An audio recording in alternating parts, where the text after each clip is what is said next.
Yo, Atlas speaking, and welcome to part 9 of What If I Was Reincarnated in Naruto and Became the Adventurous Ninja with the Gamer System. Let the tale begin. Chapter 201, Jideyu's Revenge. What do you choose? Live or die? Those words rang in everyone's ear like a drum. The 5 people standing outside the interrogation room were looking intently at Junichiro. Several seconds after Daichi gave the ultimatum, they saw tears falling down the man's face. And at that moment they knew what option he was going to choose. Heiji looked at the boy with new respect and slight fear. He broke him. In just 15 minutes he broke him, and with just words, no less. That is some Ibiki-level interrogation shit. Who the hell is this kid? The royal court messenger Yondu looked at the boy in a new light. So this is a Sanin's apprentice. It seems he's picked up a lot more than just medical skills from his teacher. Ginma was perhaps the most surprised out of anyone. He was there on top of the Hokage mountain when the third Hokage first met the boy. At that time he never could have imagined the boy would have such a dark, cruel side to him. As the conversation progressed, Ginma was stopped by the minister and he had to watch the Genin kill the prisoner. Daichi came out of the room and the Jonin couldn't read what was on his face. East Plaza.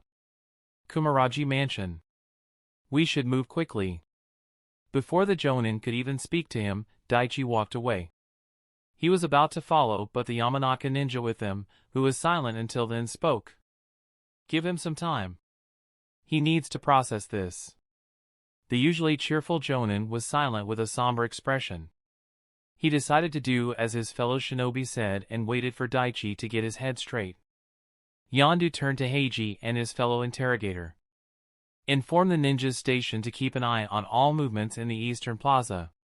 Taji also gave his orders. I need you to deliver a message to the guards at my mansion. Tell them to only keep essential personals. The rest of them are to converge on Kumaraji Mansion.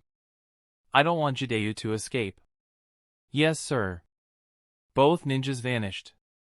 The young Genin was standing near a window looking out at the city in front of him.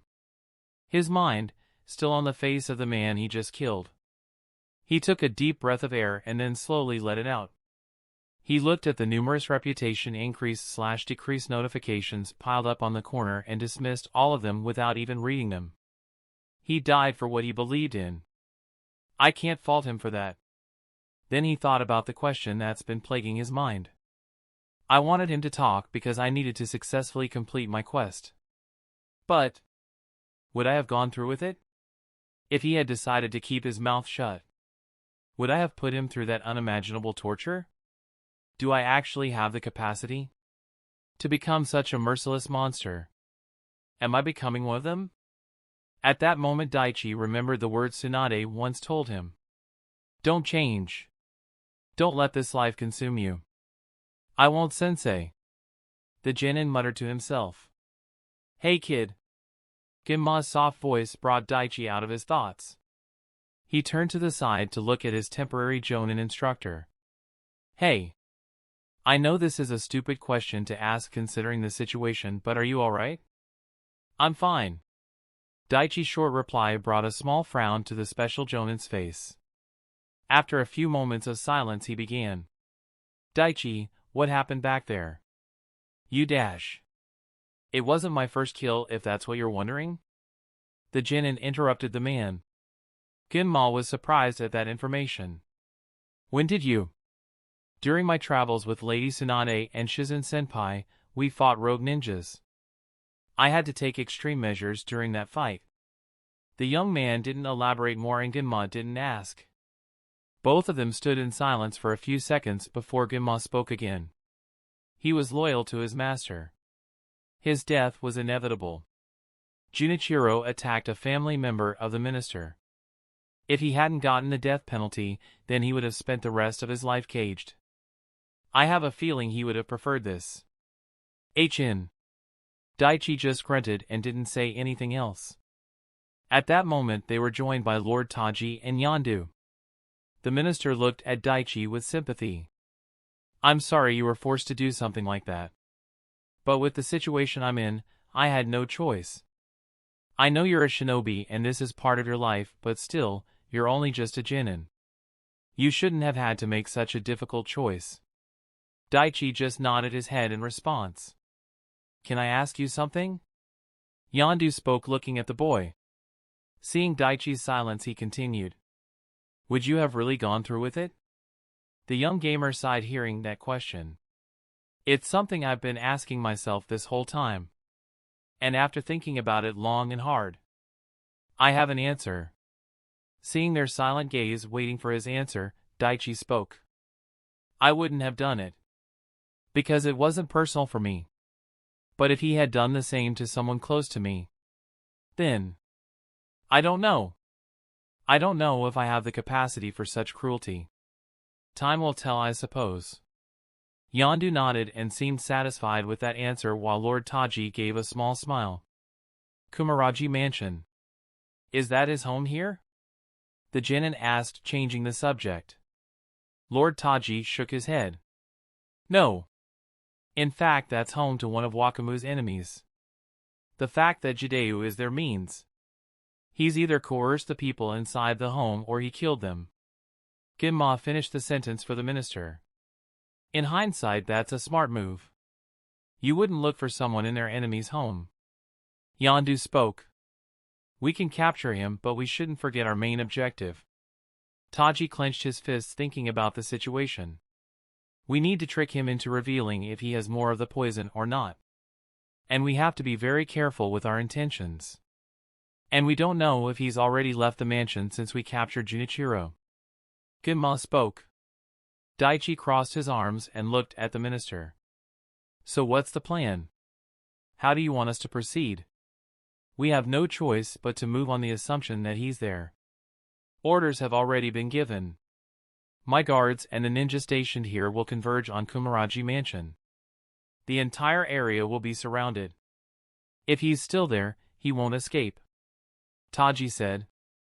As he said those words, Daichi tilted his head as if he was remembering something. A few moments later, he uncrossed his arms and nodded his head. So that's how it is. Not a bad plan. Daichi muttered to himself. Ginma nodded. Yeah. Let's meet this guy. You guys go on ahead. I need to use the bathroom for a minute. Daichi said and separated from the group. Ginma waited for his ward while the other two adults left. A minute later, Daichi rejoined him and both of them headed to their new destination. On their way, they saw several Imperial guards and ninjas stealthily moving towards the location, swiftly but quietly moving through the rooftops. Soon they reached a large compound with a big villa in the middle. A few minutes later, Yondu and Lord Taji arrived with their guards. Are you sure you want to be here, sir? Ginma asked the minister. Yes. He went through quite a lot of trouble and brought me here. I should see this through. Ginma nodded and turned to Daichi. How many people are inside? Daichi checked the whole area with chakra sense and mana scout. He looked at the whole place and frowned. Strange. There are no guards here. I can only sense one person. He's in the middle of the house. Civilian and quite old or weak based on his chakra. Ginma nodded and turned to look at the other two. Well then, since it's only just one, you two will be enough. Have the guards stay outside. Taji gave the order. Ginma and Daichi took the lead with the minister and the royal court messenger following them. As they went inside, they encountered no traps or tricks from the enemy. Soon the two ninjas stepped into a large room and saw an old man sitting on a sofa, almost as if he was waiting for them. He didn't have any hair and had pale skin. He had dark circles around his eyes and looked like he was about to kick the bucket any second. Jideo's eyes locked onto the minister the moment he set foot in the room. I didn't think you two would be so early, cough cough. Daichi looked at the man on the couch and immediately used observe. The information he read made him cautious. This guy has an incurable disease. He's dying. And dying men can often be dangerous. You were waiting for us? You don't look so good, Jideo. Taji saw the miserable state the man was in and he understood that his enemy was ill. You're dying, aren't you? So you decided to take your anger out on someone I see as my own son. Just because yours died of the poor decisions he made. Jideu's face turned furious after hearing that. You took far more than my son. Enlighten us. It was a foolish move to attack a member of the royal court. Whatever happened to your son was brought on by his own cruel actions. You must know that at some level. So why go through with this? Yondu asked the man. The man was silent for several moments and then answered the messenger. Do you know? Cough, how my son died. They, cough cough, tortured him. Tore him to pieces. My wife. My beloved Anya. She couldn't bear what happened to her child. Her gentle heart couldn't take it. She soon followed him. And now I'm all that's left. What about Junichiro? There was still someone who cared for you. Loved you. It was Daichi who asked this question. At that name, the anger on Jideu's face dimmed and he looked down at the floor. I truly wanted him to leave me. But he was adamant to stay by my side, cough cough. He loved me. I know. But it wasn't enough. My love for Wakamu and cough cough, my wife was greater. He then looked up at Daichi and Genma. Junichiro wouldn't have talked. And, cough, you couldn't have entered his mind so quickly. Cough, I saw to that. Genma narrowed his eyes at that admission, confirming his suspicions. So you did get someone from the Yamanaka clan to put barriers inside his head. How? Yes. Cough cough. It was a rogue ninja. Fleeing from your village several years ago. I helped him. Cough, in exchange for a favor. It's my turn to ask a question. How did you get this information from him so quickly? Cough cough, I'm well aware of his loyalty and his special condition. What did you do to him? Jideu was gripping his cane hard and taking several deep breaths as he tried to calm his breathing. Blood was slowly falling from the corner of his lips. Daichi had a grim look as he answered. I told him a story. And then gave him a choice. Must have been one hell of a story. He would have held out for as long as he could. Just on the hope, cough, that I would escape from here. But you didn't. Why? Yondu narrowed his eyes and asked the man in suspicion. I'm a dead man walking. Even if I escape, I don't have much time left. I'm not going to waste my energy. Is Junichiro still alive? Cough? Daichi took a deep breath of air and let it out. No. I made sure to end it quickly. Hearing that news, Jideo lowered his head and several drops of tears started falling down the man's face. Forgive me, Junichiro. I hope you find peace in your next life. He was silent and the others didn't interrupt him. Moments later Jideo lifted his head and looked at the genin. Daichi Hakama, I presume. Student of Lady Tsunade Senju. I've heard quite a lot about you, cough. Wow. Didn't know I was so famous. The genin said with a mocking grin. Yes. Your reputation precedes you. That's why I went through the trouble of having such a precise custom poison made, cough cough. I needed something that even you couldn't heal. Daichi stepped forward and looked at the man with a grim face. Who made it? Something like that isn't easy or cheap. Jidea grinned at that question. It was created by Sasori of the Red Sand. And you're right. It cost, cough, me my fortune. Genma and Daichi's eyes simultaneously widened. They knew that name. Jideo continued with a grin. I knew that anything less, and you'd be able to save them. Daichi and the others did a double take when they heard the last word. Wait, them? What are you talking about? Lord Taji's eyes narrowed. Jidea gave a cruel smile as he looked at the minister. You fool! Did you really think, cough, I would sit here and blather. Cough, for no reason at all? I was stalling you. Taji's teeth grinded in anger when he heard that. He rushed towards the man and punched him in the face. Judea fell to the side, spitting out a wad of blood. Ginma quickly stepped forward and stopped the minister from inflicting any more damage to the man. Please, sir, stop. We need to know what he's done. Taji looked in anger at the Jonin and then turned to the man on the floor. What did you do?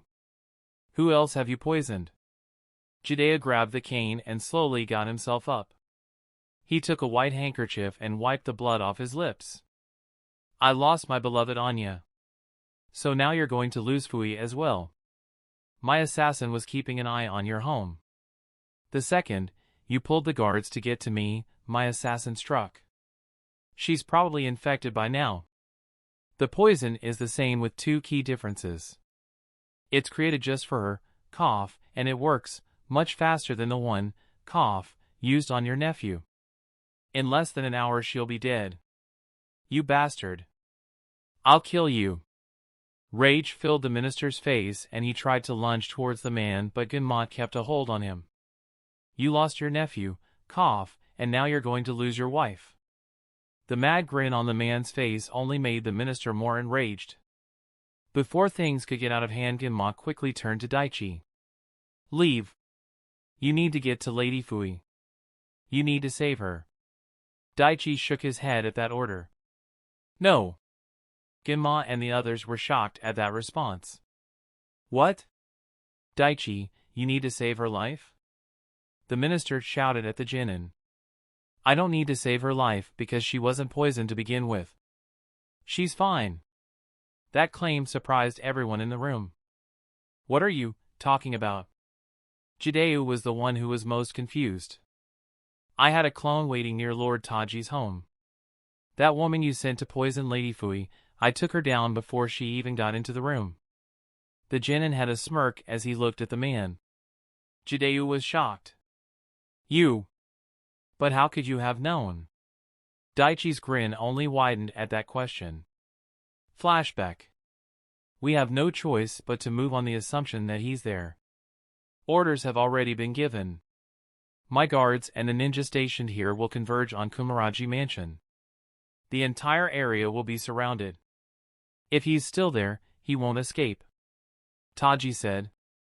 As Daichi heard these words, a memory quickly came to the forefront of his mind. It was the memory of a shogi match he had with his grandfather a few months ago. During that match, Kensei sacrificed his one remaining gold general and exposed his king. I was so eager to gain a victory that I surrounded his king from all sides. But that left me exposed. And at that last moment he used a knight to capture my king. Could it just be a coincidence? Or is there something more? Daichi quickly had the map of the whole capital in his mind. He had spent a long time at the capital and had memorized every street and corner. He put the East Plaza and compared it to the location of the minister's home. The minister's home is on the other side of the city. He's drawing all the guards and ninjas to one side of the capital and leaving the other exposed. He specifically chose to stay in the East Plaza. That revelation surprised Daichi. That bastard. His target is Lord Taji's wife. So that's how it is. Not a bad plan. The Jinin couldn't help but appreciate a good strategy. Flashback end. In my shogi match with my grandfather, he let me take the general, a valuable piece.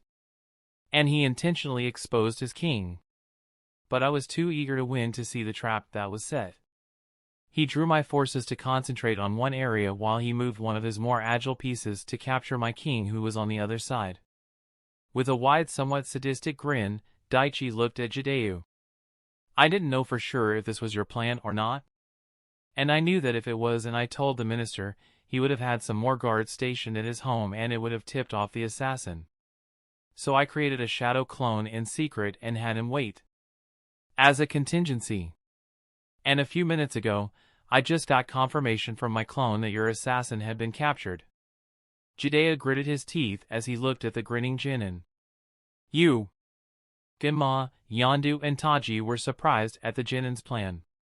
Yondu looked at the boy from the corner of his eyes. He keeps surprising me again and again. His medical skills, interrogation tactic, his foresight to put a counter in case something went wrong.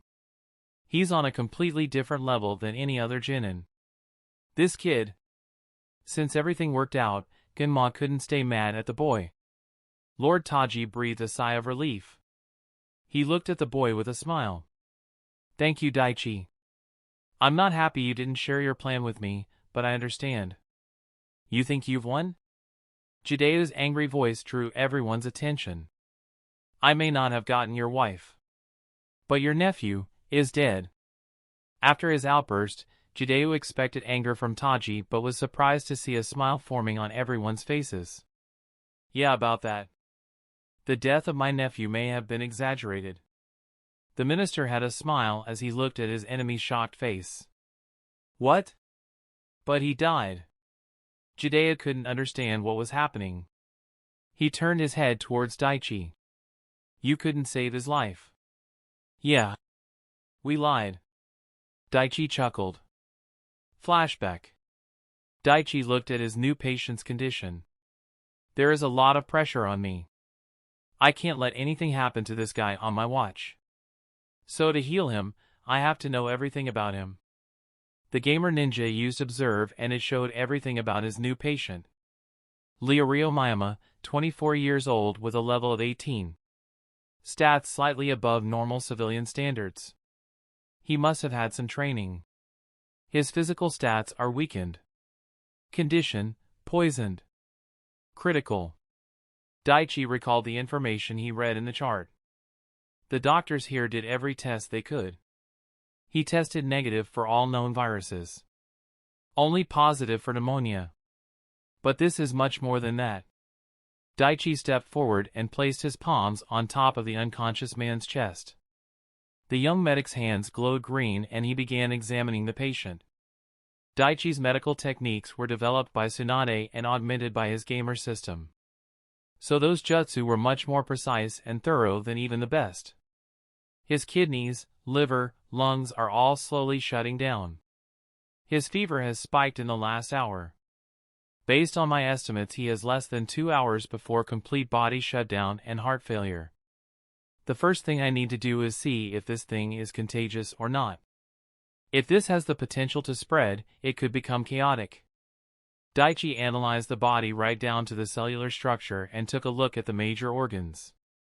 As he examined the patient, his lips slightly curled up. So that's how it is. Clever move. Whoever made this poison is certainly no amateur. Daichi studied the man for several minutes and then the green chakra faded from his hands. He took 3 vials from his inventory and took the nearby syringes. One vial had a light blue liquid while the other 2 had red and brown liquids. The 3 life-saving concoctions of my own design. I was only able to complete this with the spring water I took from Tonica Village and my own formula. This should help you out for the moment. Daichi took the first blue vial in his hand and inserted the contents into the syringe. Expert shot. Capable of removing foreign particles and diseases. I've only been able to test it on a few animals so far. But since all my calculations are right and Observe didn't show any defects with it, this is the best option. Daichi came near the unconscious Leorio and spoke. These medicines are just prototypes. But I guess you're not gonna mind, are you? Without wasting another second, he injected the contents into the man's veins. Once the contents of the first syringe was emptied, he placed the used needle in his inventory and waited a few minutes. As Daichi stood observing every inch of the man, he saw some of the blisters and red patches on the skin receding and slowly return to normal. It was a slow process that took about 20 minutes. At that moment, Daichi took several skin and blood samples from the patient and safely stored them. He then placed his palms on the man's chest and they once again glowed green. Daichi examined the state of the body and nodded his head. Just as I expected. The poison isn't completely purged from his system. Its progress has been slowed down, but it's still there. With time it will spread again. Whoever did this created this poison specially with this guy in mind. Time for the other 2 shots. The next vial the medic ninja took contained a brown liquid. The booster shot. This will boost your immune system and give you the necessary energy. It will also buy me time to find a permanent solution. Daichi injected the liquid and after several minutes took samples of his blood and checked his condition.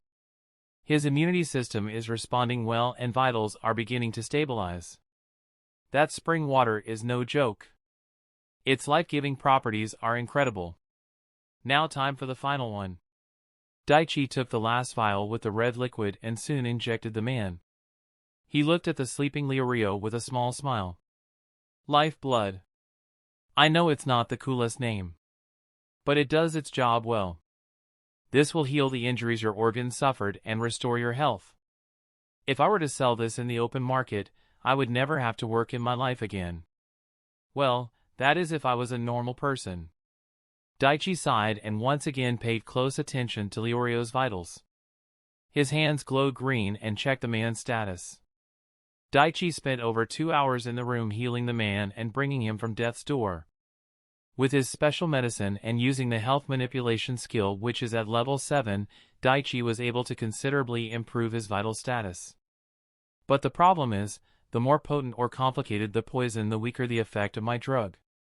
These medicines are still in their early stages of development. I can't proceed further and improve these drugs without a proper lab. As he was thinking about the status of his medicines and their effects, a new system message showed up. Quest Save the Nephew of the Minister completed.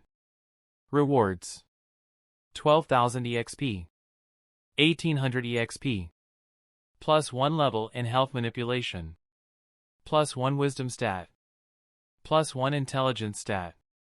Reputation increases with the client. Reputation will massively increase with Genma Shiranui, Hiruzen Sarutobi, and people in Fire Capital. You have leveled up. Okay. That's one headache down. Second quest. Quest created: identify the culprit. And here comes the second headache. Chapter 202, the second quest. Daichi quickly opened the quest box and looked at his next set of tasks. Quest created: identify the culprit. An unknown party has poisoned Leorio. Find out the person/people behind this. Conditions: find out the identifies of the main culprits. Get a sample of the original poison. Rewards: 20,000 EXP, +1 intelligence stat, +2 dignity stat, +1 charisma stat. Reputation increases with the client. Reputation massively increases with Genma Shiranui, Hiruzen Sarutobi, and people in Fire Capital. Opening the third quest: cure Leorio Miyama. Failure. Failure to open the quest: cure Leorio Miyama. Reputation decreases with everyone. Possible wrath of the Fire Daimyo. Except Y/N. Yeah, I had a feeling this is what the quest was going to say.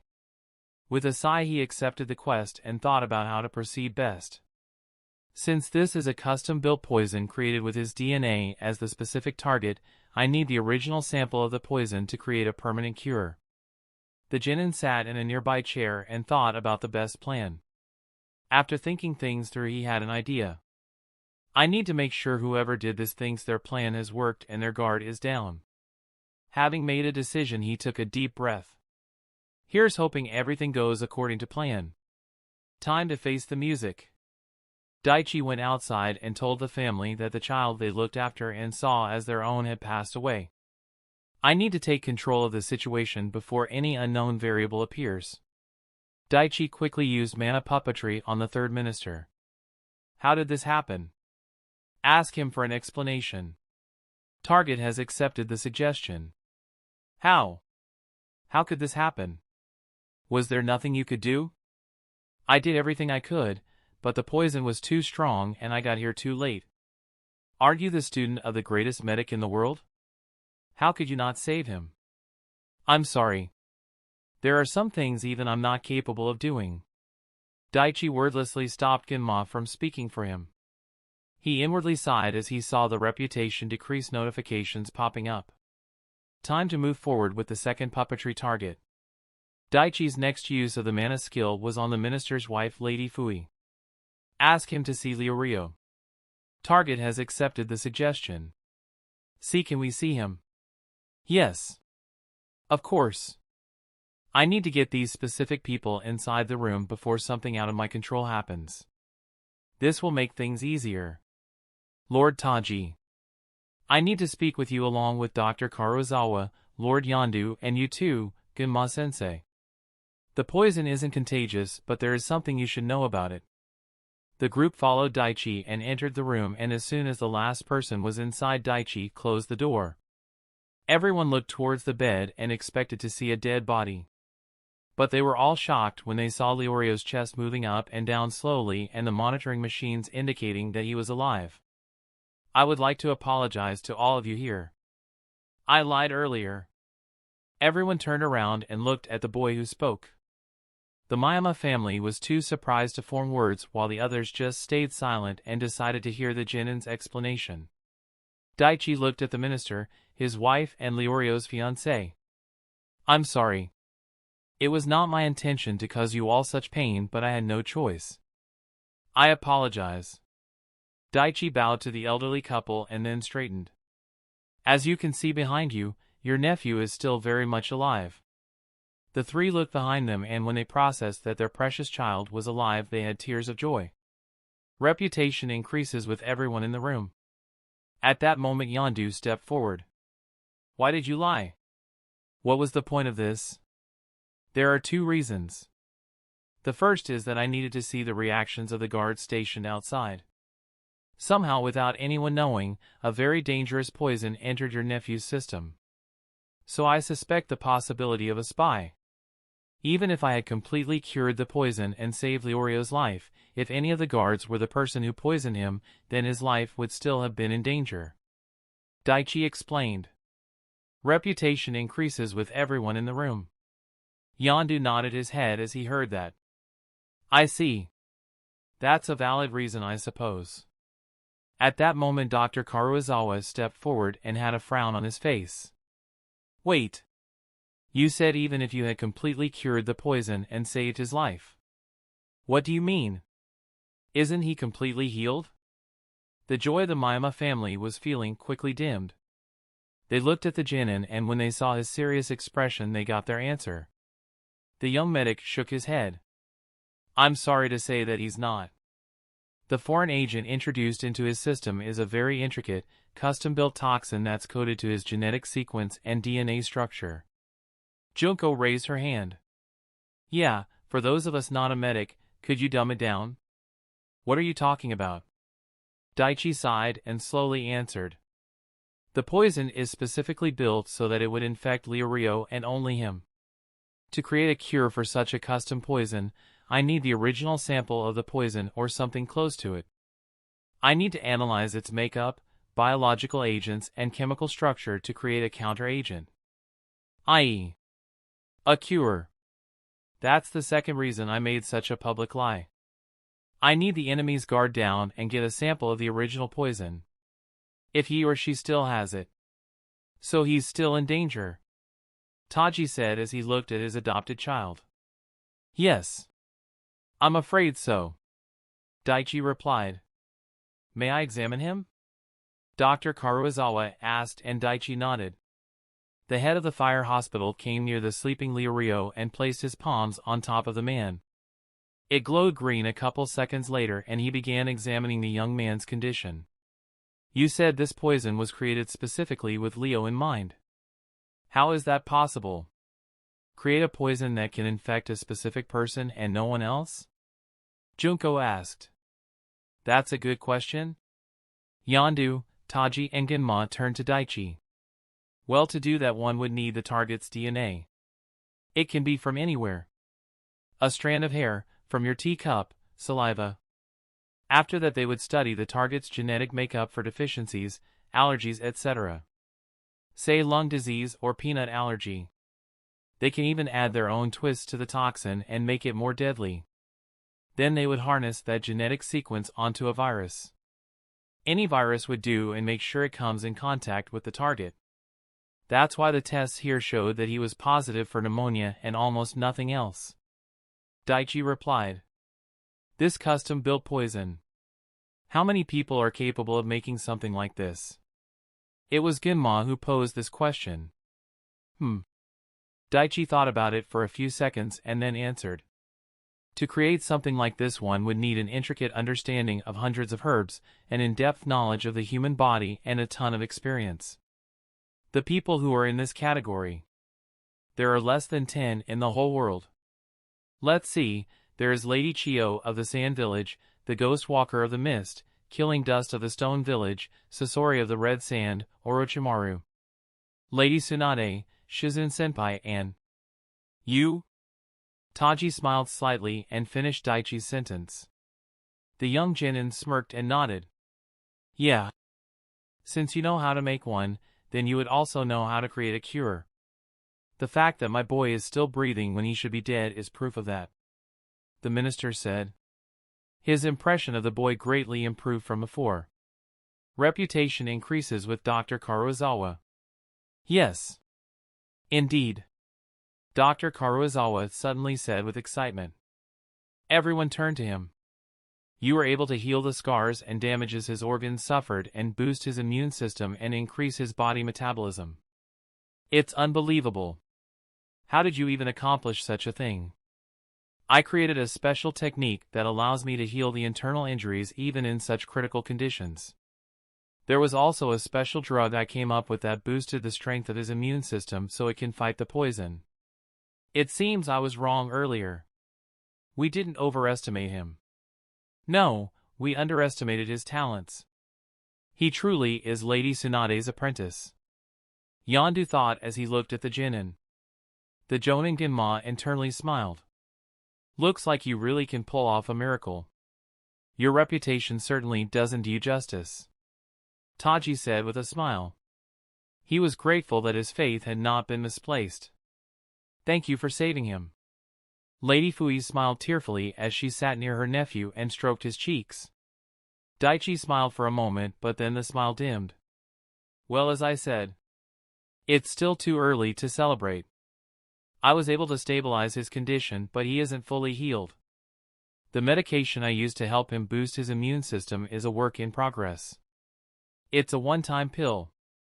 It won't have anywhere near the first-time effects if used again. We have 44 to 48 hours before the poison overpowers his body's defenses and starts its attack again. After that, another 5 or 6 hours before he's in critical condition again. Lord Taji and Yondu nodded as they understood the situation. How long will you need to create a cure once we find the original sample? Yondu asked the medic ninja. I need to analyze its composition first. Then find the best agent to counter it and then synthesize the antidote. Should take me roughly 3 or 4 hours. So we have 2 days to find the person who did this and get a sample. Ginma knew such a tight time frame was not good, but it was the best they had.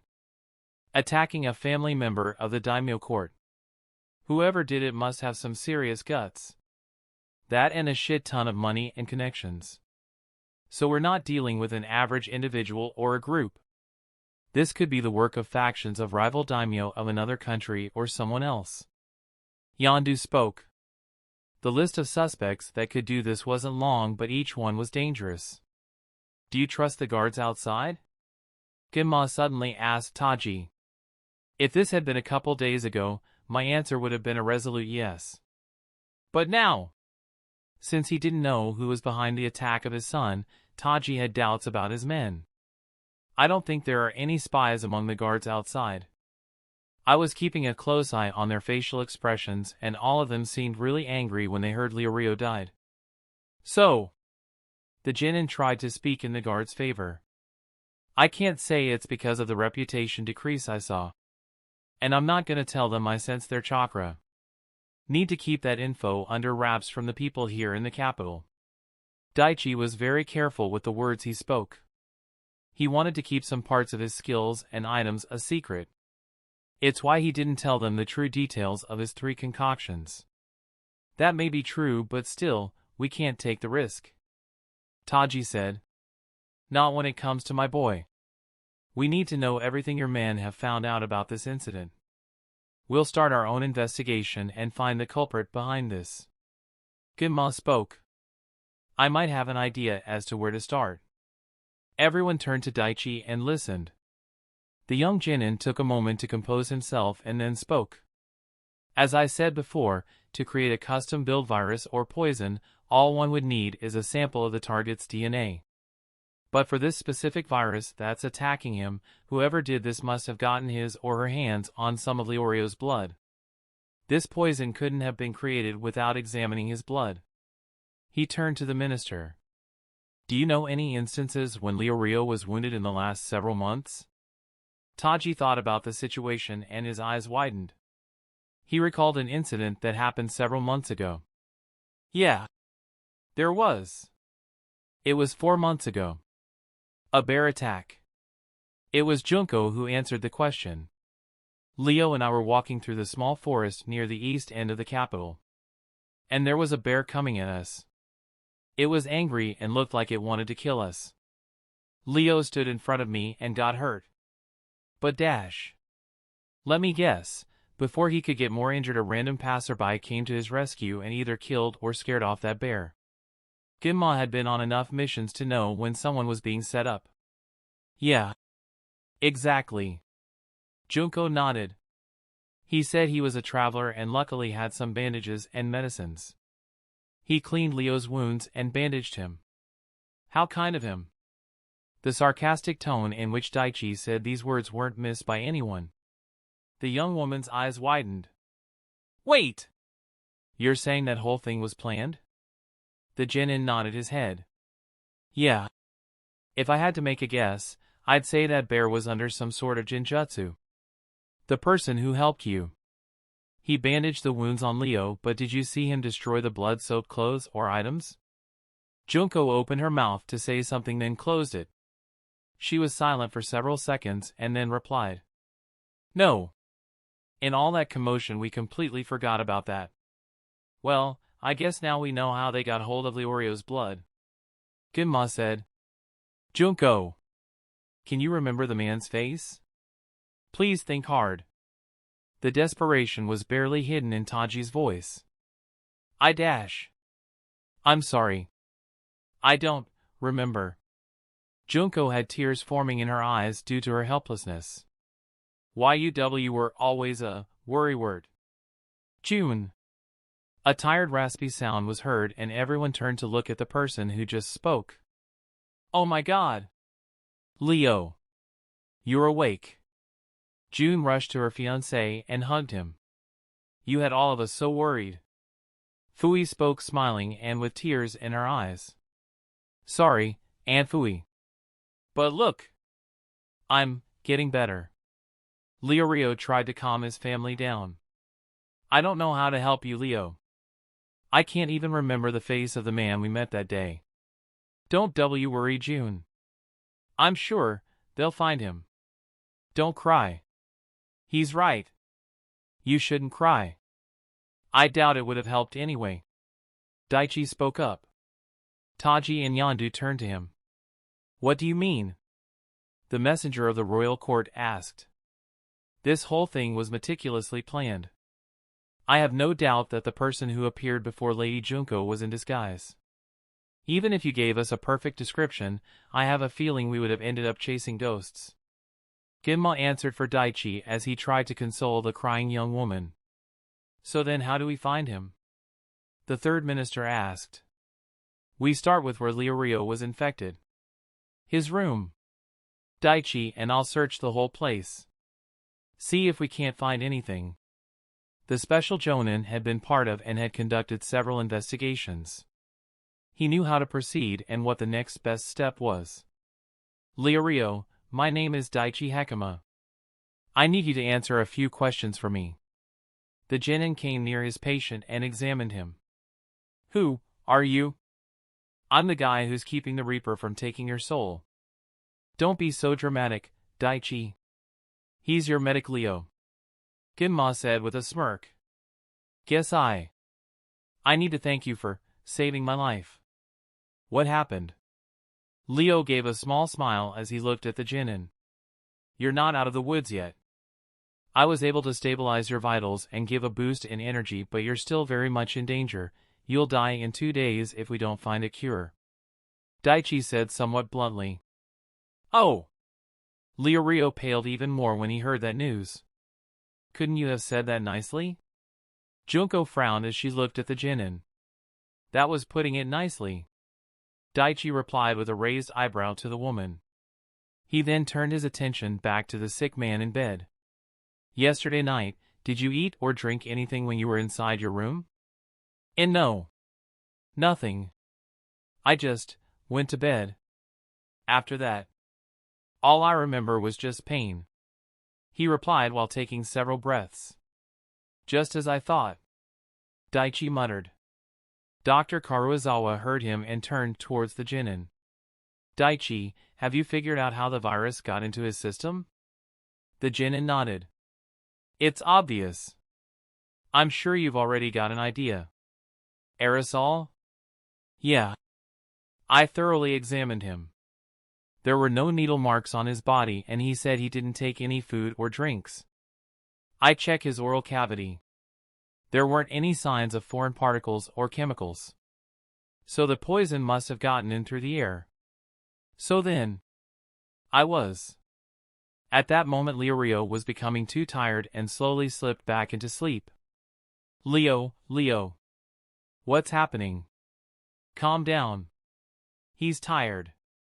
Being awake takes too much energy. He's sleeping. Daichi replied to the worried glances. He looked at Taji and spoke. I'll need to talk to the guard stationed outside Leorio's room.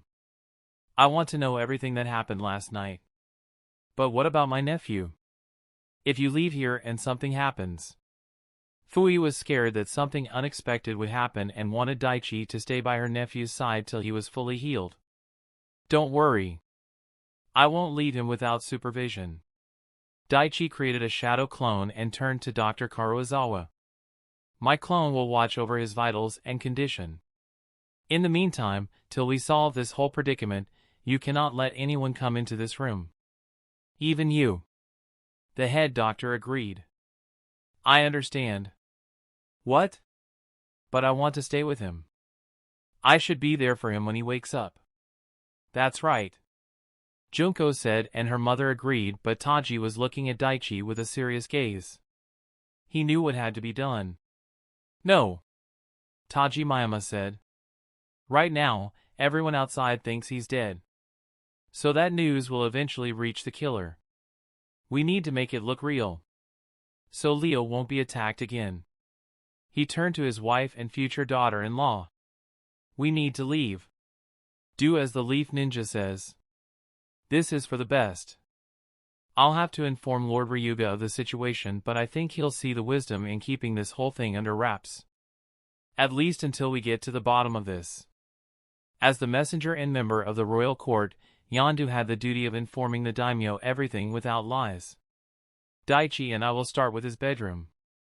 Ginma said, and the genin nodded. The special jonin turned to the head doctor of the hospital. Don't let anyone get in here. And just tell the staff here that we were too late to save him. If there's a spy, then I'm sure the news will reach them quickly. Yes. Of course. Having made their decision, the people slowly started coming out of the room. They all had sad, somber expressions. Flashback end. The short version of everything that happened is, I slowed the poison down, prolonged his life, faked his death, investigated the poisoning, followed the tracks, and well, here we are. The smile on Daichi's face only got bigger as he looked at the shocked face of the dying man. Chapter 203, B-Rank Mission, Conclusion. No. That can't be. Jideo couldn't believe that his months of planning and sacrifices had been for nothing. Quest identify the culprit completed. Rewards. 20,000 EXP. 3,000 EXP. +1 intelligence stat. +2 dignity stat. +1 charisma stat. Reputation increases with the client. Reputation massively increased with Ginma Shiranui, Hiruzen Sarutobi, and people in Fire Capital. Opening the third quest, Cure Leorio Miyama. Third quest. Quest created, Cure Leorio Miyama. Excellent. That's a nice chunk of EXP. Daichi read through the notifications and accepted the next quest quickly. He then looked at the shock man and gave a final blow to his psyche. Oh yeah. I almost forgot. I subdued your would-be assassin, and now I have a sample of the poison in my possession. My clone is currently working on it at the hospital to find a counteragent. In about 4 hours I'll have an antidote ready for Leorio. He will be just fine. Hearing Daichi's words, Lord Taji let out a sigh of relief and smiled. Yondu smirked and looked at the dying man in front of them. You lost. Rage filled every inch of Jideu's body. He gripped his cane so badly he was bleeding from his nails. His eyes were on the Jinnin who was smirking at him. You, brat. Enough, Jideu. There is nothing more you can do. So are you going to surrender and come willingly or not? Ginma stepped forward and crossed his arms. Jideu took a deep breath and tried to calm himself. So I failed, huh?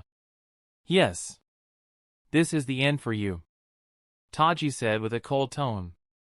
He wasn't going to forgive the man for what he did. A mad grin quickly formed on Jideu's face. Daichi and the others were immediately on alert.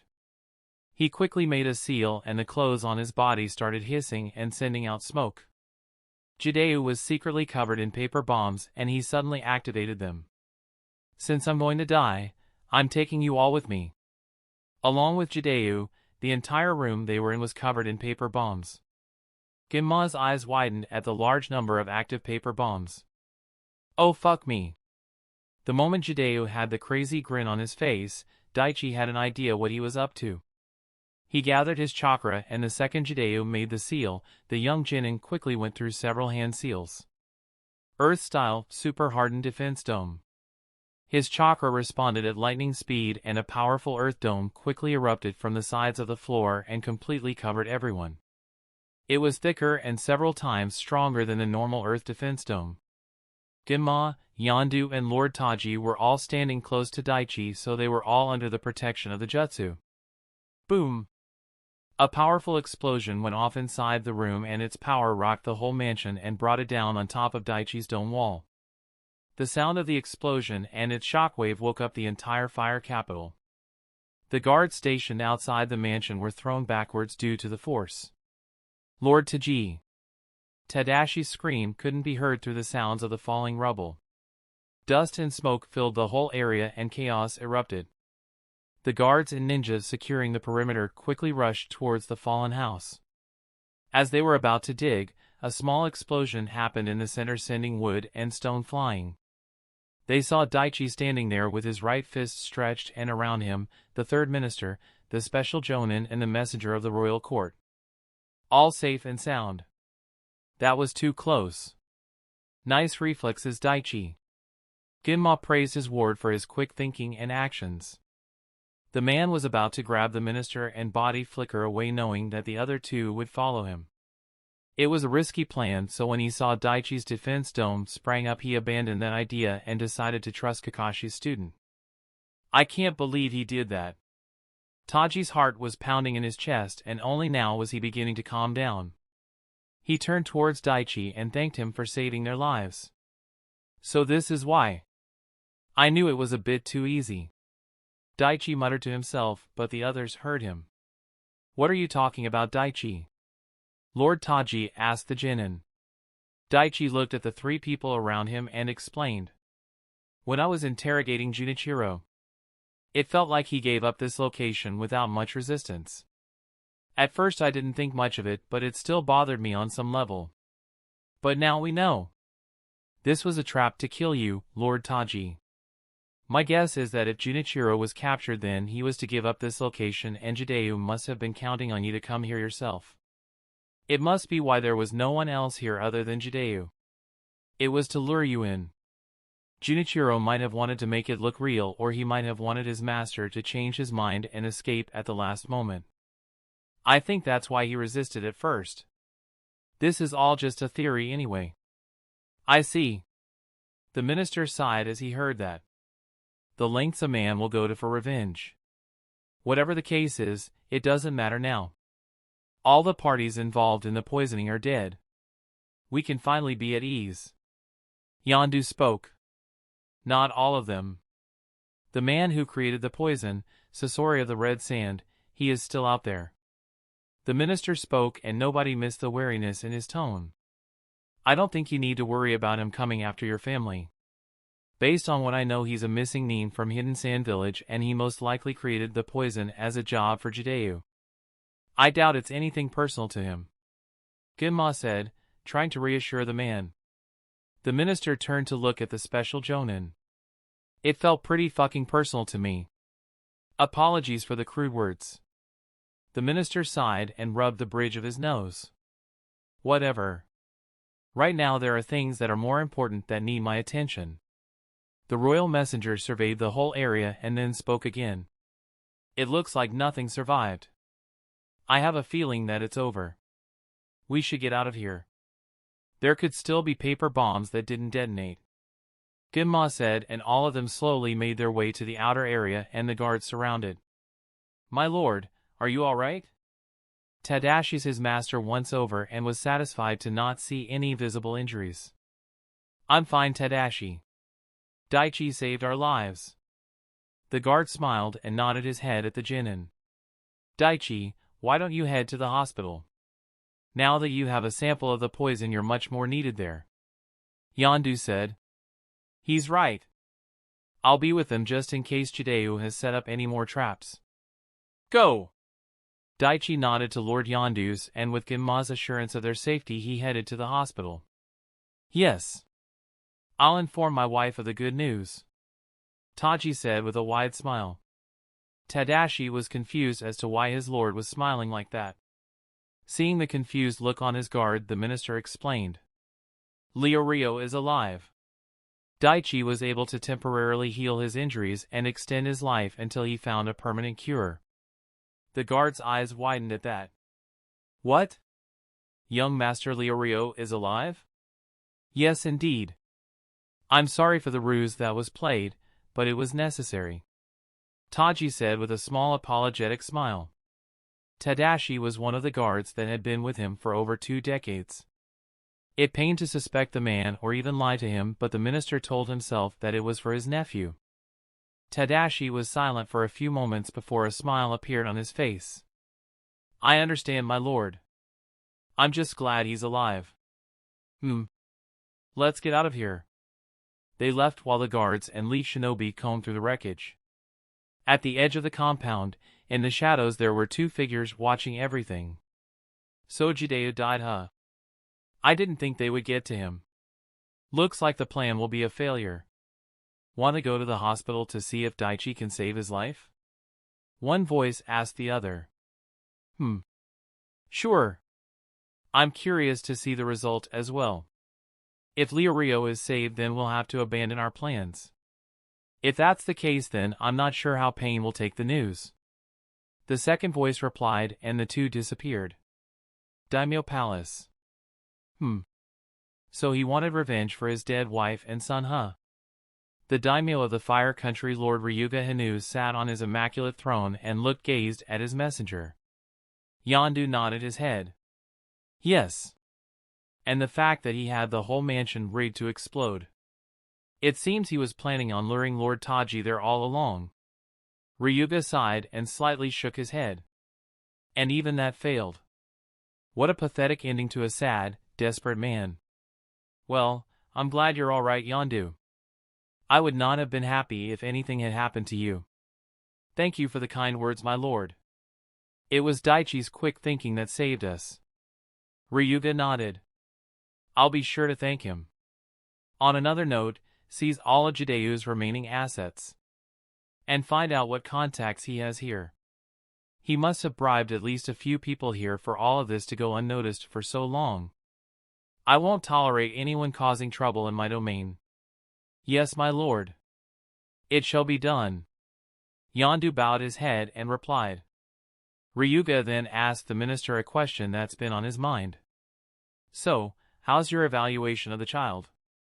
Yondu was silent for a moment to gather his thoughts and then spoke.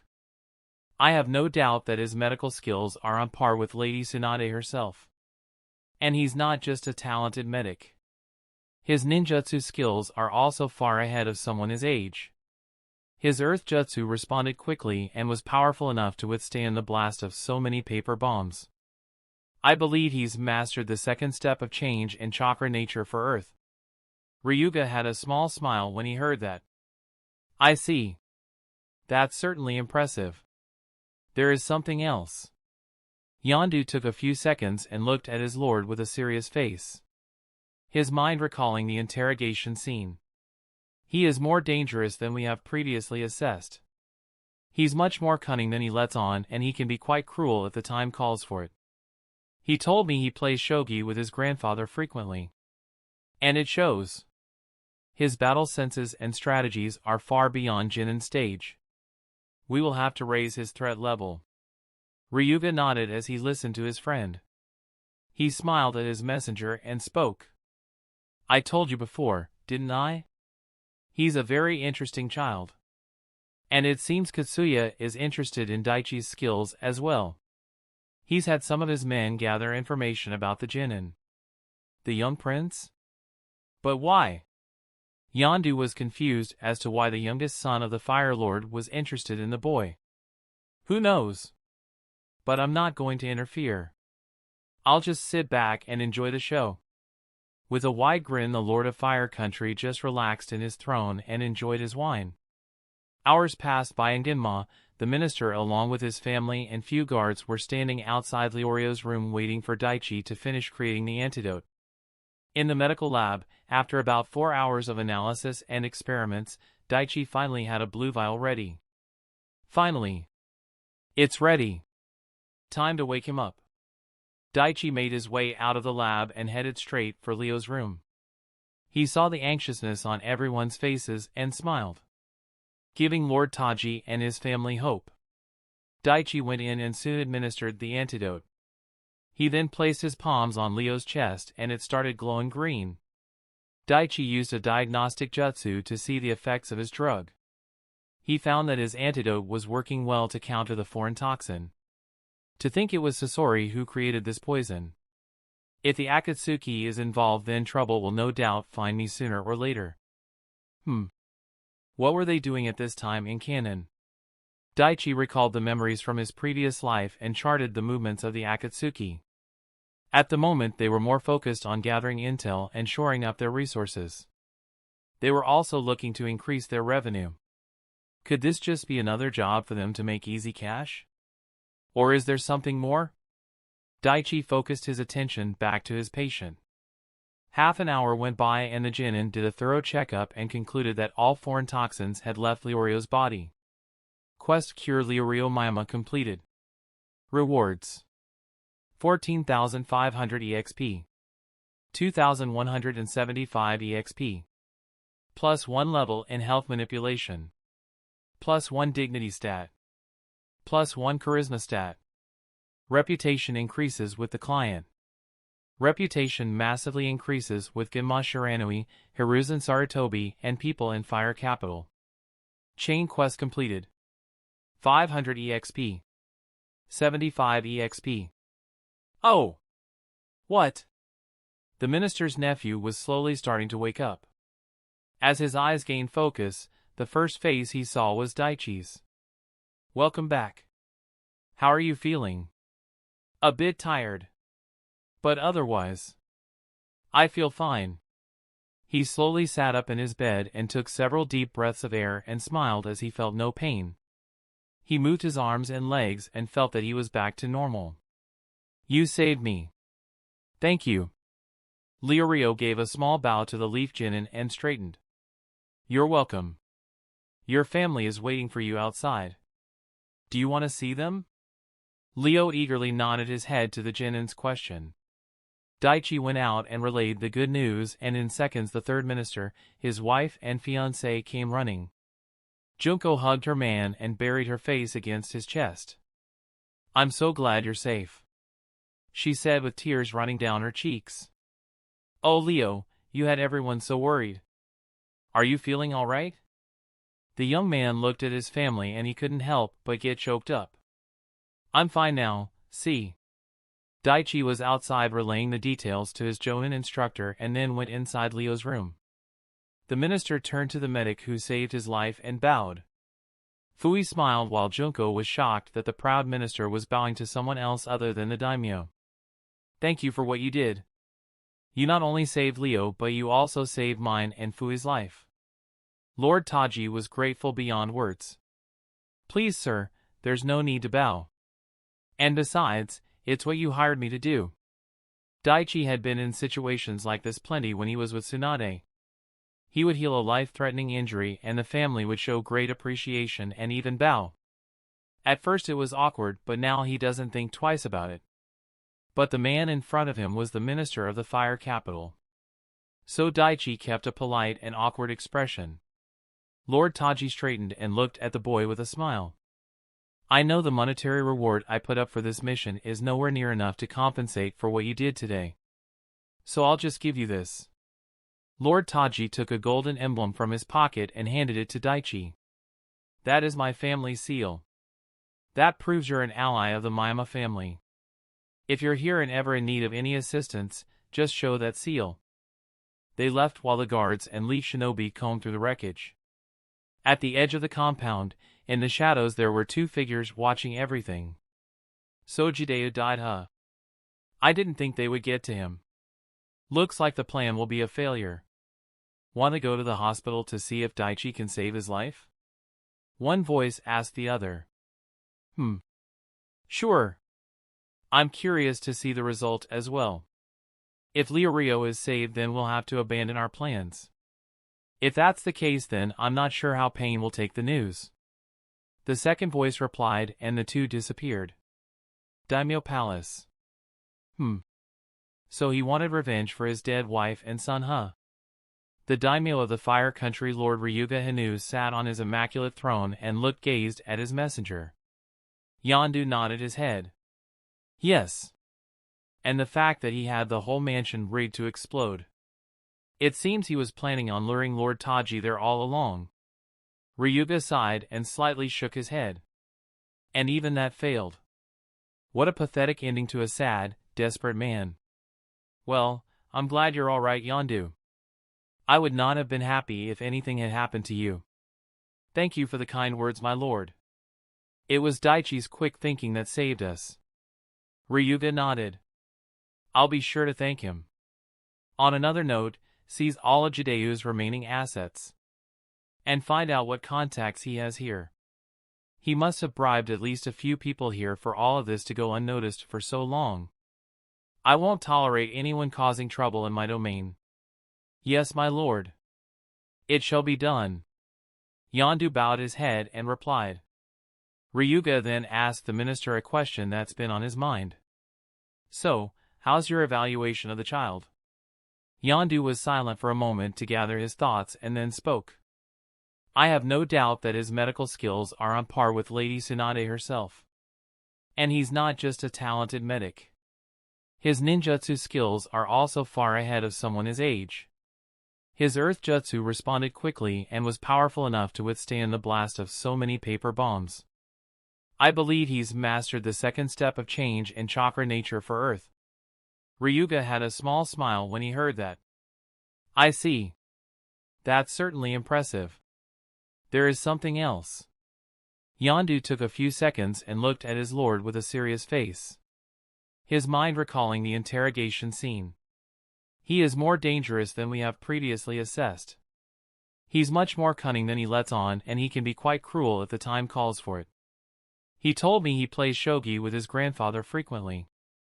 And it shows. His battle senses and strategies are far beyond Jinin's stage. We will have to raise his threat level. Ryuga nodded as he listened to his friend. He smiled at his messenger and spoke. I told you before, didn't I? He's a very interesting child. And it seems Katsuya is interested in Daichi's skills as well.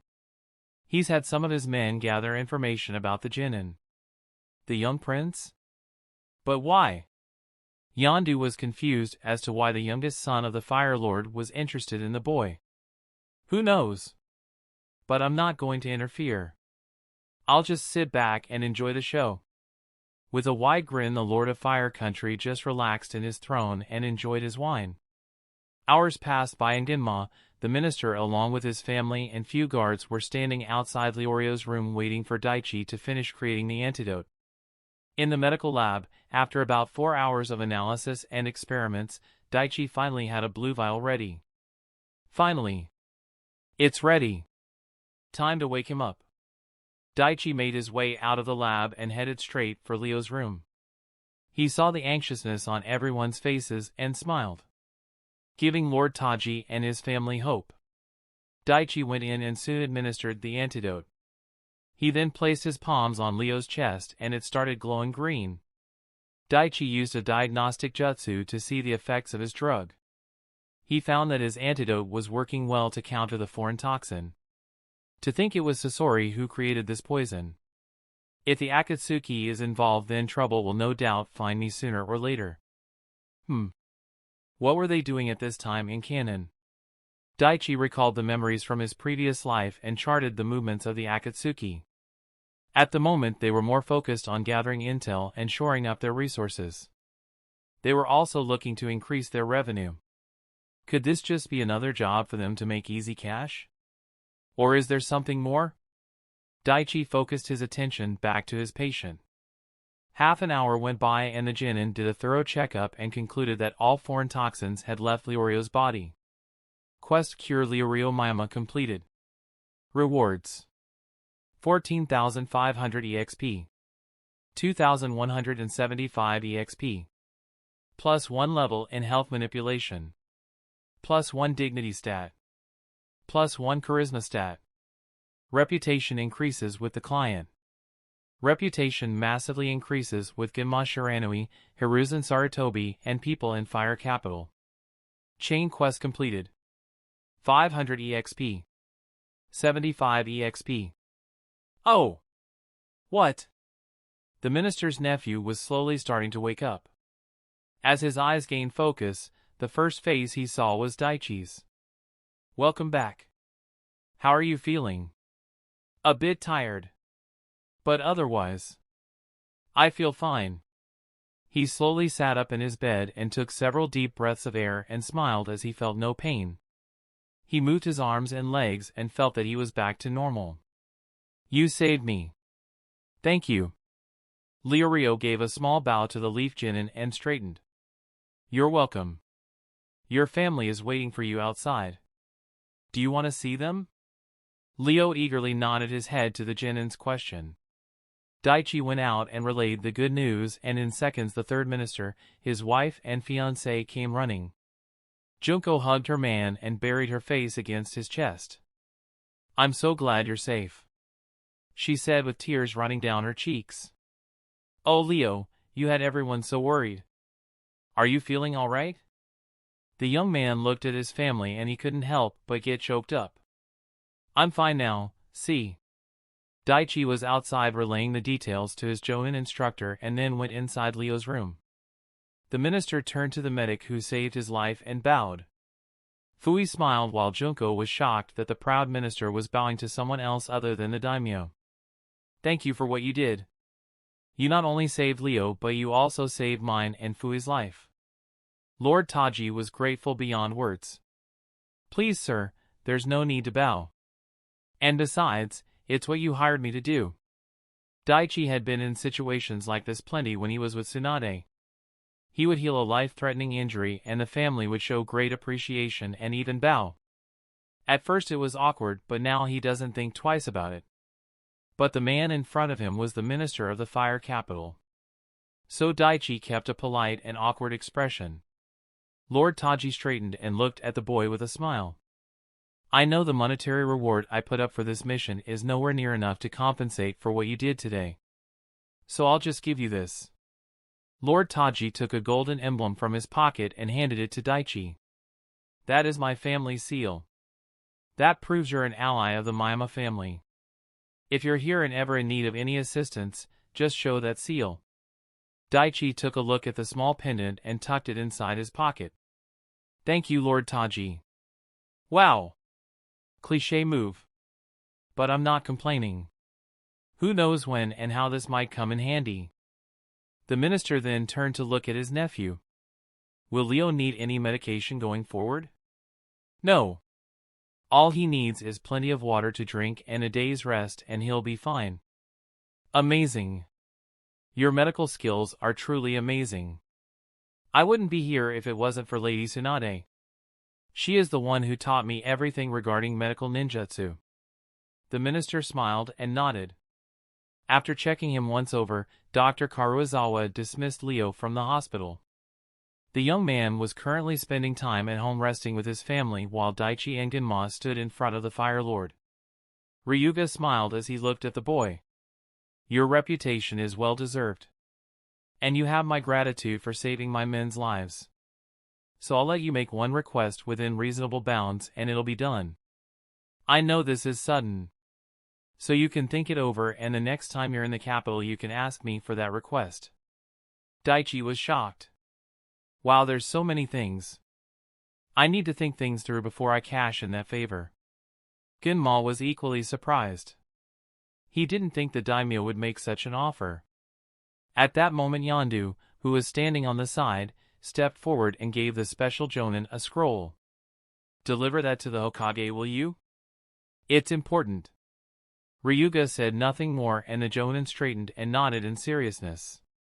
Have a safe journey back to the village, you two. Thank you, Lord Ryuga. With that, Daichi's first B-rank mission had come to a successful closure and the Genin and his jonin supervisor headed back to the Leaf Village. Chapter 204, Dungeons and Kages. It was evening when Daichi and his superior reached the village. Both ninjas were in front of the Hokage and finished their debriefing of the mission. Daichi, there were several instances where things could have gone beyond your control, but thankfully none of them happened and everything worked out well in the end. That's good. But be more careful next time and let your jonin in on your plans, yes? Yes. Lord Hokage. Daichi replied with a small bow. Cheer up, young Daichi. You completed the mission successfully and the minister is satisfied with the results.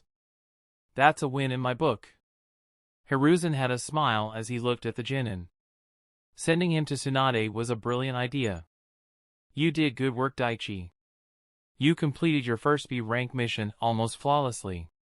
Not many genin can say that. The old Kage praised the boy. Thank you, Lord Hokage. Daichi gave a small bow and replied. Have you decided what you want to request from the Fire Daimyo? Daichi was silent for a moment and then answered. I have a few things in mind, but I haven't made any decisions. Hiruzen nodded and then spoke in a serious tone. Fair warning, Daichi. Lord Ryuga is not a simple man. Be very careful when you deal with him. And think very carefully before you make your decision. Hiruzen knew what kind of a man the Fire Daimyo was. He didn't want Daichi to fall into his palms. The genin took the warning seriously and silently nodded. He was dismissed shortly after and headed straight home. Daichi quickly arrived at his house and saw Kinsei sitting on the porch. Hey Gramps. Getting bored? I suppose. It has been dull here without you to entertain me. Kinsei replied with a small laugh. I thought your mission would take longer. No. It was just to heal someone. The minister's nephew. Kinsei's eyes narrowed as he heard that. You had contact with members of the royal court? Daichi nodded. He looked at the serious expression on Kinsei's face and frowned. Daichi, tell me everything about your mission? What's wrong, Gramps? The old ninja sighed and spoke. There is a power struggle going on in the capital. Just like one that's going on in the shadows here in the village. You need to be careful who you ally with. Daichi nodded and recapped the whole mission. After hearing everything, Kinsei sat back and just let out a deep breath of air. Lord Taji is a reasonable man. And he has honor. Having him as an ally is certainly a good thing. But the problem is, you're now considered as a threat to those looking to bring him down. You need to be careful if you ever go to the capital. They won't attack you outright or anything, but you should be vigilant. The young gamer ninja nodded his head. I need to get stronger. It's time to begin the Academy dungeon. I've been putting it off for too long. The Hokage gave Daichi a few days off to rest and recuperate after the mission. The Academy dungeon is different from the ones I've completed so far. Daichi recalled the information about the special dungeon. Location dungeon, player will have to go to the dungeon-specific locations to access them. These are long-term dungeons with strong and weak opponents. Once the dungeon is activated, it will remain active for 1 year before disappearing. Players can enter and exit the dungeon anytime during the active period. Exiting the dungeon is impossible when in enemy sight. Players can stay inside the dungeon for up to 24 hours, dungeon time, at a time. Once exited, the dungeon will have a cooldown of 3 hours in real-world time. Real-world time and dungeon time is 1:6 ratio. Whatever happens in the dungeon will not affect the real world. A 1:6 ratio, huh? That means only 4 hours would pass in the real world if I spend the full day in the dungeon. And another 3 hours is needed for dungeon cooldown. Depending on the number of enemies in there, I'll have to make multiple visits to the dungeon. And what happens when the dungeon time is up and I'm in enemy sight? And it says it will remain active for 1 year before disappearing. Will the dungeon be there even after I complete it? If so, then that could come in handy. The genin had several thoughts running through his mind as he laid in bed. He went to sleep and the next day visited the academy during the lunch break. Daichi secretly created a shadow clone and had him interact with his friends while he went to an old and used room in the academy. This room is only used for storage of old files. No one comes here anymore. This will be an excellent spot. Daichi checked his surroundings with the Mana Scout and made sure he was alone. You have found the Academy dungeon. Would you like to activate this dungeon? Yes or no? So I can enter the dungeon from anywhere within the dungeon location. Good to know. Daichi clicked yes and immediately was transported to the dungeon.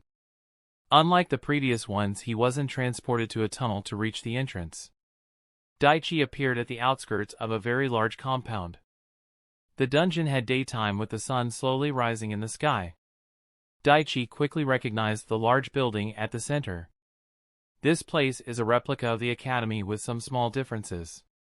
He looked at his map and noticed the barriers surrounding the dungeon. So I'll have to stay within the vicinity, huh? At that moment a new quest appeared and his dungeon titles activated. Quest created, complete the academy dungeon. Time limit, 1 year, real world time. Rewards.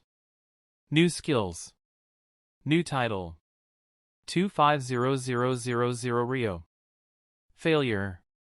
Death. Accept, yes or no? Yes. I accept. Immediately red dots began to appear on Daichi's mini-map. A timer also appeared below the holographic map. It was counting down from 24 hours. The young genin looked at the academy and used Observe skill.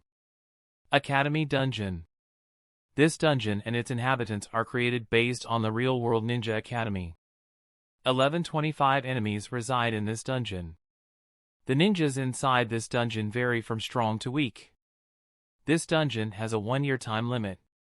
Let's do this. Daichi created 8 shadow clones. He instructed 2 clones to stay at the outer area and meditate while he sent the rest to scout the enemies and area. I shouldn't move on the assumption that this building is an exact replica of the Ninja Academy in the outside world. And there could be traps and hidden ninjas waiting to attack. I need to be careful. The shadow clones used their stealth skill and moved towards the building. They used Observe skill on every ninja and saw that some had low level and weak stats while some were as strong as Chunins. The clones made sure to stay hidden and gather intel on the enemy forces. Daichi wanted to use this dungeon to increase his battle strategies and fighting skills. Level 20 is the weakest I've seen till now. And then there was a Chunin level ninja at level 63 near the entrance of the academy. After about an hour of recon, the gamer ninja decided that it was time to attack. Daichi created a clone and dispelled it, relaying the message to the others, and the battle began. Hokage Tower. Deep beneath the Hokage Tower, Tobirama and Hiruzen were having a meeting. Has that Jonin Kakashi learned the jutsu yet? The reanimated Hokage asked his former student. Almost. Based on the report he sent yesterday, he should have it ready in a couple weeks or so. Tobirama nodded. The revised version of the teleportation jutsu has certain limits. The most pressing one is range. Then there is the chakra cost. For now, that Jonin will experience a huge drain in his reserves every time he uses it, but that problem will be gone once he becomes more proficient in it. But for the moment, this will have to do. The information collected during his training will also help those that will learn the jutsu after him. Indeed. I've also changed the barrier formula as per your instructions. The security around the village has been updated. How goes your research into the reanimation jutsu, Lord Second? I'm almost done creating the sealing jutsu needed. Since the body of the reanimation will heal, we will have to target the soul.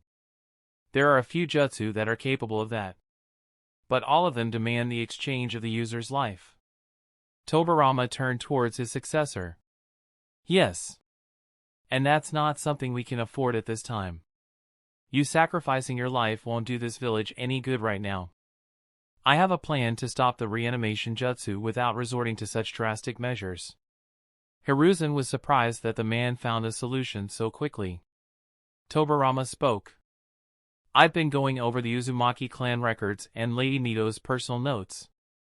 There is a way to free the soul from the body of a reanimation. I've been developing a jutsu that separates the soul from the body. It's nearing completion. But I will need a couple of test subjects to research and collect data. Hiruzen closed his eyes and sighed hearing that. For a second he sounded like Orochimaru. But unlike my student, Sensei knows the value of life. I'll make the arrangements. The old Kage had a small frown on his face as he thought about such a powerful jutsu. Can this method be used on the living? In the process of finding a solution, we don't want to create an even bigger problem. Tobirama shook his head. No. This jutsu will be useless against the living. It will only work on the dead because they are supposed to be dead. Using the reanimation jutsu means to bring the souls to the living realm and forcefully binding it with a sacrifice. This forbidden nature is the very reason why the jutsu will only work on those that are in a reanimated state. But a technique of such nature would require some price to pay, wouldn't it? At Hiruzen's question, Tobirama sighed. He looked at the old man and answered. Yes. There is a certain condition to use this sealing jutsu. It will need nature energy to power it. To fight against the forbidden nature of the reanimation jutsu, normal chakra isn't enough. We need to use nature chakra. Hiruzen was shocked. Nature energy? You mean using Sage Jutsu chakra? Indeed. We will need someone who can harness nature chakra to power the seal. The old Kage was silent for a moment and then spoke. I have a student. He learned how to use natural energy from Mount Maiboku. The second Hokage raised an eyebrow at that. Mount Maiboku? Are you referring to the land of the toads? Yes. He has signed a summoning contract with the Toad clan. And he has been trained in using nature energy. Hiruzen replied. Tobirama nodded. Summon him. We will need to complete this seal as soon as possible. Yes. It'll be done. A few seconds later, Tobirama sighed, stopped his work and looked at Hiruzen. Tsunade is still roaming outside these walls, isn't she? The old Kage closed his eyes and just nodded his head. The eyes of the second Hokage narrowed. Hiruzen looked at the man and immediately knew the reanimated Kage was not happy with his living clan member. If you want, I will summon her. No. Tobirama shook head at Hiruzen's suggestion. I will need to speak with her before I go. But not now. If we suddenly gather forces to the village, it will look suspicious. The ruling Kage nodded. There is something else I've been meaning to ask. Fourth Hokage, Minato Namikaze, used the Reaper Death Seal to stop the Nine Tails and protect the village. His soul is still in the Shinigami's belly. I've been looking for a way to free him from that prison. The silver-haired Kage nodded his head in understanding. He wasn't going to let a Kage who protected the village suffer if he could help it. I've already been thinking about it. I will free his soul when the time comes. Hiruzen was glad, and both of them worked on their projects in comfortable silence. A short while later, Tobarama asked a question. How is Danzo? Has he created any trouble lately? Hiruzen could hear the frustration and anger hidden in his sensei's voice. He quickly replied. No. Surprisingly, he's been quiet. He hasn't made any moves. Tobarama narrowed his eyes and looked at his former student. But... The old Kage sighed and spoke. But my spy has informed me that Root is still active. They have been conducting operations outside our borders. He doesn't know the details, but he's keeping his ear to the ground. My spy has already compiled a list of Danzo's agents. Tobarama stopped his work and crossed his arms. How did he change so much? The only reason I haven't gone after him till now is because you told me he still has some semblance of loyalty to the village. But the more I hear, the harder it becomes to believe that. What happened to him? Hiruzen looked down and was quiet for a few moments. He recalled the incident that scarred and changed his friend. Danzo had a son. The child was capable in the shinobi arts. He became Genin at 9 and Chunin at the age of 11. When he was 13, he and his team were escorting an important client through the border of the Fire Country. They were headed to a meeting composed of merchants from the 5 great nations. During the mission, he along with his teammates died to an enemy attack. Tobarama's face slightly softened, but he was still confused. It's unfortunate that something like that happened. But he knows that the life of a shinobi could end at any time. Why would this change him so much? It was during this time we were establishing our information network throughout the nations. Just shortly before the mission, Danzo received intel that enemy forces might be in the area. But since it would have caused an international incident, he didn't send anyone else. And it cost us. It's one of his greatest regrets. After that, he became more headstrong and took action without waiting for my permission. With his root acting in the shadows, he was able to divert many threats and kept the village safe. But somewhere along the way he began to put his own interests above the village's. He wanted to take my position. And now, it's come to this. Tobarama closed his eyes and slightly shook his head. Even going as far as colluding with a traitor and using my brother's DNA for experiments. Hiruzen looked at the man for a few seconds and spoke.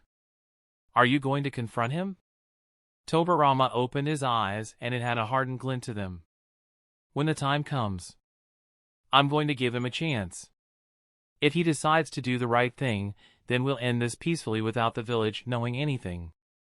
If he doesn't, then we'll end things on my terms. I understand, Sensei. Tobarama continued on with his work and then decided to switch topics. Are there any promising talents in the village? Any other jonin who is as skilled as Kakashi Hatake? Well, there are a few. But Kakashi is the best. There aren't many jonin like him save a few. Tobarama cocked his head at his student. You're holding back something. Hiruzen sighed, knowing he couldn't hide anything from the sharp senses of the man in front of him. Well, it's not a jonin but a genin. A genius in the ninja arts. He possesses talent and potential that could possibly surpass even yours, Lord Second. The second Hokage stopped what he was doing and looked at the old man.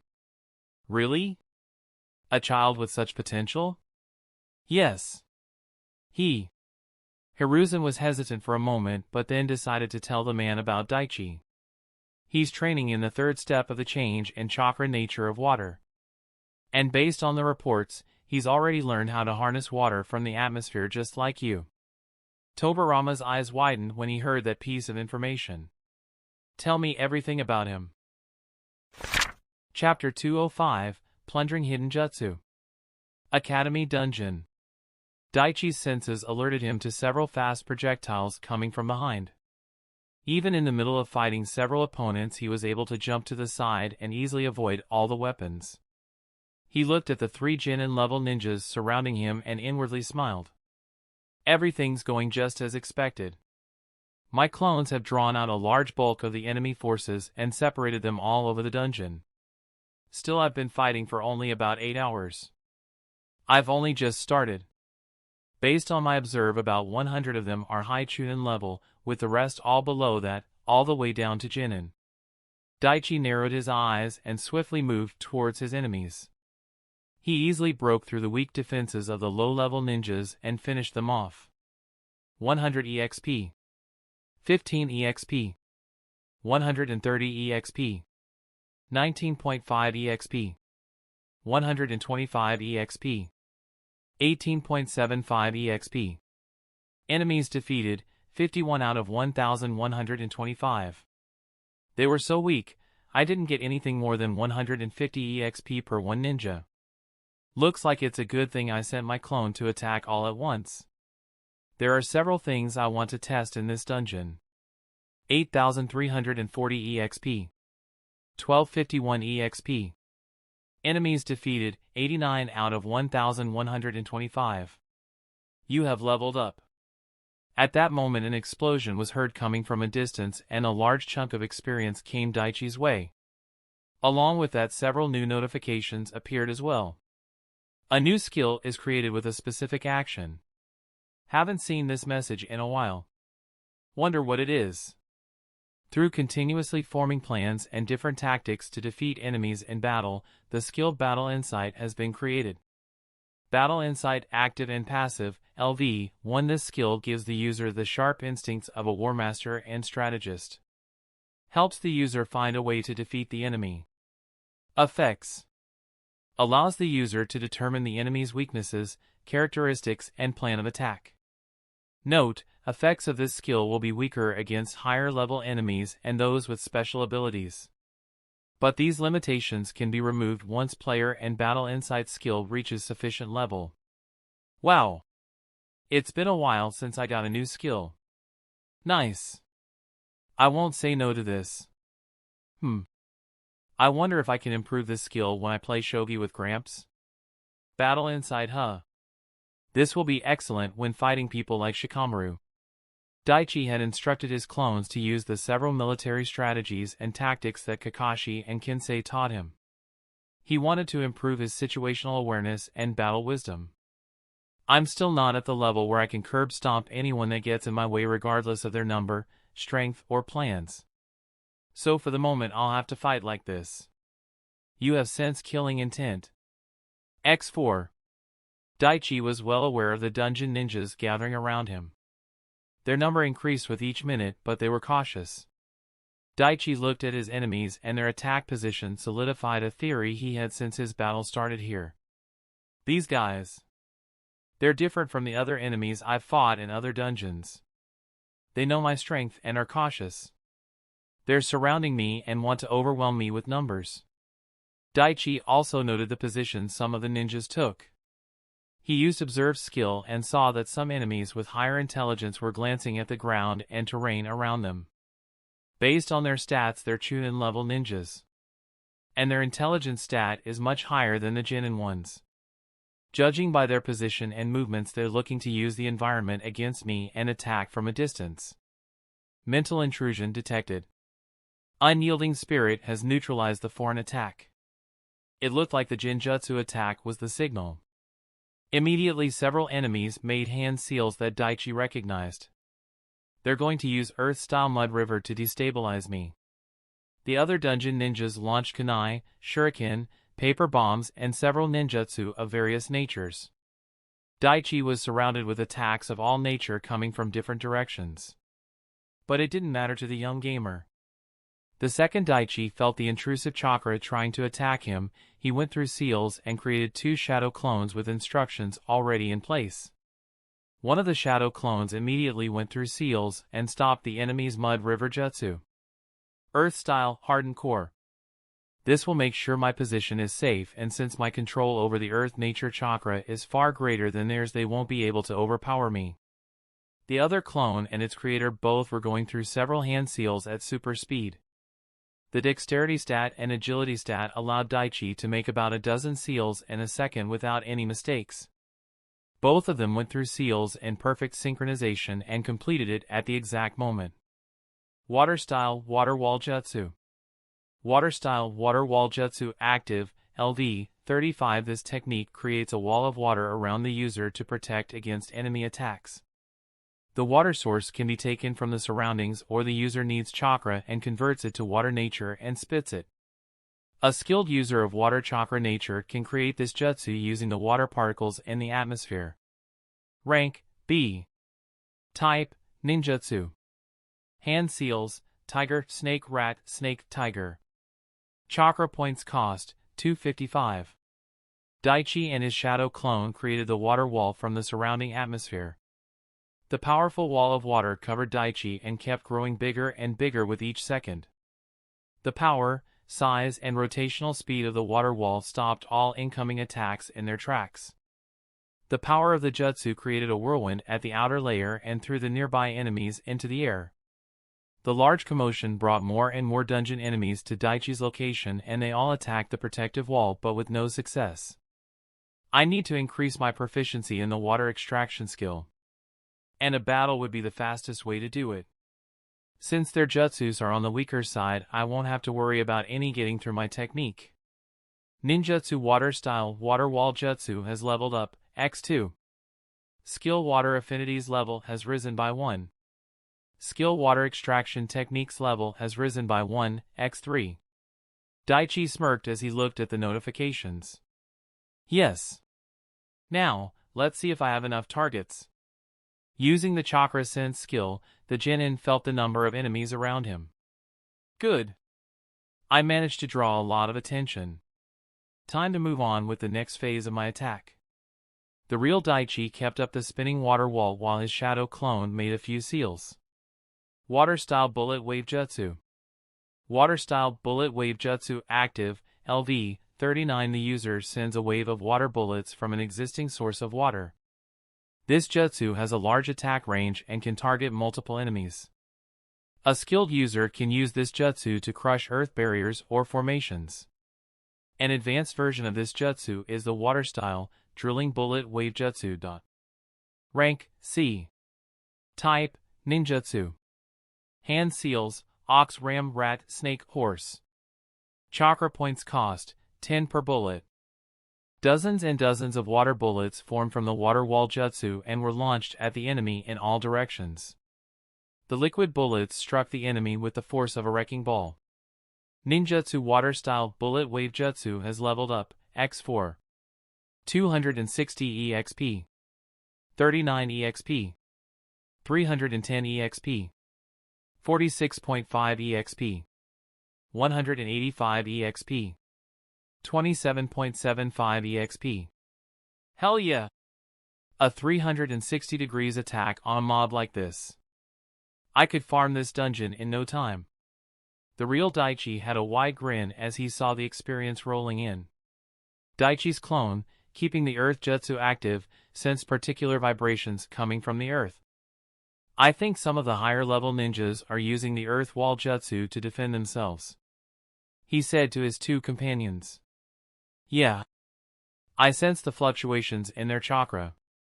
Time to switch up the jutsu. The real one spoke and the clone using the bullet wave jutsu nodded.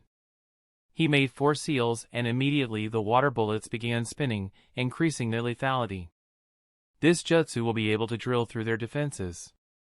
Ninjutsu Water Style Drilling Bullet Wave Jutsu has leveled up, X3. The experience kept coming in and along with it, a skill with low activation percentage activated.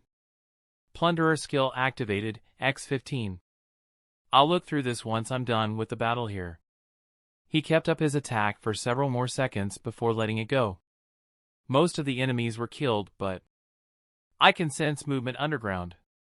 A few hid deep into the earth. Daichi jumped away from his spot and a moment later a hand burst through. Several other dungeon ninjas appeared from the earth. There were only about a dozen of them. Even though it was almost 4-1, Daichi and his 2 clones finished their opponents quickly. Enemies defeated, 211 out of 1,125. So 122 enemies in these last couple minutes, huh? That's a new record for me. But most of these guys were weak. Daichi looked at the experience bar and saw that he had only gained about 42,000 EXP from this battle. Come on, Daichi. No need to get so down. There are still over 900 ninjas to go. Once everything was done, the genin made his way to a secluded area of the dungeon and looked through the plunderer notifications. Daichi saw the list of jutsus the plunderer skill copied. Some were simple D-rank ninjutsu and jinjutsu that were useless, but Daichi saw use in some others and acquired them. As he looked through the list of 15 plundered skills, he came across a few that made him narrow his eyes. Shadow imitation jutsu is plundered. Would you like to acquire this skill? Yes or no? This is the Nara clan's hidden jutsu. If I learn this jutsu, then I'll be able to learn how to manipulate Yin chakra much more easily in ninjutsu. That will open whole new doors for me. Yes. Give me the skill system. You have acquired Shadow Imitation Jutsu. New information on the hidden jutsu of the Nara clan flooded Daichi's brain. So that's how it is. I'll need to see if Kinsei has any more info on the Nara clan before I start using this. / is plundered. Would you like to acquire this skill? Yes or no? Yes. Daichi looked at the details of the attack and nodded. / is a kenjutsu attack that involves slashing twice swiftly in a row with a single blade. A cut in one direction is attempted and then the blade is immediately reversed and swept back in the other direction. The speed at which these attacks occur takes less than a second. Speed, technique, and dexterity is paramount for this skill to be used effectively. If a single error is made in the initial slash, then both cuts will miss or not do enough damage. And not enough speed or not enough precision can mess up the attack. I'll definitely need to practice it with some weaker enemies before taking it against the stronger ones. Detection Seal Jutsu is plundered. Would you like to acquire this skill? Yes or no? Yes. Definitely. I'll have to learn sealing jutsu during the 3-year training arc. Assuming that even happens. Daichi looked at the skill that appeared in his list and smiled. A simple sealing jutsu used as a ward to detect motion. An ambush or a stealth attack can be warned against by this seal. Depending on the kanji or paper used, the seal itself will have a variety of ways to notify its user. Although it can't sense chakra flow, light changes, or sound. Well, it's something at least. Daichi looked at the last one on the list and it was also a hidden jutsu. One from the Akimichi clan. Expansion Jutsu is plundered. Would you like to acquire this skill? Yes or no? Yes. Not gonna say no to more hidden jutsu. Several hours went by with Daichi and his clones battling throughout the academy dungeon. Since his stats were high and the dungeon was a relatively weak one, the young gamer decided to use direct frontal assault. Skill killing intense level has risen by 1. The dangerous intent flowing from Daichi paralyzed several enemies near him and he used his dagger to finish most of them quickly. He quickly went through seals and created a water prison jutsu that trapped that last person. Water style water prison jutsu active, LV 40. This technique traps the target in a sphere of water. The water can be drawn from the surroundings or expelled from the user's mouth. The user or a clone must have contact with the sphere to maintain it. At higher levels this limitation can be removed. Rank C. Type Ninjutsu. Hand seals, snake ram, horse, hare ram, ox. Chakra point cost 150. Note, the higher the level of this skill, the stronger the water sphere, making the target's movements more restrictive. Daichi looked at the ninja and spoke. Your body is quite strong. And based on your stats, I'd say you're a high chunin level ninja, aren't you? The enemy ninja didn't say anything and just gazed at Daichi in defiance and struggled in the water prison. Yeah, I know you can't talk. I'm just curious to see if you can escape my water prison. Daichi started compressing the water sphere and soon the enemy's health was reduced to 0. 508 EXP. 76.2 EXP. Enemies defeated, 302 out of 1125. You have leveled up. 2 level ups in one day. That hasn't happened in a long time. Daichi looked at the timer and realized that he had spent almost 19 hours in the dungeon. Should I stay till the whole 24 hours are up or leave? Nay. I'll leave. I left the shadow clone with Shikamaru and the others. If anything happened to it, they would be suspicious. Better get the hell out of here before anything like that happens. Daichi exited the dungeon and found himself back in the storage closet. He created a shadow clone and dispelled it, letting his clone know that he's back. The gamer ninja waited for a while before the door opened and his doppelganger showed up. Any problems? No. The clone shook his head. But then, with a mischievous smile, spoke. But there is a development. You can see it for yourself. With that, he dispelled himself and the chakra and memories returned to Daichi. The real Jinin went through the clone's memories and sighed. He was right. I can't believe Shikamaru was the one that came up with it and my clone agreed to this. A birthday party for Naruto. I just hope nothing goes wrong. Wait. Did I just jinx myself? Chapter 206, Birthday Plans and First Tier Seal. Daichi was in Kensei's library going over various books on the Nara clan. The veteran ninja had collected and recorded information on various clans from all over the world, their jutsu and fighting styles. Daichi looked over some of the information and he was impressed. There is no way the old man could have gotten these kinds of info without fighting most of them. The information here. It's like a treasure trove. The young Jinin was looking through 2 books in particular. One was on the Nara clan and the other on the Yuki clan and ice-style users. The Nara clan uses Yin chakra in a special ratio to create their hidden techniques. Over time their bodies acclimated and they gained a genetic advantage to using their style. But it can be taught to someone outside their clan. In the beginning the Nara clan developed techniques to hunt animals, but over time they realized the battlefield applications and thus several variations of the Shadow Jutsu were born. They formed an alliance with the Yamanaka clan and Akimichi clan and helped them with long-range support. Daichi closed the book and thought about the situation. I know how to use the Shadow Imitation Jutsu, but if I use it in public, there will be a lot of problems coming my way. Some might even accuse me of stealing clan secrets. Looks like I can only use this jutsu in the dungeons. Daichi leaned back in his chair and thought about the enemies he would face in the future. In about 2 weeks Naruto's birthday is coming up. I can't believe it's almost October.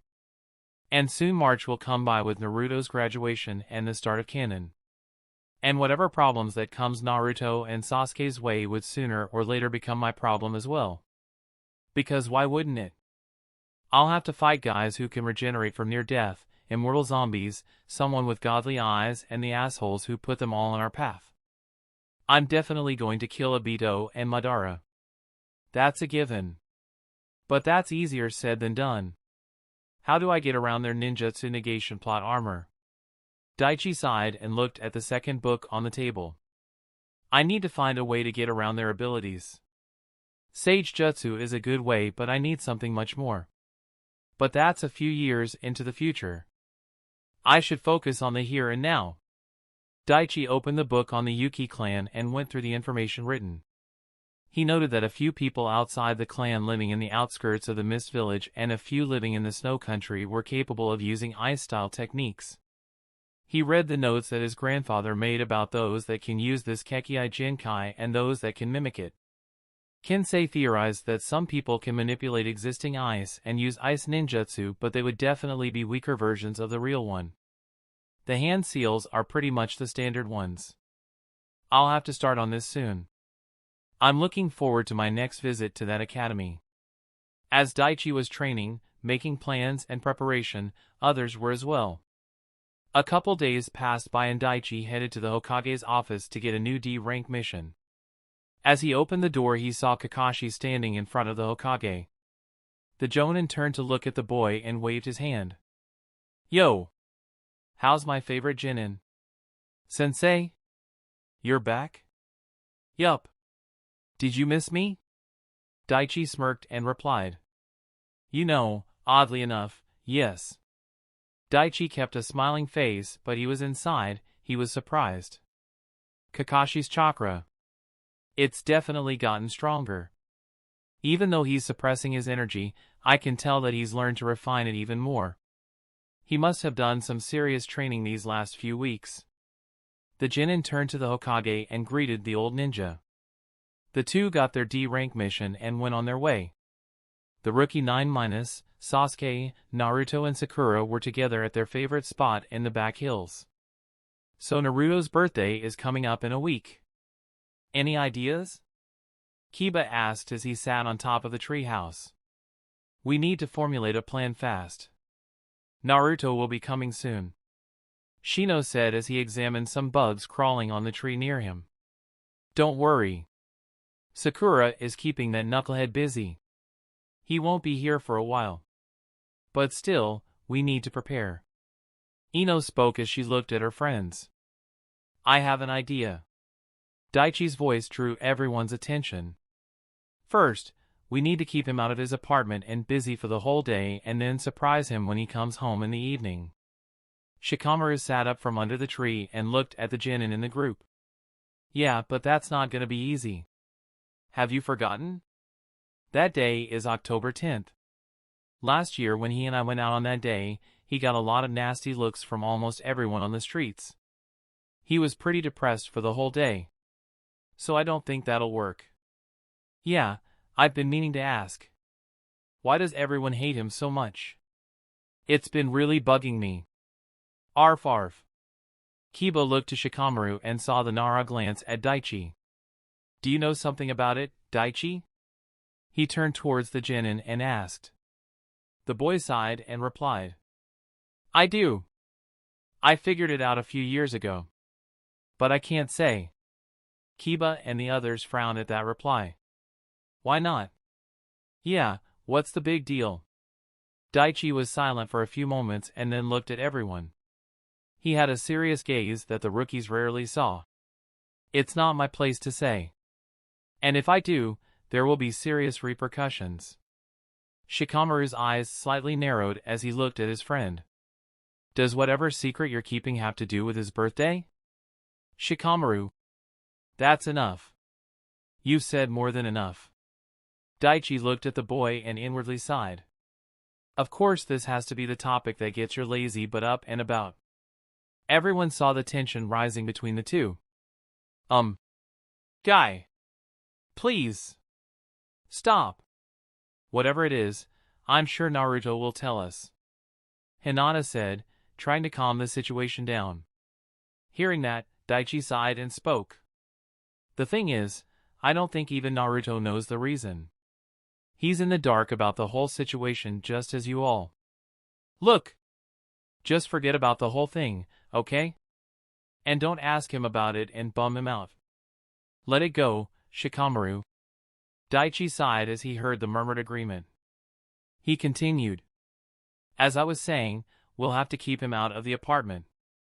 And before you guys say anything, I'll take him here and keep him busy.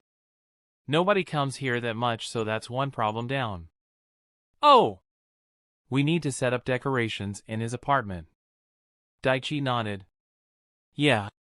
But it's a mess. Once I get him out of the apartment, I'll make a few clones to clean the whole place. You don't have to do it alone. We'll help you. Kiba said as he placed his hand on Shino's shoulder. And why would I do that? The young Abiram student raised an eyebrow at his friend's decision. Come on. I don't like it either, but it's for Naruto. And besides, with how all the junk is piled up in his apartment, you might even discover a new species of bugs. The young Inuzuka chuckled and said to his friend. I know you're making a joke, Kiba. But the way the trash is accumulated at his place, you might be right. Fine. I'll help you. A small bug flew away from the top of Shino's finger as he turned to look at Daichi. Excellent. Thanks Kiba, Shino.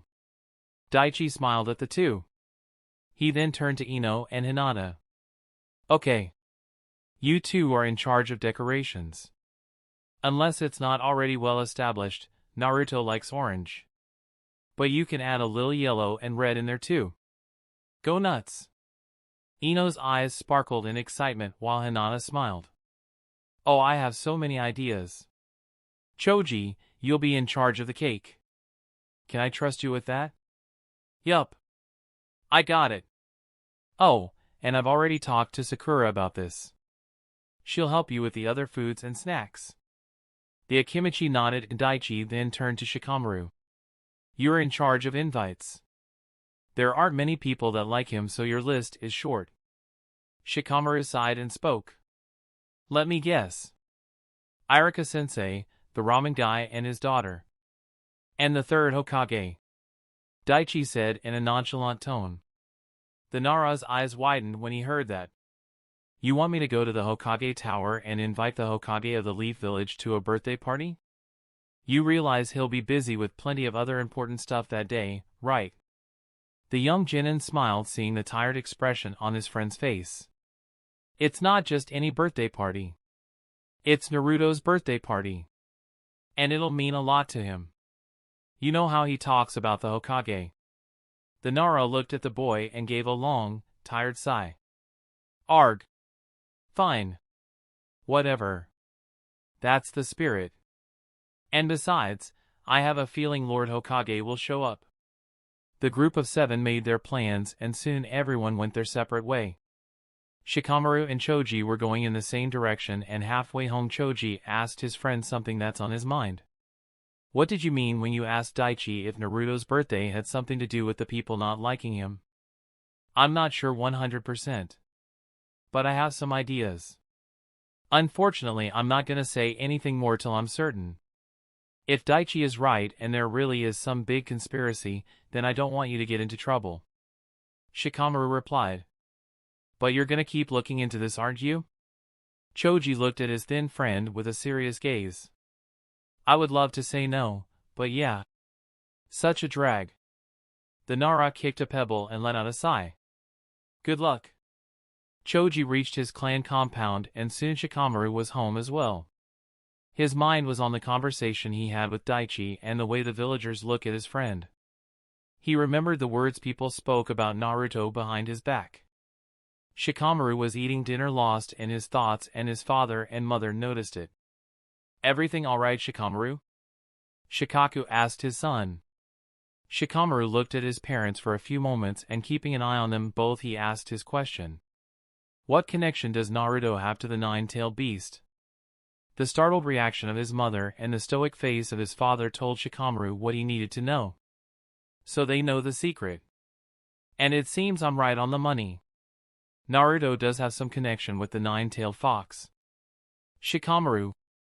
Who told Dash? Yoshino. Stop! Shikaku's firm voice stopped his wife from saying anything else. He looked at his son and with slightly narrowed eyes spoke. Shikamaru. I know you care about your friend a great deal. But you need to stop. Just let it go. The young Nara gave an irritated sigh hearing that. You sound just like Daichi. The Jonin commander's eyes slightly widened hearing that. So that boy knows. He let out a small sigh and spoke in a somewhat kinder tone. Shikamaru, right now all you need to know is this. Naruto is a good friend. You said so yourself.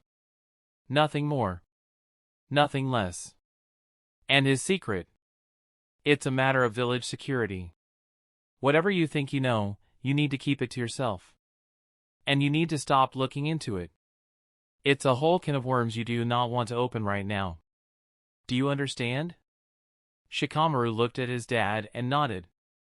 Yes, father. May I be excused? Shikaku nodded and his son left without another word. The Jonin commander and his wife sat there in silence for a few moments before the man sighed and spoke. He's not gonna let this go, is he? Yoshino's lips slightly curled as she looked at her husband. What do you think? Shikaku pinched the bridge of his nose and sighed. I think this is going to be such a headache. Yoshino looked back to Shikamaru's seat. Well, he is our son. You know, I can't help but ponder the frightful headway he'd make if he put this kind of energy into his studies. The Jonin commander smirked at that statement. The smile slowly wore off as he thought about his next move. I need to inform the Hokage about this. So troublesome. Daichi was at home in his backyard meditating. He had several clones around him gathering and storing chakra into their seal. Several hours went by and Daichi opened his eyes to the sound of a system message. Tier 1 to 25 million out of 25 million. Fucking finally. About time. A grin formed on the boy's face as he looked at the chakra stored. 25 million chakra points. I'll make sure the next one is completed even faster. Several other notifications appeared and Daichi began going over them. The second tier, huh? Alright. Let's see what it is. Chapter 207, Tier 02, Life Return and Kakashi's Promise. Daichi's home. With a huge smile, Daichi got up from his spot and went to the nearby pond. He looked at his reflection and saw a small green triangle in the middle of his forehead. Huh. I thought it would be in a diamond shape. Perhaps it's different for me because of my gamer system. Skill strength of the 100 seal has upgraded to Tier 01. Tier 01, 25 million chakra points. Tier 01 seal is in the form of a small green triangle. Cannot add chakra to this seal beyond the marked amount. Since Tier 01 is complete, system has now stopped allocating chakra to the seal. This skill is now inactive. So I need to reactivate again if I want to get this skill to the next level. And it looks like another seal will be formed at Tier 02. Chakra points needed to reach Tier 020 out of 50 million. I need 50 million chakra points to get to Tier 02. But that won't be a problem with the way I'm going to redirect my chakra. Status. Name, Daichi Hekima, the gamer. Class, Genin ID 012559. Age, 12. Title, Capable Child, Explorer, Prodigy, Beast Slayer, Dungeon Warrior, Executioner, Assassin, Mighty Healer, Slug Sannin's Apprentice, Master of the Elements, a Genius of the Continent. Level, 54, 1024 out of 79,050. Health points, 27070. Chakra points, 86448. Stamina points, 24645. Mana points, 13095. Primary stats. Strength 300. Vitality 300. Dexterity 235. Agility 300. Intelligence 220. Chakra 500. Wisdom 215. Special stats. Sense 135. Stamina 245. Indomitable 40. Charisma 63. Persistence 38. Dignity 13. Luck 14. Stat points 463. Rio 30573690. 86448, that's perfect for this. Daichi opened the 100 seal skill and thought about activating the skill to begin the next tier. This skill is currently inactive. Once this skill is activated, the system will automatically direct the allocated amount of chakra to the specific location of your body. A red system message box popped up next. How much percentage of your chakra do you want to redirect to the skill? Let's see, does the system have restrictions in place or can I give it any amount I want? Daichi thought about how much chakra he wanted to give the seal and came up with an answer. 300%. Unable to allocate 300% of the user's chakra. Allocating chakra points cannot exceed 150% of the total chakra points.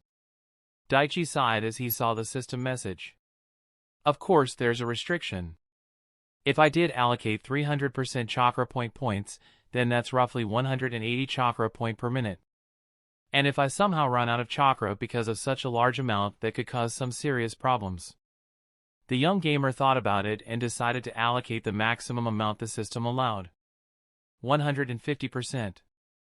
86,448 asterisk 150% out of 100 is equal to 129,672 estimated at most 385.5 days needed until completion and creation of Tier 02 seal. Not an accurate time frame due to various factors. So almost a year, huh?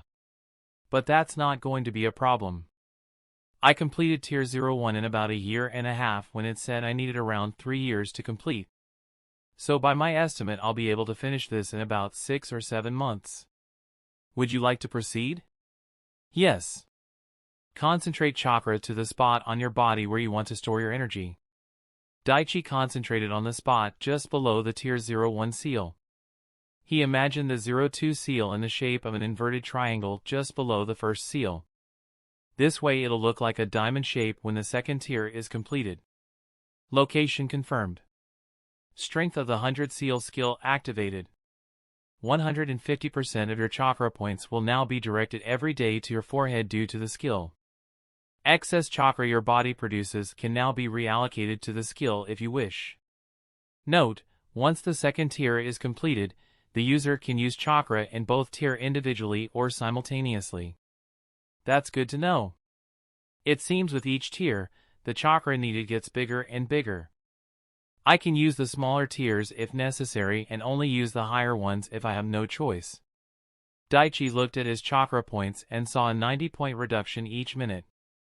I'll have to spend some time meditating every day to make sure there won't be any problems. Academy Dungeon. The Genin spent his days completing D-rank missions under Kakashi and fighting in the Academy Dungeon. He honed his water affinity to levels that only very few could match. At the moment Daichi was battling several dungeon enemies along with his clones. There were 8 enemies and the real Daichi trapped all of them with the new shadow imitation jutsu. You're all going to be my guinea pigs now. Time to see the power of Life Return and find out its limitations. Life Return active, LV, max an active skill given to the player when vitality has 300. This skill allows the user to absorb the stamina and health of their target and improve one's own vitality. Effect. Increase in health points and stamina points depends on the health and stamina absorbed from the target. Can permanently increase stamina and vitality stats with Life Return. Note, skill has a cooldown time of 2 hours. The user must be in physical contact with the target to activate the skill. 10 seconds are required for skill activation. He thought back to the skill description and the experiment he had done 2 hours ago. Once I use the skill, it will be on cooldown for 2 hours. And the shadow clones I create during the cooldown time won't be able to use the jutsu. And when I used the skill earlier, I only got 1 stat and vitality from the enemy. But he was weakened during the battle. Perhaps that's why I didn't get any increase in stamina stat. Daichi looked at the clones and nodded. All the enemy ninjas captured weren't wounded or exhausted. The Genin wanted to know if there is a difference in using Life Return on enemies that aren't wounded and exhausted and those that are. The dungeon ninjas captured were all of similar levels. If my clones can also absorb the stamina and vitality stat and return them to me when dispelled, then this would be one hell of a broken skill. The shadow clones came near the trapped, struggling enemies and placed their hands on the enemy's head. The system recognized its user's intent and a 10-second countdown began.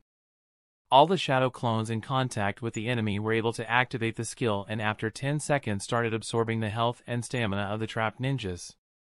100 EXP. 15 EXP. 135 EXP. 20.2 EXP. 120 EXP. 18 EXP. The clones absorbed all the health till the last ninja turned to smoke. And then each one dispelled itself and Daichi had his answer. So my clones can absorb health points, and stamina points, but they can't help in increasing my stat points. It seems only I can do that. Daichi looked at the skill and it wasn't in cooldown.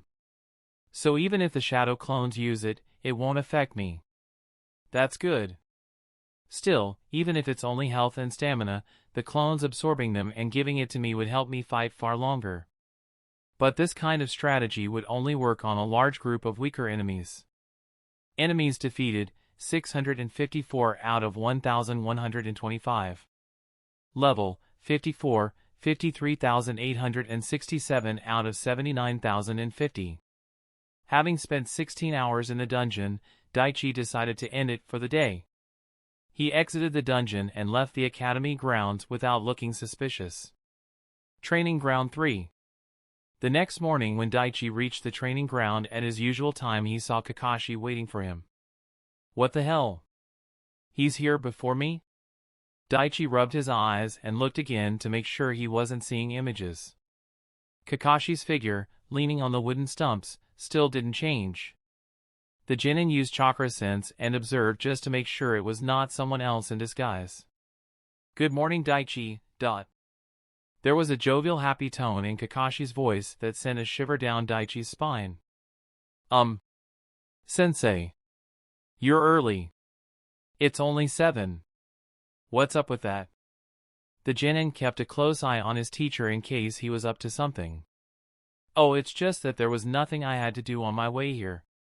No old lady to help or cat to get around. And I didn't even get lost. Huh. So this is what it's like to get here early, huh? Daichi looked at the man with a deadpan gaze. Oh wow.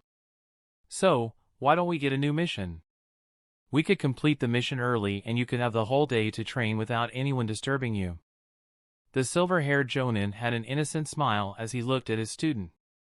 Daichi just nodded and didn't say anything else. They made their way to the Hokage Tower and Daichi kept his vigilance the whole way. Once inside, Kakashi asked for a simple D-rank mission and they got one. It was a simple mission to rearrange scrolls in the public library after their renovation. At the library, Daichi was surprised to see that Kakashi had decided to help him out. The jonin even created a few clones and asked his student to do the same to complete the task faster. What is he up to? The young genin looked at the man out of the corner of his eyes every few seconds, but he didn't see the jonin doing anything suspicious. Of all the countless dangerous situations I've been in, I can't believe this is the one that's freaking me out.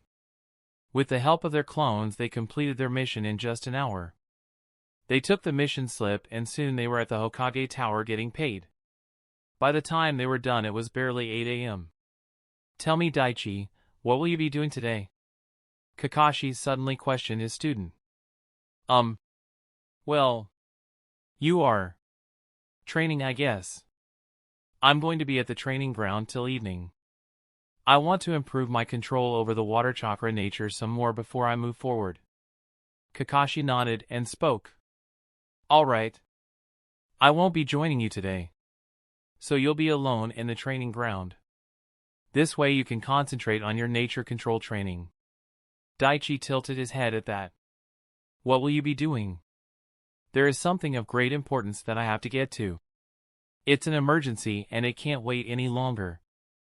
The jonin didn't say anything more and Daichi didn't ask, seeing the serious air around him. The next second the jonin vanished in a pile of leaves, leaving Daichi to his thoughts.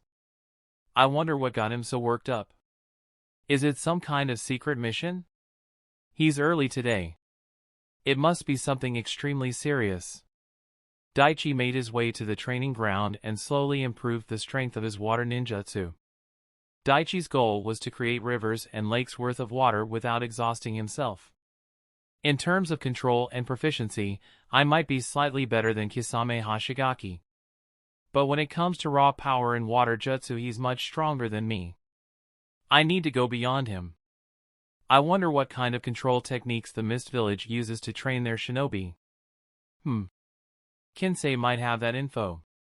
Or at least one of his books in the library would. But I'm pretty sure I've already looked through everything there regarding water chakra nature.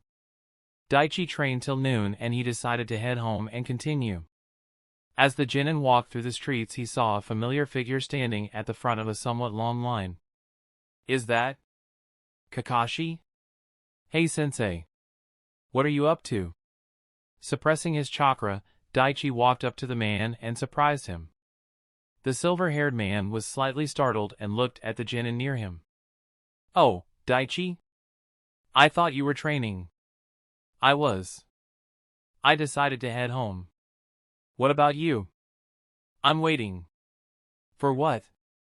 The genin raised an eyebrow and looked at the man. He then looked around and saw a poster near the small clothes store. Daichi read the poster and he didn't know whether to laugh or let out a tired groan. Make Out Violence to be released on October 07th at 2 p.m. First 10 copies will be signed by the author Jiraiya. Wait a minute. October 07th? That's today. Daichi turned towards his Jonin teacher with a stoic face. This is your big emergency? Yes. The last book was so good that I promised myself that I would be the first to have the next one. It's why I came early. The Jonin said without any shame. The genin let out a deep breath of air and relaxed. And the universe suddenly makes sense again.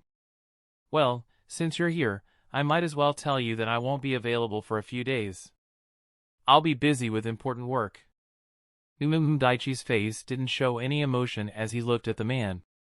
He stared silently for a few seconds before letting out a sigh. Okay then, good luck with your reading.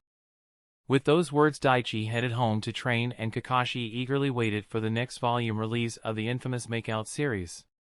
Several shuriken flew from Sasuke's fingers with speed and precise aim.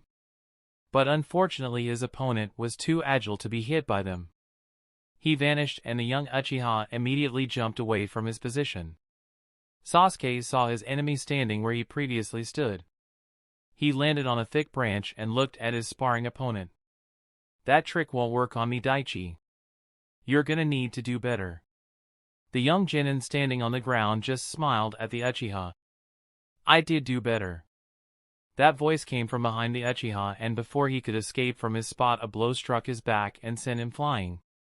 The Uchiha gritted his teeth, tried to ignore the pain and regain control of his body. He landed on the trunk of a tree and slid down to the ground. Sasuke looked at the Daichi on the ground and the one standing on the tree. It only took a couple seconds to figure out what was going on. That wasn't a clone. That was Jinjutsu. The Uchiha brought his hands into a ram seal and momentarily stopped his chakra flow. Jinjutsu release. At that moment both Daichi vanished and Sasuke once again tried to sense his enemy. Where is he? Behind? Above? Below? But even as he kept up his vigilance, a blow still struck his chest and sent him skidding backwards. Damn it! I didn't even see that. Where did that come from? Sasuke looked all around but couldn't find a trace of his opponent. Another punch hit his gut, taking the breath out of him. Sasuke coughed for a few seconds before jumping away from the location. He landed several meters away and looked at the situation. Does he have some kind of invisibility jutsu? No, wait. Bringing his hands together one more time. Jinjutsu release. The next moment Sasuke saw Daichi standing on the tree at the same spot before he punched him. A double-layered Jinjutsu, huh? I'm guessing you put the second one when you punched me. Daichi nodded his head. Don't believe everything you see. What you saw as the truth could always be a lie. Sasuke, I want you to take this next piece of advice and etch it in your heart. It's going to help you throughout your life. With a serious gaze, the Uchiha nodded and Daichi spoke. Believe half of what you see and none of what you hear. Especially from someone you don't even know. What are you getting at, Daichi? I know you wouldn't say something like that without a reason. The young Uchiha narrowed his eyes and looked at the only person he considered a friend. Daichi looked at the academy student and mentally debated whether or not to say anything more. You are the last Uchiha of the Leaf Village. People inside and outside these walls would try to use you for their advantage. Think for yourself and do not fall into their traps. Sasuke narrowed his eyes and then gave a small nod. Why did he say something like that now? Does he know something? Why don't we end our sparring session here? There's something I gotta do today. Daichi jumped down and walked up to the other ninja. But it's only dawn. And it's the Memorial Day of the Nine Tails attack. What do you have to do? Don't tell me there's a mission? Daichi shook his head at that. No. I have to arrange a birthday party. The Uchiha was surprised at that statement. What? He couldn't see Daichi as someone who would waste time on something so trivial. Yeah. It's Naruto's birthday. We're throwing him a surprise party. Sasuke was surprised and just nodded in silence. As he turned to leave, Daichi spoke, stopping him. Hey, would you like to come to his birthday party? You can't be serious, Daichi. I don't have time to waste on such nonsense. Come on. It's just one evening. This will do you good. Sasuke narrowed his eyes and resolutely shook his head. I got better things to do. Daichi narrowed his eyes, and before Sasuke could lead, he gave a meaningful warning. I know you want to become strong enough to avenge your family. But on that journey, don't forget about those around you. It would be meaningless if in the end, you wind up alone. And if that happened, Itachi would have won. Sasuke got furious and gritted his teeth. He rushed at Daichi, throwing a punch aimed at his face. Daichi blocked the punch and grabbed the extended hand. He blocked the other arm trying to attack him and twisted it, holding the boy in a submission hold. Sasuke struggled against Daichi's strong grip. What would you know of meaningless? You never lost anyone. You haven't experienced my pain. He shouted at the genin. You're angry. Take a deep breath. Daichi said in a calm tone, not letting the boy go. Sasuke struggled some more, not listening to him. Calm down. Take a deep breath. You need to control your emotions. The Uchiha stopped struggling and took a few deep breaths of air. Once he was calm, Daichi slowly let him go. Sasuke turned around and Daichi could see the anger on the boy's face. I can sense his chakra becoming slightly more potent, more powerful. It really is true. The more hatred he feels, the more powerful he becomes. Daichi was keeping a close eye on Sasuke's chakra and noticed the small changes. With a calm voice, Daichi spoke. You're right. I haven't lost anyone close to me. I don't know what it's like to feel that deep pain. And I hope I never will. The anger on the Uchiha's face slightly dimmed hearing that. But there is someone who can relate to you. Someone who knows the pain of being alone. Someone who goes to an empty home every day after school. Sasuke immediately knew who Daichi was talking about. Daichi continued. Don't think you're alone in this world. And don't think you're the only one who's experienced crappy situations. But that's life. It happens. Now you can ignore everyone around you and go at it by yourself, or you can form bonds with others who can understand you and move through life with people who will stand by you. Your choice. Daichi turned around and started walking away. The party will be at 7 tonight. You can come if you want. Daichi left the forest, leading Sasuke to his thoughts. With a calm voice, Daichi spoke. You're right. I haven't lost anyone close to me. I don't know what it's like to feel that deep pain. And I hope I never will. The anger on the Uchiha's face slightly dimmed hearing that. But there is someone who can relate to you. Someone who knows the pain of being alone. Someone who goes to an empty home every day after school. Sasuke immediately knew who Daichi was talking about. Daichi continued. Don't think you're alone in this world. And don't think you're the only one who's experienced crappy situations. But that's life. It happens. Now you can ignore everyone around you and go at it by yourself, or you can form bonds with others who can understand you and move through life with people who will stand by you. Your choice. Daichi turned around and started walking away. The party will be at 7 tonight. You can come if you want. Daichi left the forest, leading Sasuke to his thoughts. Chapter 208, Training Naruto. It was October 10th and Naruto was awake in his bed staring at his ceiling. He sighed as he thought about the day. Everyone's probably busy with their stuff. And maybe it's best if I don't just leave the apartment for today. But still, today's my birthday. Maybe Gramps will come to visit. Feeling slightly depressed, the young blonde just stayed in bed. He clearly remembered the looks sent his way and the cruel words spoken in whispered tone by the villagers when he went out on the last Memorial Day. "I'll just stay in bed and sleep." Knock knock. Naruto's head snapped up and looked at his door. Knock knock. Hearing the knocking again, he quickly got out of bed and went to the door. He looked through the peephole and saw his friend waiting outside. The blonde was surprised to see Daichi at his doorstep early in the morning. "Daichi, what are you doing here?" Naruto asked, opening the door. "Morning to you too, Naruto. Now come on. Get ready. We're going out today." Daichi smirked, looking at Naruto's cartoonishly cute pajama outfit. The blonde slightly smiled hearing that. His depressing thoughts vanished. "Wait! What about the others?" "Yeah. I already went to everyone's home. Since today is the Memorial Day, they're all busy with their clan and stuff. It's just you and me," Daichi said with a shrug. "Now come on. Get moving." Naruto excitedly nodded and went to get ready while Daichi looked around the apartment and noticed the piled-up trash. "Yeah. This will take some work." About 20 minutes later, Naruto and Daichi were headed to their spot in the forest. "Man, I wish the others were here too, you know?" "Oh, I'm hurt that you don't want me here." "Then maybe I'll just go home," Daichi said with mock hurt and crocodile tears. No, no. I didn't mean that. I was just kidding, you know." Ha ha ha. "It's always fun watching you get riled up like this." "Why you?" "So what are we doing here anyway?"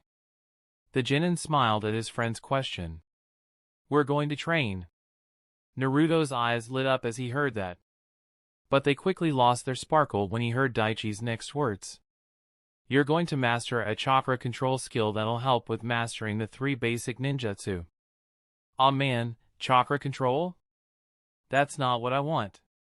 Come on. Show me some awesome jutsu. You must know a lot." Daichi nodded his head with a smile. "I do know. But it won't help you with the lousy chakra control you have. Now stop complaining. Do you want to get stronger or not?" At that question, the hesitation on Naruto's face disappeared and he was eager to train and learn from his friend. Several minutes after the real Daichi and Naruto left, the shadow clones hiding outside entered his apartment. Almost an hour went by before Kiba and Shino showed and started helping Daichi. "So what exactly did you say to Naruto? How did you get him to stay in the forest?" At Kiba's question, the Genin smirked. "I'm teaching him a chakra control technique. I figured training would keep him busy." "Oh man, really?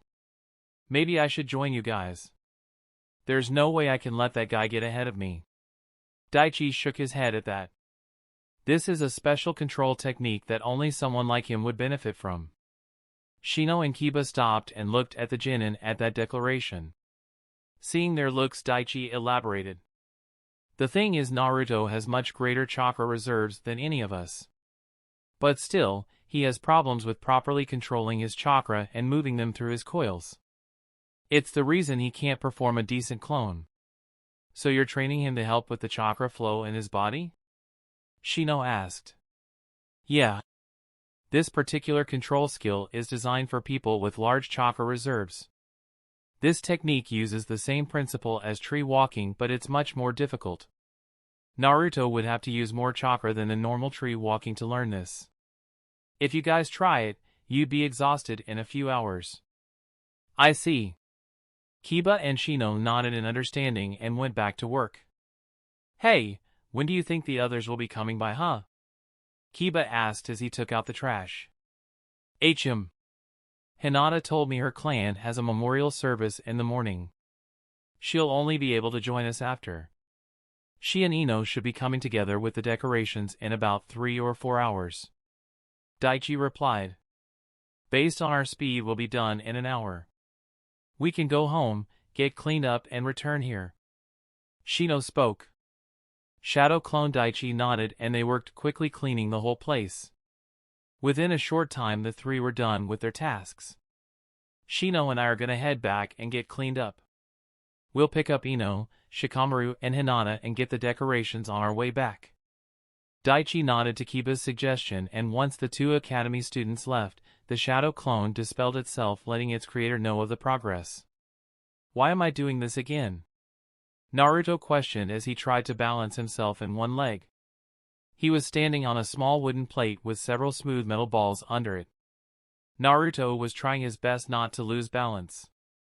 Sometimes I think this kid has the memory of a goldfish. The Jin sighed for what seemed like the 100th time, replied. Chakra is the combination of physical and mental energies. With tree walking technique you learn to somewhat control the chakra inside you. But this particular control exercise allows your chakra to move through the chakra coils more easily, and you would be able to use your jutsus much easier. The reason you couldn't properly use clone jutsu is because you weren't performing the technique with the proper harmony of physical and mental energies needed. With tree walking I'm sure you can use that jutsu, but with this, that control is even more refined. This exercise will help in improving your concentration and strengthen your yin chakra. To help Naruto train his chakra control, Daichi raised a small portion of the earth a meter high with the top made flat and smooth. He put 9 small metal balls of the same size and placed them in a square position and held them in place with his chakra strings. Once that was done, he placed a wooden board on top of them and had Naruto stand on it. Mainly ninjas learn tree walking and water walking techniques to improve their control. Wait! Water walking? You mean I'll be able to walk on water? That's awesome.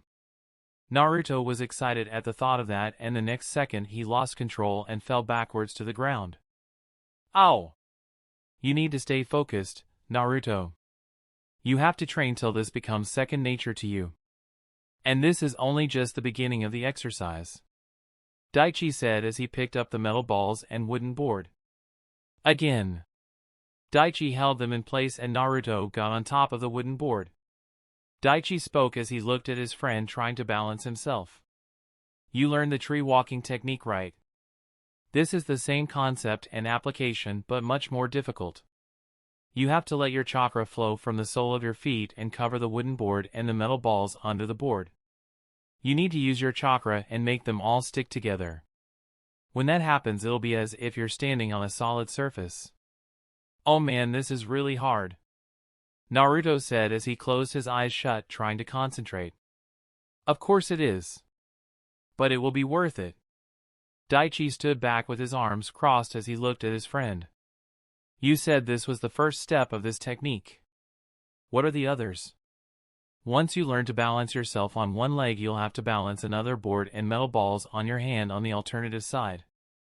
This will improve focus and boost your control and chakra flow throughout your body by a large margin. Wait. You mean I have to hold another one in my hand while I'm standing like this? Naruto was flabbergasted as he thought about that. Yes. That's the second step. It's a lot harder because you have to hold the board and not let the metal balls on top roll off it. Then an even more difficult part would be to hold a leaf of your forehead while you do all this. Daichi had a smirk on his face as he remembered the various control exercises Tsunade and Shizen taught him during his time with them. Huh! You're kidding me! Naruto groaned, and the next second he lost his balance and hit the ground again. Oh man! This is so tough! The blonde got up and rubbed his back to ease the dull pain. Of course it is. This exercise, even though it uses the same principle as tree walking, is much more difficult. In tree walking there was nothing between the soles of your feet and the tree trunk. But here, you need to focus your chakra on the wood, the smooth metal balls, and the flat surface. Daichi looked at the boy and spoke. Sometimes certain people would be unable to make their chakra flow through their body properly, or they would have an imbalance of yin and yang chakra, and this will hinder them in performing simple jutsus. But this problem can be overcome with training.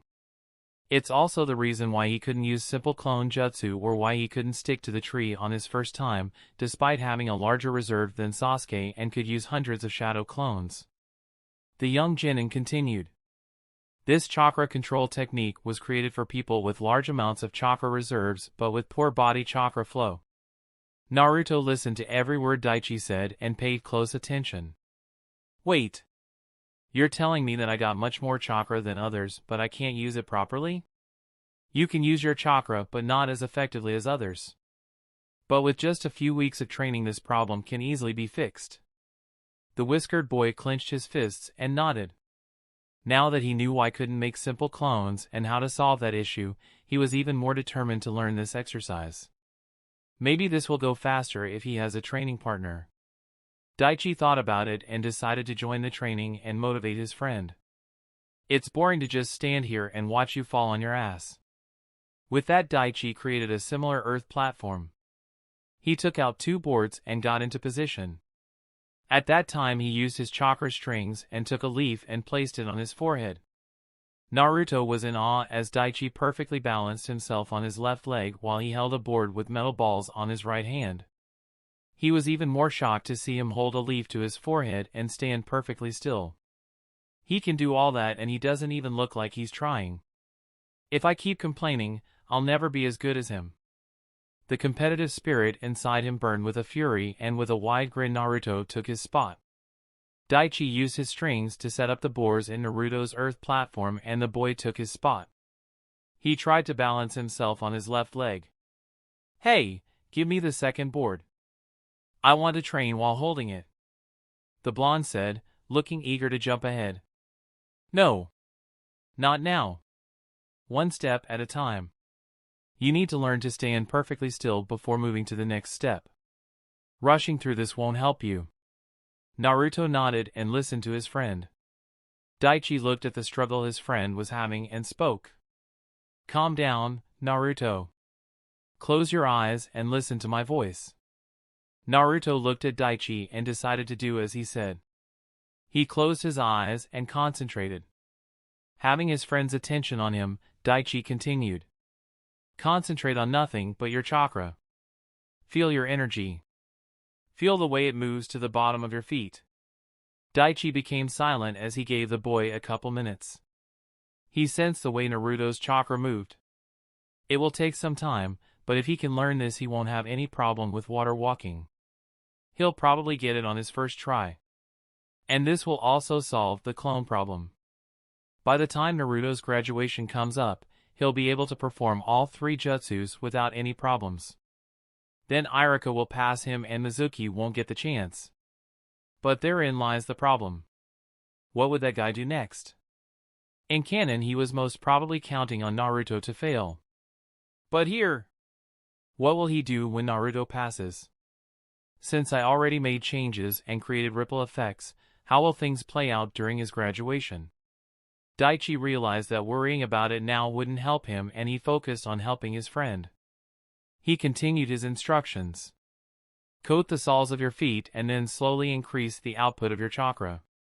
Cover the wooden board and then the metal balls. Use the right amount and make them stick to one spot. Sweat formed on Naruto's face as he concentrated on the task. He was happy to have someone like Daichi help him and he was determined to get stronger. What Daichi and Naruto didn't realize is that they had an observer watching them from afar. Chapter 209, A Birthday Party and Sinister Plots. Hokage's office. Hiruzen looked through the crystal ball and a happy smile was on his face as he saw Daichi help Naruto with his training. He looked at the genin and his smile slightly widened. The old Kage remembered the conversation he had with his predecessor about the genius child. He also recalled the warning the reanimated Kage gave him and the events that happened after. Saru, I've never known anyone with such talent. Even my brother couldn't master all the chakra natures to that degree at such a young age. Even I couldn't. And on top of that, this boy learned medical ninjutsu as well? This is truly incredible. Hiruzen nodded and smiled hearing his predecessor's assessment of Daichi.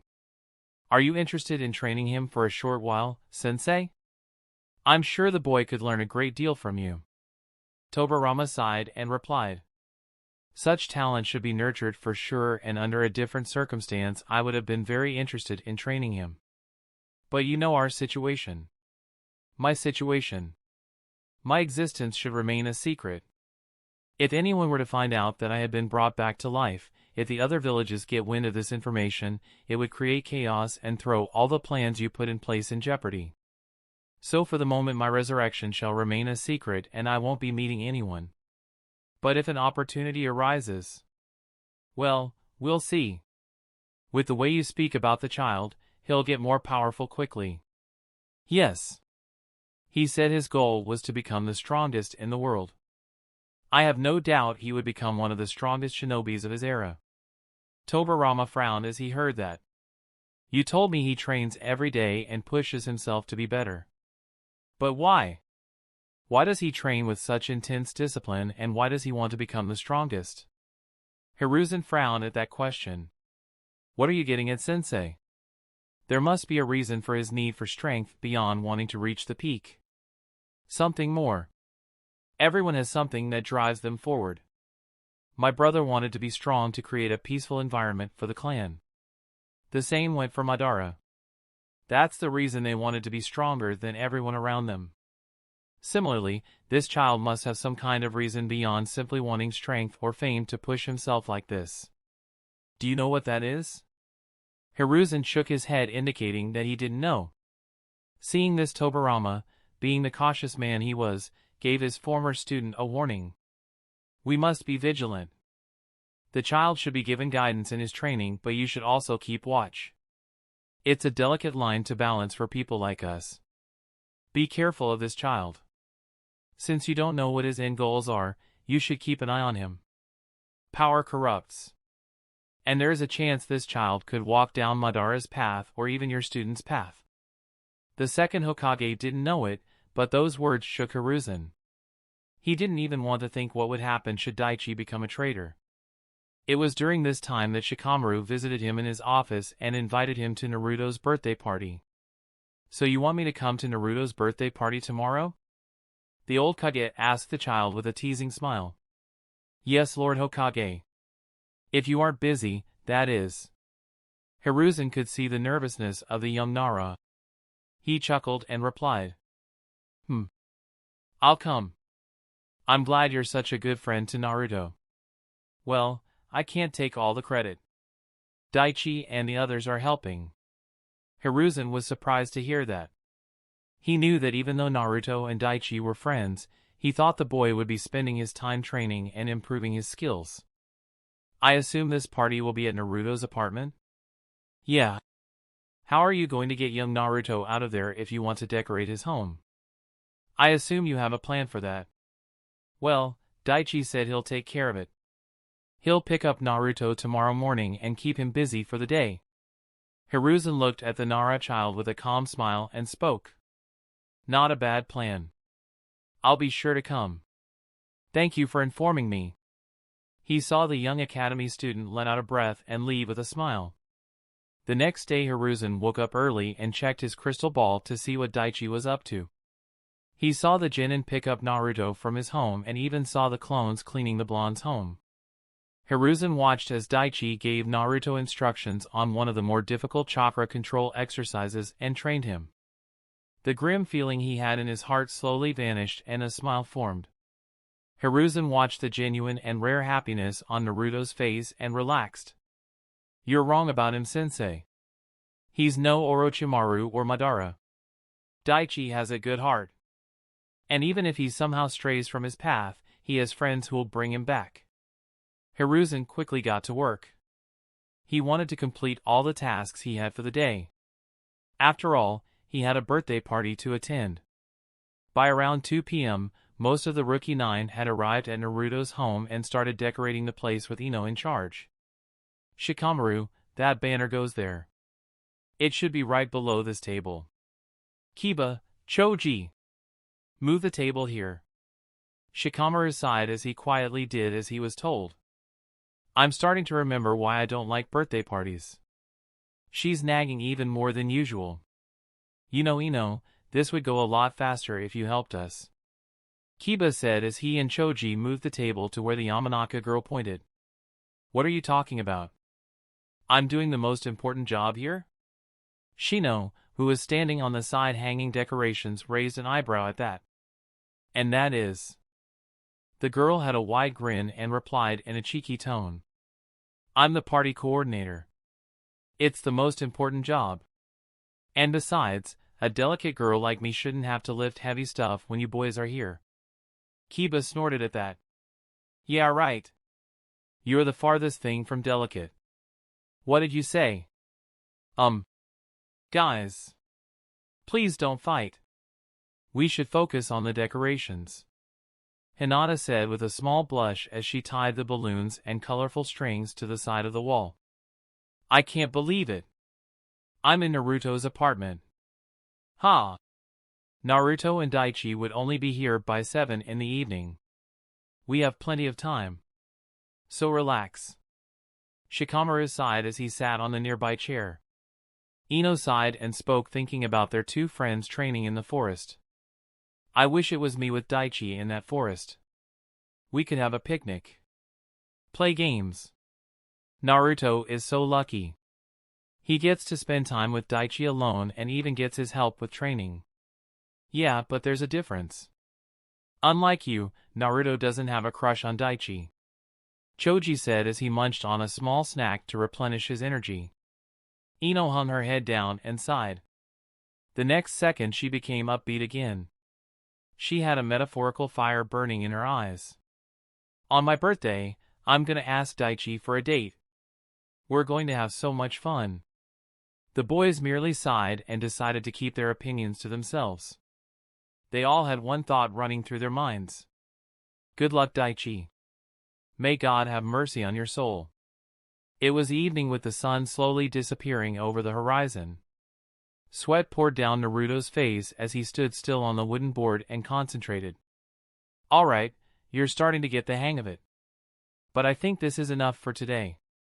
Come on. We can train some more. I'm not done yet, Naruto said as he tried to keep his balance. Daichi shook his head. No.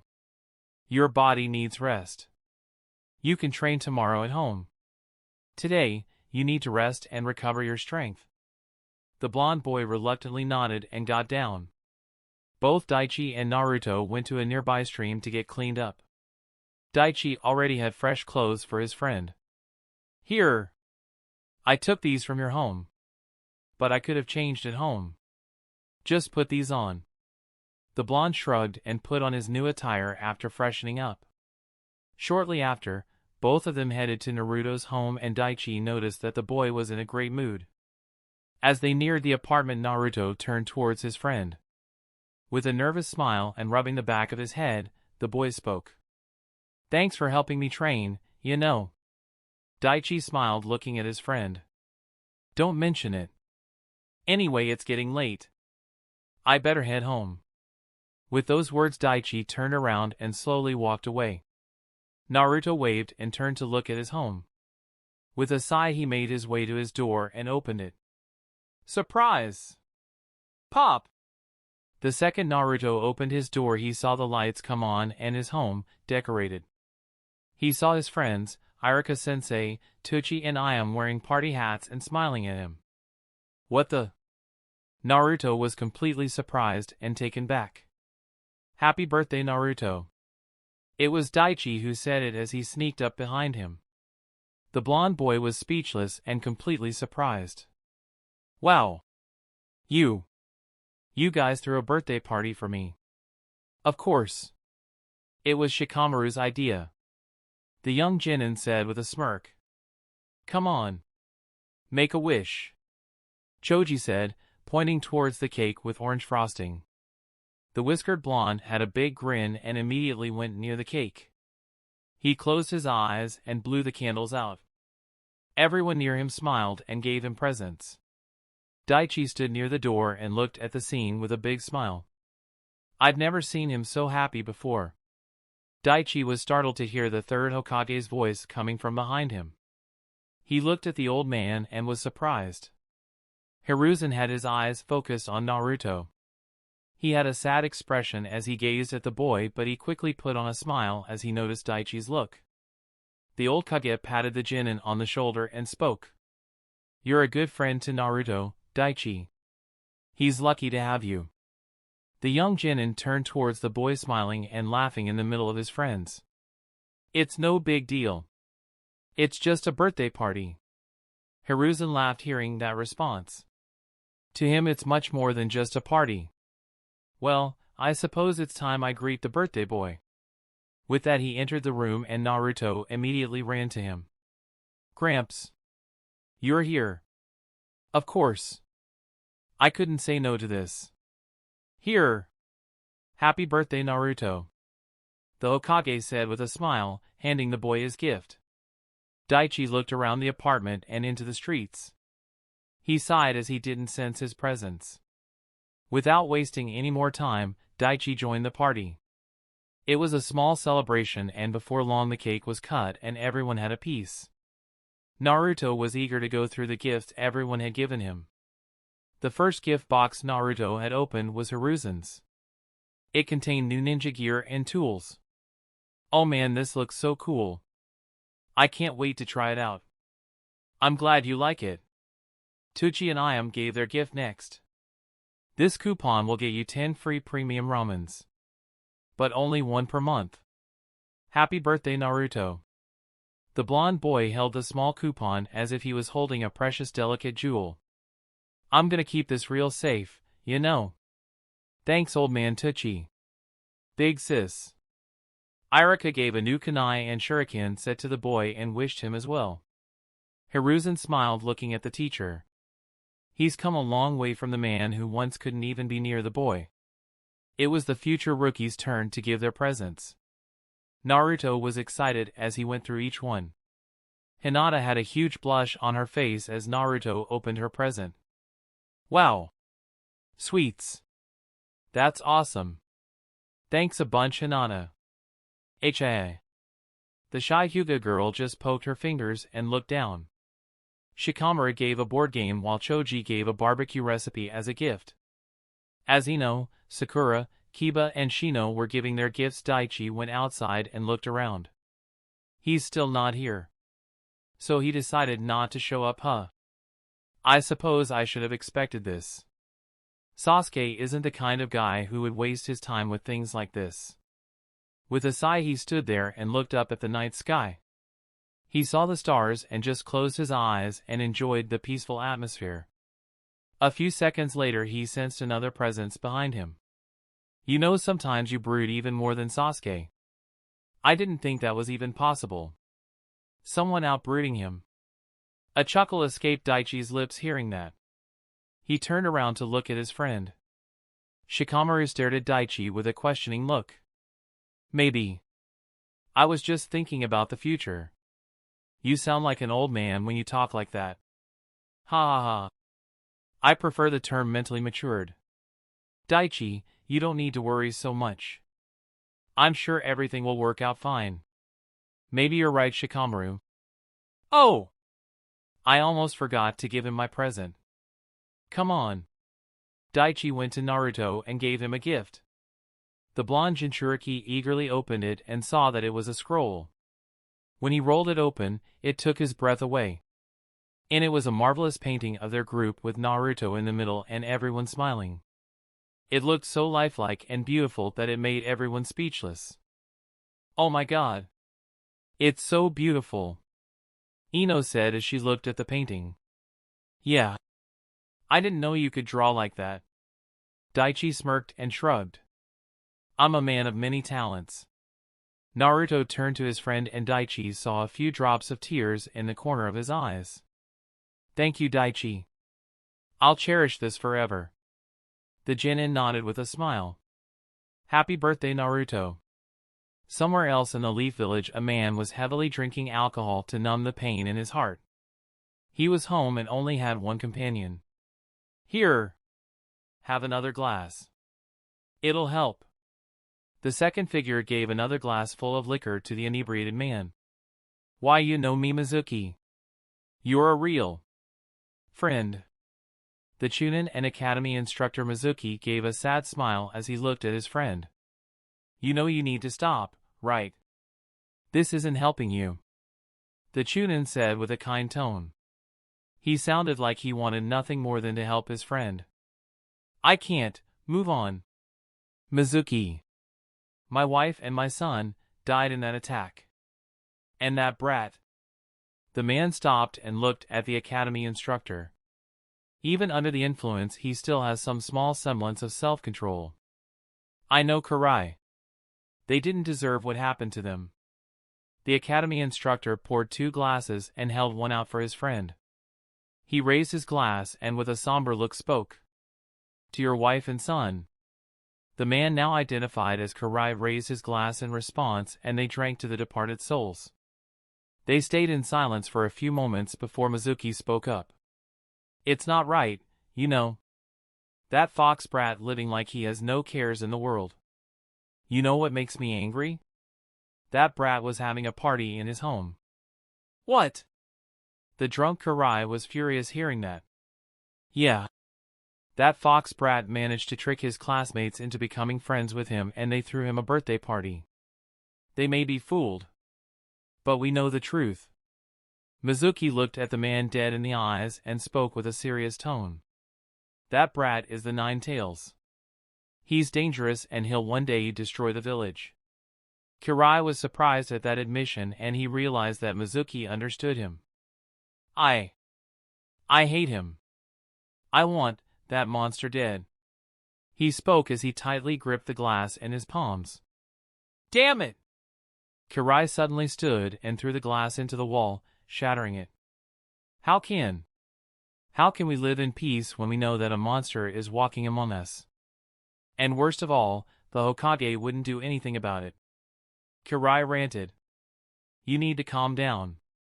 Here. Have another glass. This will help you. Mizuki gave the man another glass of alcohol and calmed him down. The academy instructor was silent for a minute before he spoke. That fox brat will graduate this March. When that happens we'll all be in trouble. Karai nodded with that sentiment. But what can we do? We're just 2 chunin. Hypothetically, if we could get rid of that monster and save this village, would you do it? Mizuki asked the man. Karai nodded his head without hesitation. Yes. I love this village. I don't want the Nine Tails attack to happen again. Do you? Do you have a plan or something? Mizuki sheepishly smiled and shook his head. Nah. It's nothing. Just forget I said anything. No. Tell me. Do you really have a plan to get rid of that beast? Karai placed a hand on Mizuki's shoulder and almost pleaded. I do. But I will need your help. Karai nodded his head and spoke. Whatever you need to get rid of that monster. The man was looking at his friend but failed to see the evil intent hidden behind the academy teacher's eyes. All right. Here's the plan. With that, Mizuki set the first stage of his plans in motion. Chapter 210, C Rank, Retake the Fortress 1. It was a few days after Naruto's birthday. It had been a long time since Daichi had spent some time with his friends just enjoying the moment. But now he was back to training. The genin was in his designated training ground improving his control over the water chakra nature. He was gathering water particles from the air and holding them before letting it go. Skill water extraction techniques level has risen by 1. Daichi wiped the sweat off his brow as he looked at his progress. Good. The volume and speed of the water gathered has increased significantly. It won't be long now. Next time I visit the dungeon I'll have to see if I can do it.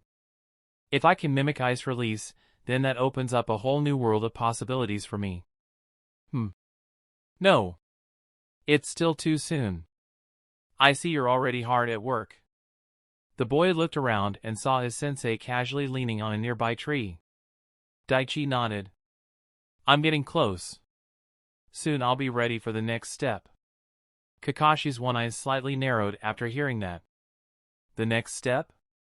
Creating such powerful water jutsu from the atmosphere is already considered the pinnacle. So what would he? At that moment the Jonin remembered what Daichi said in the Hokage's chamber. Ice release. He's going to try to manipulate water on a molecular level. I was able to copy the jutsu during my time in the Land of Snow thanks to my Sharingan, but for someone who doesn't have that advantage. Is it possible? Can he do it? Are you sure something like that is even possible? There was skepticism in the silver-haired Jonin's voice. I believe so. Daichi knew it was possible. He remembered Kakashi copying an ice move during a mission in the snow country, and the information his system showed on water affinity proves that creating and mimicking ice release was possible. Good luck. Kakashi said nothing more on the subject and started walking with Daichi quickly following him. The two ninjas made their way to the Hokage Tower. Just as they reached the entrance, another voice called out to them. Kakashi! My youthful rival. You're here too. The two-man Jonin team looked and saw Team Guy headed towards them. Kakashi sighed and looked at the fellow Jonin. Guy! Don't you usually take missions much earlier? True. But today I put my team through some extra morning workouts. The silver-haired Jonin just nodded and turned back. Daichi. Are you here to take a mission? Lee asked with a big grin. Daichi looked at his friend and nodded. He's been training. I can tell, his chakra is much stronger. With my pills, recovery time has been reduced and thus his training time has been significantly increased. Yeah. I'm hoping to get a C rank mission. The gamer replied. Cool. We're here for a C rank too. We've done a few easy ones, but now I'm looking for one with a little bit more challenge. Tintin had a grin on her face as she looked at the Jonin. The two teams made their way to the Hokage's chamber and exchanged pleasantries. So young Daichi, have you been training in taijutsu? Guy asked Kakashi's student. Well, no, actually. I'm more interested in ninjutsu at the moment. It's my specialty. I'm currently training my water chakra nature. I see. Are you perhaps trying to follow in my youthful rival's footsteps? He's someone who can use a wide variety of ninjutsu. Guy said and looked at Kakashi, but the silver-haired Jonin was engrossed in his new book and totally ignored the green spandex-wearing man. Waiting for several seconds and seeing Kakashi's non-response, Guy just had tears running down his face. Gah! That cool attitude is so annoying. Daichi smirked and spoke. I'm focusing on one chakra nature now. Once I'm done with water, I'll move on to the next. Guy gave a wide grin hearing that and nodded. That's good. Learning too much without mastery won't help you in the long term. Niji, hearing the conversation, just narrowed his eyes. Taijutsu isn't his specialty? And even worse, when he defeated us he didn't use any ninjutsu. How far ahead of us is he? The teams soon stood in front of the Hokage. Team Kakashi and Team Guy. It seems you two are right on time. I have 2 C-rank missions and I think your teams would be perfect. Hiruzen said, looking at them. He handed a scroll to each of the squad leaders. Team Kakashi. Your mission is in Tea Country. There is a small fortress in that country that was built during the early days. The Tujin Fortress. About 2 weeks ago, a bandit team infiltrated the fortress and made it their home. Based on the information we were given, there are about a dozen bandits and 1 shinobi. Estimates put him somewhere between high Chunin to mid Chunin. Your task is to capture the bandits, eliminate the rogue ninja if necessary, and free the fortress. You can meet up with the daimyo of the Tea Country and he'll give you more information. Yes, sir. Kakashi and his student nodded. Quest created: retake the fortress. You have been given a new C-rank mission. A bandit group led by an unknown person has taken control of the fortress in the land of Tea. Defeat them and recapture the fortress. Conditions: defeat all the bandits. Defeat the unknown ninja. Rescue hostages, if there are any. Complete the mission without damaging the fortress. Complete the mission to the Tea Daimyo's satisfaction. Rewards: 15,000 EXP. Plus 1 dignity stat. Reputation increases with the client. Reputation increases with people in Tea Country. Failure: dash 8,000 EXP. Reputation decreases with client and Hokage. Accept yes or no. Daichi read the contents and accepted the quest. No chain quest or hidden agendas. Looks like this is a simple, straightforward mission. Kakashi and Daichi left the office. We might be in the land of tea for a couple days. So pack your gear accordingly and meet me at the gates. Daichi nodded and the two ninjas separated. The genin went home and packed the needed supplies and headed out. The old man is at the capital again. He's been making frequent trips. It feels like I haven't spent that much time with him these days. Daichi sighed as he walked to the gates and waited. A short while later he saw his sensei and Tendai coming towards him. Lee ran up to him and gave a big grin. Looks like we'll be traveling together. Really? You have another mission in the land of tea? Daichi asked his friend. No. We're headed to the land of the sea. Lee shook his head and replied. Ah. That makes sense. Daichi was familiar with the world map. The only way to get to the land of sea is by boat. The port city in the land of tea would be the best route. It seems we'll be traveling together till we reach tea country. At that moment the rest of Team Dai and Kakashi joined them, and after notifying the gate guards the two teams left the village. The group of 6 ninjas were quickly moving through the trees. Since there were no civilians with them, they would quickly reach their destination. So what's your mission? Daichi asked the other team. We're just going to get rid of some small-time pirates. They've been robbing a couple of ships coming from the land of sea. They sent the mission. Tintin replied. Sounds interesting. But since they're on a ship it might take time for you guys to find them. Lee and Tintin nodded as they realized that Daichi was right. We could set a trap. Get on a ship and when they try to attack, capture all of them. Not a bad idea. So how is your training, Lee? How's the pills? Rock Lee was excited to answer. He has been training hard and by taking the recommended doses his training time has significantly extended. I'm healing much faster and now I can train for longer periods of time. Those pills are amazing. What are you talking about? Even though it was only Tintin who asked this question, everyone else was listening too. As Lee's teacher, Guy already knew about the supplements Daichi gave to his student. Daichi thought about what to say and then decided to answer. Tintin and Niji may not know it, but it's not like it's a secret that I'm a medic ninja. I created a few special pills with high nutrients that heals muscles and cells much faster. With it a person's recovery period is greatly reduced. Tintin was surprised to hear that. Wait a minute. You created the pills? But don't you need to learn about medicine to make something like that? It was Guy who replied. My young students. Daichi here is also a medic ninja. He's trained under the best and is quite capable in using medical ninjutsu. Lee's two teammates were shocked to hear that. Tintin looked at Daichi with new eyes. He's a medic ninja too? And to become one at such an age. It's amazing. Niji looked at Daichi from the corner of his eyes. After their battle he did some research on the genin and found that he had been away from the village for 2 years.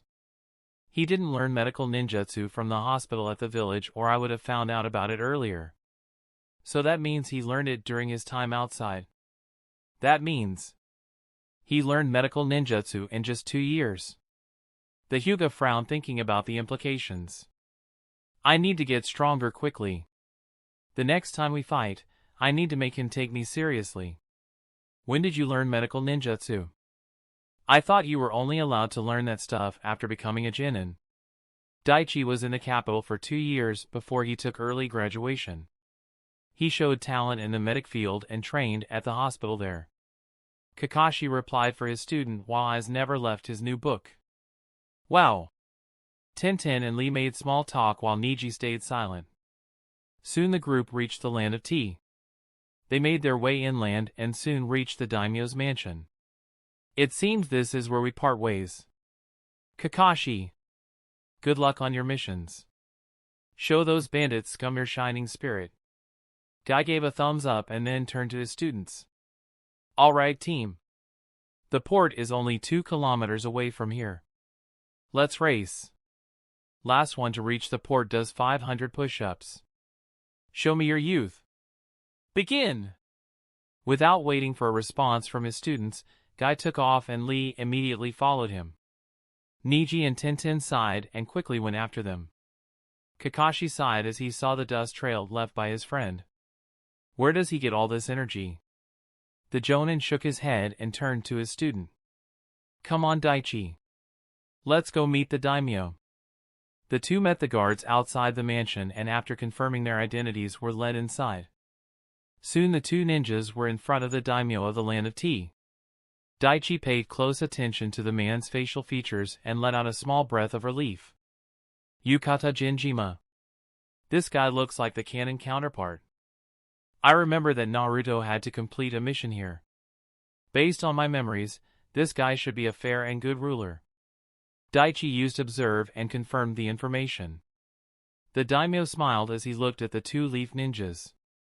As his eyes landed on Daichi, the smile dimmed. Thank you for coming so quickly. But may I ask something? Kakashi nodded, already having an idea as to what the man was going to ask. Why is there only one genin? As I recall, you normally have 3 genins and 1 jonin in a new squad, correct? The daimyo asked in a polite tone. Even though it was only 1 genin, he didn't want to come off as rude. It was Kakashi who replied. Well, sir, we're a special team. Daichi here may be genin, but it's in rank only. His skills are on par with a solid shunin. He is quite capable. The daimyo took a second look at the boy and nodded. Very well. Since you have such an evaluation of the child, I won't ask about it anymore. Now on to the matter at hand. The jonin nodded and the daimyo relayed the situation to the duo. There is a fortress in our land that was built almost 98 years ago. The Tujin Fortress. It's at the heart of our country and has been a pride to us. There are several precious items in that fortress that's worth a fortune. Around 2 weeks ago, a dozen bandits entered our country and forcefully occupied the fortress. They were led by a ninja. Do you know the identity of the ninja? The daimyo shook his head at Kakashi's question. No. But my people have estimated that this person must be a strong genin or chunin level ninja. Have they taken any hostages or killed anyone? Daichi asked. No. But they have looted several establishments here in the country. Your task is to retrieve what they stole and get rid of them. How you accomplish this is up to you. Kakashi and Daichi nodded and both were silent for a few moments. After a short while thinking things through, they had an idea as to how to proceed. Chapter 211, C Rank, Retake the Fortress 2.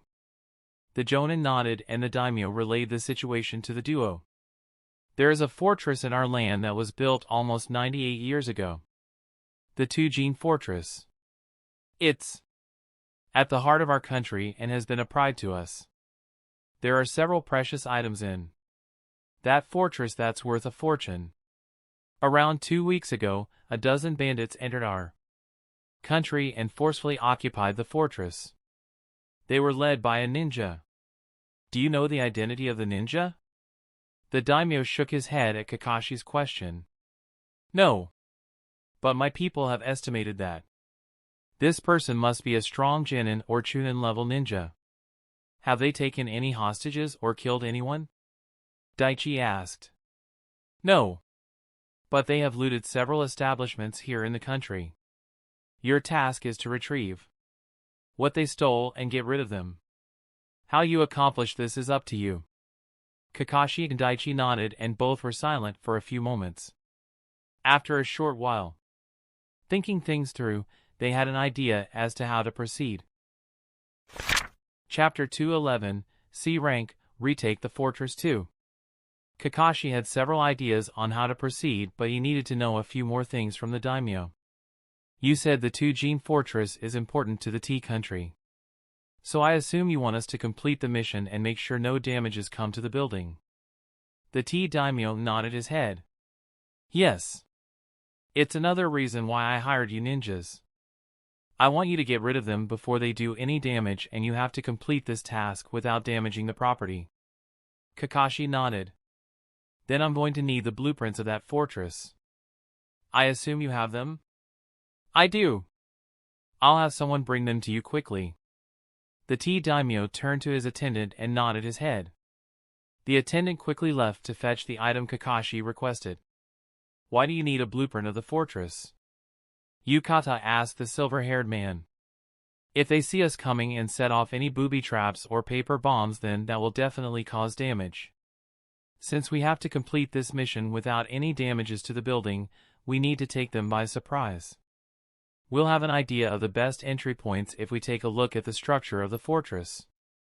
The tea daimyo nodded his head to the logic. At that moment Daichi asked a question that's been on his mind for a while.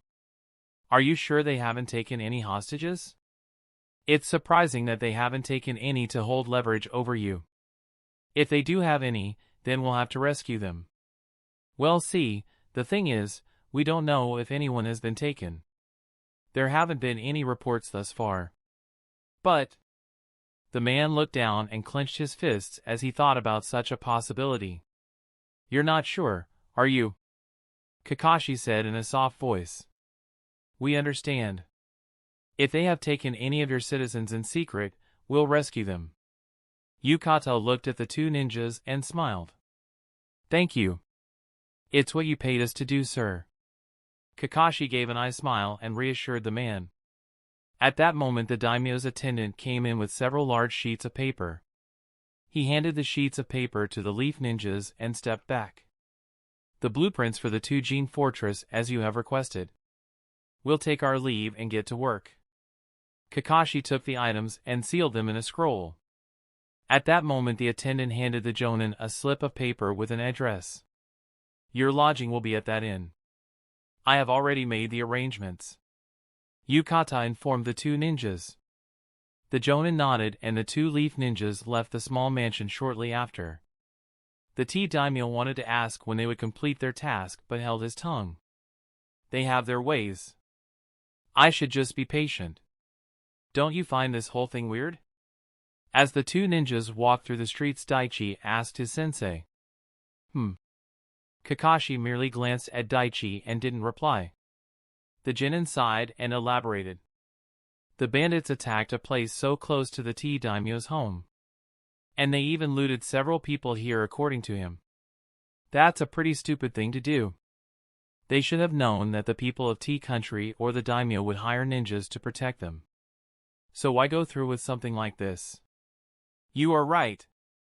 It doesn't make much sense. But it could also be because of that unknown ninja. He could be controlling them. Forcing them to do it or they're just stupid. The jonin chuckled at that. Or that. The sad thing is, most bandits are people who don't have any formal education and come from poverty. So they take from others and slowly it becomes a way of life for them. The two ninjas soon reached the inn. They quickly got into the room assigned to them and Kakashi took out the blueprints. He placed them on a table and started examining it alongside Daichi. It's almost evening. We need to gather some intel on these guys.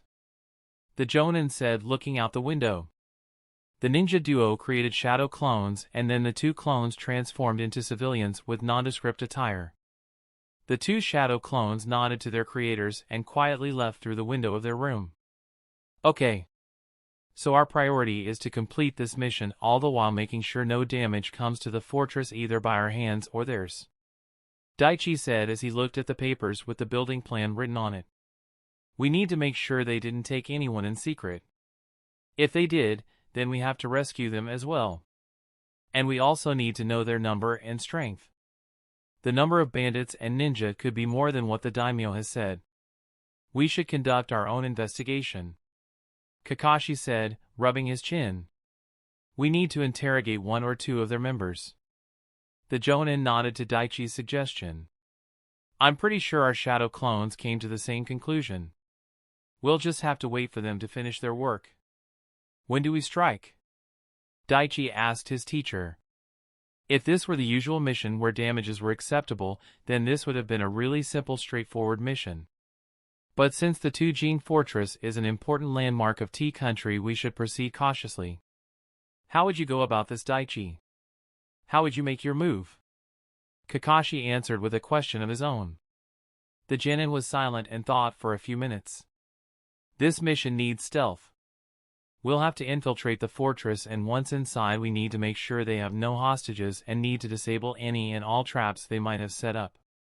And after that we strike them all at once. Since they're common bandits, they won't be any threat. The only one that could be a problem is the ninja, since we don't know what he's capable of or if he had set up any traps beforehand. Kakashi nodded. True. And you're right. This plan of theirs to attack in the middle of a country like this. It's brazen and downright idiotic. They must have a reason. We should find out what. I'm sure we can get the info we need if we capture a couple of them. We should infiltrate at midnight, and once we confirm everything we can strike. At the latest, an hour before dawn. Kakashi nodded, and the two fell into comfortable silence as they studied the blueprints. A few minutes later Daichi spoke. Hey sensei. I've been thinking about something. The Jonin looked at Daichi, who had a serious air around him. What is it? Daichi let out a deep breath of air and looked at his teacher. I'm thinking about creating a jutsu that combines change in chakra form with change in chakra nature. Kakashi's one visible eye widened as he heard that statement. He immediately knew what Daichi planned on doing. I knew he might one day try it, but I didn't think it would be so soon. You're going to combine the Rasengan with a chakra nature, aren't you? Daichi looked at the man and nodded. Yes. Kakashi was silent for a few moments and then spoke. Daichi, something like that has never been done before. The fourth Hokage, the man who created the Rasengan, had theories that the jutsu he created could be combined with a chakra nature. But he passed away before he could try and accomplish it. And I've tried to follow his work. I've tried to combine lighting nature with Rasengan. I've always failed. A jutsu like that. I'm not even sure it's possible. Are you really going to attempt it? Yes. The quick resolute response surprised the Jonin. Which one? Which nature are you going to try? Kakashi asked because he knew Daichi had already mastered the second step of all 5 basic natures. He had a feeling it was going to be water nature, but he didn't want to assume. Water. It's the one I'm most proficient in. I'm going to combine the Rasengan with the water nature chakra. I've been meditating and ran several simulations in my head. The jutsu that would be created from such a combination. I already have an idea as to what it would look like and its effects. Kakashi was shocked by that statement. Even before attempting the jutsu, he already knows what the finished product would look like and its effects. Such foresight.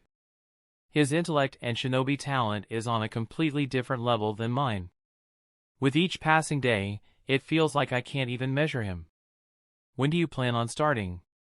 The silver-haired Jonin asked his student after several seconds of silence. Soon. Once this mission is completed, I'm going to take some time off to create the new Rasengan. The Jonin nodded with that idea. If he can create a jutsu like that, then it'll prove that adding chakra nature to the Rasengan is possible. The two ninjas discussed plans for the coming weeks as they waited for their clones.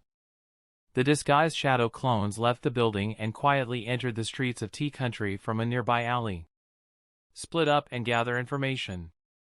But do not engage if you find the enemy. We don't want to take away the element of surprise. Kakashi gave his instructions and his student nodded.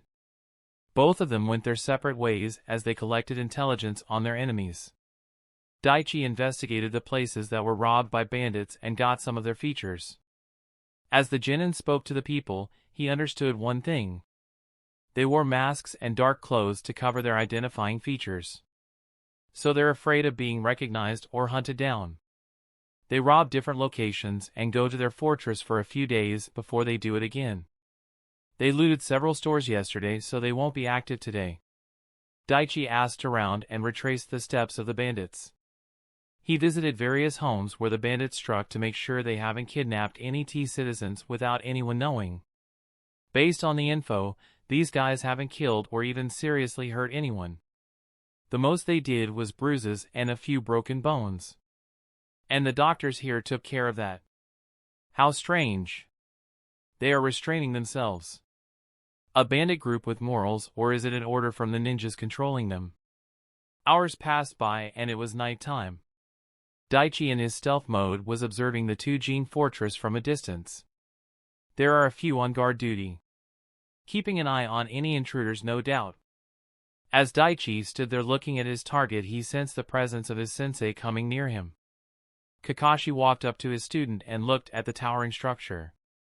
Both of them were in the cover of darkness, and the bandits on the lookout towers couldn't even see them. Based on what I found, they haven't caused any serious injuries or death. And they haven't kidnapped anyone as far as the people know. Daichi relayed what he found out. Same here. They only struck high-value targets and businesses. They were after money and took precious jewels, but that's it. And their leader, the unknown ninja, he rarely leaves the fortress. The Jonin said as he looked ahead and noted the position of the two-Jin fortress. Both Daichi and Kakashi observed the fortress and movements of the guards, and an hour before midnight they dispelled themselves, relaying their memories and chakra to their creators. Daichi was meditating and Kakashi was reading his book when they got the memories of their shadow clones. The Jonin closed the book and got up off his chair. Looks like they did excellent work. The chances of a hostage is low, but we should still be cautious. We'll interrogate one of their men once we infiltrate the fortress. And if there aren't any traps set up, then we proceed to capture. Since these guys haven't caused anyone any serious harm, lethal measures aren't needed, right? Daichi asked the man. Kakashi nodded his head. Yes. Incapacitate and capture. Let's move. Chapter 212, C Rank, Retake the Fortress 3. Kakashi and Daichi were moving through the streets of the Land of Tea. They were sticking to the shadows and making their way to their target location. At that moment Daichi asked a question that's been on his mind. Hey sensei. We might encounter a ninja in this mission. So shouldn't this be labeled as AB rank instead of AC rank? That's a valid question. There are a couple of reasons for that. One is that this mission was specifically assigned to our team because most other Jonin and Chunin were away with their own tasks. And since an encounter with a hostile shinobi is a possibility, this type of mission won't be given to a normal rookie Jonin team. But we aren't a normal rookie team. No, we're not. Now a few other special Jonin would have taken the mission, but the threat level described by the client doesn't warrant their participation. So the Hokage decided to give it to us. He knows that while you might be a Jonin in rank, you would be more than capable of holding yourself against an ordinary Jonin. So we're the best team to complete this without any problems. The second reason is that while this mission is marked as a C rank, its pay is on the upper end, bordering on B rank missions. Daichi nodded with that reason. So essentially a C rank mission with an almost B rank mission pay. I can live with that. The two leaf ninjas quietly moved through the trees, and soon the large fortress was in their sight. They stood under the cover of shadows and observed the bandits guarding their temporary home. Daichi looked at the structure of the fortress and was impressed. The people who created this fortress were smart. They designed the castle in a symmetrical shape to help give the occupants a broader line of sight and built taller towers which would maximize the view. The Jonin nodded with his student's assessment. And this one even has a moat. It's several feet deep and filled with water. While it's rare, with how we can walk on water, it's not that surprising. He added. I think that was the point. I took a sample of the water earlier and tested it. There's poison mixed in it. It won't spread to the surrounding lands, but whoever gets in the water will have a very bad day. Daichi said. Kakashi understood the reason behind such a move. They want the intruder to walk on water. That way they'll be able to spot them quickly and attack. Based on the recon and blueprints, only one way in and out. And the drawbridge is closed. We'll have to use an earth jutsu and move underground. The silver-haired Jonin agreed with the plan. We'll create a few shadow clones and surround the area. Then we'll use earth burrow jutsu and move about 8 feet under the moat. We'll resurface in the southeast section of the fortress. Yes. Got it. Once the plan was made, Daichi and Kakashi made a seal and a few shadow clones popped up. They slowly moved around the giant stone structure and took up their positions. The real Kakashi and Daichi, without wasting any more time, went through several hand seals. Earth-style Earth Burrow Jutsu. Earth-style Earth Burrow Jutsu active, LV.27. This jutsu allows the user to travel through the earth undetected by most ninja. The chakra needed in the body is spread into the ground and softens the earth around the jutsu caster. The user disappears underground while the earth hardens on the surface. This jutsu allows the user to create a small tunnel by compressing and softening the earth around the person and helps the user move underground in any direction. Once the chakra dissipates, the tunnel collapses. Rank C. Type Ninjutsu.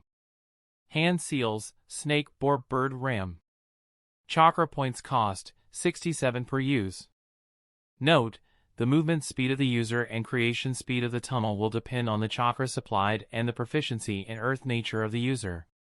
Daichi and Kakashi sank into the earth. Daichi's senses allowed him to know the position of his clones, and he was able to make an earth tunnel in the direction of their destination. The two ninjas moved beneath the ground, and the people keeping a lookout didn't sense anything amiss. A couple minutes later, Kakashi and Daichi slowly poked their heads out of the group and looked ahead. Good. We're within the castle walls. Let's stick to the shadows. We'll scale the walls and capture the targets. We need to interrogate them. So put them in Jinjutsu and get what you need. After that, knock them out and create a clone in their place.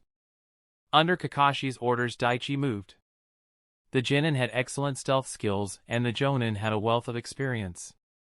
The people keeping a lookout couldn't even detect a hint of their presence. The two ninjas made their way to two guards up in the towers, keeping an eye on everything. Daichi looked at his target and used Observe skill. Sasagawa Fujio. Level 11. High for a civilian, but that's expected considering his lifestyle. No special abilities or background. His stats all look normal. Looks like this guy is nothing special.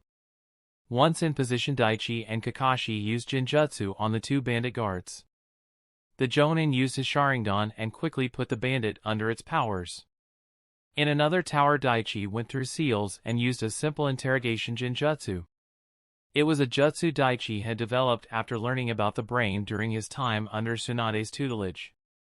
Jinjutsu Art, Hallowed Spirit. Daichi Chakra quickly entered the man's system, and in moments he was under Daichi's control. The Genin smiled as he saw the effects of his jutsu. This Jinjutsu puts the target at ease and makes them believe they're talking to someone they trust. That reduces their chance of rebelling or resisting the technique. This technique also puts restrictions on the areas of the brain that help in lying. Daichi remembered the conversation he had with his teacher during his study of the human brain. Flashback. Is it possible to create a simple jutsu that can manipulate the brain and make the target give up the information easily? Based on the information I've read, the ones we currently have all employ some sort of brute force into the brain or mainly use pain as a stimulus. The exception is the Sharingan and a few other powerful Jinjutsu. Daichi asked Tsunade as he was looking through the many books in front of him. You're talking about creating a simple jutsu for interrogation, aren't you? Do you think techniques like that don't exist? The Sannin raised an eyebrow at him. I know they do. I'm sure Jinjutsu specialists and the Yamanaka clan have techniques like that. But it's just that until I reach a much higher rank, jutsus of that nature won't be available to me. So I'll have to create something similar myself. The blonde woman looked at her student for a few moments and then sighed. She decided to help Daichi with creating the jutsu. A lack of impulse control. That's the key. Lying is much harder than telling the truth. One needs to have good impulse control to lie, or the truth will come out. The medical trainee listened closely as his teacher spoke. Daichi committed every word to his memory. The main thing you need to remember is that when a person lies, their brain expends much more energy in controlling and regulating their body functions than when they're telling the truth. There are 3 areas in the brain that generally become more active during deception. The anterior cingulate cortex, the dorsolateral prefrontal cortex, and the parietal cortex. The anterior cingulate cortex is in charge of monitoring errors. The dorsolateral prefrontal cortex is to control behavior, and the parietal cortex processes sensory input. When someone's lying, these areas will work much harder, Tsunade said to her student. Daichi nodded his head and rubbed his chin. So I need to create a jutsu that limits their involvement. It should also have a component that will reduce their resistance and make them compliant. The Sannin nodded as she took a small sip from her sake bottle. Daichi raised an eyebrow looking at the scene. Should you really be drinking so early in the day? The buxom woman looked annoyed and just waved her hand. Give me a break. You're starting to sound like Shizune. Flashback end. Daichi had a small smile on his lips as he remembered that day. He let go of the memories and focused on the task at hand. This is a perfect jutsu for a weak-minded guy like this. But the problem is, a competent Chunin or Jonin will be able to see through this jutsu. They will be able to resist and break out. Well, this jutsu is only at level 4 right now. Once it's higher, I'm sure more effects will be added and this will be much stronger. Time to start my interrogation. Are all of your friends currently inside this fortress? Daichi asked the man whose eyes looked glazed over as if he was in a trance. Yes. They're all here. The bandit Sasagawa replied. Have you captured any citizens from the Tea Country or nearby areas? No. Boss specifically said not to kidnap or kill anyone. The genin was somewhat surprised at that admission. How many shinobi are here in the fortress? 1. Including yourself, how many in total are here in the fortress? 15. So 14 bandits and 1 ninja. Daichi thought about the situation and it didn't make much sense to him. Why did you come to Tea Country? What's the plan? Boss made us come here. He's looking for something in the castle. We just did what he told us. A theory was beginning to take shape in the genin's head about the whole situation. How strong is your boss? Where is he from? We don't know. He just appeared around a month ago and none of us could beat him in a fight. Not surprising. These guys wouldn't survive against a decent genin, let alone a possible chunin. The genin nodded his head and thought. Have you set up any traps in the castle for intruders? Daichi asked his last question. Boss set some up in the outer walls, but nothing else. All right. Since you were very cooperative, I'll let you take a nap. Done with his questioning, Daichi knocked the man out and hid him in a corner. The genin created a shadow clone and had it transform into Sasagawa. Make sure nothing goes wrong. The clone nodded in silence and the real Daichi went to his sensei. By the time Daichi reached Kakashi, the Jonin was just standing there leaning against the wall with a carefree attitude reading his book. What took you so long? I was getting bored. The Jonin said with a smug attitude. Well, excuse me for not having a bullshit eye that can read people's minds with a look. Kakashi just chuckled at Daichi's deadpan tone and pocketed his orange book. 1 ninja. Rank and strength unknown. 14 bandits, no hostages and some traps on the outer walls. Daichi gave his report. Kakashi nodded his head. Yeah, that's about what I got too. HM. But still, we need to make sure. With your sensory abilities you should be able to locate everyone here. Can you confirm? Daichi made a seal and his chakra sensei skill activated. He expanded the range to cover the whole castle and found the one with the biggest chakra aside from them. 15 chakra signatures in total confirmed. I didn't sense any distress or erratic movements in their chakra. So not hostages. They're all enemies. I also found the location of the enemy ninja. Based on his chakra I'd say he's low to mid chunin. Hearing that, Kakashi created a shadow clone and dispelled it. My clone outside will disable the traps on the outer walls. Let's save the enemy chunin for last and capture the bandits now. Daichi nodded and the 2 ninjas split up. Daichi gave his sensei the location of their targets and they went to work. With a sleeping genjutsu here, a swift hand chop to the neck there, and the sparse use of Sharingan, Kakashi and his student incapacitated and restrained the enemies. The two moved in such perfect coordination that they were able to complete their first task without anyone raising the alarm. They brought the captured bandits and locked them in a small room in the fortress. That was easy. Please don't jinx us, Sensei, Daichi said with a sigh. Come on. There's no such thing. The Jonin gave Daichi an innocent smile as he said the words. Daichi looked at the man and just gave a tired groan. It's like you're intentionally tempting the universe to conspire against us. Let's just go get this guy and complete our mission. The two stealthily made their way to where the leader of the bandit team was. The enemy ninja was currently in the large bedroom located in the middle of the fortress. The Genin sensed the other person's chakra and noted that the man was agitated. He seemed stressed. Did he find out about us? No. If that were the case, he'd be trying to flee. Based on his movements, I'm guessing he's looking for something in that room. Daichi recalled the blueprints he saw earlier and found that the room was the largest in the whole fortress. The personal room of the former owner of this fortress. Kakashi gave his student a nod and then knocked on the door several times. Both of them heard an irritated groan coming from the other side along with hurried footsteps. I thought I told all of you that I'm not to be disturbed, the man shouted as he quickly opened the door. He expected to see his underlings but found two leaf ninjas waiting for him. Sup? Kakashi greeted the enemy ninja with a wave of his hand. The man's eyes widened, and before he could make a move, he suddenly froze in his place. He felt as if something was restraining his arms, legs and torso. Before the enemy ninja could even utter any words, Daichi used chakra strings to quickly immobilize him, and he then converted the strings to lightning, electrocuting the man. Grr. The man resisted for a few seconds before dropping to the floor. Night-night. The Leaf Genin smiled as he looked at the intruding shinobi who fell unconscious. Kakashi looked at the downed ninja and looked at his student. See. Easy. Daichi just shook his head at his teacher's words and picked up the knocked-out ninja. Let's go see the daimyo. I'm sure he'd love to meet this guy, the Jonin said, and they left the fortress. Chapter 213, A Second Chance and Backup Request.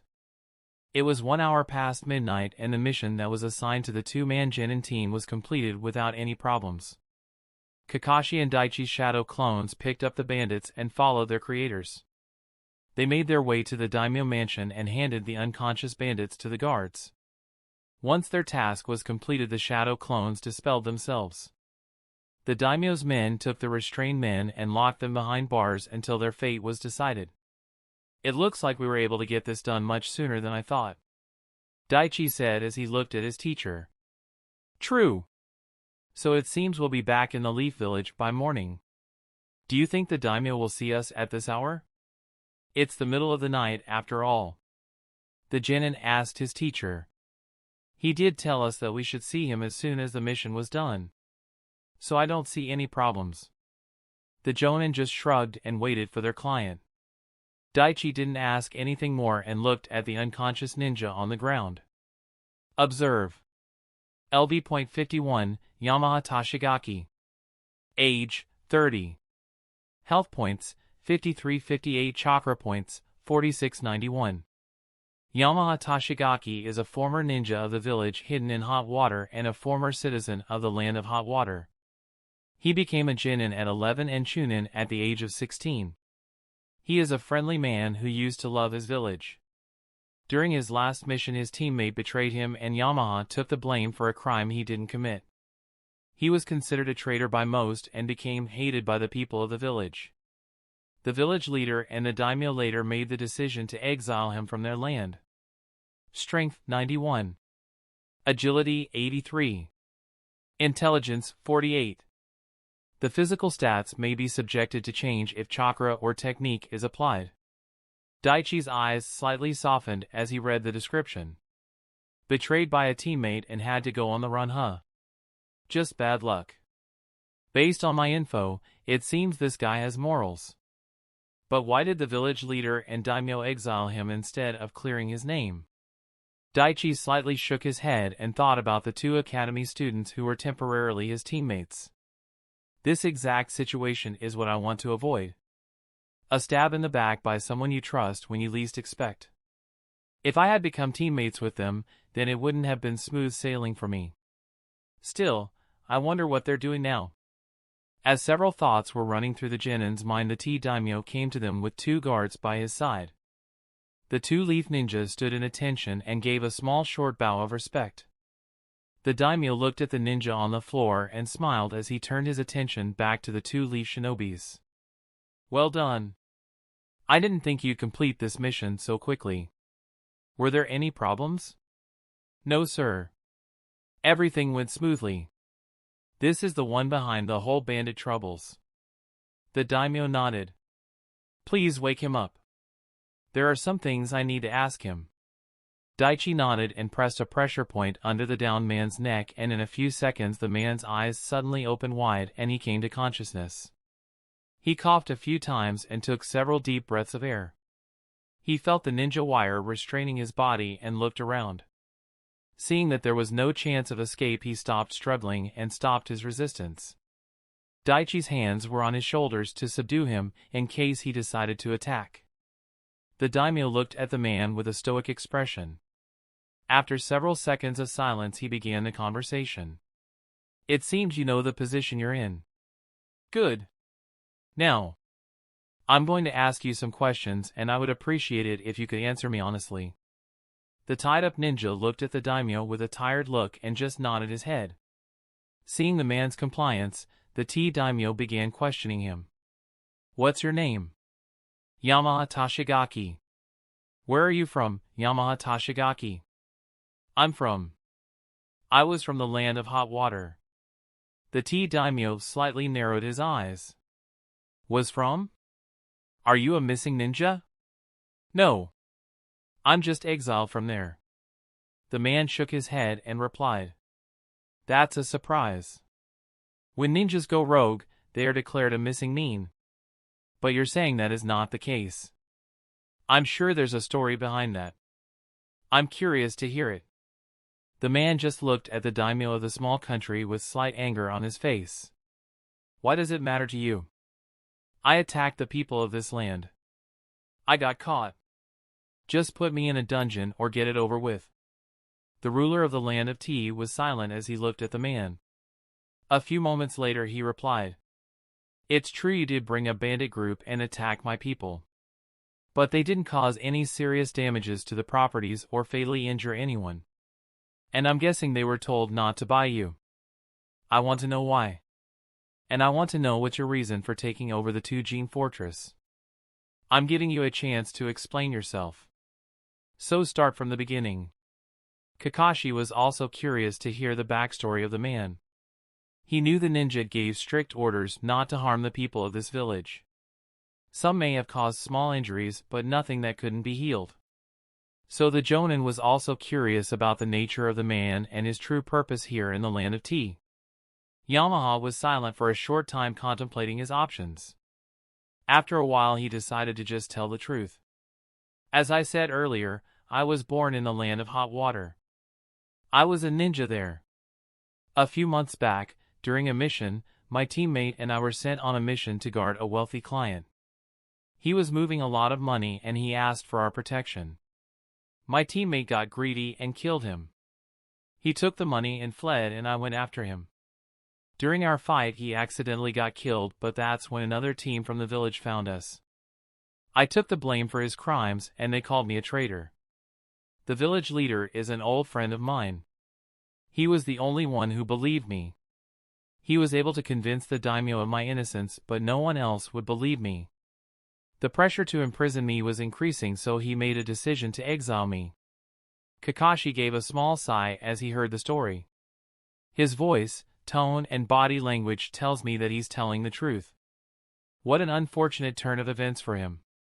Such is the life of a ninja. Sometimes we don't know who our real enemy is. The tea daimyo looked at the 2 leaf ninjas. Is he telling the truth? Can you tell? Daichi nodded his head. Yes. I've been keeping an eye on his vitals. He hasn't lied so far. The daimyo nodded and his face slightly softened as he turned to the man. I'm sorry for what you went through. But the people here were not responsible for anything that happened to you. So why did you attack us? I just wanted to buy some time. It wasn't my intention to harm anyone here. I knew you would hire ninjas to get rid of the bandits, and I knew they would return the stolen money to your people, but I didn't think you'd do it so soon. Yamaha said with a tired sigh. You were counting on us coming? But you obviously had no intention of surrendering at first. So that means you were planning on abandoning them and escaping from the start, weren't you? The Jonin asked as he looked at the man. Yes. The tied-up ninja nodded. You said you wanted to buy time. What were you looking for in the Tujin fortress? The Daimyo asked. Yamaha was silent and looked down. I already told them this much. No point in keeping quiet now. I remembered the stories my grandfather used to tell. How he helped in building that fortress almost a century ago. He told me that during its creation, he and a couple others were secretly told to build a small escape tunnel from the building. He also remembered hearing rumors of a chamber that was secretly being built in the fortress. I knew a chamber like that would be filled with money or something really valuable. So I subdued a group of low-life scums who robbed travelers and made them rob you. My plan was to find the secret room, then take the money and leave through the tunnel without anyone knowing. Hearing that, the daimyo's eyes widened. He sighed and rubbed the bridge of his nose as he thought about that debacle. Kakashi, looking at the daimyo's reaction, sighed. So it seems this guy is telling the truth. The daimyo who ruled before my predecessor was somewhat of a tyrant. It was his father who gave the order to build the fortress. He put heavy taxes on people and made a lot of wealth. And he stored all that money in his secret room. The man was also afraid of a coup from the people of the village, so during the creation of the fortress he had a secret exit built into the fortress that wasn't even shown on the blueprints. Is it still there? That money? Daichi asked with curiosity. The daimyo shook his head. No. My predecessor was a good man. After he took the position, he gave the stolen wealth back to the people of this land. That chamber is empty. Yamaha was shocked to hear that. And no. That can't be. You're telling me I did all this for nothing? Yes. Came the short reply from the ruler. Yamaha Tashigaki looked down and it seemed as if his spirit had left him. Kakashi glanced at the tied-up ninja and knew he had no more fight left in him. The Jonin felt slightly bad for the man. It was at this moment, the daimyo spoke again. Hypothetically, if you got the money, what would you do? What's the point in asking me that? Humor me. Yamaha shook his head and a short while later replied. I would find some remote place to spend the rest of my life in peace. But why does that matter now? Are you gonna give me the money? He asked sarcastically. Watch your tone. The guard standing behind the daimyo glared at the man for his rudeness. The daimyo chuckled when he heard that question. No. I'm not gonna give you any money. What I will give you is a second chance. Yamaha was confused at that. Based on the information I looked over, the bandits caught today were the ones causing minor issues to lone travelers in the border of my country. It was the Leaf Ninjas who caught them, but it can also be said that you had a hand in their capture. Since you were the one who set them up in the first place. And since all the money stolen is returned and no one is seriously harmed, I am willing to let things slide. You're willing to let me go? The shock on Yamaha's face wasn't a surprise since everyone else in the room aside from the daimyo felt the same. On certain conditions, yes. And you're not exactly in a position to negotiate. The ruler of the land of T said with an authoritative tone. The exiled ninja narrowed his eyes and looked at the man. What's the catch? The daimyo had a serious look as he spoke. I'll give you your freedom, but you become a ninja under me, bound to this land. Since you're exiled and not a missing ninja, it won't be a problem. You'll escort and protect the merchants and travelers to nearby villages for 2 years without any pay. I'll give you food and shelter for the 2 years, but that's it. After that you're free to go or you can stay here. You can even continue as you were, but you will be paid for your work. Your crimes will be forgiven and you get a second chance at a normal life. Or you can be locked up with the rest of your men. And if you think about betraying the trust, I'll make sure you're marked as a missing nin. So what will it be? Kakashi and Daichi were surprised at the turn of events. Considering the situation, I know what I would do. Still, I didn't see that coming. Daichi thought as he looked at the man. Why are you showing mercy to me? The bound shinobi asked the daimyo in a small voice. I'm someone who believes in second chances. I don't think you're a terrible person. I think you're just someone looking to survive. I heard rumors that the daimyo is a kind man, but I didn't think he would have given me another chance. Yamaha thought about his choices and a few moments later he made his decision. I accept. My lord. The Tide Ninja bowed to the daimyo and then raised his head to look at the man. Daimyo nodded and looked at the 2 leaf ninjas. Release him. Daichi looked at Kakashi and the Jonin just shrugged his shoulders. The Genin released the ninja wire and the man slowly stood up. There were a few tense seconds at first, but then the man gave a deep bow to the daimyo and the guards, and the daimyo relaxed. Take him to the quarters. I'll be along shortly. The order was given and the guards escorted the man out of the room. The daimyo looked at the leaf ninjas and smiled. Thank you for your hard work. You 2 completed the assignment perfectly. Thank you. Now, here's your mission slip. Have a safe journey back to the village. Daichi looked at the quest completion box while Kakashi secured the mission completion slip in his pocket. Quest retake the fortress completed. Rewards. 15,000 EXP. 2,250 EXP. Plus 1 dignity stat. Reputation increases with the client. Reputation increases with people in T country. Just 8,000 EXP more and I'll get to level 55. Alright Daichi, time to head home. The 2 ninja left the daimyo's house and were about to head back when Daichi sensed a fast incoming projectile. Behind. The Genin swiftly tilted his head to the side and saw a small object pass by at great speed. It hit a nearby rock and went flying straight at Kakashi.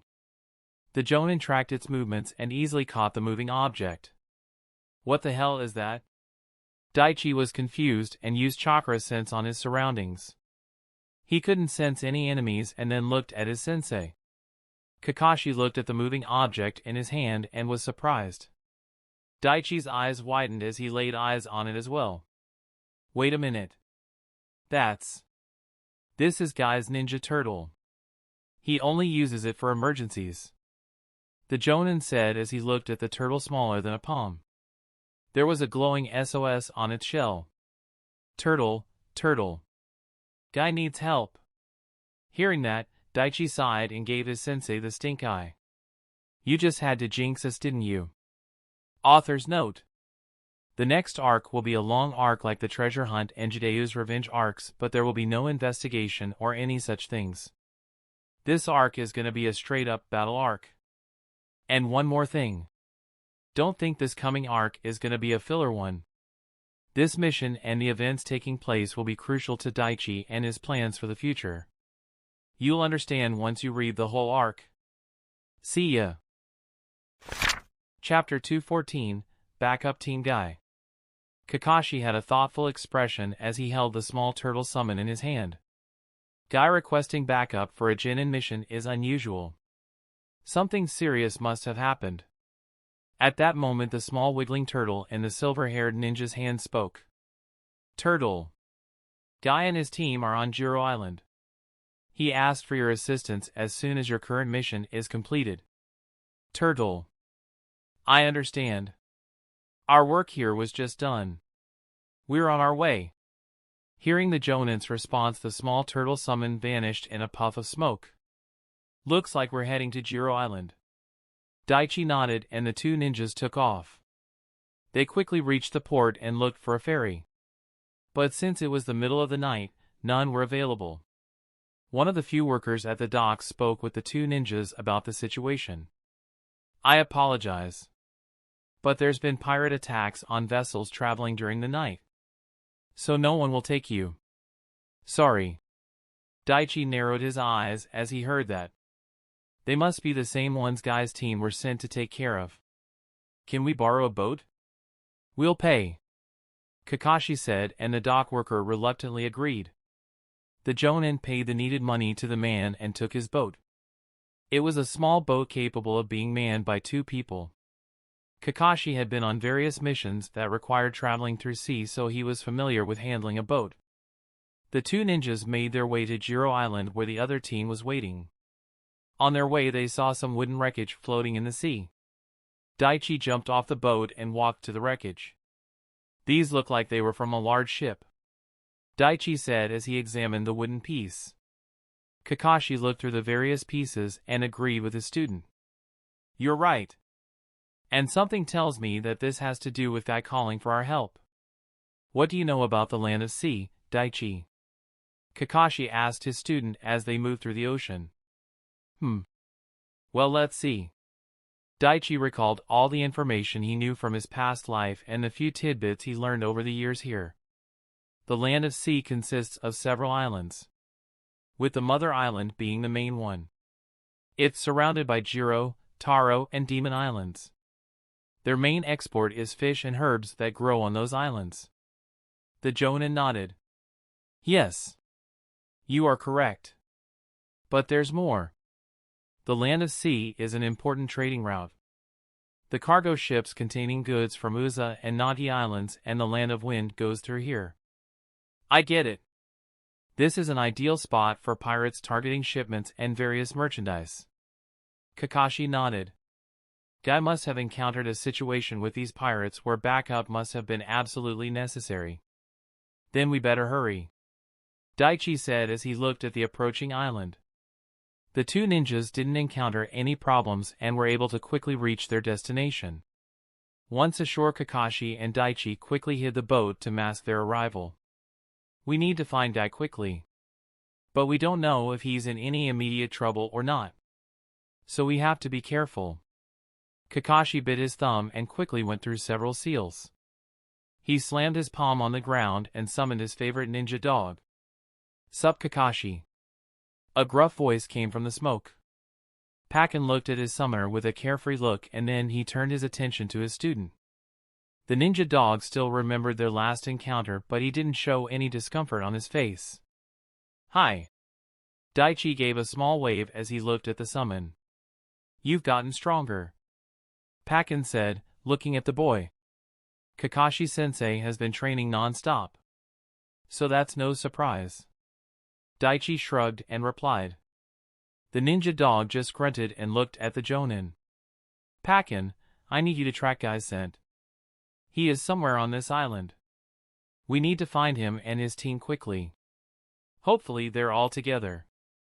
The ninja dog nodded and closed his eyes. He sniffed the air and a few seconds later he found what he was looking for. I got him. Follow me. With those words, Pakken took off. The 2 ninja followed the small dog for several minutes before Pakken came to a stop. Several meters in front of them was a large house. I can pick up several scents coming from that house. One of them is definitely Guy. Kakashi nodded and turned to his student. Can you sense if he is with his team or not? If they are separated, then we might need to track them as well. Daichi nodded and used his chakra sense. He quickly picked up Guy and his team's chakra signatures along with a few others. Guy-sensei is in there along with his whole team. Based on their chakra flow, they're not in any distress or restrained. Pakken slightly narrowed his eyes as he heard Daichi. To think he has such sharp senses and sensory abilities. Kakashi definitely wasn't kidding around. I'm also picking up a few other chakra signatures in there as well. Only one of them has reserves comparable to a ninja. The others are civilians. Niji just used his Byakugan. He knows we're here. He's informing his team. Daichi concluded and looked at his sensei. The silver-haired ninja nodded. Okay. They don't appear to be in any immediate danger. That's good. He turned to his ninja summon and spoke. Pakin, thank you for the assist. You can go home now. We'll take it from here. No problem, Kakashi. Pakin replied with a nod. Wait. The ninja dog was about to disappear when Daichi stopped him. The boy quickly took out a scroll from his pocket and tossed it to the small dog. Pakin caught the small scroll between his teeth and looked at the boy. It's a treat. It's also an apology for the stunt I pulled on you guys that day. The genin said with a smile, and Pakin smirked at him and nodded in appreciation. See you later, kid. With that, Kakashi's summon disappeared. The jonin raised an eyebrow at the boy. Do you always carry around dog treats with you? Oh, I carry around a lot of things with me. The genin said with a smirk. Like what? That is a secret. Daichi had a mischievous smile on his face, and Kakashi could only sigh at that response. Looks like he's picking up some of my habits. Don't know if that's a good thing or a bad thing. The two ninjas walked up to the house and were about to knock when the door opened and a beaming guy welcomed them inside. Oh, Kakashi! My dear friend. You came so quickly. That must mean you finished your mission already, didn't you? As expected of you, my youthful rival. Hello, Guy. Kakashi greeted the man with a sigh. He and Daichi entered the house and looked at Guy's team. Daichi, you're here. We need your help. Lee spoke in an urgent tone. Is anyone hurt? Daichi asked, looking at the members of Team Guy. Daichi closely examined them quickly and couldn't find any injuries on them. Hearing the genin's question, Might Guy turned serious. Our team is fine, but there are a few people that are in need of medical assistance. It's one of the reasons I requested your aid. Follow me. Daichi nodded. Kakashi and his student followed Guy to another room. The room was more of a large hall, and there were 7 people lying on the ground. 3 others were tending to them as best as they could. One of the people looked over to Guy. Are they here to help us? Yes. Young Daichi here will help them. He's a medic. Said Genin created 7 shadow clones and each one took a patient. Don't worry. I'll take it from here. The 3 people moved away and the shadow clones quickly got to work. They analyzed their conditions, and once they were done, all the shadow clones created clones and dispelled them. Daichi got the memories and information from all the new clones and nodded. He turned to the jonin and spoke. They're suffering from malnutrition, a few bruises, slight symptoms of scurvy, and a couple of them have a fever, but nothing dangerous. They'll be fine and stabilized by the end of my treatment. I knew I could count on you, young Daichi. I made the right choice. Guy gave the genin a thumbs up and a big smile. You said medical aid was one of the reasons you called us here. What's the other? Kakashi asked his friend. Come. I'll tell you. Guy went back to the other room followed by Kakashi, his student. Niji was using his Byakugan in certain intervals and keeping a lookout. Guy turned to the Hyuga on his team and spoke. Niji, everything all right? Did anyone else arrive? The Hyuga shook. No. There hasn't been any movement so far and I don't see any ships. Guy nodded and turned to Team Kakashi. Looks like we have some time to spare. We'll tell you what happened after we left the port yesterday. Flashback. On a small boat, Guy and his team began their journey to the land of the sea. Their destination, Mother Island. The jonin stood at the front of the boat and pointed forward. All right, team. Onwards! Let's defeat our enemies and finish this mission. He shouted with great enthusiasm. 10 minutes later. Might Guy was leaning over the side of the boat and barfing his lungs out. Blairg! Are you okay, Guy-sensei? I didn't know you got seasick so easily. Tintin said with concern in her voice as she looked at her teacher. Lee was gently rubbing his teacher's back as the man puked on the side of the boat. The trembling Guy looked at Tintin with a purple face and tried to smile. The genin saw the expression on her teacher's face and grimaced. Erg. I am. The green beast. Am my guy. I don't get sea blared. The man quickly turned to the sea and emptied his guts for the umpteenth time. Is your teacher all right? The ferryman manning the boat asked the genin. He's fine. Don't worry about him, Niji said with a calm, cool tone. Blared! Was the only response from the green spandex-wearing jonin. Tintin sighed tiredly as she looked at the kneeling man. He had so much energy when we left. Where did that all go? How long till we reach Mother Island? Niji asked the ferryman. An hour if we don't encounter any problems. We'll get there by evening. Niji nodded. He decided to ask the man about the problem they came here to solve. Can you tell me about the pirates attacking the ships traveling through here? Tintin and Lee also listened in since this was crucial information. It started about a month ago.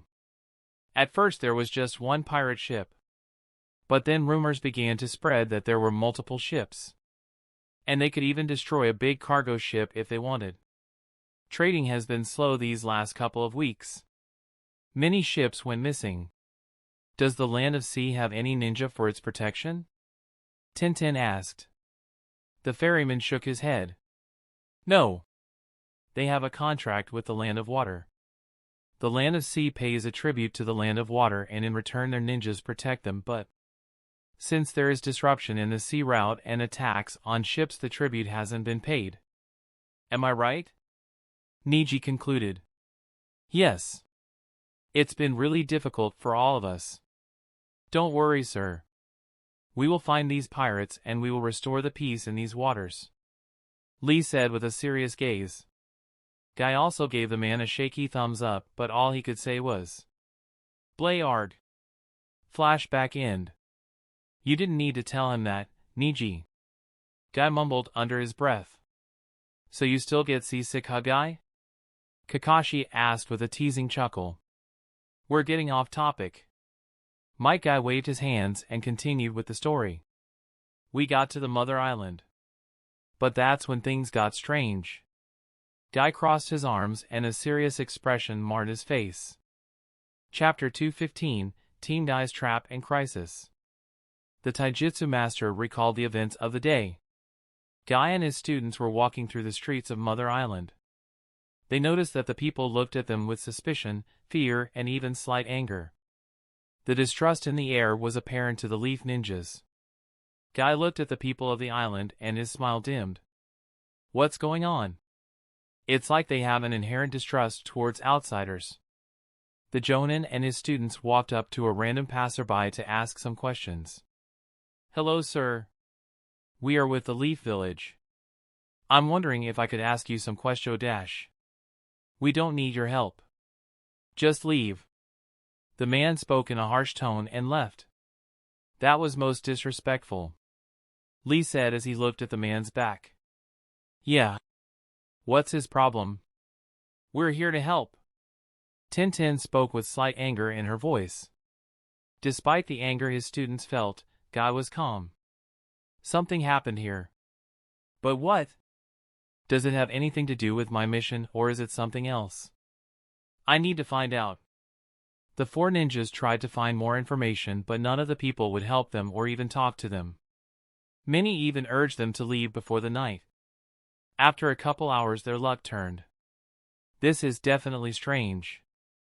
They are the ones who hired us and yet they aren't willing to spare a second for us? As Guy and his students were sitting under a tree thinking about how to proceed with their mission, a young man in his 20s walked up to them. I heard you're looking for information. I'll help you. Guy perked up as soon as he heard that.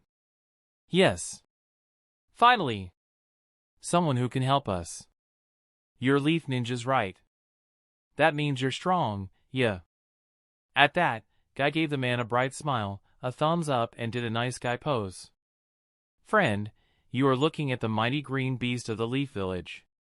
There is no one better to help you. Yes. Guy-sensei is the best. He is one of the strongest ninjas in the Leaf Village. Lee praised his teacher. The man nodded and smiled. My name is Ishido Tatsuma. Come with me. We'll talk somewhere else. The man led the team to the coast of the island where a medium-sized ship was docked. I heard you're looking for information on the pirates that are roaming these waters. Guy nodded. Yes. But no one is willing to help us. There is a reason for that. Ishido looked down in sadness and his fists clenched in anger as he thought about their situation. He looked at the ninjas and began to explain the situation on that island. A month ago, several pirates invaded our island. They took several family members hostage and took them to their ships. They wanted us to excavate some minerals from the mines in the heart of this island. Those bastards took people from the surrounding islands too. They were strong. We were told that if we contacted anyone outside for help or if we disobeyed, they'd kill our families. The reason the people here won't talk to you is because they're scared. Guy and his team had a somber expression as they heard the truth of the situation. If they are in such danger, then why are you telling this? The green spandex wearing Jonin asked the man. Because I know that those pirates won't keep their word. They'll kill us when we are of no more use to them. I've seen people like them. They're going to kill everyone after they get what they want. But the people here don't believe that. They have hope. So they won't disobey or rebel against them. Guy nodded and crossed his arms. So we have hostages to rescue. And on top of that, we have to find them first without them knowing of our presence. At that moment, Guy's eyes widened as he thought about their movements throughout the island. Did those pirates leave anyone to oversee the people here? Do they know about our arrival? Ishido shook his head. No. None of their members are here. They would only come every 2 or 3 days to check up on us and take the minerals we mined. And they came here yesterday. We need to find them, Guy-sensei. And save those people. The determination in Lee's voice was obvious. But how? We might need to wait for a day or 2 to get them. Tintin said. Not necessarily. What if instead of them coming to us, we go straight to them? Niji looked at his sensei as he spoke. Guy looked at his student and immediately understood what the boy was implying. The man looked at the ship near him and smiled. You want us to be bait, huh? Bold plan, young Niji. I like it. He turned towards Ishido. This ship. Does it belong to you? Yeah. It's mine. Do you know the route that would be the one most likely to get their attention and target this ship? If we can draw them out. Then we'll take down the pirates and rescue the people trapped inside. Guy said with a grin. There might be a problem with that. Remember what that ferryman told us? That there were multiple pirate ships. What if the hostages are in one of them? What if the ship attacking us doesn't have the people taken from here? Tintin posed the question and Guy was silent as he thought about that scenario. She's right. It could also be the work of multiple pirate groups or one large group under a single command. After a minute, Guy made a decision. He spoke. You make a good point. Before we draw their attention, we need to confirm if they have the hostages or not. Still, it doesn't matter. If the first ship doesn't have the hostages, we'll destroy it and move on to the next. But we'll need to make sure their crew cannot contact the other ships and warn them before we save the people of this island. His 3 students nodded at that and Ishido had a smile. When do we leave? Guy asked the man. A few hours from now. I need your help in decorating my ship. It needs to look extravagant to attract their attention. Ishido said. The team got to work and made sure the ship looked like it belonged to someone wealthy. When night fell, they began their journey. As usual, after a few minutes of traveling on board the ship, Guy got sick. The Jonin sat cross-legged with his hands clenching his knees. He had a purple face, but he tried to be strong. Ishido was losing confidence as he looked at the man. Maybe I made a horrible mistake. Niji looked at the doubt forming on the man's face and spoke in a confident tone to reassure him. Don't worry. Despite his appearance and current condition, he won't let you down. And neither will we. Our team will rescue your people and take those pirates down. You said it, Niji. Yeah, we're one of the strongest Genin teams in the Leaf Village. Lee and Tintin said with a smile, and Guy sitting near them just gave a shaky thumbs up. The ship sailed through the waters with the team on high alert. Niji used his Byakugan in several intervals to conserve his chakra and to make sure they were not taken by surprise. Once they were in the region known for pirate attacks, they didn't have to wait long. Large vessel is approaching us. There are several people held in chains in the inner cabins. The man who seems to be the captain of the ship is standing on the deck. Niji said as he looked at the approaching ship. Hearing that, Guy stood on shaky feet and tried to take several deep breaths of air. Niji. Lee, Tintin. Infiltrate the ship. I'll rescue the hostages. I'll fight with those pirate scum. The Genin nodded and jumped to the ocean where they stood on the water. Using the cover of the night, they quickly made their way to the sides of the approaching ship while Guy got ready to fight. Surrender and hand over the valuables, and I might let you live. The man standing on the deck wearing a captain's coat spoke in an arrogant tone. Guy didn't say anything and just jumped to their ship. He can jump that high. Shit, he's a ninja. But he looks weakened and he is alone. I can defeat him. The captain, looking at the incoming man, realized that Guy was a shinobi and immediately gave the order to his men. Attack! Rar the pirates let out a war cry and ran straight towards the Jonin with their weapons. Even when weakened, Guy didn't let any of the sharp blades land on him. He weaved through the attacks and took down the pirates one by one. It was slow, but it was a steady progress.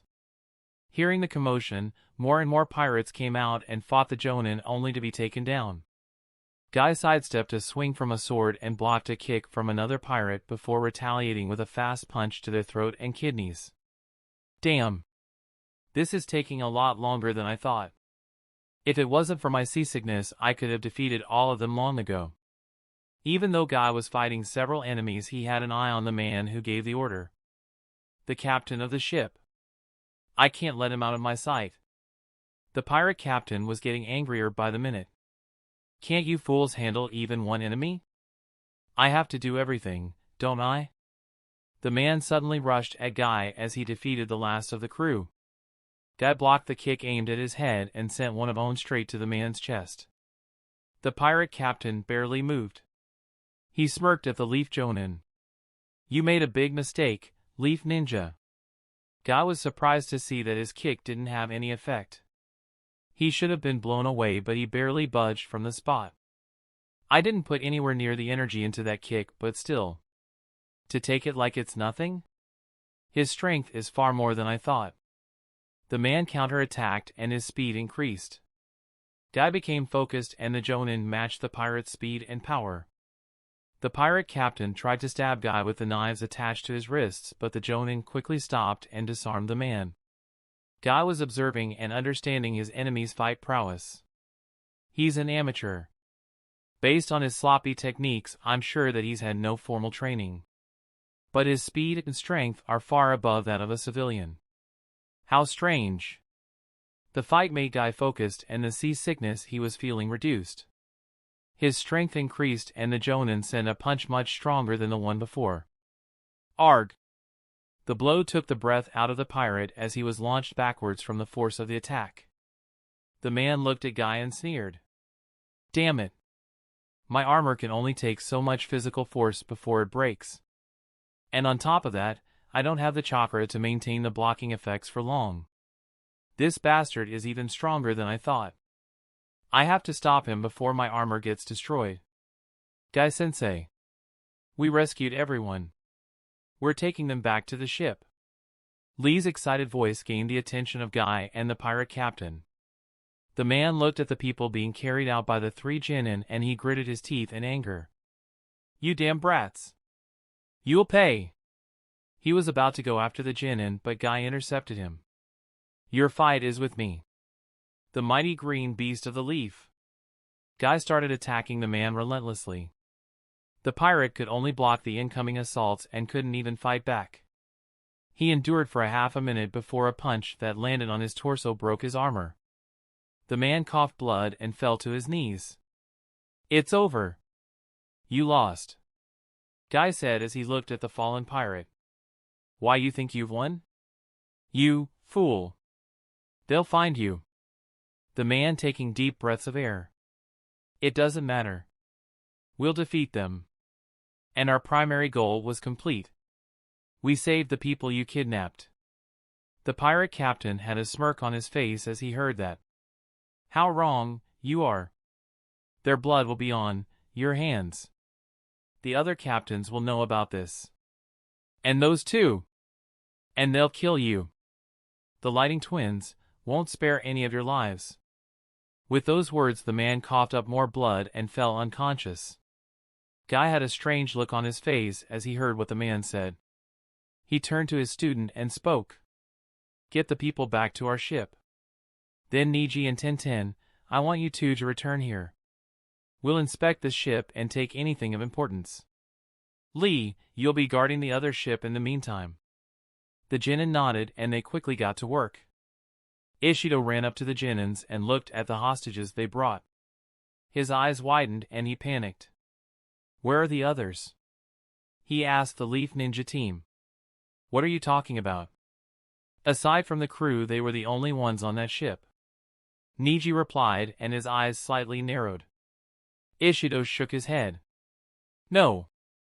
There were more people taken from my island. This isn't everyone. What?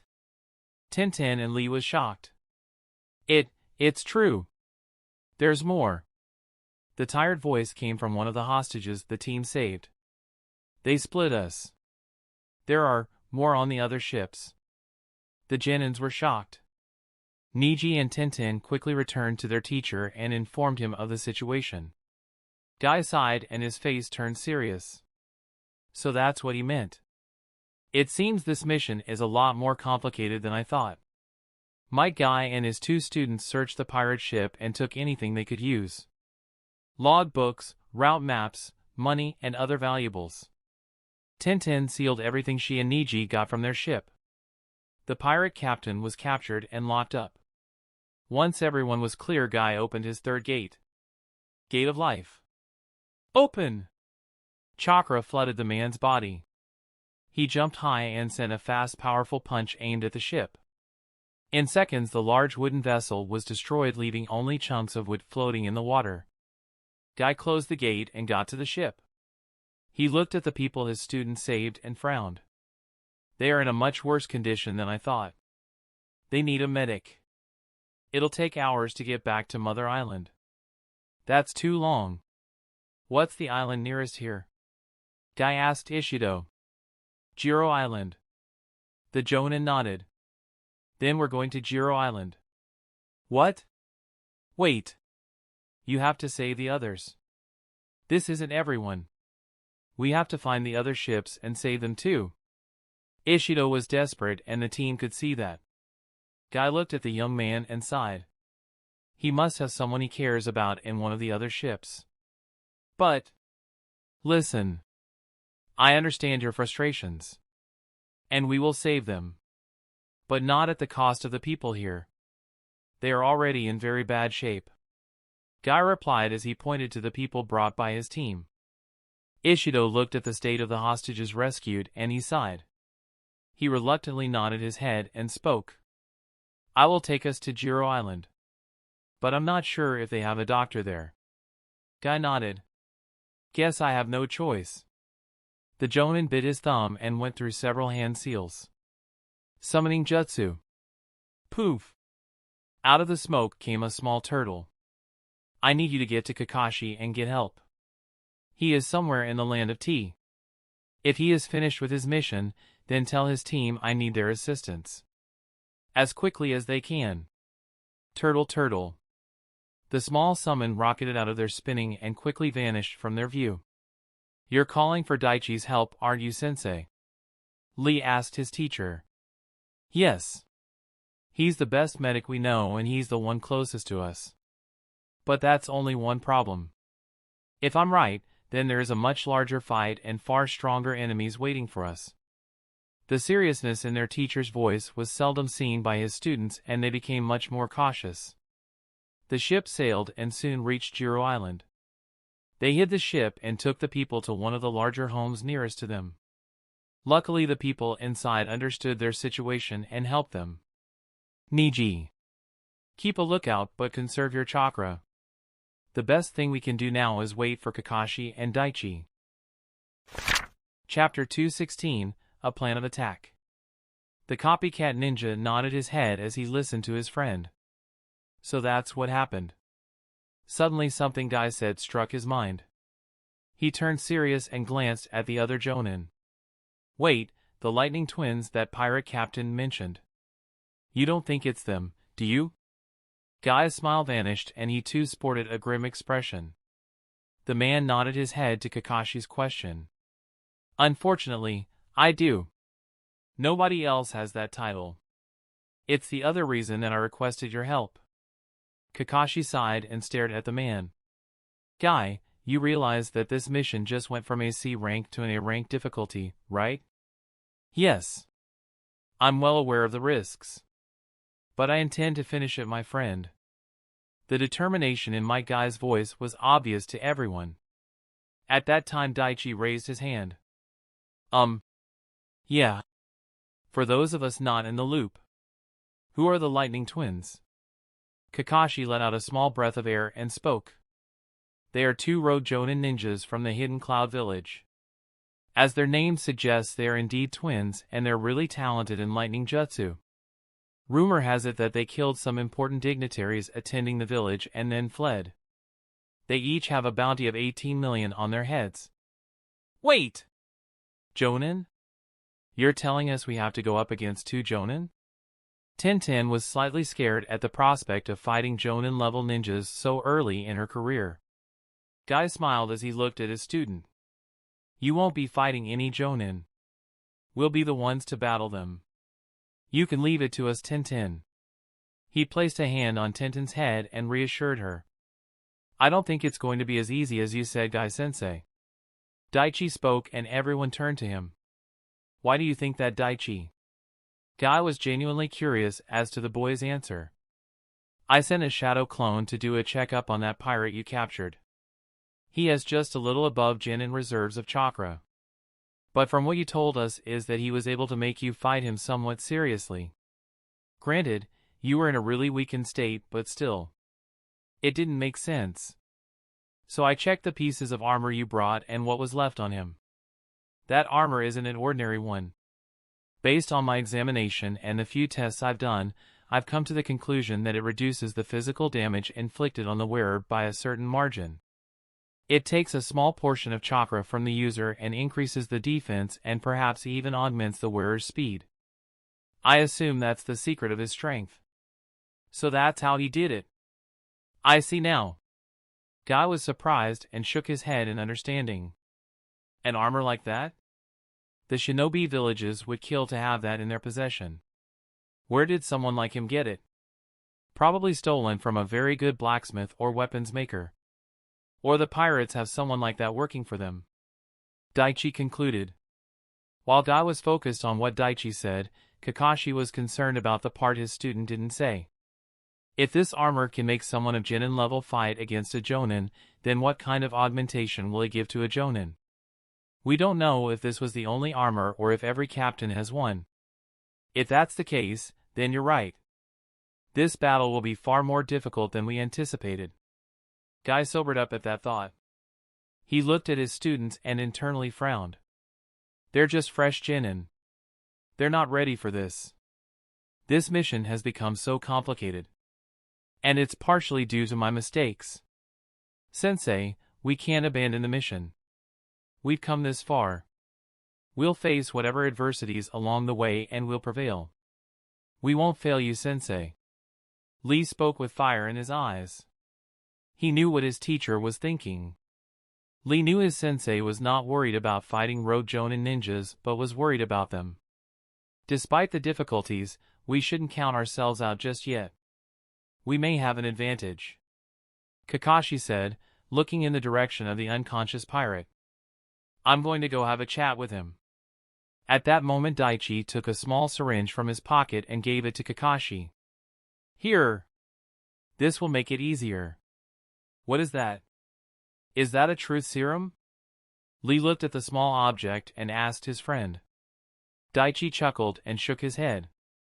There is no such thing as truth serum. It's just a drug that will lower his mental defenses. That way, Sensei won't have to use much chakra. Alright team. While Kakashi is gathering intelligence from our enemies, we too shall prepare. Lee, Tintin, Niji. Go with Ishido and get the boat ready. We will be going after the other ships. Make sure to pack your gear. We will be in for a battle. Guy said, giving his team a thumbs up and a big smile. After the three Genin along with Ishido left the house, Guy turned to Daichi. Young Daichi. I need your help. Daichi had a feeling he knew what the Jonin wanted. You want something for the seasickness, right? Guy nodded his head and the jubilant expression on his face minutely dimmed. Because of my seasickness, I was so tired when I reached Mother Island.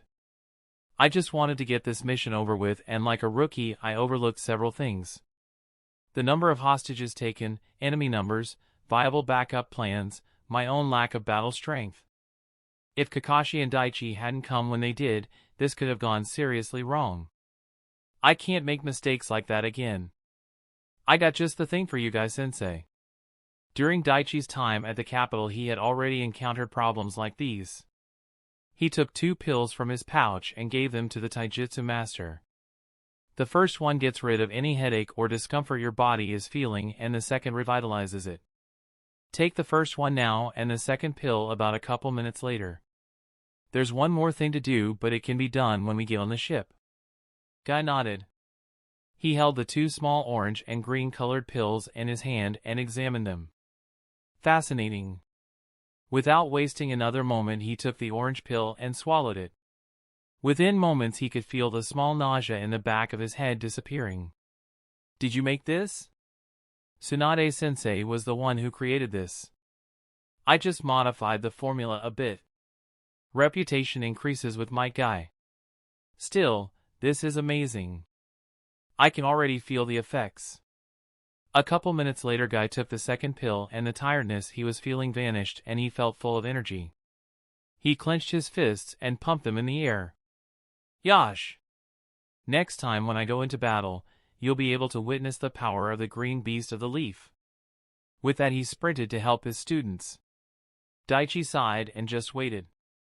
A few moments later he started receiving the memories of his shadow clones. Their work is done. Good. I should meditate now. I need to generate some chakra. Since Daichi dedicated 150% of his chakra reserves to the 100 strength seal, his chakra points bar would only be about a third full most of the time. A short while went by before Daichi was woken up from his meditation by his sensei. I take it Guy and his students went to the ship? Yeah. Then come on. We don't have much time to waste. The silver-haired Jonin said, and both of them took off. They soon reached the ship and Kakashi gave Ishido the order to set sail and the route that he wanted the man to take. Once on board, Daichi cast a small jinjutsu on Guy that kept him from becoming sick. This jinjutsu will trick your brain and you won't feel nauseous or sick. Use this jinjutsu when you're out sailing a few times and you'll get used to the motions of the waves and you'll essentially be cured. Yes. To create such an efficient technique. As expected of a great medic. Guy gave Daichi a thumbs up and shined his pearly whites. Since I'm so full of energy, I'll do 100 push-ups. Lee grinned and joined his teacher. Let's do 200 push-ups, sensei. No, Lee. Let's do 300 push-ups. Yes, Guy sensei. With a loud shout, Guy got down on the floor and Lee joined him. Niji and Tintin just sighed as they looked at their teammates' antics. Seeing Guy back to his usual self full of energy, Kakashi also let out a tired breath of air. Guy, I was about to tell everyone what I had found out from him. Don't worry, my rival. I'll be listening the entire time. Kakashi sighed and gave up. He focused on the rest of the team and explained the situation. The pirate captain Guy captured is a man named Ramonzo. From what I was able to gather, he was a bandit before he learned to use his chakra and simple ninjutsu techniques. And the thing is, he is the weakest of the bunch. Everyone was listening intently to Kakashi's words and committing them to memory. The Jonin continued.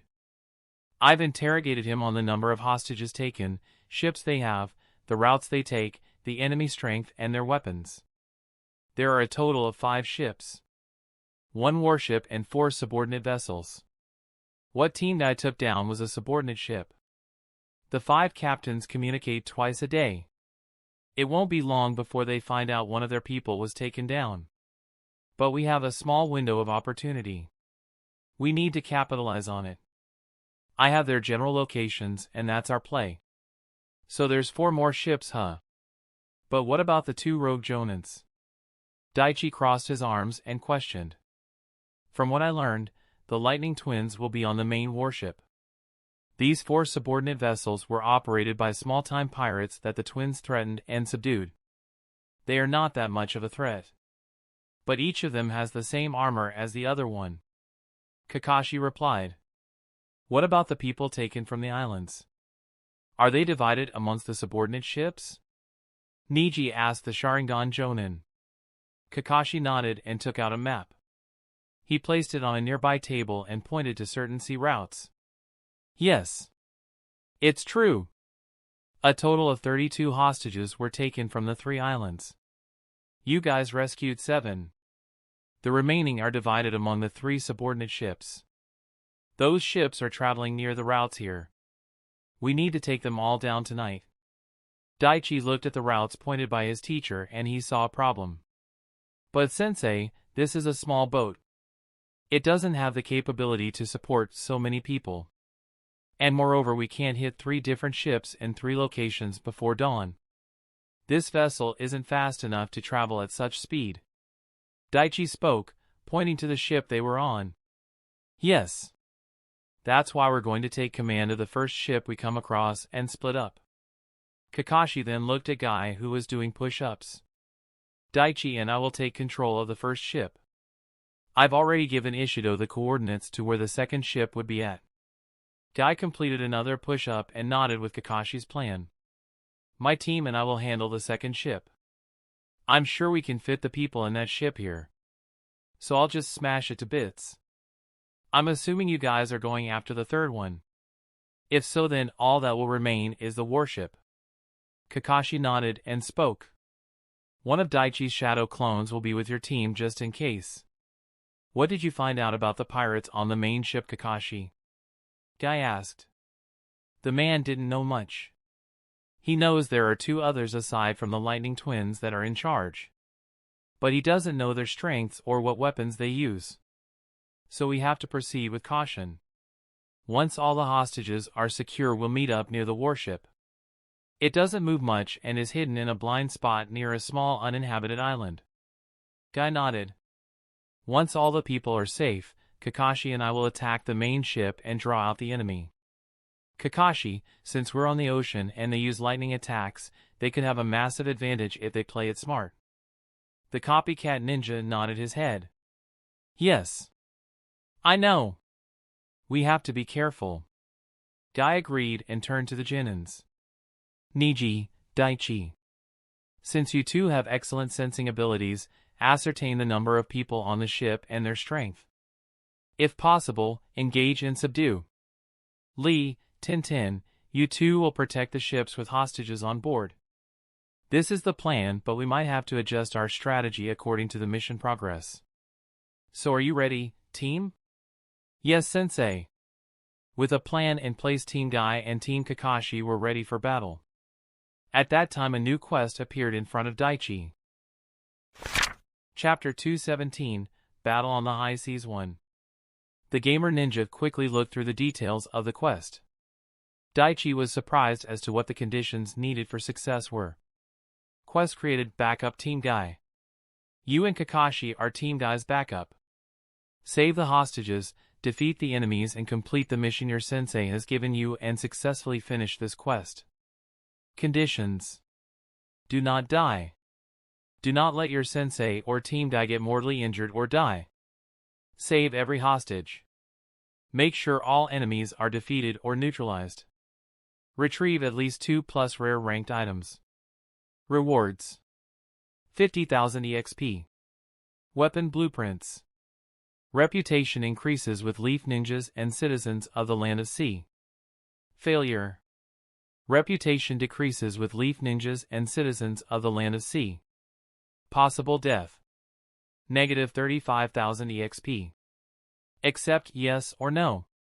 So I need to make sure everyone from my side is safe and sound by the end of this and all my targets dead or captured? This is going to be tough, but it's doable. It seems I'll have to keep an eye on everyone during the battle. Regardless, the experience and blueprints are worth it. I'm going to do this mission anyway, so might as well accept this. With that, Daichi mentally accepted the quest and prepared himself. The Lee shinobi didn't have to wait long before they saw the first enemy ship. Kakashi looked at the pirate ship sailing in the distance and spoke. This is it. Daichi and I will handle that one and meet you guys at the rendezvous point. You got it. I know you don't need it, but good luck. Kakashi guy nodded with a smile. The Jonin turned to look at the ship, which suddenly changed directions and was heading for them. Looks like your target is coming straight for you. How nice of them. Niji, how many do you see in that ship? Give us their number and position. The Hyuga Jinin quickly used his Kekkei Genkai and retrieved the intel needed. There are 8 people below deck, chained and in small cages. The hostages, no doubt. There are 12 others who seem to be part of the pirate crew. Except for the captain, none of them seems dangerous. Ordinary chakra reserves. They're looking to attack us. Mainly swords, and a few have daggers as weapons. The captain has Chunin level reserves and is wearing armor similar to the other one. Niji completed his report and shut off the Byakugan to conserve chakra. At that moment, Daichi created a shadow clone and had it join Team Guy. Kakashi looked at the incoming ship and let out a small breath of air. It's time, Daichi. Let's go greet them. Good luck with your end, Guy. With those words, Kakashi vanished from the boat in a swirl of leaves. Daichi looked at the floating leaves and shook his head. Where did they even come from? Whatever. I'm not going to question it. Good luck, Daichi. Show them the power of the leaf ninjas. Lee shouted with a smile. The gamer Jinin nodded and, following his teacher's example, vanished from the ship the next second with a body flicker. After the 2 ninjas left, my guy turned to the man navigating the ship. Alright, Ishido. Time to head to the second location. You got it. Ishido looked at the other ship and prayed in his heart. Please let everything be alright. He decided to trust the leaf ninjas and just did as he was told. With Team Kakashi. The pirate captain looked at the other ship changing course and was about to order his men to follow, but stopped when 2 ninjas suddenly appeared in their midst. He recognized them as the ones he saw standing on the deck of the other ship a few moments ago. Wow, who are these guys? How'd they get here? Murmurs came from the crew. The captain was silent as he looked at the newcomers. Based on their attire and headband, they're leaf ninjas. I can't believe the people on those islands called for help even with us holding their families here. They'll pay. The pirate captain knew the strength of a high-level ninja due to fighting the Lightning Twins. So he wasn't arrogant in front of them, but he didn't show fear as well. Just as the captain was observing them, Kakashi and Daichi were also paying attention to their surroundings. The Jinin's eyes swept across the deck and dismissed everyone except the man in charge. He looked at the man with the captain's coat and used his information-gathering skill. Observe. LV.49, Akamine Fumimaro. Age, 33. Health point, 5723. Chakra points, 4980. Affiliation, Gladiator Pirates. Akamine Fumimaro used to be a Chunin from the hidden waterfall village. During a mission he faked his death to disappear and became a lone bandit sailing the sea near the Land of Sea. Later he commanded his own crew before being defeated by the rogue ninja Mazui and began serving under him. He is now a pirate under the gladiator pirates led by the Lightning Twins. He is a shrewd, merciless man who only cares for himself. He is wearing a rare rank armor made by Katsura Sadoshi. Strength 58. Agility 51. Intelligence 38. The physical stats may be subjected to change if chakra or technique is applied. Daichi read the info his system showed and he was far from impressed. So that's his story, huh? Just another spineless idiot who couldn't hack it. Nothing special about him except the armor. I need to see if Sensei can take him down without damaging it much. Let's see what that thing can do. Observe. Power Armor, Rare Item, Rank C. The Power Armor is a rare ranked item created by Katsura Sadoshi. This item can increase the defense of the wearer by reducing the force of the incoming attack by at most 80%. This armor absorbs the chakra from the physical attacks and uses it to increase the defense and speed of the wearer. Chakra costs to activate the functions of this armor are minimum. The armor is strong enough to withstand ordinary attacks from shuriken and kunai weapons. Note, attacks with force above a certain threshold can break this armor. What do you leaf ninjas want? Akamine stepped forward and asked. His crew became quiet, but the hold on their weapons tightened and their muscles tensed. Kakashi gave the man an eye smile and replied. Could you kindly release the prisoners you have here, lock yourselves up below deck and give us control of the ship? The whole crew, including the captain, looked incredulous at that statement. Is this guy for real? That was the general thought among them. Even Daichi looked sideways at his sensei and raised an eyebrow. He really knows how to fuck with people, doesn't he? The pirate captain Akamine gritted his teeth hearing that. You think this a joke? I was going to negotiate with you before. But now I'll deal with you myself. Even if he is strong, my armor will help me fight him on even terms. And this kid looks like he's a genin. So when my men attack him, that jonin's attention will be on his student. He'll be distracted and I'll take that opportunity to go for the kill. Men! Kill that brat. I'll fight him. Akamine pointed to the jonin and gave the order. Yes, boss. Get him. Several members of the crew rushed at Daichi with their swords above their heads. Looking at the incoming enemies, Daichi spoke. Sensei. Try to take him down without damaging that armor. I want to study it. The genin spoke in a low voice, but his sensei clearly heard it. I'll see what I can do. Once you finish them off, head downstairs and free the hostages. Then lock these guys up in there. And make sure not to cause any damage to the ship. Hearing Kakashi's reply, Daichi nodded and without wasting another second rushed forward, meeting the pirates halfway. The gamer ninjas used observed skill and saw that all of them were really strong for a civilian, but they were nothing to a ninja like him. The captain also rushed at the leaf jonin. His sword poised to cut Kakashi in half, but was blocked by the jonin's kunai. Sparks flew as the captain tried to push his blade forward, but his attempt was futile. He tried to kick Kakashi's knee and break his leg, but his strike was redirected.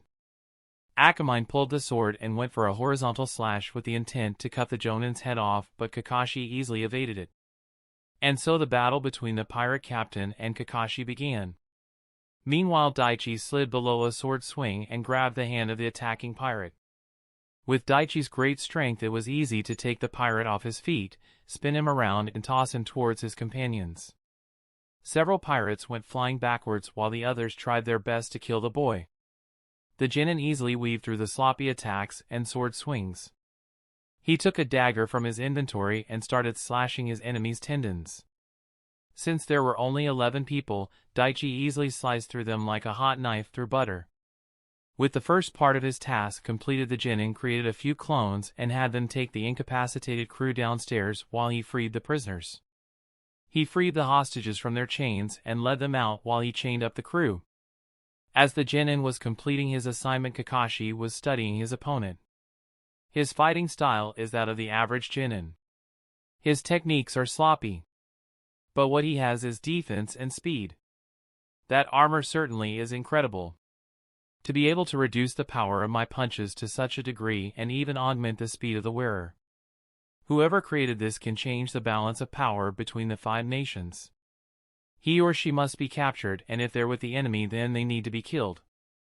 This could become a big problem otherwise. Especially if the other nations find out. Kakashi sidestepped and evaded the enemy blade and sent a powerful punch directly on top of the liver. Gah! Spit and blood flew from the captain's mouth as he was sent flying backwards and hit the mast. His sword flew from his grasp and landed far away. The copycat ninja looked at the kneeling, coughing enemy and made a conclusion. So that armor has a limit. Time to finish this. Akamine slowly stood and gritted his teeth in anger as he looked at Kakashi. None of his attacks were getting through the Jonin's defenses. Shit! This guy is most probably a high-level Jonin. Just like those blasted twins. Damn it. And it doesn't look like he'll let me go even if I surrender. My only choice is to kill him. Suddenly the man went through several seals. Jinjutsu negative perception. The man slightly smirked as his chakra connected with the Jonin and put him under his control. This illusion will make you think I'm moving in one direction when I'm going in the opposite. A Jinjutsu that shows the mirrored movements to those caught in it. You'll prepare for my attacks from right while I come from the left. Time to end this. Akamine rushed towards Kakashi from the left. He saw the Leaf Ninja preparing to defend against an attack coming from the right and smirked. Die! With all his might the pirate captain swung his sword at the Leaf Jonin's neck. The next second he saw that he was flying and there was a person with his body and armor standing near him. He noticed that the body didn't have a head and he was confused. What the? That was the last thought of Akamine Fumimaro as his head rolled on the deck of the ship. Kakashi looked at the scene and sighed. Too bad. As the pirate captain died, the Jonin suddenly started hearing a hissing sound coming from the dead man's body. Due to his years living as a shinobi, he knew exactly what that sound was. The Jonin rushed at the decapitated body and threw it towards the sea, far away from the ship. The body flew dozens of meters away and sank beneath the waves. The next second a loud blast was heard along with the splash of water. It was at this moment that Daichi came up to the deck with the reduced hostages. What the hell was that? That armor was booby-trapped. Once that man died, the paper bombs in it activated. I had to toss the body before we all got caught in the explosion. Kakashi replied with a sigh. Daichi nodded and turned to the decapitated head on the floor. And this? Didn't think you'd chop his head off. I didn't. He did it to himself. The Jonin raised an eyebrow at that statement and quickly figured out the answer. Jinjutsu? Yeah. I put him in an illusion where he would attack himself. What about the hostages? Any serious injuries? The Jonin shook his head. No. Nothing that can't be healed. The Leaf Jonin nodded. I know the route the third ship will take. Let's go. Daichi nodded. He then created a shadow clone and dispelled it. Once he sent the message, the medic ninja went to examine the people he just freed. With Team Guy. Daichi's clone opened his eyes as he got the new memories. Kakashi-sensei has taken control of the ship. All 8 people taken from the island are safe. They are exhausted, but there are no permanent or serious injuries. He relayed the news to everyone. Haha. Way to go, my rival. Just as expected of you. Guy said with a grin as he completed his push-up challenge. At that moment Ishido came near Daichi. Is there a woman named Kamika among them? She has brown hair and a tattoo of a deer on her right hand. Daichi went through his memories and a couple seconds later shook his head. I'm sorry. But she's not with the group we found. She must be on one of the other 2 ships. Ishido looked down and clenched his fist. Who is she? Tintin asked the man. She's my wife. We only got married a few months ago. Ishido replied. Don't worry. We'll get her. Daichi reassured the man. Ishido gave a weak smile as he walked back to his post. We're nearing the location, the other ninja said. Their ship must be near here. Prepare yourself. We'll be within range soon. Ishido said. Everyone nodded. At that moment Daichi spoke. Guy-sensei. There is something you should know. The pirate captain of the ship had high Chunin level combat speed and solid defense with that armor. It also had a failsafe. Once the person wearing it dies, the armor explodes. If that's the case, then why didn't the first one explode? Tintin asked. My theory is that it's because Guy-sensei damaged it. I think breaking that armor negates the failsafe. It's just a theory though. I'd still be careful around it. Daichi replied. Guy nodded and he listened to the Jinin. Understood, Daichi. Alright, my dear Jinins, listen up. I'm going to battle the captain. Lee, Tintin, you two will fight the other members of that crew and restrain them. Niji, you can help Daichi locate the prisoners and bring them to this ship. Lee, Tintin, once you subdue all the members, put them on a life raft. I'm sure that ship will have one. We'll tie it to the back of this ship. Yes, sensei. The reply came in unison. Ship in sight. Northeast of us. Ishido alerted them. Niji, give us the rundown. What are we looking at? Guy spoke. The Hyuga nodded and made the seal to activate his Kekkei Jinkai. Byakugan. The captain seems to be in his quarters. There are 8 prisoners on this ship as well. Aside from the captain, there are 15 crewmen. I don't see anyone with any strong chakra aside from the captain. He has Chunin level reserves. A few moments later, the people on the other ship saw them as well. They headed straight for Ishido's ship.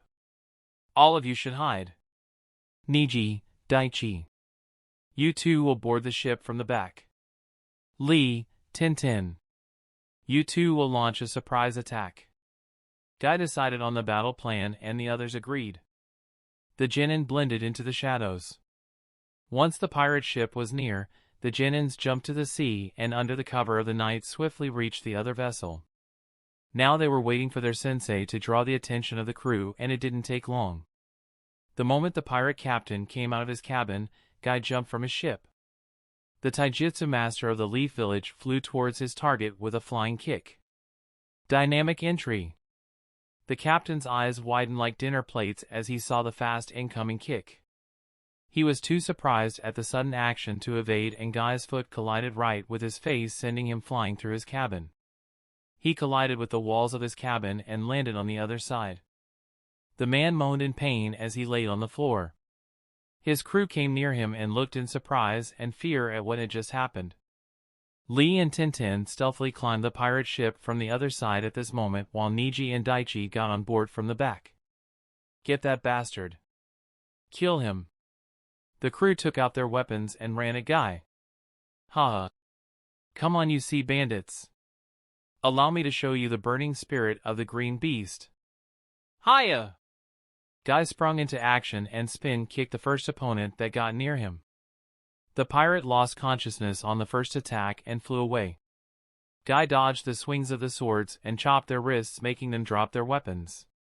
With a swift punch to the torso and a high kick to the chin, he knocked them out and sent them flying. Come on. Let's pile on him. He won't be able to attack all of us. One of the pirates said, and all of them rushed at Guy. But the next second, dozens of kunai rained down on them, wounding several. Tintin and Lee joined the battle as well. Leaf Rising Wind. Lee appeared in front of an opponent and tripped him with a leg sweep before completing the move with a high kick that launched the pirate straight up into the air. Sensei, we'll take care of these guys. Go after the captain. Lee said to his teacher. Guy nodded and gave his team a thumbs up. He headed towards the pirate captain, who got up and was rubbing his broken chin. The man was furious as he looked at the incoming Jonin. The next moment he took a kunai from his pouch and shot off towards Guy, and the battle between them began. Meanwhile, with the help of Niji, Daichi easily found the prisoners on the ship. Please. Help us. Don't worry. We're leaf ninjas. We're here to get you out, Niji said, calming them down and giving them hope. Thankfully, there aren't any restraints on their person. But all the cages are locked and it would be easier if we had the keys, Daichi said to the Hyuga. Yes, but I don't see them anywhere. They must be kept in another location.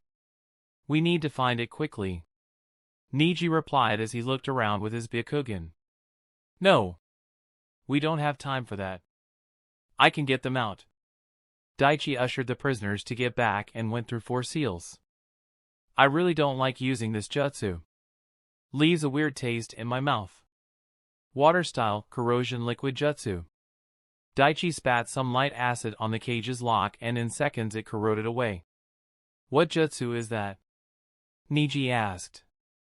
It's water-style corrosion liquid. By manipulating the pH level of water, I can increase its acidity. And just a small quantity of it is enough to get the job done, Daichi replied. Niji opened the cage and slowly took the prisoners out. Daichi's clone created 2 more clones, and they carefully led the people of Land of Sea onto the deck. They saw that the battle was already over, with the pirates captured and Lee and Tintin securing them on a life raft. Daichi looked to the other side and saw Gai-sensei standing in front of a fallen man with his armor broken to several pieces and scattered near him. The genin took the hostages from the pirate ship and brought them to theirs. Ishido looked through each one that came on board and was saddened.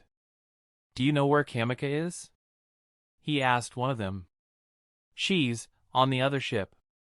Ishido was tense, but that answer gave him some hope. He helped them lay down and got them something to eat and drink while Daichi examined them and healed any wounds. Once everyone was safe and secure, Gai set fire to the pirate ship and returned to his. They slowly sailed away as the second ship of the gladiator pirates was destroyed in the middle of the sea. Daichi, tell Kakashi that we are on our way to the location of the main ship. Tell him to inform us if there is any change, the Jonin told Daichi. When the additional shadow clones Daichi's clone created dispelled, the memories of what happened went back to the original. With Team Kakashi, they got the second ship, Sensei. No casualties. They're headed to the main pirate ship. Gai-sensei also asked me to confirm the route. Kakashi nodded. It seems I'll have to interrogate the leader of this one too. Make sure that nothing's changed. The 2 leaf ninjas sailed for about 2 hours before they caught sight of the last subordinate ship. I'll deal with the captain. Can you handle the rest alone? Yeah. I got it. Daichi nodded and created several shadow clones. The second their ships got close, the ninjas made their move. Kakashi headed straight for the leader of the pirate crew while Daichi took down the rest. Kakashi had his Sharingan out for this, and it wasn't long before the captain was under an illusion. As the Leaf Jonin interrogated and got the info needed, Daichi rescued the prisoners one by one and got them to the other ship. He found a woman that had the matching features Ishido spoke of. Are you Kamika? Yeah. How do you know my name? The tired woman asked as she laid on the floor. Your husband Ishido sent us. He was worried about you. The woman hearing that name smiled with tears forming in her eyes. Is he okay? Yes. He's fine. He's with another team helping save the people from your island, Daichi said while his hands glowed green as he examined her. That's just like him. Are you a doctor? I'm a medic. Yes. It looks like you're just malnourished. Don't worry. You'll be fine after a week of healthy food. The young woman let out a breath of relief. Daichi! At that moment Kakashi called out to him. What is it, Sensei? I have good news and bad news, the Jonin said, covering the Sharingan eye. Daichi sighed hearing that. I figured. The good news is, according to the information I got from him, the main ship is docked at the specified location. They have no prisoners on board, so we don't have to be careful. They're behind the island 24 miles from here and they haven't moved. So there is the chance that they are not expecting us. So what's the problem? Because it's not just a ship. It's a large warship. They have a long-range weapon capable of taking out any ship. Even one that's almost a mile away. It's some sort of a cannon. A single blow from that and a ship like this would be blown to bits. If we get close and they spot us, there's a good chance they'll blast us apart. We can escape, but the civilians, they'll be in danger. That's the bad news. Kakashi finished and leaned on the mast as they sailed away from the pirate ship burning down behind them. So what's our play? Kakashi was quiet and thought about his next move. A few moments later he spoke. We need to take care of them. Otherwise they can do a lot of damage. So we stay the course but slightly adjust the rendezvous point. We'll meet with Guy's team about 2 miles away from the warship and then we travel through the ocean. Kakashi took out a map and pointed at a specific spot. Tell Ishido to bring the ship here. From there we'll move together with Team Guy and take them by surprise. Understood. Daichi memorized the location Kakashi showed. He created and dispelled a shadow clone informing the other party of the situation. With Team Guy. So that's what Kakashi said, huh?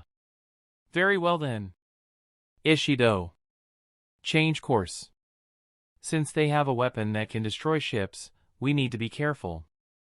Guy told the man. Ishido nodded and then looked at the genin. So she's fine? They didn't hurt her or anything? Daichi shook his head and smiled. Don't worry. She's tired but she'll be just fine. Thank you. All of you. I knew I made the right choice. Ishido bowed and quickly returned to his post with a big smile. He turned the rudder and adjusted the route. Now only one more enemy ship remained and both Jonin and their students were making their way towards it. Chapter 218, Battle on the High Seas 2. Unknown location. On the coast of an uninhabited island about 110 miles away from the land of sea was a large ship made of wood and metal. It was long with metal coatings on each side for protection and taller than most buildings in the world. The two main features of the ship were its flag that had a red skull with spiky helmet and sword and the large long cannon attached on the front of the ship. The whole ship looked fearsome and would strike terror to any ordinary sailor coming across it. The flagship of the gladiator pirates, the Dark Amphibian. There were half a dozen men scattered on the deck keeping an eye out during that night. On the bridge of the ship, a young navigator was half asleep as he sat at the control desk. As he was about to fall asleep his eyes caught a glimpse of 3 of the 4 yellow buttons that stopped blinking. What the? It roused him from his sleep. He tapped the 3 small dead yellow bulbs and was confused. Did something go wrong or is it malfunctioning again? I better go call him. The man stood from his chair and made his way to the private quarters. He knocked on a certain door and after a few moments it opened. A middle-aged man with long gray hair and a tattoo of a crow under the right eye appeared. What? Came the question in an annoyed tone. I'm sorry for distributing you at this late hour, sir, but there is something wrong with the transponders. The man sighed hearing this and made his way to the bridge followed by the other. He checked the transponders and saw that 3 of them were not responsive and only one was active. Maki? I thought you were sleeping? A voice came from outside. The middle-aged man, now identified as Maki, turned to the door. Oh, it's you, Mazui. Captain! The other young man stood in attention as the captain of the ship came. The new arrival was a dark-skinned man with a lean muscular body. He was wearing a dark blue shirt with black pants. He had the tattoo of speed on his right shoulder. Mazui, the rogue jonin from the Hidden Cloud Village. One of the 2 ninjas with the nickname Lightning Twins and captain of the newly formed gladiator pirates. What's going on? Mazui asked as he came near them. 3 of the transponders are unresponsive, Maki said as he looked at the unblinking lights. But it could be some kind of mechanical error. This is new technology after all. Long-range communication technology is rare and this is still in the early stages. So it could be some form of a glitch. Mazui looked at the device and his eyes slightly narrowed. When did they stop responding? he asked the navigator. The man nervously answered. They stopped sending signals one after another starting a few hours ago.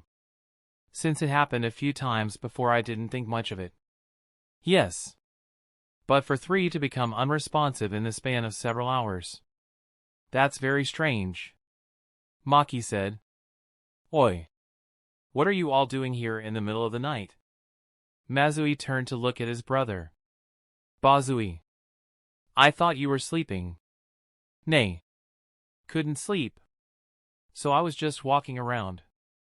So what's going on? Bazui replied. He had almost identical facial features to his brother, but his body was much bulkier and had bigger muscles than his brother. He had the tattoo power on his left shoulder. 3 of the transponders that are connected to the subordinate ships are down. And that too in the span of a few hours. It could be a coincidence or... Mazui replied. Bazui frowned at that. Since the transponders are down, we can't contact them, can we? No. Maki replied. Maki. Are you a shipwright? You're the one who came up with this in the first place. Can't you fix it? Bazui asked. Maki looked at the controls and shook. I don't think the problem is with us. I think the problem is with the other side. Mazui sighed and picked up a device that resembled a small radio. Since we can't contact the ones offline, we'll just call the one we can. He pressed a few buttons and waited several moments before the other side picked up. Akamine here, came the reply. You took a while to pick up, Mazui said. His tone, neutral and giving no indication of his emotion. Apologies, Captain Mazui. I came rushing as soon as I heard your call. Is everything all right there? Are there issues? No, sir. Everything's fine. We haven't come across any merchant ships so far, so the men are a little bored. Other than that, nothing, came the reply from the other side. Mazui nodded. Very well. Carry on. Oh wait, before I forget, did you get the special spicy herbs from Demon Island? Yes, sir. I have it with me. Mazui was only quiet for a second after hearing that answer before he spoke again. Good. I'll see you soon, Akamine. He ended the call and a smirk formed on his face. Bazui, who was standing next to his brother, also had a mad grin. Wait. Didn't you get the herbs from that island like 2 weeks ago? Maki asked. Mazui turned to the shipwright. I did. Whoever that was not Akamine. So they wouldn't have known that. I think it's no coincidence that the other transponders went dead. So someone's making a move against us, huh? They probably took out the other 3 ships and kept this one. Bazui said as his hands clenched into a fist. Yes. Let's go see who has the balls to interfere in our turf. Ready the ship. And set a course for that vessel. Mazui gave the order and the nervous young navigator got to work. The captain then turned to Maki. Get Katsura. He's probably in his forge. Maki nodded and left the bridge. Whoever attacked the 3 ships, they must have a large number. At least 2 or 3 teams. And they would have 2 or 3 Jonin and a couple of Chunin. Bazui deduced. The 2 brothers slowly walked outside and looked at the night sky. No matter who they are, we'll kill them and take the bounty on their heads, Mazui said with a dark tone. Within moments a loud horn was heard and the dark amphibian was on the move. Kakashi placed the radio down and was silently staring at it. Daichi, who was standing near him, narrowed his eyes. What's wrong, sensei? Kakashi sighed and looked at his student. I think they know. The genin was surprised to hear that. Why do you think that? It's just a feeling. When I was gathering information from that last pirate, I learned a few things.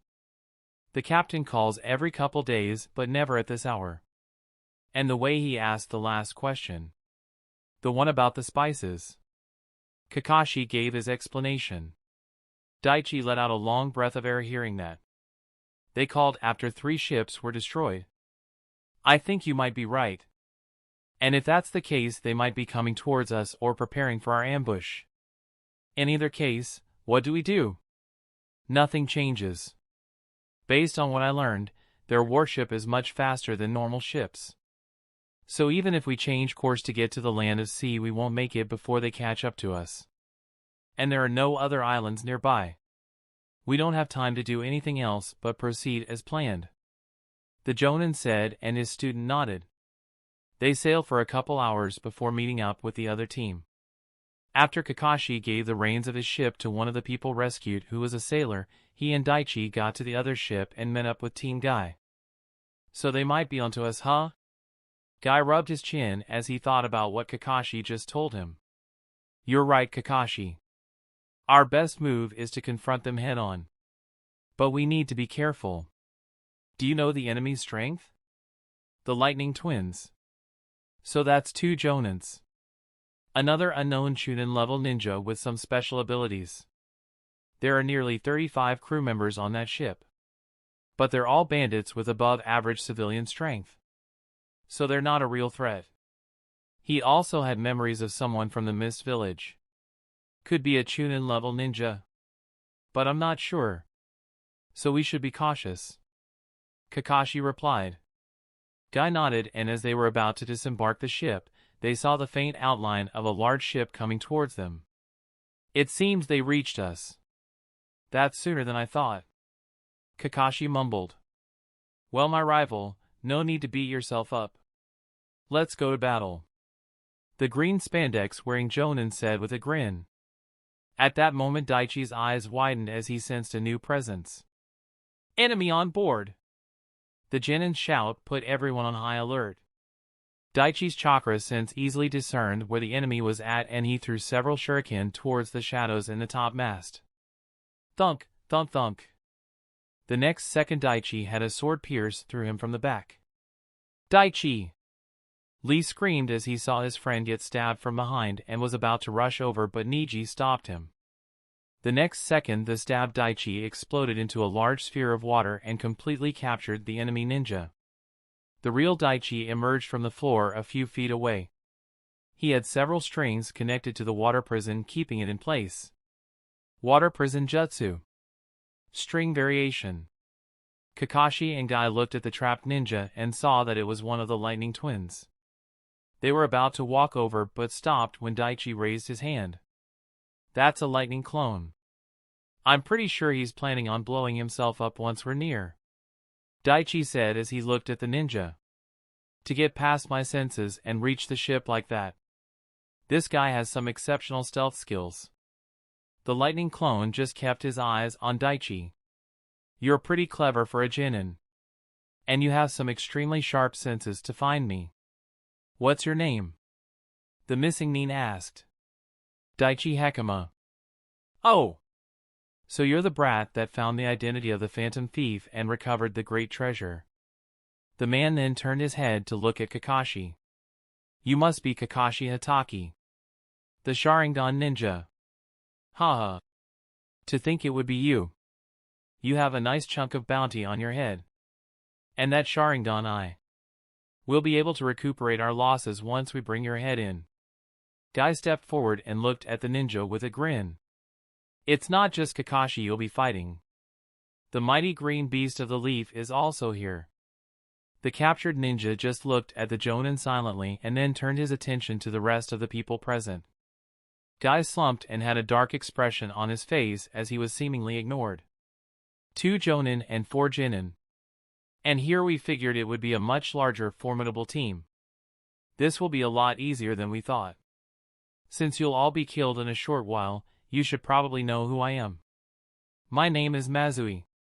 One of the Lightning Twins. And you made a big mistake attacking my ships. Mazui spoke. You're here to gather intel on us, aren't you? But how will you be able to do that if you get destroyed here? Kakashi was the one who asked that. Mazui smiled and pointed to the small item connected to his head. My crew already heard everything said here. Even if I'm destroyed, they'll be ready. In that case, we shouldn't waste any more time. Daichi spoke, and with that he started compressing the water sphere. With a grin, Mazui's clone spoke. Ha! Bold child. But you should know, if this ship or the other flees during our battle, we'll destroy it with everyone in it. The next moment the ninja turned into lightning and the whole sphere lit up. The next second it exploded, but no one was injured since they jumped back and got to safety. Sensei, we should meet them halfway. Make sure the battle is as far away from the ships as possible, Daichi said to his teacher. Kakashi nodded and threw a kunai to the corner of his ship. He threw another to the deck of the other ship as well. I might have to use that jutsu today. Alright team, listen up. We're about to make contact with the enemy. So a slight change of plans. Kakashi and I will take the rogue ninjas from Cloud Village. Daichi, you'll fight the next strongest opponent that appears. Lee, Niji, Tintin, your job is to get to that ship and completely destroy it. You'll have to battle the crew, but from what I understand they aren't that strong. But be careful.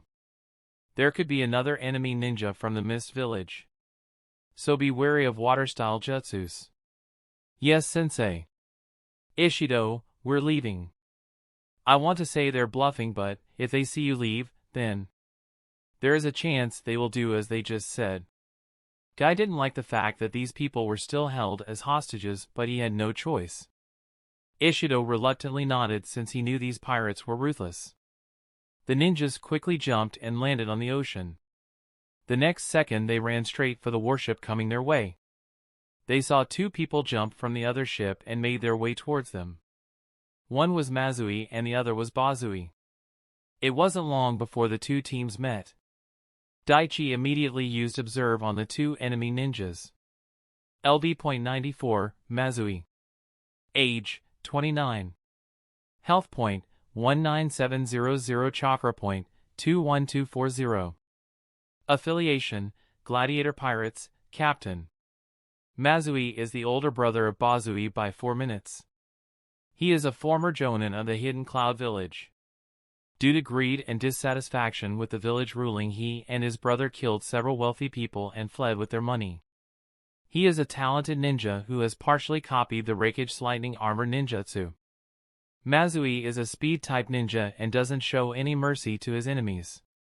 The power of his lightning ninjutsu was even acknowledged by the 4th Raikage. He is wearing a rare rank armor made by Katsura Sadoshi. Strength 258. Agility 301. Intelligence 52. The physical stats may be subjected to change if chakra or technique is applied. LV.93, Bazui. Age, 29. Health point, 22050. Chakra point, 22721. Affiliation, Gladiator Pirates, Wise Captain. Bazui is the younger brother of Mazui. He is a former jonin of the Hidden Cloud Village. Due to greed and dissatisfaction with the village ruling, he and his brother killed several wealthy people and fled with their money. With the help of his older brother, he was able to copy the shield aspect of the Raikage lightning armor ninjutsu. Bazui is a power-type ninja. He loves and respects his older brother very much. He is wearing a rare rank armor made by Katsura Sadoshi. Strength 299. Agility 239. Intelligence 48. The physical stats may be subjected to change if chakra or technique is applied. Daichi was extremely cautious as he saw the information his system displayed. He looked over to his sensei and used Observe, but still couldn't find anything. But when he used it on Guy, he saw that the man was at level 99. The information his Observe skill showed was what he already knew about the man. Level 99 is the maximum I can see right now. And since Guy and Kakashi are almost equal in terms of combat capabilities, then Kakashi-sensei's level must be only 1 or 2 higher. Daichi concluded. Now what do we have here? Two jonin who think they're invincible. Coming right to the lion's den. The condescending tone in Mazui's voice as he looked at the leaf ninjas wasn't missed by anyone. Funny. That's exactly what I was thinking. You realize that even if you kill us, that just means more leaf ninjas will come after you too, right? And that's not mentioning who the Raikage will send when he finds out you're here. You two certainly know how to make enemies. Kakashi smirked and replied. That's only if he finds out. And we're not afraid. We'll deal with anyone that gets in our way. Bazui spoke, looking at Kakashi. He turned his gaze to Daichi. I heard you're an excellent medic ninja. Why don't you switch sides and join us? You won't have to listen to pesky, annoying orders from the village. You'll be free to do anything you want. Daichi crossed his arms and raised an eyebrow. Really? That's your pitch? No offers of great wealth or powerful jutsu? Just I don't have to follow the rules of my village and just do whatever I want? First of all, I already do whatever I want. Second, I've had better offers come my way when I was a lot weaker. Kakashi smirked after hearing that response from his student. Bazui sighed, but then a moment later a bloodthirsty grin formed on his face. That's a shame. I wonder how your teacher Tsunade Senju would react when news of your death reaches her. I heard you're her apprentice. When the genins of Team Dai heard that statement, they were shocked. He's a student of one of the Sannin? Tenten was the one who was most surprised. Lady Tsunade is his teacher? No way. Daichi didn't know or care for the thoughts his genin teammates had at the moment. His attention was focused on the jonin in front of him. I didn't realize my reputation precedes me so much. The mission you completed certainly helped with that. And I like to keep an eye on up and coming promising talents. It's just sad that you threw my generous offer back in my face. I'll have to rip you to shreds for that disrespect. Bazui said, and killing intent rose from him. You won't get that chance. Your opponents are us. Kakashi and Guy raised their chakra and the atmosphere quickly turned dangerous. Yes. Why don't you pick on someone of your own size like me? Guy said as got ready for battle. Niji, Lee and Tenten were sweating as they sensed the malevolent intent and powerful chakra rising in the air. Daichi, who was close to them, raised his chakra and protected them from most of the effects. Guy saw Daichi's actions and gave the boy a grateful nod. The lightning twins smirked at the jonin's response. So be it. At that moment Daichi sensed another presence several meters under the water. Since his affinity with water nature was high, he could sense the chakra forming below and even the small changes in water. The next second the water a few feet in front of the lightning twins shot forward towards the leaf ninjas in a fast drilling motion. Mazui and Bazui quickly stepped forward and created lightning from their palm and placed it on the drilling water aimed at the leaf ninjas. Before the two leaf jonin had to take evasive action, Daichi stepped forward as he went through seals. Water-style blockade waves. A powerful large wave of water sprung up in front of the team and protected them from the lightning water attack. Daichi meditated and had his chakra fully restored before the battle.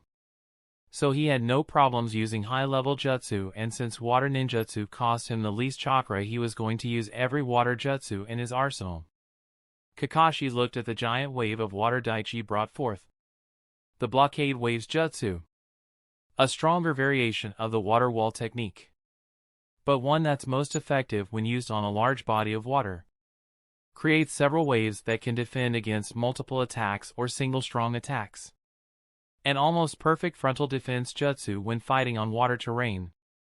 There's another enemy present 18 meters below. He doesn't appear to have any breathing equipment and his appearance is strange. Niji used his Byakugan and quickly found the person. When Niji described the enemy, Daichi suddenly had a suspicion as to who it was, and even as he was performing the jutsu his mind went through several scenarios and plans. This could be a great opportunity for me if I play it right. Seeing that their jutsu failed, the lightning twins stopped wasting chakra and moments later the water jutsu also vanished. Seconds after the jutsu ended, a half-fish and half-human type creature appeared. Kakashi-sensei, I'll fight this guy. I can sense that he's strong. I'm going to get him away from here. If he has any collaboration ninjutsu with those two jonin, it could be trouble for us. Daichi said to his teacher. The silver-haired jonin agreed. He looked at the genins of Team Dai and spoke. You three, head to their ship. Right. Niji, Lee and Tenten began making their way to the warship while Daichi and the new opponent faced off. Kakashi walked near his friend and spoke. "Guy, you remember what the bingo book had on these guys?" "Yes." "Good. I'll take Mazui since I'm better at fighting against speed-type enemies and you can take his brother." "Exactly what I was thinking, my dear rival. Let's show them the power of our youthful spirits." The two Jonin and Jinin dashed forward to their enemies. Chapter 219, Battle on the High Seas 3. Seeing Lee, Tenten and Niji start to make their way towards his ship, Mazui instantly threw several shuriken at them with deadly precision. But the deadly throwing stars were quickly deflected off their targets by another wave of shuriken from Kakashi. "Like I said earlier, your opponent is me." Kakashi had his Sharingan out and was ready for battle. Mazui turned his attention back to the Jonin in front of him and smiled. "So be it. I'll kill them after I kill you." Battle, Kakashi vs. Mazui begins. Several meters away from Kakashi and Mazui were Guy and Bazui. Might Guy suddenly appeared on Bazui's left side and struck with a roundhouse kick to the head. The former Cloud Jonin had experience fighting with fast opponents and was able to easily keep up with Guy's speed. He raised his hand and defended against the powerful kick of the Taijutsu master. A small shockwave that rocked the water appeared when their limbs connected. The water below Bazui caved from the force for a few moments due to the blow he blocked before returning to normal. Bazui was just as fast as Guy, and the second he blocked Guy's kick, he tried to land a punch on the other Jonin's throat. But Guy saw it coming and raised his forearm to defend against the punch. Both of them separated and landed a few meters apart. Bazui grinned as the lust for battle awakened in him. "Ha ha ha. That's speed and strength. It seems this might be a lot more interesting than I thought." Guy too smirked hearing that. "My specialty is taijutsu. I devote my life to improving my battle skills. So allow me to show you my passionate spirit." Guy got into a fighting stance and Bazui also got ready. Battle, Might Guy vs. Bazui begins. As the battle between the Jonins was starting, Daichi created a shadow clone and it accompanied the other Jinins. "I'll be with you guys. We'll get this done much faster." Niji looked at clone Daichi with his Byakugan and frowned. "That clone jutsu you just used cut your chakra in half. Are you sure about this?" "I'll be fine, Niji." Daichi dismissed the other Genin's concerns. He had certain plans in mind and the clone was an insurance. "I can't let anything happen to anyone on my side if I want to successfully complete this quest. So I can't let anything go to chance. And I need to raid that ship and take some items with me. With a shadow clone present, I won't have to worry much." And so the three Genin of Team Guy and Daichi's shadow clone made their way to the ship that was coming closer and closer to their location. As all this was happening, the real gamer ninjas sped towards the fishman enemy. The unknown person immediately tried to escape underwater, but Daichi didn't let up. He cut off chakra to his feet and plunged into the sea just as the figure disappeared beneath the waves. Daichi's senses allowed him to keep track of the enemy. The next second he boosted his limbs with chakra and thanks to the evolved agility skill Shadow Speed he was able to reach the enemy before he got away. The water around Daichi violently spread in all directions with how quickly he was moving and the force he was generating. When Daichi neared the enemy, instead of striking with an attack he grabbed his opponent's head and forced him away from the other battlefields. The Leaf Genin concentrated and sent a burst of his killing intent at the enemy, reducing his resistance. Daichi swam a couple hundred meters away from the Jonins. "I can't incapacitate or kill this guy. Not yet. I need to get him away from Kakashi and Guy and make him talk. The information I want from him, I need to make sure no one else finds out." Daichi, having formed some plans of his own, decided to take advantage of the opportunity that unexpectedly arose. The enemy ninja could do nothing but grip the Genin's arm as the Leaf Nin dragged him along. As Daichi gripped the enemy's head in his palm and got away from the other fights, he thought about the decision he had made on the ship. "I've been playing the hero for a while now. But if I want to reach the apex of this world, playing the role of a goody two-shoes won't help. The plan's in my mind. I won't be able to execute them if I keep playing nice. I guess it's time to step into the role of a villain. But I have to make sure that I don't lose myself to the darkness. And so Daichi made a choice. A choice that would one day affect the balance of power in the world. Once the Leaf Genin was sure that he was sufficiently out of range from the other Jonins, he threw the captured ninja upwards and out of the water. Oh man. It's a good thing I learned to hold my breath much longer, or this would have been more tedious. I'm out of Kakashi and Guy's range, but they are still in mine. Thank you, evolved sense skills. The Fishman Ninja was blasted out of the water and skipped on the ocean surface for several meters before he used chakra to stop himself. The enemy was in disbelief at what had just happened. Damn it. What the hell? My strength had increased a lot after the experiments. And yet I couldn't get out of his grip no matter how hard he tried. And that speed. He was faster than even me, and that too underwater? There is no way he's a Genin. Daichi appeared a short distance away and looked at the ninja. LV.66, Onizaki. Age, 26. Health point, 12425. Chakra point, 9020. Affiliation, Gladiator Pirates. Onizaki is a former Chunin from the Land of Rain. He came to the Land of Sea on a mission and was captured by Orochimaru and used as an experiment. Due to the experiments Amachi and Orochimaru conducted on him, he had gained fish-like appearance, ability to breathe underwater, increased stamina, higher muscle and bone density, and higher than average water affinity. He is one of the few people that survived the experiments. After the experiments were conducted, he was locked up due to his rebellious nature but was set free when Bazui and Mazui raided the lab.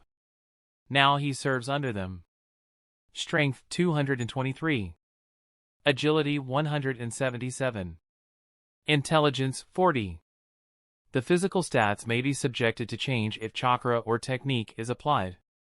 Daichi had a small frown as he looked at the information. Shit!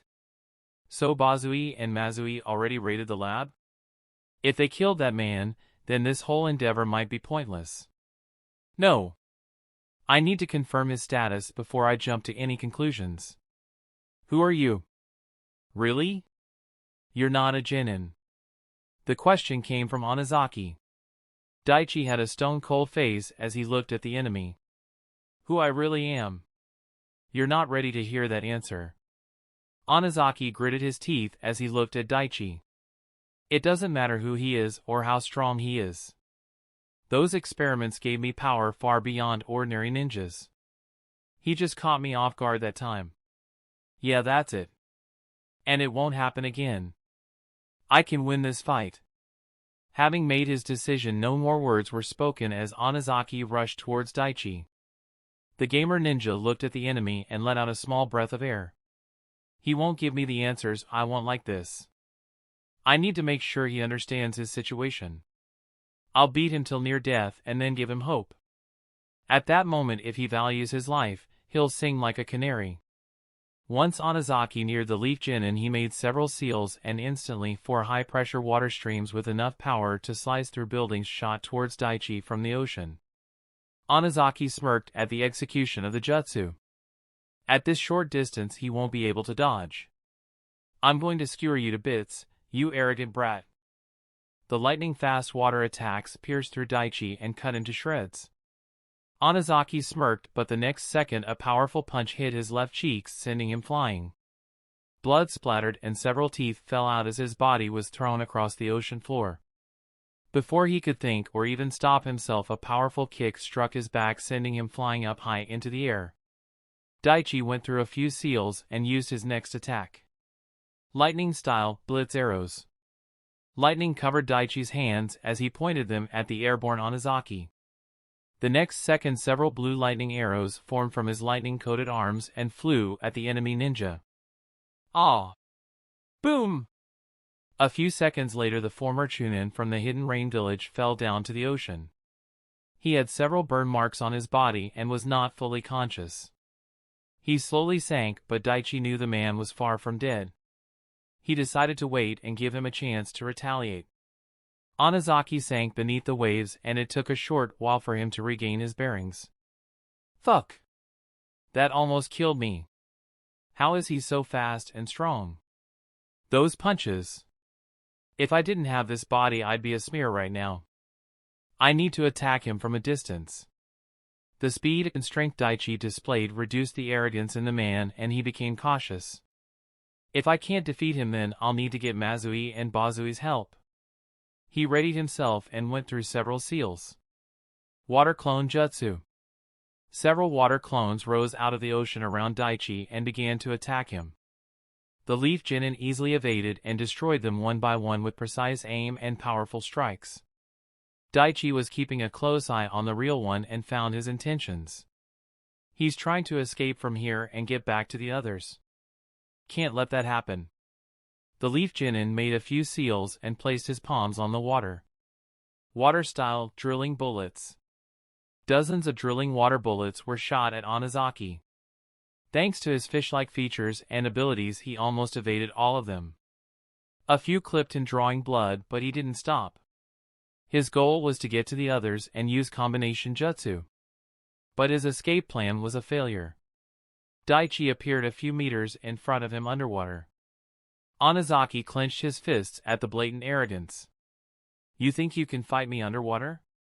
Anger clouded his judgment and he rushed forward towards the Genin. A clenched fist was sent at Daichi's face who tilted his head to the side and avoided the punch. Onozaki with the other hand made a clawing motion and several thin water needles formed and attacked Daichi. The thin water needles didn't do much damage due to Daichi's numerous passive defensive skills. A fast punch buried Onozaki's gut the next second and he was forced upwards again and out of the water. Daichi created a shadow clone and then quickly followed him. Once he was out of water, he threw several shuriken at the other ninja who evaded the throwing stars. The next second several water tendrils rose and restrained his hands and legs. Onozaki struggled against the jutsu but it was no use. This kid. He distracted me with those shurikens. He must have a large volume of chakra to keep using jutsu like this. Shit! I can't break free. Daichi landed a couple meters away from the restrained ninja. I remember you using a combination attack at the beginning. Let me try what that's like. The next second lightning came through the water tendrils and it completely electrocuted him. His jaw clenched and his muscles tightened. Onozaki groaned from the pain as he was paralyzed by the attack. Daichi kept his combination jutsu going for a few more seconds before dropping it. The shadow clone appeared out of the water behind the ninja pirate and stood with his arms crossed. That strength stat is no joke. Even after all that, he's still conscious. Just as I thought. Orochimaru's experiments are certainly strong. Onozaki was breathing hard and coughing. He was down to his knees and struggled to even stand. He looked at the Genin standing in front of him and then glanced at the other one behind. There's no doubt that I've got internal injuries from his attacks. If I keep fighting, I'll die. But if I surrender, maybe I'll get the opportunity to escape later. It's my only choice. But what if the Lightning Twins win against the other Jonins? Then they'll probably kill me for surrendering. Fuck! You're realizing it now, aren't you? Your situation. There is no escape and winning isn't in the cards for you. Daichi said with a cold tone as he crossed his arms and looked at the ninja. Onozaki sighed and slowly stood. I resigned myself to death when Orochimaru captured me. I guess, after everything that's happened, I suppose it's my time. Daichi narrowed his eyes and spoke. I can give you a choice.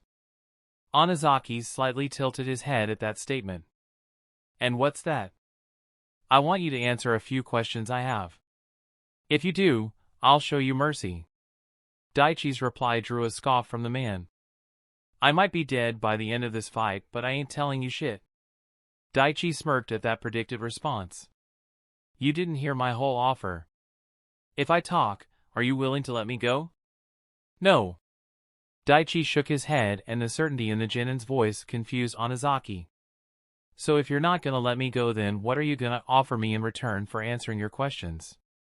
At the man's question, Daichi turned serious and all humor left his face. Killing intent surfaced as he answered the man. A quick death.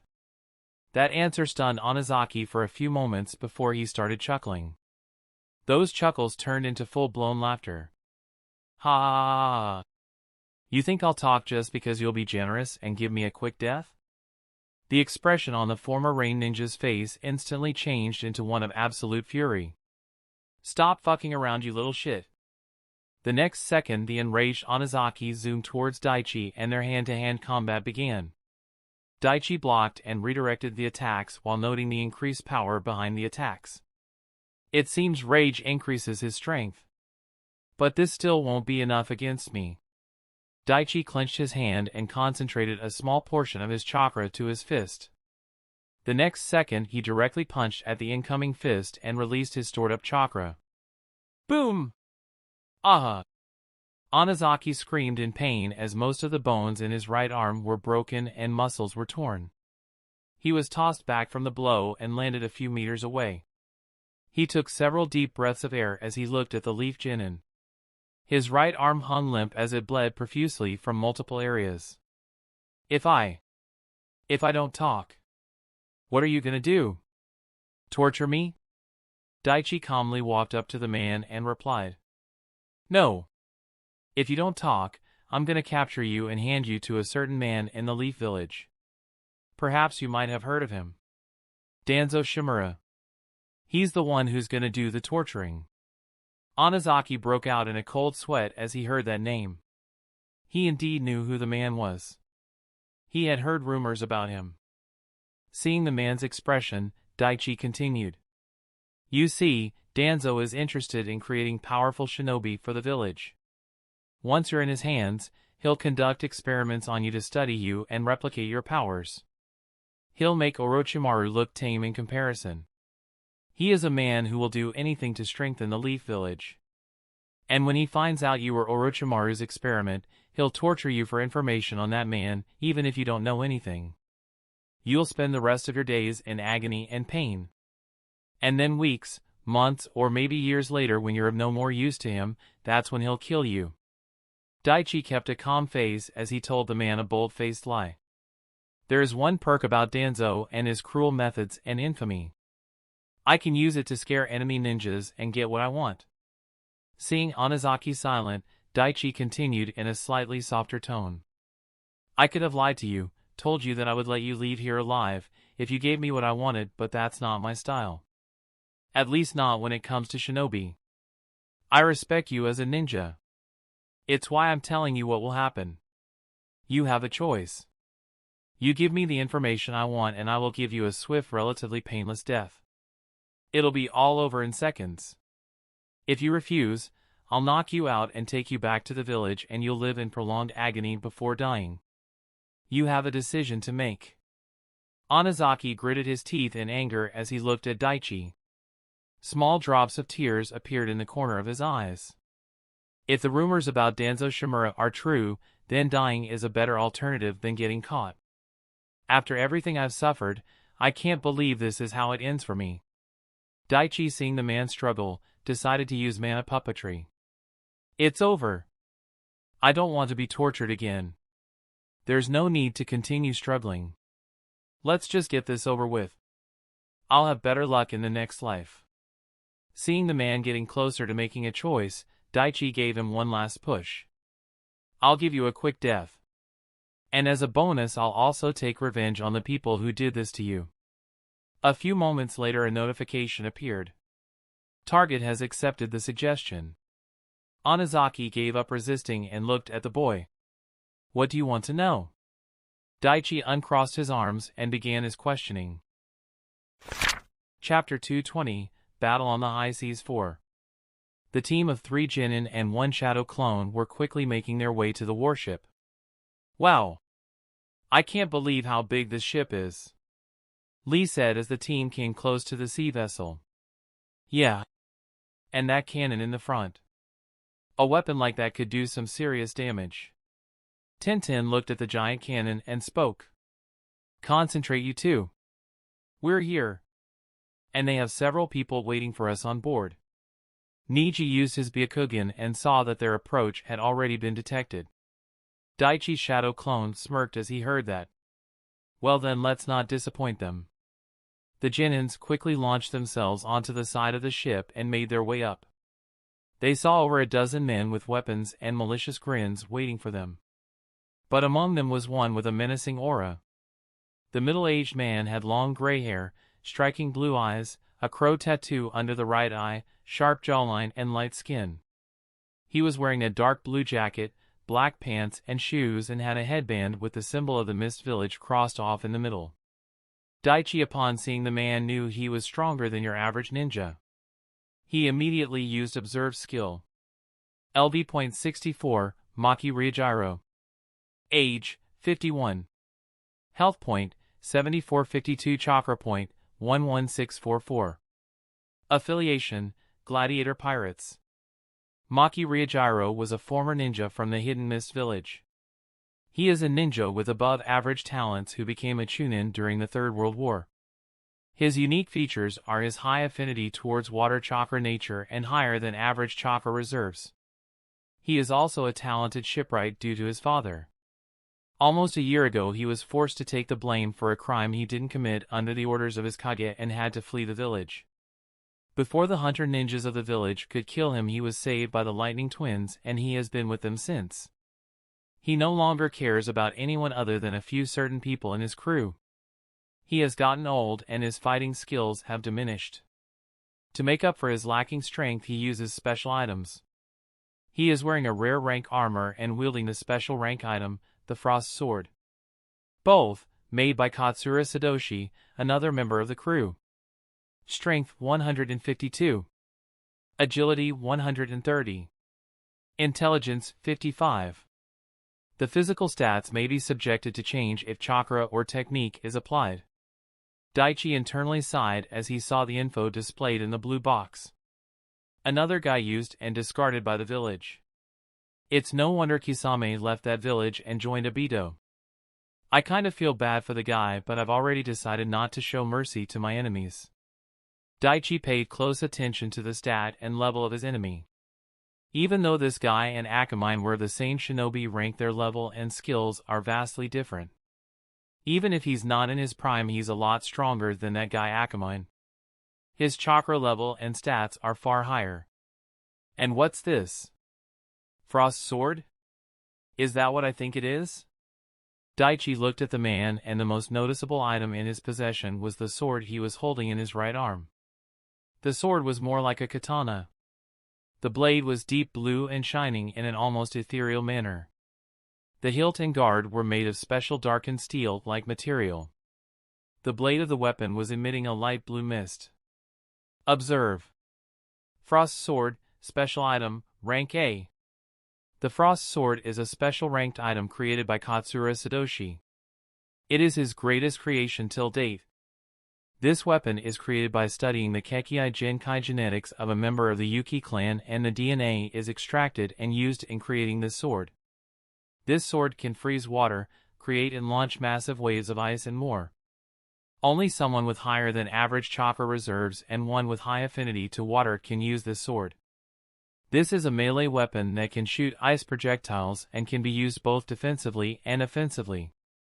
Note, this sword was created using the blood of a member of the Yuki clan, and thus it can create ice and mimic the abilities of that clan. Members not part of the Yuki clan can use this sword, but the chakra cost is high. Members of the Yuki clan can use this sword with minimal chakra cost. Daichi was shocked by what his system showed him. A sword that can mimic the abilities of the Yuki clan? Unbelievable. To create something like that, I must have it. I need to study it. That sword will definitely help me in completing my water nature training. And the man who made that sword, Katsura Sadoshi.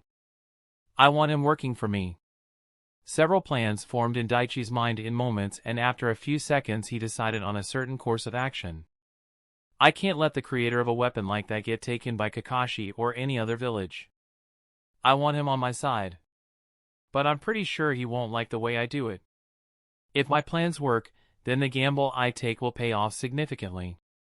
Maki looked at the Genins and made a decision. He motioned to his men to get back.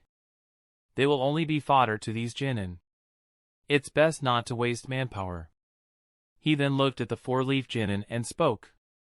You kids are a long way from home. You should have left when you had the chance.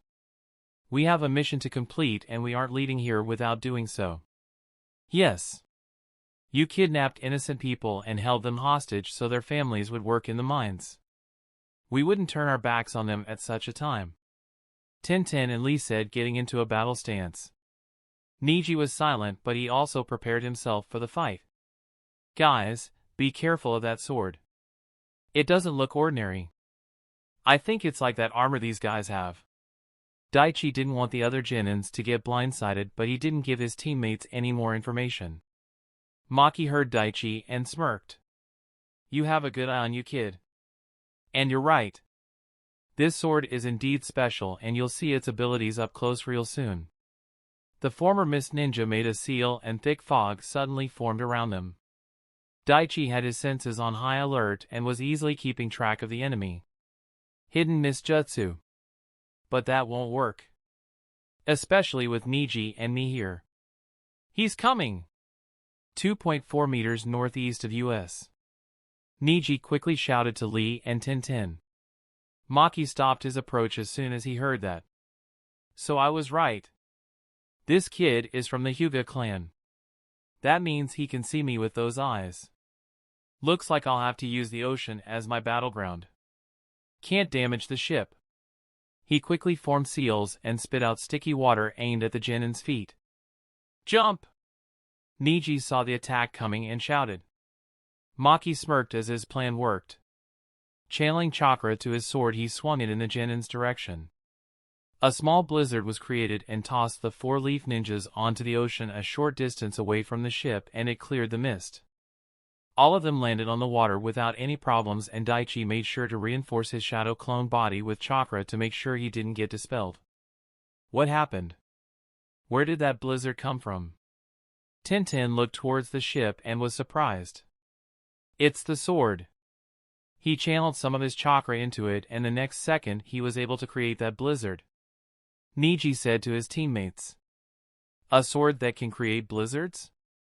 I'd never heard of anything like that. Tintin exclaimed in shock. I have a feeling that sword can do a lot more than just create snowstorms. Daichi spoke to make sure they remained on high alert. Maki jumped from the ship and made several seals as he landed on the ocean. The second his feet touched the water, several tendrils of water shot out and attacked the four genin. The leaf ninjas quickly evaded the water-style jutsu. Niji and Lee were rushing towards the mist ninja to engage in close combat, while Tintin and Clone Daichi stood back to provide support. As the two taijutsu specialists of Team Guy charged towards the enemy, Maki had a devious grin and channeled chakra to his sword. Ice time. The next second the water in front of him started freezing, and quickly the ice spread in the direction of Lee and Niji. The eyes of the three genin widened as they saw the attack coming. Niji and Lee jumped to the side to avoid the ice attack, but Maki didn't let up. He channeled more chakra to his frost sword, and sharp ice crystals formed on the surface of the ice platform, and it shot towards the two ninjas at high speed. A fireball from Daichi's clone quickly intercepted the long, dangerous-looking ice shards and reduced them to vapor. At that time, several shuriken, kunai, and paper bombs were coming towards Maki and successfully hit their target.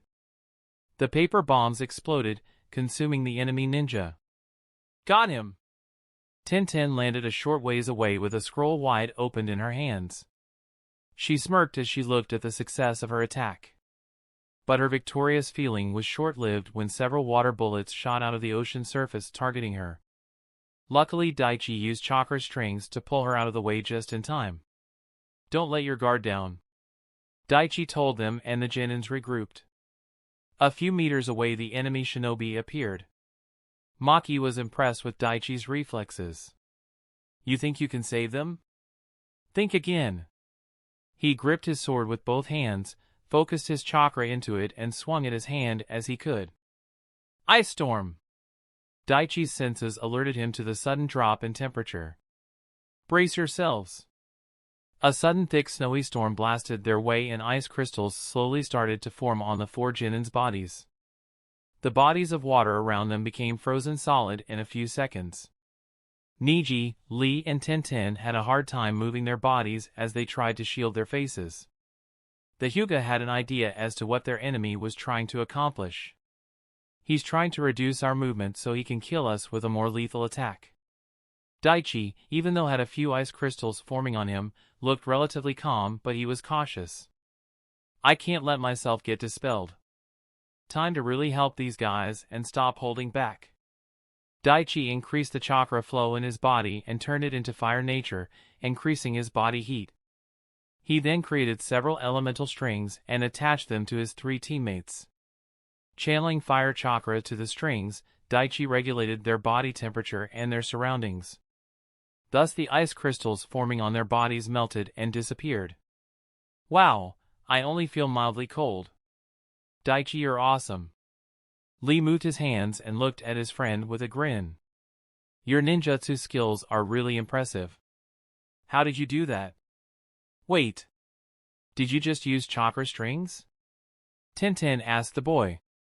She and Lee couldn't see the chakra strings but knew about them due to their previous mission. But there was one who could see it as clear as day. To change the properties to such a degree so quickly.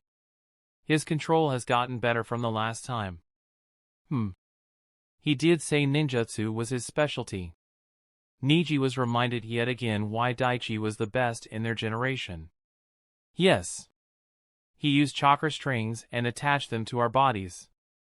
He changed their properties to fire nature to increase the temperature around us.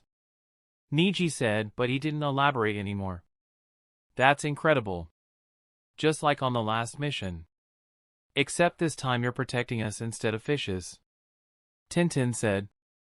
She knew using nature chakra was advanced stuff. It's no big deal. And besides, we should focus on that guy.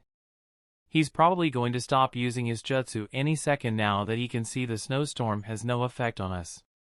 Daichi remained in guard and looked at the enemy. The gamer ninja was right. Maki scowled seeing his jutsu fail. Damn it.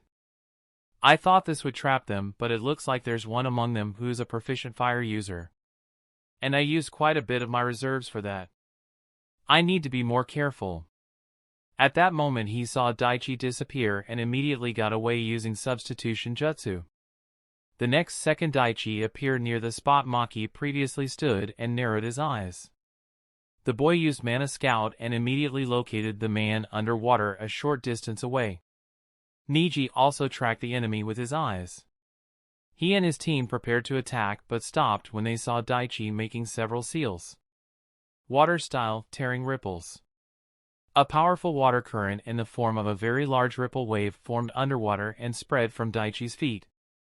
It was large and shot in all directions with extraordinary speed. Daichi smirked as he looked at the effects of the jutsu. A powerful B-rank underwater jutsu. Creates several ripples one after the other and slams into your opponent. I can even adjust the angle when a new ripple is formed, and this will make my enemy keep dodging. This will force you to either go up and out of the water or go deeper into the ocean, and if you do so then your body will start to feel the water pressure. Stay below too long and you'll die.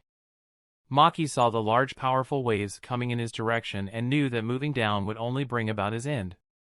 He quickly used chakra to swim to the top as fast as he could and reach the surface. The next second Daichi and Team Guy were on him, but when their attacks landed, the man turned into a water clone. Maki resurfaced several meters away, but this time he didn't have the jovial attitude he had at the beginning. He's a slippery one. And with that sword it'll be difficult to bring him down. Lee said, looking at the man. Niji was using the Byakugan the whole time and made a deduction. It might not be as difficult as you think, Lee. Whenever he uses that sword, his chakra is consumed at a higher than average rate. If we can force him to use up his chakra or destroy that sword, then we can defeat him without much difficulty. Destroying that sword is not an option. Daichi said to them. The 3 genin of Team Guy looked at Daichi and frowned. Seeing their questioning gazes, the boy answered. I want to study that sword. If possible, I want to take it from him and use it to improve my nature training. So destroying the sword is out of the question. Tintin and Lee readily nodded since Lee is Daichi's friend and Tintin was fascinated with the weapons as well. Niji just frowned, but a few seconds later he gave a short nod as well. I'll take that sword away from him and you guys engage in close combat. Tintin, you should take any openings Lee and Niji provide. Everyone ready? The three Genin of Team Guy nodded to Daichi's plan. Maki saw the gamer ninja quickly forming seals and then sensed the water moving erratically under him. He dodged several water bullets and was about to counterattack when sharp pain from his wrist showed him the reality. His right wrist was broken and his frost sword was in the hand of one of the Genin. He was furious as he realized that he fell for a Jinjutsu attack. You bastard. You're going to pay for that. He wanted to rush forward towards Daichi but was intercepted by Niji and Lee. The three ninjas began their taijutsu battle and with his broken wrist Maki couldn't use his substitution and escape. Niji and Lee trained so much together that they attacked their opponent in perfect sync. Maki redirected a kick from Lee with his right forearm while sending a punch with his left fist. Lee jumped back and dodged while Niji rushed and took his place. His attacks were negated due to the chakra-absorbing properties of armor. Your gentle fist taijutsu won't work on me. My armor absorbs chakra and your deadly techniques are nothing more than love taps to me. Maki said as he took a kunai and attacked the boy. Niji evaded nimbly and frowned at the situation. At that moment Lee joined him and sent a powerful punch that stopped Maki in his tracks. He took Lee much more seriously due to the strength coming from the boy. He quickly jumped to the side and evaded a shuriken wave from Tintin but was blasted in Lee and Niji's direction by a strong kick from Daichi's clone. You two can do it. Focus. The shout from Daichi drove away the apprehension from Niji and Lee and the two concentrated on the battle. Niji and Lee attacked together with Niji playing the supporting role and Lee taking the main frontal attack role. A rarity in their team. Daichi joined from a short distance away and used balance disruption Jinjutsu on the man. Maki was sweating as he was fighting the leaf ninjas. Damn it. I have to watch out for the Jinjutsu from that brat while these two keep me here. They're wearing me down. Even with my armor they're keeping up with me. The Hyuga brat is redirecting and deflecting my attacks against his teammate and giving him openings to take advantage of. Lee was in the zone as he battled his enemy. I have to defeat him. I need to fight harder. I need to be stronger. The bowl cut boy put more and more chakra into limbs and increased his speed and strength. Maki struggled with the increased battle power coming from the Genin. Damn it. Where is he getting all this energy? My armor won't be able to take much more of this. Just as Maki thought this he saw Niji and Lee quickly back away from him. The next second several kunai struck his back and he was covered in explosions. During his battle with the two Genins, Maki failed to see Tintin subtly make her way towards his back and launch her weapons. The paper bombs hit their target and engulfed the man. All the Genin stood still to see the result and once the smoke cleared they saw the man on his knees bleeding and his armor broken. He was barely conscious and struggled to stand. I'm gonna kill. You fucking dash. That was all he said before his entire body was engulfed in thick ice that erupted from below him. He was frozen solid inside a large chunk of ice. Daichi looked at his sword and nodded. So that's how it works. Nice. He looked at the three Genin and nodded. I could have helped Lee and Niji more by restraining him with my chakra strings, but that would be like babying them. They won this battle on their own with minimal help from me. That's a win in my book. Meanwhile Niji looked with his Byakugan and saw that the man's heart had stopped beating. It's over. Let's get to the ship. The other Genin looked at the warship and noted that it was getting much closer to the other ships. While we were fighting, they kept moving forward. Come on. We should intercept it before anything happens. Daichi spoke and at that moment something did happen as if fate was listening and decided to intervene. Something's wrong. Niji used his Byakugan on the ship and quickly said. Daichi focused and saw that the large cannon of the ship was gathering energy. His eyes widened as he turned his head and saw the target. Ishido's ship. The genins were also alarmed and quickly ran towards the ship to stop the weapon, but it was too late. Tintin! With a yell, Daichi tossed the frost sword to Tintin, who easily caught it. The next moment he vanished in a puff of smoke to alert the real him. Boom! The cannon activated and launched a massive fireball directly at Ishido's ship. Niji, Lee and Tintin felt dread as they saw the attack launch and looked on helplessly. Chapter 221, Battle on the High Seas 5. The large cannon from the dark amphibian fired and the flaming ball was fast approaching Ishido's ship. A short while ago. As the genins left the area, Kakashi and Mazui stood opposite each other with killing intent filling the air. I've heard of your exploits during the Third War and after. You have quite the reputation, Kakashi, of the Sharingan. But that won't save you from me. Mazui spoke. He didn't focus on Kakashi's Sharingan to not fall prey to a Jinjutsu. A lot of people who faced me thought that. But I'm still here. The Leaf Jonin tensed his muscles and got ready. Not for long.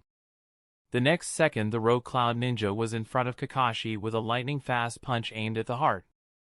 The Sharingan Ninja blocked and retaliated with a kick which Mazui easily blocked. And thus their taijutsu battle atop the ocean began. Their movements were both fast, deadly and graceful as they dodged or blocked their enemies' strikes. Kakashi could sense that his opponent had a strong physique. Mazui on the other hand noted Kakashi's swift reaction time and reflexes. The two ninjas were only testing the waters, but soon they got serious. The speed behind their blows started increasing and the waves around them slowly became agitated. Mazui quickly took out a kunai and tried to slash Kakashi while the man jumped back and dodged. He threw several shuriken at Mazui, but all of them missed their mark as the enemy evaded to the side. The two ninjas stood a couple meters apart. They could sense the battle raging between Might Guy and Bazui a short distance away, but they were more focused on their own. Kakashi made the first move as he speedily threw two kunai with paper bombs attached to them. The two sharp weapons flew towards Mazui, who jumped back, and just as they were in front of the ninja, Kakashi made a seal. Boom! Boom! The two paper bombs exploded in front of Mazui, but the missing ninja didn't take much damage. He landed on the water safely, but the next second a pair of arms emerged from the ocean and immediately dragged him down beneath the waves. Kakashi held Mazui in a chokehold underwater and stabbed his spine with his knife. The next moment Mazui turned into lightning and electrocuted the Leaf Jonin, but it turned out to be a water clone. A short distance away, Kakashi narrowed his eyes at what had just happened. He created and substituted with a lightning clone in that split second after the explosion. His skills are certainly no joke. I may have to use that jutsu to end this quickly. He felt a fast incoming chakra and immediately moved away from his position. The next moment a powerful blow was struck where Kakashi previously was. The waves were blown away and it took a few seconds for the ocean to calm down. Seeing his prey dodge and gain distance, Mazui stood up, looked at the Leaf Ninja and smirked. Kakashi let out a deep breath of air and spoke. You deliberately didn't get away from the paper bombs. You wanted me to take you by surprise so you could get an opening on me. Mazui grinned. It was a simple tactic. I didn't think it would work on you anyways. So let's stop wasting time and get serious. Saying those words, Mazui made a few seals and the next second chakra exploded from his body and turned into lightning. It wasn't a full lightning armor like the Raikage, but close. Bolts of electricity arced around his body and Mazui directly looked at Kakashi's Sharingan. The copycat ninja wasted no time and tried to cast Jinjutsu from his special eye, but it was no use. You aren't the first Sharingan user or Jinjutsu-capable fighter I've fought. The lightning chakra running through me makes Jinjutsu invalid. Mazui didn't say anything more and drew a short sword from his back. Unlike with the Raikage, my lightning armor has some negative side effects. Experiencing pain for one, but I suppose that's also a plus for me. It can get me out of Jinjutsu. Mazui focused and heightened his concentration. The next second he disappeared from his spot. Kakashi took two kunai and blocked the sword swing that came for his head. Sparks flew in the air as both ninjas exchanged a flurry of fast, precise strikes with their blades, each one trying to land a lethal blow on the other. Mazui swung his sword aiming for the Leaf Jonin's neck, but it was deflected with a kunai, and the next second he raised his leg to block a kick from Kakashi. Mazui jumped back and threw several shuriken at his enemy, all of which the Leaf Jonin deflected with his weapon. The next second he saw his enemy's sword coming for his head and raised his kunai to block. Mazui, predicting Kakashi's defense, sent chakra into his blade and coated it with lightning. The blue crackle of electricity was heard and the sword came down at blinding speed. Kakashi successfully blocked the chakra-coated blade and Mazui was surprised that his lightning sword didn't cut through the enemy's kunai. He took a closer look at the two kunai the man was holding and understood. He's using his own lightning chakra to counter mine. The next second Mazui sent a powerful fast kick at Kakashi's abdomen. Gah! The Leaf Jonin was forced back but not before landing a wound on his opponent.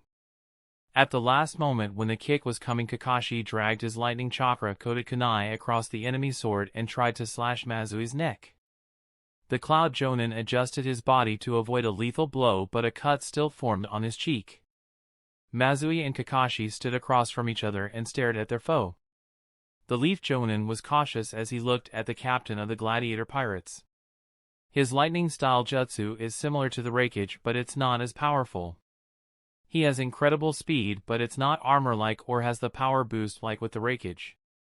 But he has that chakra-absorbing armor, and that makes up for his weakness, and the lightning moving through his body must be causing him some kind of pain. It must be one of the ways he can get out of Jinjutsu. I need to launch a single fast piercing strike to end this. One with enough chakra to break through that armor and one coming that he can't dodge. Just as Kakashi was analyzing his enemy, so was Mazui. His Sharingan is certainly incredible. It's much more powerful than the ones the Uchiha I've fought in the war had. Even with my speed, that is giving him the advantage of predicting the path of my movements and allowing him to dodge my more lethal attacks. I need to increase my speed or block his vision and then go for a kill strike. At that moment a small boom was heard and both of them looked to see Guy landing on the water while they sensed Bazui's chakras sinking in the ocean.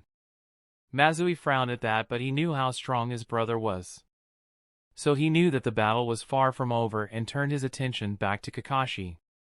The battle quickly resumed with Kakashi putting his kunai back in his pouch and quickly making a few seals. Fire-style fireball jutsu. A large flaming sphere quickly made its way to Mazui. Despite its large size, it was moving with incredible speed. Mazui dodged the attack and swiftly made his way to Kakashi. You think you can fool me? I won't fall for that again. The rogue Cloud Ninja was expecting the ninja in front of him to be a clone so the real one can take him by surprise. So he was mildly surprised when the Leaf Ninja deflected his sword swings and engaged in a taijutsu battle, showing that he wasn't a clone. Kakashi made a few seals and coated his arms in lightning chakra as Mazui was rushing towards him.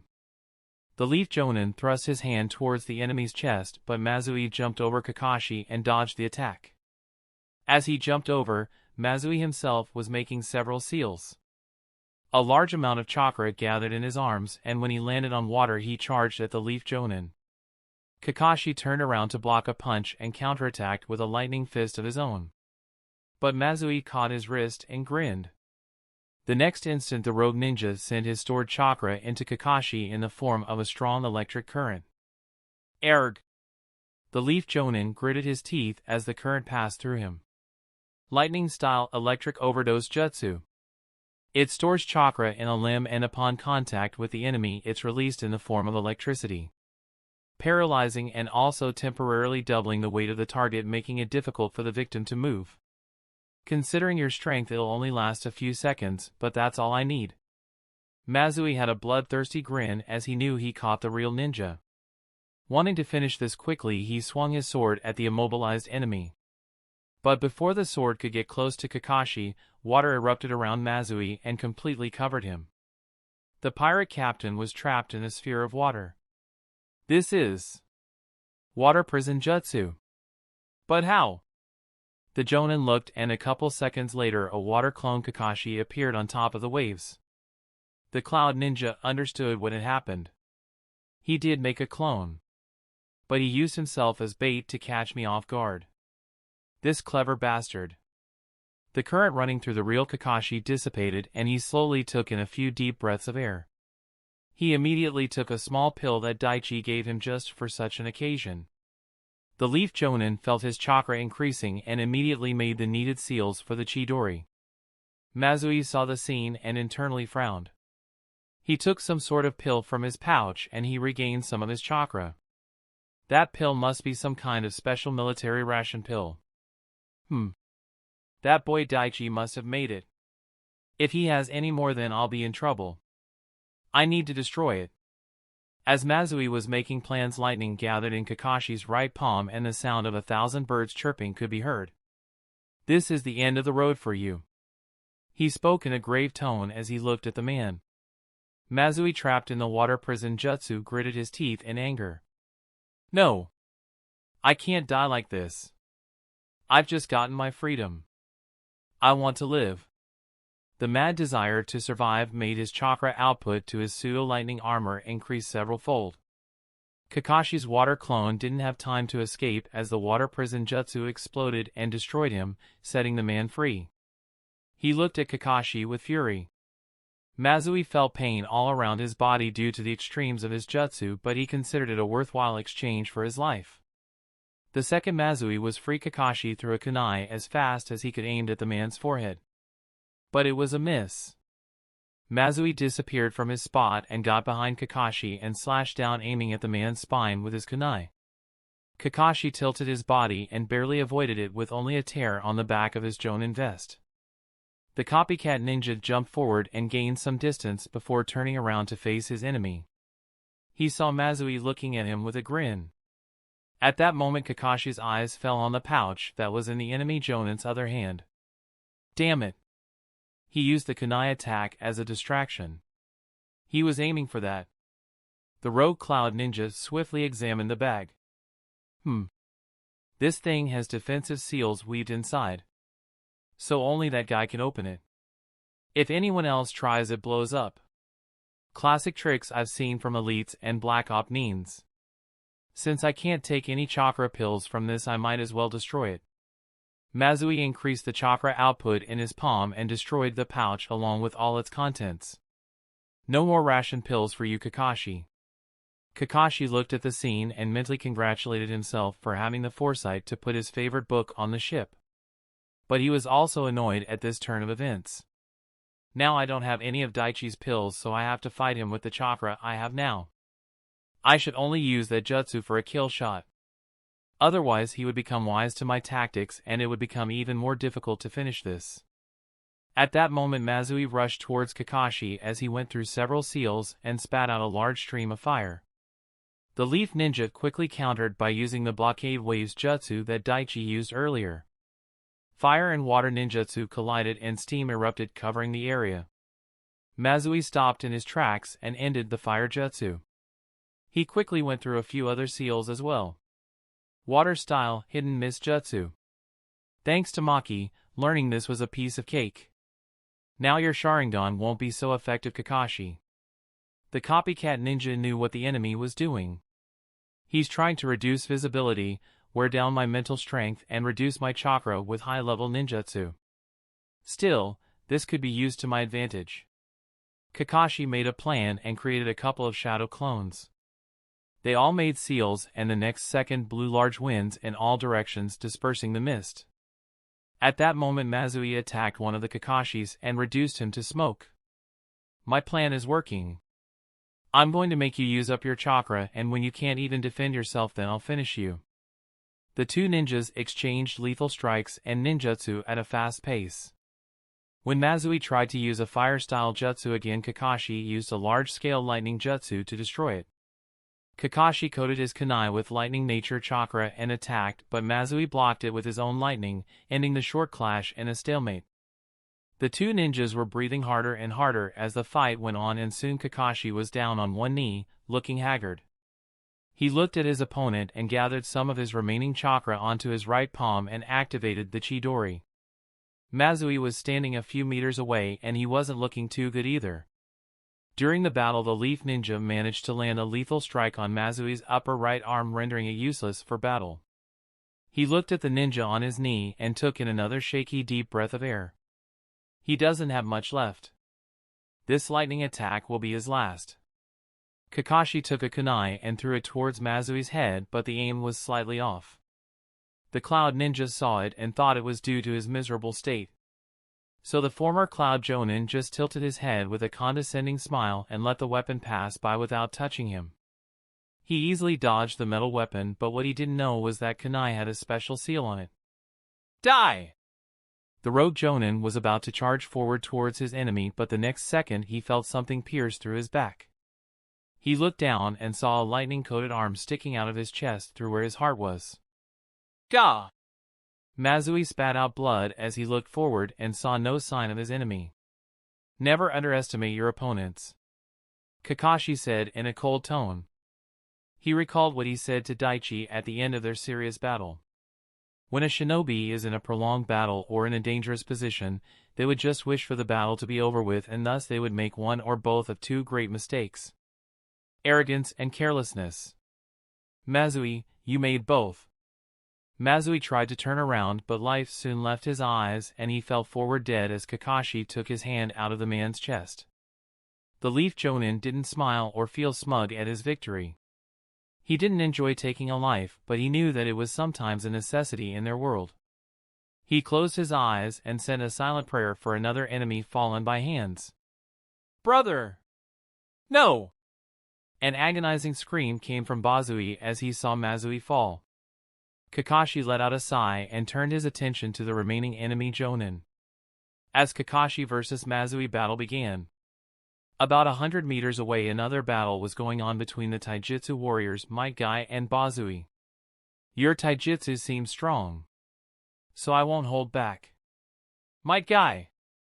Bazui shouted, and the next second electric current coated his body. Unlike his brother Mazui, Bazui didn't hold back and decided to fight seriously from the very start.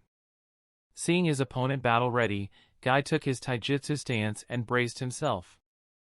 I wouldn't want it any other way. I'm always up for a good challenge. The next second both Jonin disappeared from their position and met midway with a powerful exchange.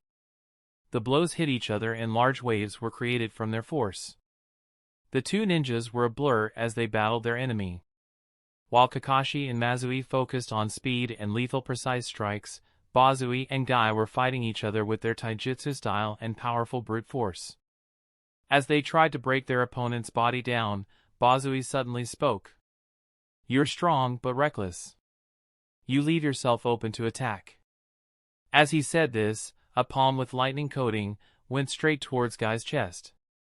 Guy sidestepped and avoided the piercing thrust. You're wrong about that. Dynamic action. He grabbed his opponent and kicked him in the chin before punching him in the gut with great force. Despite having armor to reduce the incoming physical damage, that blow still knocked the wind out of the rogue ninja. Guy didn't stop. He spun around and sent Bazui flying with a strong roundhouse kick. Bazui landed several meters away. He stood up and spit to the side. There was a small trail of blood flowing from the corner of his lips, but the former Cloud Jonin only grinned more. He left that opening on purpose. His power and strength are certainly above that of most Jonin I've come across. This might actually be fun. I haven't had a challenge in some time. Guy smiled as he looked at the enemy, but he was more cautious inside. That kick to the chin, power punch to the torso, and the final roundhouse kick should have brought him to his knees, but he looks just fine. He's far stronger than I thought. But that armor also played its part by reducing the damage. I'll need to increase my chakra output and break through it like before. First blood goes to you, my guy. But now it's my turn. Bazui vanished from his spot, and the next second Guy raised his hands and blocked the kick coming from above. The force of the attack made the arms of the Taijutsu Jonin slightly numb. Bazui used Guy's hand to spring himself up and quickly went through several seals. Lightning-style needle rain. Bazui looked at the Jonin and pointed his hands towards the man. The next second dozens of lightning needles were created and flew towards Guy from Bazui's palm. The Leaf Jonin kept moving and dodged the attacks coming his way. Moments later, Bazui cancelled the jutsu as he landed on the ocean, and a large wave sprung up from his position due to the force. He rocketed towards Guy and they began their next bout. The two ninjas focused on their opponent's fast movements and explosive power. Despite their great physical strength, they also had great agility as well. Multiple attacks and counter-attacks were delivered each second. With their concentrations peak, each ninja was at a stalemate as they battled one another.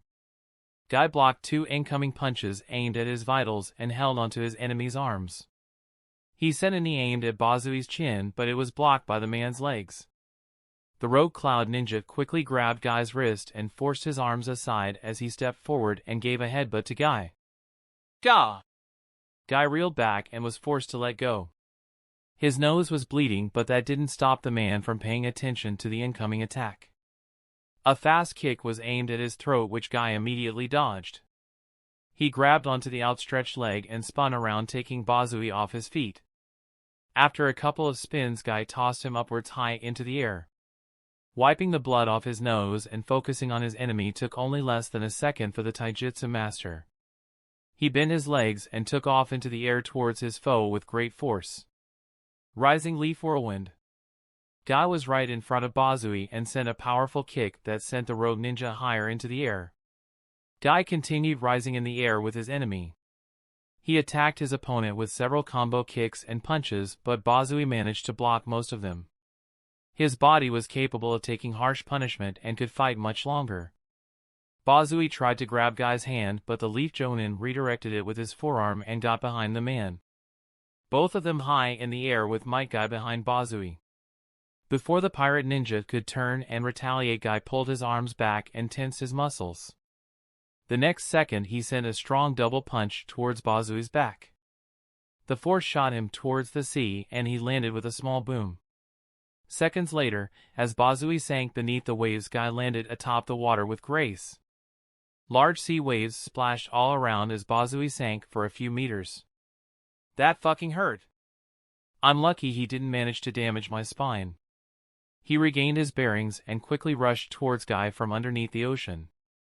The Leaf Taijutsu master was prepared and braced himself for the attack. The water surface exploded outwards as Bazui jumped and attacked the ninja. His chakra output increased and the power of his pseudo-lightning armor increased as well. His speed and strength exceeded Guy and he started landing several blows on the Jonin. Might Guy put up a strong defense and avoided lethal blows, but in exchange he was forced to take attacks that slowed him down.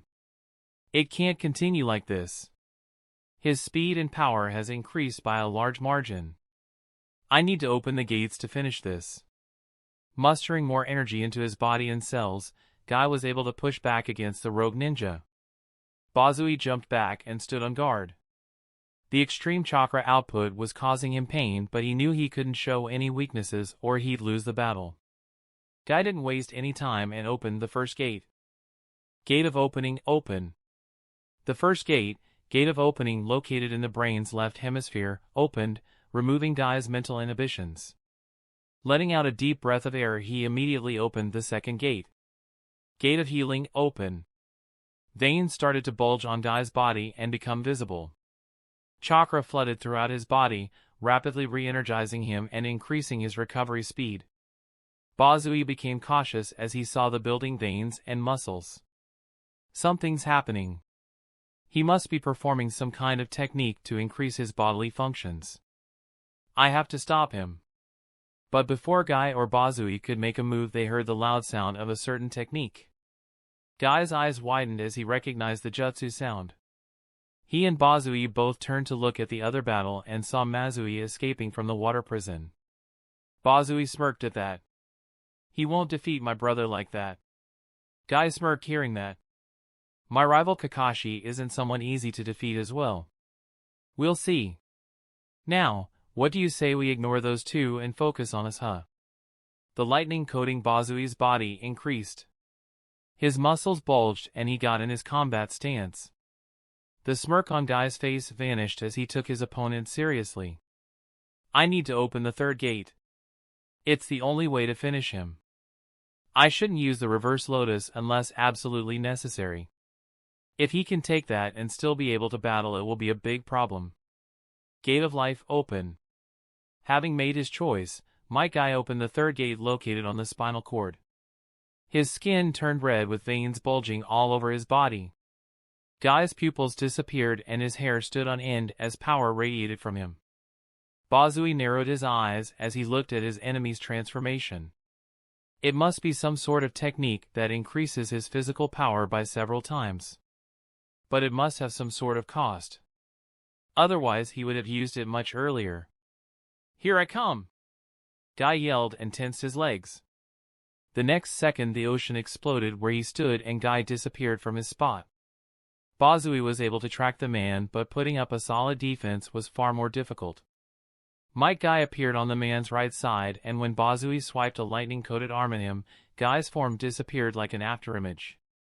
The next instant the missing Nin from the Cloud Village was struck from the other side and was sent flying. He skipped on top of the water but quickly balanced himself in mid-air and stopped himself. His speed and power is incredible. Whatever technique he's using is no joke. Bazui quickly looked around but couldn't find his foe. Where the hell is he? He got his answer the next instant when a lightning speed kick to the chin came from beneath the ocean surface. Gah! Spit and blood flew from his mouth as his head snapped back. Guy's attack wasn't enough to cause a fatal injury, but it did disorient the lightning ninja. The Leaf's taijutsu master wasted no time and took advantage of the opening. He relentlessly attacked from multiple sides while being fully aware of his own state. Guy narrowed his eyes as he sent another punch to the enemy's chest.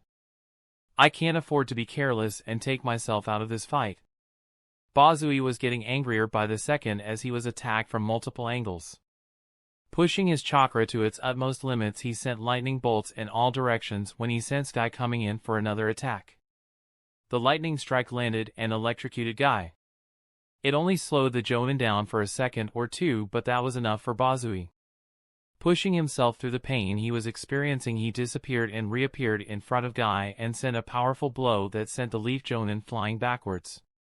Arg! The kick coupled with the electric current slightly reduced Guy's agility. He quickly shook off the effects and regained his bearings. The two ninjas clashed again and again, with neither gaining solid advantage over the other. As they fought, their bodies were becoming wounded and exhaustion was slowly creeping in. At that moment Bazui glanced to the other battlefield and saw a sight that made him smile.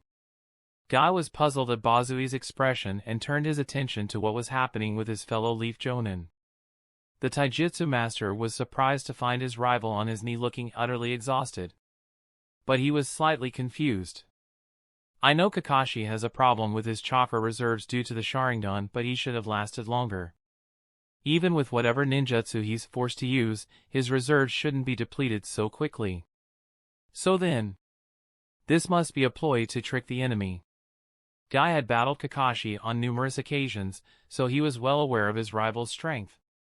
And moments later his suspicion was proven correct when Kakashi disappeared and stabbed Mazui with the Chidori from behind. Guy was silent as he saw Kakashi throw a kunai at his enemy, but the next second he was shocked.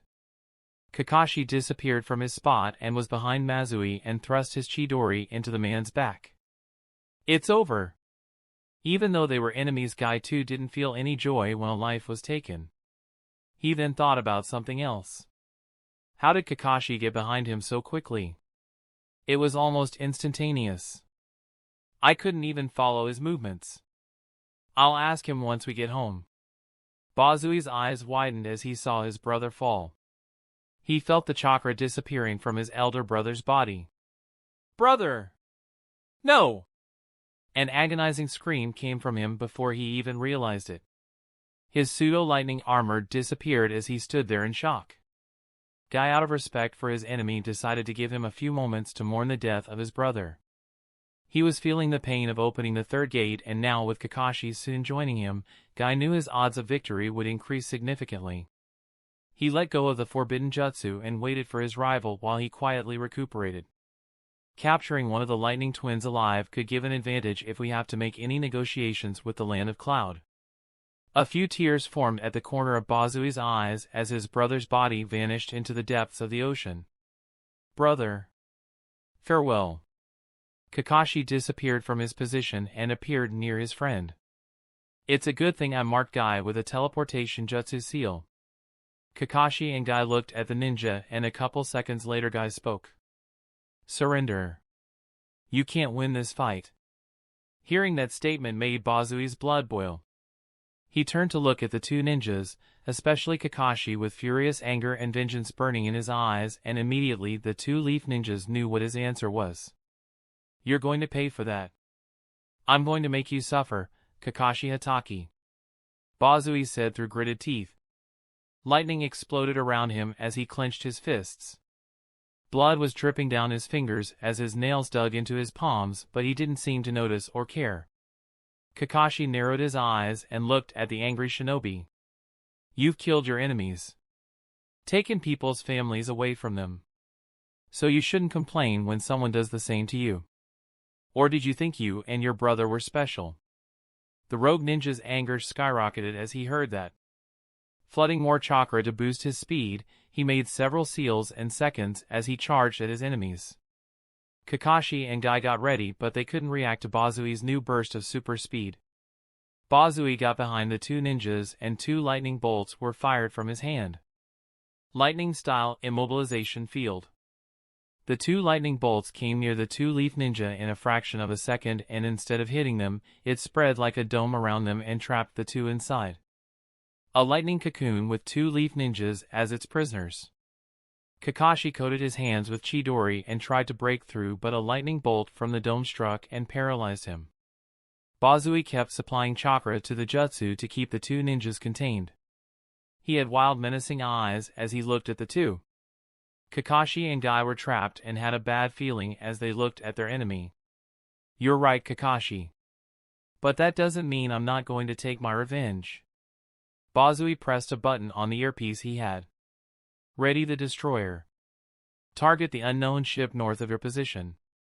He spoke to someone on the other side who was on the bridge of the warship. The eyes of the two leaf ninjas widened as they understood his mad plan. Hey, stop! Your battle is with us. Guy shouted from inside the lightning dome. He tried to directly open the third gate and free himself, but the lightning bolts from the dome were striking his body and was taking his concentration away and stopping him from completing his task. Bazui shook his head as he heard that. You came here to save those islanders, so I'll kill them first. Since they requested your help, you can say that they have a hand in my brother's death as well. I'm gonna enjoy making you watch as your mission objective fails. We're ready, sir. Target locked. A voice came from the short-distance radio transmitter in the pirate ninja's ear. Bazui's had a mad angry grin as he looked at the two leaf ninjas. That cannon was designed to destroy entire ships in one blow. The attack from that weapon can blast anything in its path. Let me show you. Fire! At Bazui's command, Kakashi and Guy turned their attention to the warship and saw the explosion coming from the barrel of the cannon. Boom! The two-leaf jonin tried their best to break out of their prison, but it was for naught. Bazui kept channeling a large amount of his reserves to the lightning jutsu to keep the two jonin in place. Even if I die here, I'll make sure this won't end as a victory for you. Bazui spoke as he saw the fast approach of the flaming ball. Even if you escape from my prison, you won't be able to stop it. It's too fast and too strong. Anyone weaker than someone like the Raikage and their body would get destroyed if they stand in its path. And even if someone does stop it, it'll blow up right in their face, reducing them to small chunks. If someone makes contact with it and puts too much pressure, it'll blow in seconds. The people on that ship. They're done for. Bazui told the two ninjas because he wanted to see hope leave their eyes. The ocean waves parted to the sides as the flaming projectile ball headed to Ishido's ship with great speed and force. Kakashi looked at the attack coming and sweated. Shit! If that thing strikes the ship, everyone on it will definitely die. Guy was also regretting his inaction. Damn it. I should have taken him down when he was distracted. At that moment Bazui, Kakashi and Guy saw something unexpected and their eyes widened in shock. A minute before the cannon fire. So he's still there, huh? What are the chances of him being alive? Daichi asked Onizaki. Very. He's just like me but more perfected. Even though he's suffered, I'm certain he's still alive. The fishman replied in a subdued tone. Daichi was keeping a close eye on his vitals as he spoke. He even discreetly attached a chakra string to monitor the body responses, and he found the answers given to him as satisfactory.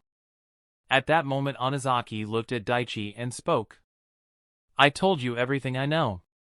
Please end this. I just want this to end. No more. Daichi's face slightly softened. He nodded his head to the enemy's request. Very well.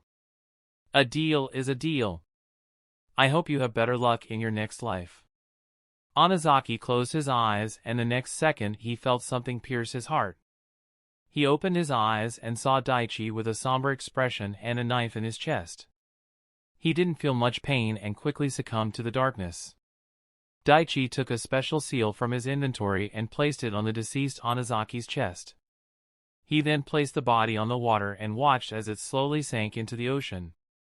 A few seconds later Daichi made a ram seal and Onizaki's body started burning even beneath the ocean. An extreme measure that Daichi chose, to make sure his conversation would never be found out by anyone. So that man is still alive, huh? He's a very valuable piece. No. He's the key piece. If I have him, if he has what I'm looking for, then I can put my plans in motion much sooner than I anticipated. I need to make contact with him quickly. Preferably before Kakashi or anyone else finds him. At that moment the shadow clone that Daichi had assigned to Team Guy had dispelled and he got the memories. He immediately turned around just in time to see the large cannon on the warship fire. The flaming ball headed straight towards Ishido's ship. He turned to Kakashi and Guy and saw that both of them were trapped inside a lightning dome. Fuck!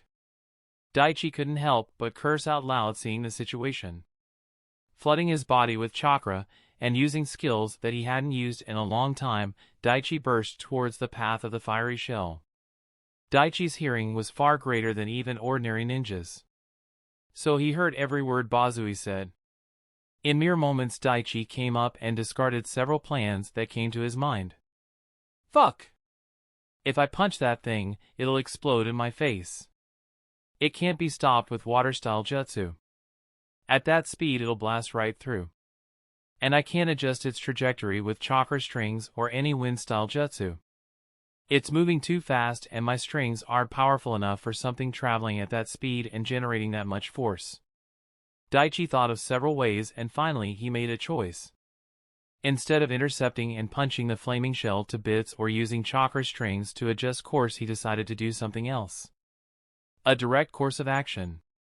He increased his speed as much as he could and within a few moments he reached his intended spot. Observe. The gamer ninja used his information-gathering skill in the flaming metal ball and swiftly confirmed the information he heard. He also checked to see if the cannon had any weaknesses. He dismissed the blue information box and focused his attention back on the fast incoming projectile. Based on its speed, it'll reach this spot in less than 3 seconds. I need to hold that thing while only making minimal physical contact. Daichi stood in the path of the flaming cannonball, spread his arms as if he was preparing to catch it and braced himself. He was standing a little over 200 meters in front of Ishido's ship. Chakra flooded his body and he mentally prepared himself. Ishido and the people of that ship also looked on with dread, but the genin in front of them gave everyone a small ray of hope. They prayed with every fiber of their being to live through this ordeal and to see their families again. But Kakashi had different thoughts. Daichi, get out of the way! Save yourself! The genin could hear Kakashi and Guy yelling at him to dodge, but he didn't move from his spot as his eyes were locked onto the incoming projectile. I can't move. I can't fail the quest no matter what. Near the warship, the genin of Team Guy also saw the cannon fire being launched at Ishido's ship. They were shocked to see their sensei and Kakashi trapped. But what was even more shocking was Daichi rushing towards the path of the shell and standing in its way as if to block it. Daichi! Lee screamed as he looked at his friend in panic. What is he doing? He's going to get himself killed. Tintin was shocked as well. Niji gritted his teeth as he looked behind Daichi. This is bad. If he gets away, then the people of that ship will die. But if he tries to stop it himself, then he'll die. His body will be blown to bits. Kakashi was doing a similar math in his head. Damn it. The death of the people on that ship will be a tragedy. But it'll be nothing compared to the loss the village will suffer if Daichi dies here. He's far too valuable. Even if this mission ends in a failure, he can't die. Damn it. Using that teleportation jutsu took its toll. I can't use it again till I recover some more chakra. I should have saved it in case of an emergency. Bazui was shocked as well, seeing the bravery of the Leaf Genin. The shock soon turned into glee. He laughed seeing the flaming cannonball reach Daichi. Say goodbye to your student Kakashi Hatake. Under the gaze of everyone, the fiery cannonball reached the genin, who stood firmly atop the water in the path of the incoming danger. Just as the flaming ball reached Daichi expertly, he caught it with his hands. Boom! The force of the cannonball making contact with Daichi created a small shockwave that everyone could see. Wind and fire spread from the round projectile that was spinning with extraordinary speed and covered Daichi. The force generated by the shell pushed the boy backwards towards Ishido's ship without any stop in its momentum. A second after making contact and being engulfed in fire and wind, everyone saw Daichi being blown backwards and out of the flames as he held the fiery spinning metal sphere. Numerous system notifications appeared in Daichi's peripheral, but he didn't pay them any mind. His focus was entirely on the round metal flaming object in his hands. Daichi's arms weren't badly burned from the fire because just before making contact with the round cannonball, he coated his hands with water nature chakra. And the moment the flaming shell was inches from his hands, he turned the water to sticky syrup nature. I can't let this thing slip out of my hands, but I also need to make sure my palms aren't directly touching this thing. This jutsu will help me with that. The genin was being pushed backwards towards Ishido's ship. Strong winds blew and the waves were turbulent as Daichi pushed chakra throughout his body to stay afloat and slow down the momentum of the shell. Fire covered his upper body from the shell and burned most of his shirt and some of his skin. His black sunglasses cracked and broke under the force of the winds. Daichi kept being pushed backwards due to the power generated by the projectile, but with each second that power was waning and Daichi was slowing down. The genin was keeping a close eye on himself and the distance between Ishido's ship. 150 meters. 120 meters. 100 meters. 70 meters. 50 meters, 40 meters. 30 meters. Daichi focused more chakra on his entire body and soon came to a stop. The gamer ninja stopped 30 meters away from the ship with a flaming, spinning cannonball in his hands. I stopped the momentum, but it's still spinning. At that moment he sensed a chakra change in the interior of the shell and Daichi's eyes widened. Shit, that's fire chakra. This thing's about to blow. Daichi swiftly changed the sticky nature of his water chakra and blocked the spinning fiery metal ball with one hand. Lightning coated his other hand and the shell. I'll coat both my hand and shell with the same charge polarity. The next second Daichi punched the cannonball as fast as he could. It flew to the side far away from anyone with great speed because of the repulsive property due to having the same polarity. The cannonball bomb soon disappeared beneath the waves, and a second later a giant explosion rocked the sea. Boom! The ocean surface of that region bulged and exploded upward, sending giant waves in every direction. Daichi was taking deep breaths of air as he succeeded in stopping the weapon. What was left of his burned shirt was torn up and floated in the air due to the strong winds flowing around them. His upper chest had several burn marks, but they were non-life-threatening. Every ninja watching the scene had a dumbfounded expression as they saw the boy stand there with a grin on his face. Impossible. He stopped it. That can't be. Bazui was absolutely stunned as he saw the scene. Who the hell is this kid? There's no way some ordinary Jonin. No. Even a normal Jonin wouldn't have been able to stop it like that. Who the hell are you, brat? Bazui yelled at Daichi. The Jonin looked at Rogue Cloud Ninja and the grin vanished from his face. He made his way towards the three Jonin and a short moment later stood a few meters away from Bazui. After several moments of tense silence, Daichi spoke. I'm Daichi Hekima. The one who's going to stand at the top of this era. Before the former Cloud Jonin could even process the words, Daichi was in front of him and with a wind chakra nature-coated kunai. Daichi aimed for the man's neck but had to settle for a slash on his chest. Due to using the immobilization jutsu for so long and pushing his chakra to the extremes, Bazui's body was slightly paralyzed. He was exhausted, but he was a Jonin for a reason. He was able to avoid a lethal blow by moving backwards, but it freed Kakashi and Guy from their prison. The two Leaf Ninjas had a lot to ask Daichi, but they knew that it wasn't the time. Kakashi-sensei, Guy-sensei. I believe you two can take it from here? Daichi asked as he took in another deep breath of air. We can. You've more than done your part. We'll handle this. Go and rest. Kakashi said with his eyes focused on the enemy Jonin. Yes. You've displayed the power of your youthful spirit splendidly. Go to Ishido's ship and rest. Heal those wounds. Guy spoke as well as he stood next to his rival and best friend. Daichi shook his head at that. I can't rest. Not yet.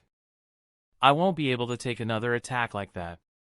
So it's best that I join Niji and the others and destroy that ship before they fire that weapon again. Guy was about to argue, but the determination in Daichi's tone stopped him. Then if you're able, go. Kakashi and I will join you soon. Daichi nodded and left the area while Guy and Kakashi turned their attention to the tired Jonin. The two Jonin weren't going to pull any punches now. Chapter 222, Katsura Sadoshi. The Forge. The Forge was the name of the room in the dark amphibian that Katsura Sadoshi worked in. It was constructed so the man could work and create armor and weapons from prying eyes. Katsura was getting updates on the status of his crew from the few people on the ship. So Mazui is dead, huh? Even with my armor. That's a shame. He remembered the day he joined the Lightning Twins and Maki and became the founding member of the Gladiator Pirates. Flashback. Katsura Sadoshi was running through the trees as fast as he could. There were several people chasing after him. The next second Katsura had to dodge several shuriken, but one clipped him in the leg, making him lose his balance. He crashed to the ground, but there were only minor injuries on his body. He looked up and saw 4 people quickly surrounding him. They all had the headband with the stylized kanji for artisans. Don't do this, Hoki. Just let me go. A man with a slim face, brown hair and prominent jawline stepped forward and sneered at Katsura. That's not going to happen. You're a traitor. I'm a traitor only because I wouldn't go along with your insanity. Katsura stood and glared at the man. A slender boy with green eyes and blue hair stepped forward. Is it insane to want to see your village rise to the top? Is it insane to want the great nations to respect our village? They attack our village because they fear the abilities of our weapons. But no more. We won't tolerate this disrespect any longer. Katsura. You are the best of us. Your craftsmanship is unparalleled. We can forget your foolishness if you join us. A slender kunoichi with fair skin, blue-green cyan hair spoke. She held a hand out to the man in front of her. Katsura shook his head. No, Kujaku. You're all going to build weapons using my blueprints to wage war on the great nations. Can't you see how stupid that is? You won't win. Katsura yelled at the group. Yes, we will. We will take the power of their tailed beasts first. We'll begin with Shikaku and use its power to revive our founder. Then he will save us. The largest of the group spoke. It was a broadly built man with a purple coat. Suko! Katsura clenched his fist as he looked at the 4. It looks like they plan to kill me and take my scroll.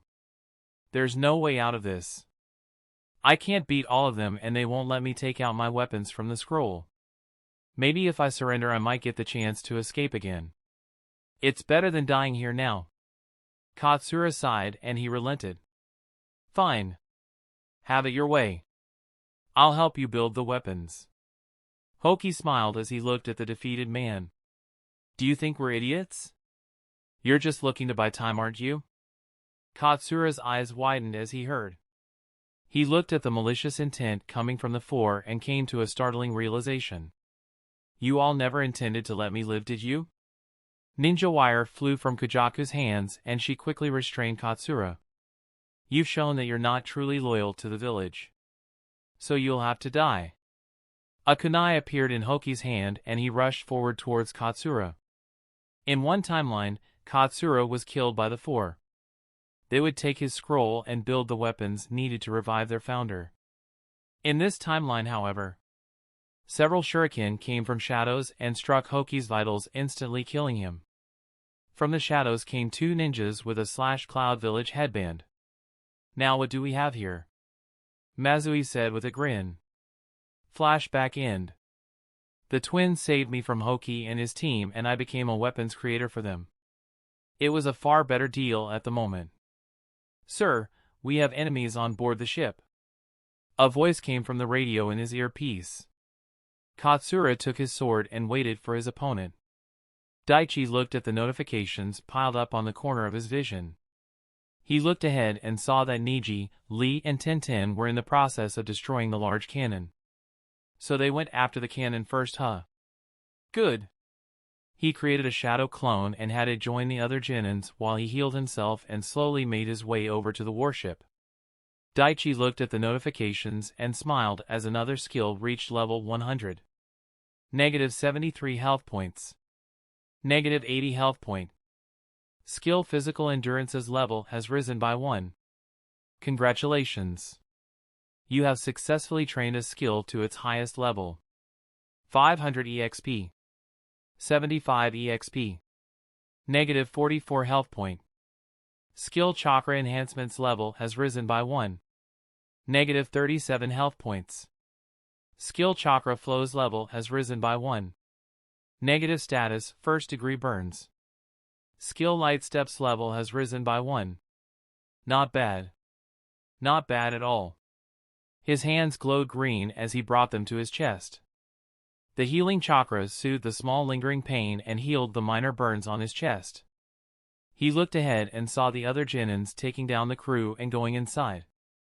Time to put my plan to work. I need to find the weapons maker before they do. But with Niji's eyes it won't be long before they get to him. I can't let that happen. Having made a decision, Daichi disappeared from his spot and a few moments later reached the ship. Meanwhile with Team Dai and Clone Daichi. Hiya! Boom boom boom.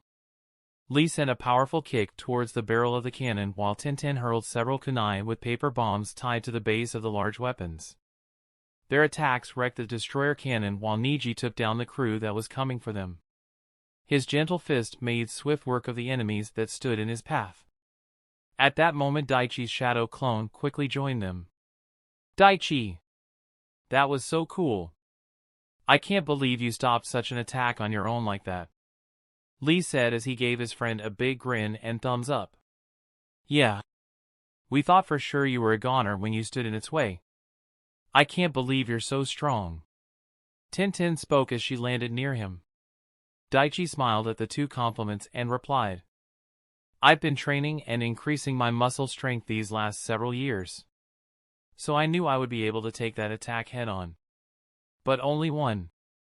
If you guys hadn't destroyed the cannon and if it had fired again we would have been screwed.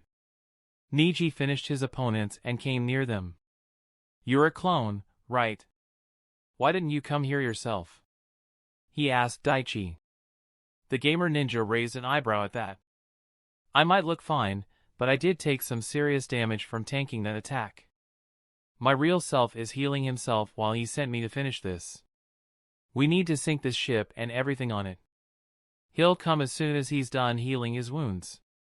Niji nodded at that answer and the four-leaf genins made their way inside the ship. We need to find the navigation room first. Stop this vessel before it goes any further. Daichi spoke. Niji used his Byakugan and quickly found the control center of the ship. They made their way there and quickly took down any crew member that attacked them. Tenten gave a sad sigh as she handed Daichi the frost sword. She didn't meet the required conditions to use the sword and it made her a little sad. Daichi on the other hand was able to connect with the frost sword. He channeled some of his chakra and placed the tip of the sword on the floor. The next second the entire room except for the 4 Genins was frozen solid. A cold wind blew through the air that sent shivers up the Genin's spines. Wow! This thing is almost on the same level as one of the 7 swords of the mist. Daichi said as he used the weapon. Where did these pirates even get a sword like this from? And how did they make that cannon? Those are good questions, Tintin. We should search the ship. Lee made a suggestion but Niji disagreed. No need. Niji was using his Byakugan and was silent for several seconds. It seems the real Daichi is here and he's on the floor below. He's fighting someone with a sword that can emit fire. The shock and surprise in his words are evident to everyone. The next moment Niji's eyes widened. We need to get out of here right now. Daichi defeated the enemy but the fire has spread to the engine room. This ship will soon blow. The Genin quickly exited the way they came and jumped off the warship. They saw the real Daichi escaping the ship and making his way towards them. The small group ran a short distance away from the ship and watched it explode and then slowly sink. What happened in there? Tintin asked the gamer ninja. I found the person who created the weapons. But he was unwilling to surrender peacefully. He attacked me with a fire sword and after everything that's happened, I had little patience for people aiming their weapons at me. Daichi didn't elaborate anymore as he crossed his arms and looked at the burning ship. He thought about his encounter with the man who created powerful weapons. Several minutes ago, Daichi made his way to the forge. He got the location from Onizaki and quickly made his way after he entered the ship. He created a thick mist with his chakra to make sure the conversation in there remains private from Niji's eyes. The Byakugan will be able to see through the mist but it won't be able to clearly read lips, if Niji is even able to do that right now. A precaution just in case. He punched through the door and saw a man with sharp jawline, red eyes, and long brunette hair waiting for him with a red sword in his hand. Daichi immediately used Observe on the man and noted down the details. He's definitely the blacksmith I'm looking for. So this guy was a former Chunin from the village of artisans. Makes sense. He was saved by Mazui and Bazui and then joined them. That's another shift in the timeline. He was the one who created the cannon for the ship. His blacksmithing talent is incredible. Daichi paid attention to one specific information shown in his Observe. His ultimate goal is to create tools that surpass the 7 swords of the mist. Daichi used Observe on the red sword in his hand next. Phoenix Blade, unique item, rank B. The Phoenix Blade is a unique ranked item that was created by Katsura Sadoshi, a master weapons creator from the village of artisans. This sword is capable of emitting and freely manipulating vast amounts of fire and can burn whatever is in its path. This blade only uses a fraction of the chakra required to activate it. Its ultimate attack is a fire-style jutsu that appears in the form of a phoenix. This jutsu can incinerate anything in its path. Note, only those with inborn fire chakra nature affinity can use this sword. Once damaged or destroyed, it cannot be repaired. I take it Maki is dead? You wouldn't have gotten inside this ship otherwise. Katsura spoke. Yes. That frost sword he had. That's quite something. I doubt there are many people in the world who could make something like that. The blacksmith had a smirk as he heard the praise. There aren't. I'm the only one capable of building that. Daichi nodded and turned serious. What's your goal? I want to hear your greatest desire. Katsura was taken aback by the question. And why would you want to know that? He narrowed his eyes and looked at the Genin readying his sword to attack. What if I told you that you could have funding and a workshop to create more weapons? You'll be free to make whatever you like. Would you do it? Daichi asked the man. The man was surprised to hear that offer. He looked at the genin and spoke. I have no interest in building weapons for the Leaf. Daichi shook his head. I wasn't talking about the Leaf Village. I'll let you in on a little secret. The Lightning Twins aren't the only ones with a rebellious attitude. Katsura's eyes narrowed as he looked at the genin. What's your name? Daichi Hekima. Katsura remembered the information he had about the genin.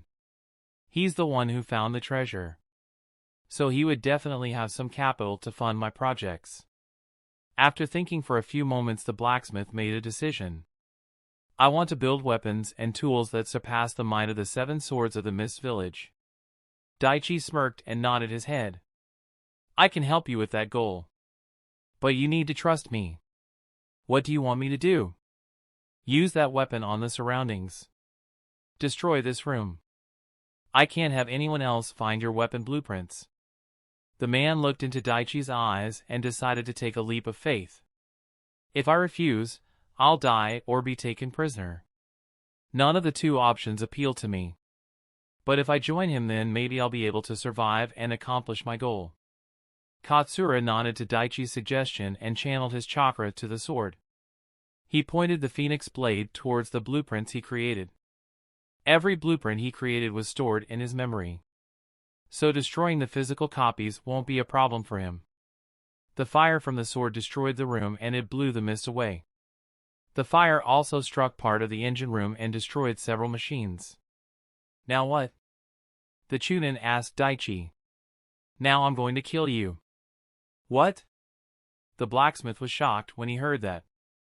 I need you to trust me on this, Daichi said, making a few seals. Katsura panicked and pointed his sword at the boy. He sent one of the strongest fire jutsu at the genin, but Daichi dodged and sent a large fireball at Katsura's back. It struck and killed the man instantly. Chakra strings came to light from Daichi's hand and he took the phoenix blade and something else from the dead man. He sealed the 2 items in separate scrolls and put them in his inventory. Seeing the ship becoming unstable, Daichi decided to make his exit. My plans will only work if I can get the information I need. Present time. Daichi was brought out of his thoughts when Kakashi and Guy landed next to the team. They didn't have any injuries on them save for a few minor wounds. Any serious injuries? Daichi asked them just in case. No. Just tired. Since the ship is destroyed along with everyone on it, we don't have anything else to do. Let's get out of here, Kakashi said as he looked at the burning, sinking wreckage. The 2 Leaf teams made their way to their ships and set course for Mother Island. It took several hours and the 2 teams didn't face any unexpected enemies. An hour after sunrise, the 2 ships made shore and the people aboard the ship finally set foot on their homelands after several weeks. The islanders, seeing the ships coming, were already making their way to the shore. They were surprised to see the Leaf ninjas aboard and their family members unharmed coming towards them. An elder of the island came near the 2 Leaf shinobi teams and bowed his head. Thank you for saving them. But what about those pirates? Will they come and attack us? Don't worry, my good sir. We took care of those pirate scum. They won't harm your citizens again. You have nothing to fear, Guy said, giving the man a thumbs up. The elder's eyes widened with tears of joy. Thank you for coming all this way and saving us. Well, you did call for our help. We can't just ignore a mission, Guy said as his team smiled at the people who were waving at them. The elder had a frown as he heard that. Mission? What do you mean? We never requested any official help. Guy and Kakashi were surprised to hear that. You didn't ask the Leaf Village for a C-rank mission to take care of the pirates? Kakashi carefully asked the old man. No. The captain told us that if we contacted anyone for help they would kill the hostages. We thought that if we did as they told us, then they would let our family go free. So we never requested anyone's help. At least I don't think the people on this island did. And I heard that they took a large sum from the people of the other islands, so they couldn't call for help either. At that moment Kakashi turned to Ishido. You're not the one who requested our help, are you?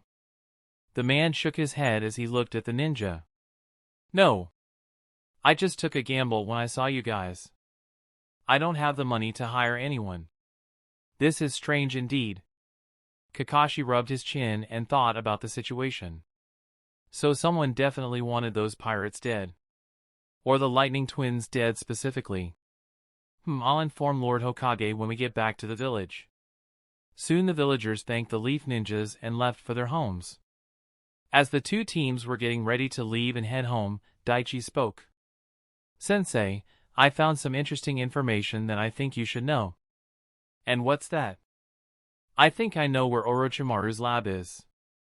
Or at least one of them. Kakashi and Guy's eyes widened as they heard that sentence. What? Somewhere far away. Are you sure the Leaf Ninjas could handle the twins, sir? A man on one knee asked his master. Yes.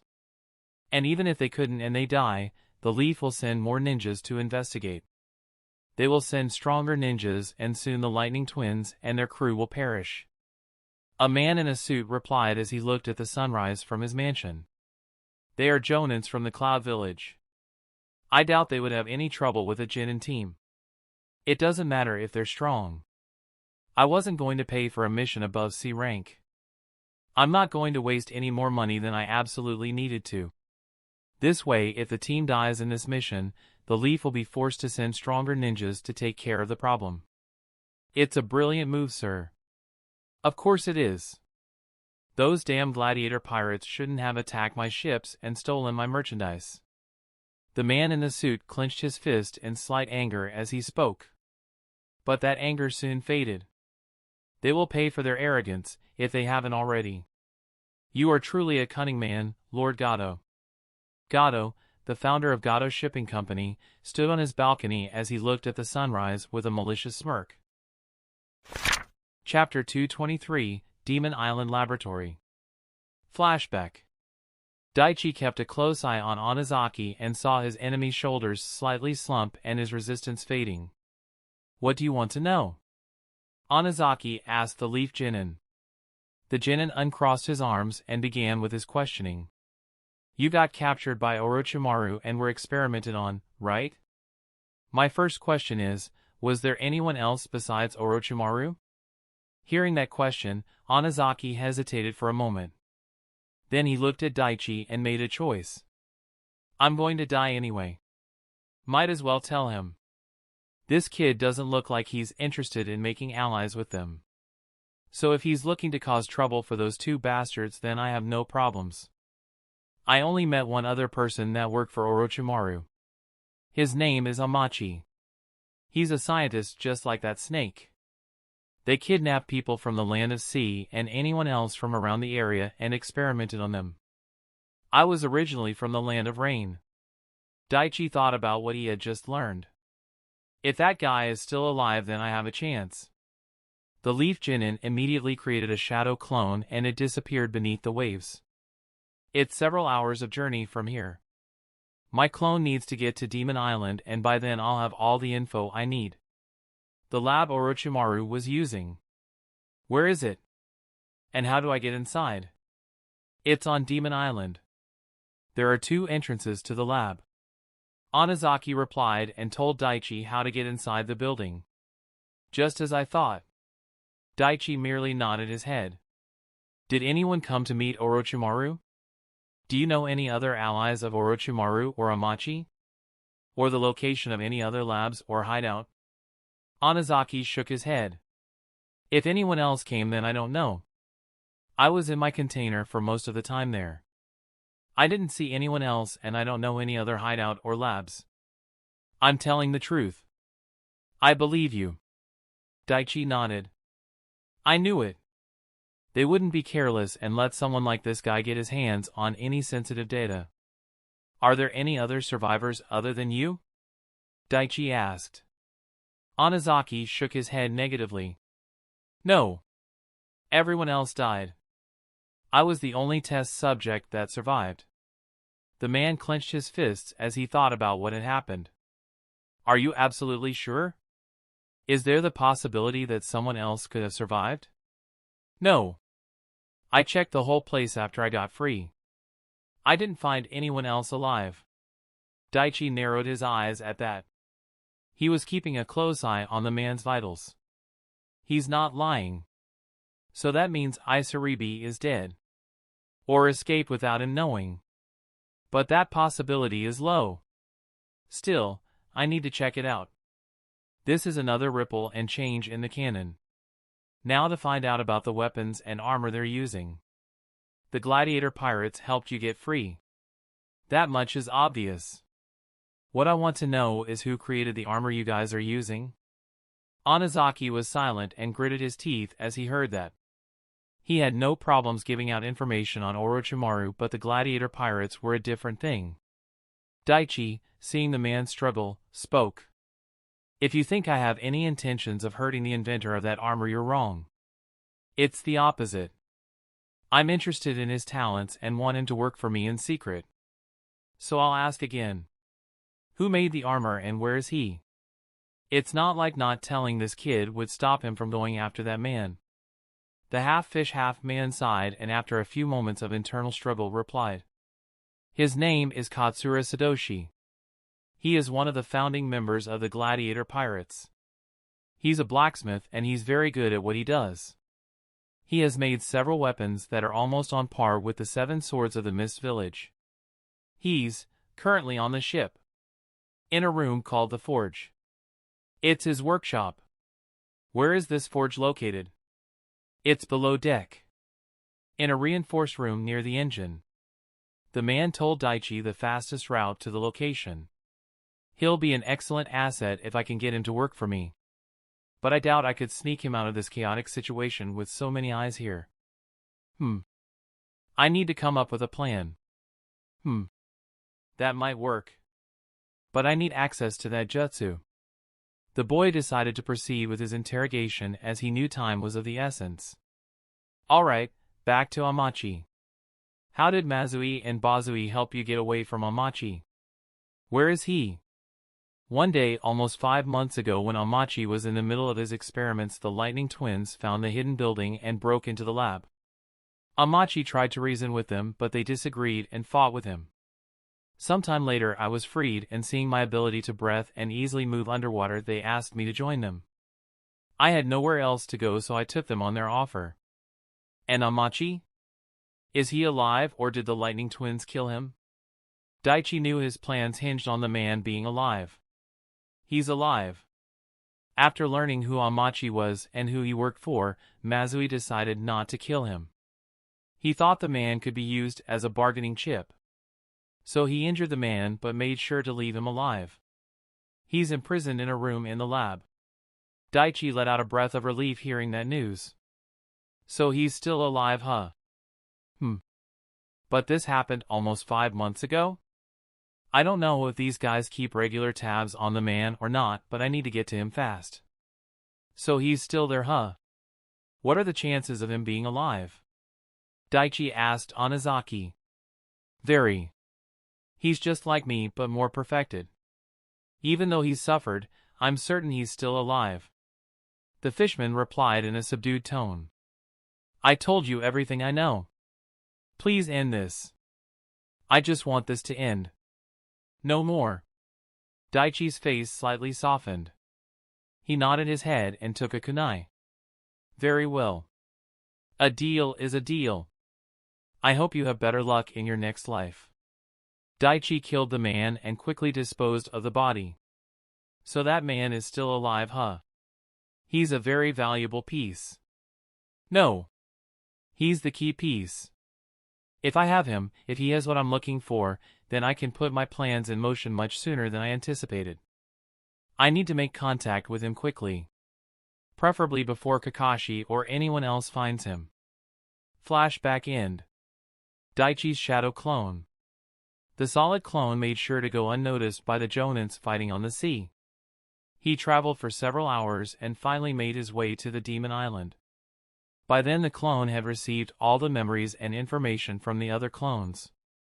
I need to find Amachi as soon as possible. The battle is over and Kakashi and Guy will reach Mother Island soon. Daichi took out a pill and quickly ate it and then made several seals. I need to mask my scent. I can't let Kakashi know that I was here. I have to make my presence on this island as little as possible. Once the effects of the pill and jutsu started, Daichi landed on the island. He created a few more clones and had it scout the island. All of them made sure to leave no trace of their footprints or their presence. He was looking for the landmarks that Onizaki described. Daichi used Mana Scout to make sure there weren't any unexpected people on the island. When I create shadow clones, my chakra will keep splitting in half, but mana, on the other hand, no matter how many clones are made, they all have 70% of the mana of their creator. That's a nice advantage to have. The clones searched the area and soon found a cave. It was the entrance to the lab. Daichi and the clones went inside the cave one by one and were careful of the traps. Soon they came in front of a steel door. I need to open this without disturbing much of the surroundings. After finding that the door was unlocked, he carefully opened it a third of the way and got inside. Onizaki gave a comprehensive layout of the lab, and the Leaf Genin and his clones spread out to look for anything of value. One of them went directly to where Onizaki said Amachi was being kept. He soon reached the spot and sensed a weak life force behind the door. Daichi put on a mask to conceal his face and took a black robe to cover himself. No such thing as being too careful. Once his preparation was done, he quickly opened it and saw Amachi on the ground struggling to breathe. "You're still alive. Good. A lot more resilient than the average person." Daichi spoke as he looked at the chained-up man. Who I am is of no concern. Just know that I'm here to help you." With those words, Daichi used his medical ninjutsu to heal some injuries and boost the man's strength a bit more. I have no choice but to heal some of his wounds and give him some strength. He can't answer my questions like this. Daichi healed the man just enough for him to sit up and speak without much difficulty. Amachi looked at the man who healed him. "Who are you?" He was well aware that the man hadn't fully healed him or freed him from his chains. "Someone who can help you get out of here. But for that I'm going to need something." "What do you want?" Amachi slightly narrowed his eyes and carefully asked. "I know you worked with Orochimaru on several occasions. What I want to know is the name of his associates and the location of his labs." Amachi was a cautious man. He didn't trust the man to keep his word, but he knew that at the moment he was powerless. "And what do I get in return?" "Your freedom and a new lab," the mysterious masked ninja replied. Amachi snorted after hearing that answer. "You're lying. You're going to kill me, aren't you?" The masked ninja tilted his head as he looked at the man. "What makes you say that?" "Because I've worked with Orochimaru. So I know a liar when I see one.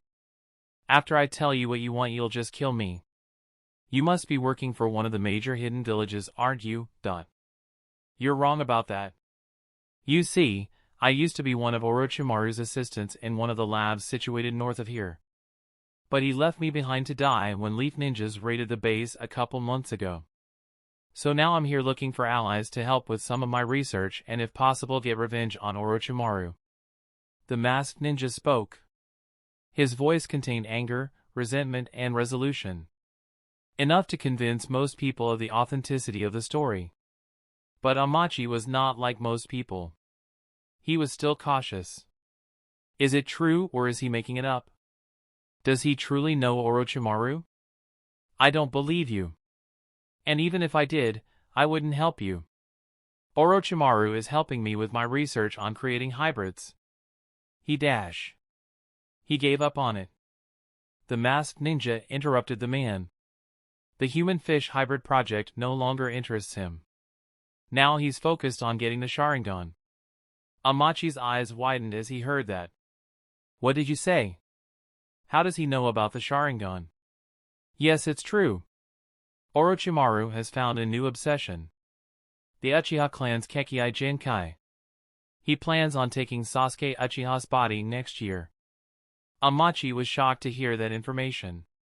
This guy. He knows about Lord Orochimaru's interest in the Sharingan and his target. And he even knows about the secret body transfer jutsu? Amachi remembered a conversation he had with Orochimaru almost a year ago. So you're giving up on Itachi, my lord? Yes. For the moment, Itachi will get to live. And since he's part of the Akatsuki, if I attack him, then it will bring unwanted headaches for me. But my lord, what about the Sharingan? You were conducting all those experiments. Yes. I haven't given up on it. Itachi might be out of my reach, but his brother Sasuke Uchiha is not. He'll be a fine replacement. Kukuku. The snake Sannin turned to Amachi. Do keep our conversation to yourself, Amachi.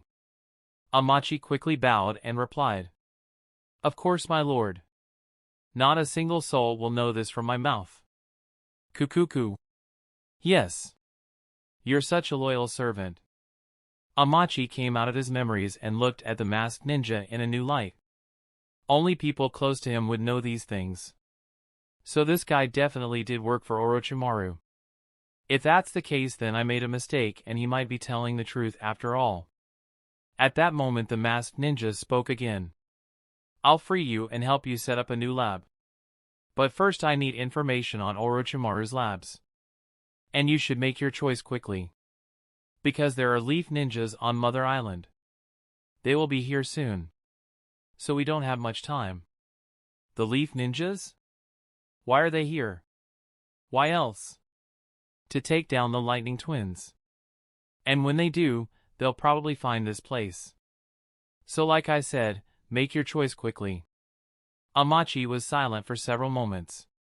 Orochimaru may be a powerful ninja, but he is also an arrogant prick. I don't need his help. I can complete this project on my own. He made his choice and spoke. Get me out of these chains and we'll talk. The masked ninja shook his head. Yeah. I'm not doing that. After Orochimaru betrayed me, it's a lot harder for me to trust someone. Especially someone who worked for him. You tell me the information I want and only then will I set you free. And how do I know that you'll help me if I give you the information? You don't. But we're on the same boat. He left us to die and he won't come to save us. So we have to do it ourselves. I need allies and ones I can trust. But I won't take that first step. The masked ninja sat on a nearby rock and looked nonchalant as he answered. Man, I should have joined the theater in my last life. I'm really good at this. My acting skills are a lot better than I thought. Amachi gritted his teeth in anger and silently looked at the man for several minutes. After seeing that the masked ninja was not going to make the first move, Amachi relented. After 5 months of captivity, he was mentally and physically tired and just wanted to get his freedom. Fine. I'll tell you. Excellent. At that moment several green chakra strings came and attached to Amachi's body. These strings will read your vitals far better than any machine. So I will know if you're lying or not. If you lie even once, then I will know your allegiance lies with Orochimaru and I will kill you here. If you tell me the truth, I'll heal your wounds and set you free. Are we clear? Amachi nodded to the demands. To begin, Orochimaru has powerful bodyguards. They're called Dash. The Sound 4. Yes. I know about them and I have some info on them. They're not my interest. Amachi looked at the man and spoke. Then what specifically are you looking for? His right-hand man Kabuto Yakushi and his labs. The location of his forbidden jutsus and lab is the most important. Amachi was silent for a few moments and then spoke. I've only met Kabuto a couple times. He's a spy currently in the Hidden Leaf. He's a talented medic ninja and his skills are on par with a Jonin. Lord Orochimaru created a base of operations for him, but I don't know where it is. That's all I know about him. The masked ninja nodded. Tell me about Orochimaru's other bases. I only know of 2 locations. Even though I work for him, I wasn't privy to more information. The first is a series of hideouts in the Land of Sound. It's his main hideout and it's where he keeps the most important and secretive jutsu. The Sound 4 and several others are also present in the base at all times to guard it. Then there's the northern hideout. I don't know much about that except it's where Orochimaru developed his curse seal. The masked ninja crossed his arms and nodded. Tell me about the main base. How to get in, its precise location, the traps, the guards, and protocols for intruders. Amachi began explaining everything he knew about the base and its operations. Since he valued his freedom more, he didn't lie or hold back anything. Several minutes later, Daichi had a far greater understanding of the situation and he had the beginnings of a plan. I need to raid that base. But only when Orochimaru is not around and my absence and infiltration can't be known to anyone, especially anyone in the Leaf. That's everything I know. Amachi spoke and looked at the masked ninja. One more thing. When I worked for that snake, he told me about this place and a hybrid test subject called Isaribi. Is she still alive? If so, where is she? The masked ninja asked the scientist. I need to have information on all variables. Can't leave anything to chance. That girl is dead. Shortly before the Lightning Twins' attack, I was conducting an experiment on her to improve her abilities even more. It was based on another test subject. A former ninja from the Rain Village. The masked ninja was silent and kept nodding his head. Amachi continued. She didn't survive the procedure and died shortly after. A few days later, those blasted twins invaded the base and attacked me. There. I told you what you wanted to know. Now free me. Thank you. And as agreed, I'll heal your wounds and then I'll give you your freedom. The masked ninja got closer to Amachi and his hands glowed green. The next second, the former subordinate of the snake Sannin felt his wounds heal and his energy increasing. Yes. Finally, it seems I'll have my freedom. Hope finally bloomed in his heart, and just as a smile formed on his face, he felt a sharp pain coming from his chest. The next second, he struggled to breath and was gasping for air. What? Did you? Gasp. Did you know, one of the most awful things a person could do is to give hope to someone who's hit rock bottom and then take it away? I lied. I never worked for Orochimaru or even met him. And I never had any intention of letting you live. The cold tone in the mysterious ninja sent shivers down Amachi's spine. Then. Why? Why did I say all those things? 2 reasons. First, I needed information and you looked like the kind of guy who wouldn't give up any info without getting anything substantial in return. I had a feeling you would do almost anything for your freedom. Second, I wanted you to understand what suffering is. After torturing and experimenting on innocent people for so long and treating them like disposal materials, did you think you would have a good ending? Why you? Amachi tried to take one more deep breath but failed. And moments later his life left his body. Daichi took off the mask and then broke the chains holding the man. He took out a special scroll and sealed the body inside. If I had used a knife and spilled any blood, then Kakashi would have picked up on it. I need them to invade this base, but I don't want them to find his body. Once Daichi sealed the scroll, he stored it in his inventory along with the mask and robe. His other clones were making copies of any information worth their value in various parts of the lab. I can't take the items. The Leaf will become suspicious. But I can certainly make copies. And I need to make sure to erase this guy's scent as well. The shadow clones dispelled one by one and soon he was the last on left. There isn't much of anything useful. This base mainly had medical ninjutsu techniques and information on hybrid tests. Medical techniques that I have access to and experiments that I have no interest in. And there's no information on other bases or anything else. So aside from Amachi, this was a waste of my time. Still, now I have a key piece of information. I need to find the right time and act on it. But before that I need to train and increase my stealth skills. Time to let the original know. The clone dispelled after making sure there were no traces of his or his clone's invasion of the lab. The real Daichi was with Kakashi, Guy, and the others, making sure everyone was safely reunited with their families. Daichi was making sure to keep a tight grip on his chakra to make sure no one sensed the chakra fluctuations in his body. As the chakra of the clone returned to him, he smiled inwardly. It seems everything is going according to plan. Time to let the others know. Since their work was done, the ninjas were getting ready to leave. But at that moment Daichi looked at Kakashi and spoke.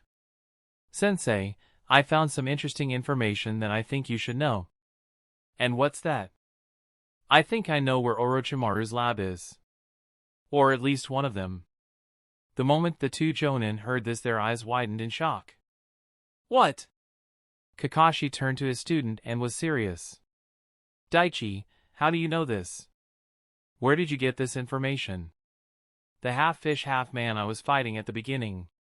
He was one of Orochimaru's test subjects. Let's just say I had a little chat with him during our fight. He wanted revenge on Orochimaru for turning him into a half-fish monster. So he gave me information on the lab. There isn't anyone in the laboratory right now. At least that's what he said, so I figured we should check it out. Kakashi, what should we do? This isn't something we can just ignore. Guy asked his friend in a serious tone. The Sharingan ninja was silent for a few moments and nodded his head. Daichi, did he tell you where the lab is? Yeah. It's on Demon Island. Kakashi quickly thought about the pros and cons of his next move and made a decision. Then we're going to Demon Island. I doubt Orochimaru is there right now, so this is the best time to strike. We can raid the lab, and if we're lucky we'll be able to find more information on his other hideouts.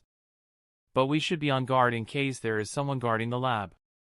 Daichi and Team Dai nodded their heads in agreement with the Jonin. Chapter 224, Abandoned Lab and Hidden Agendas.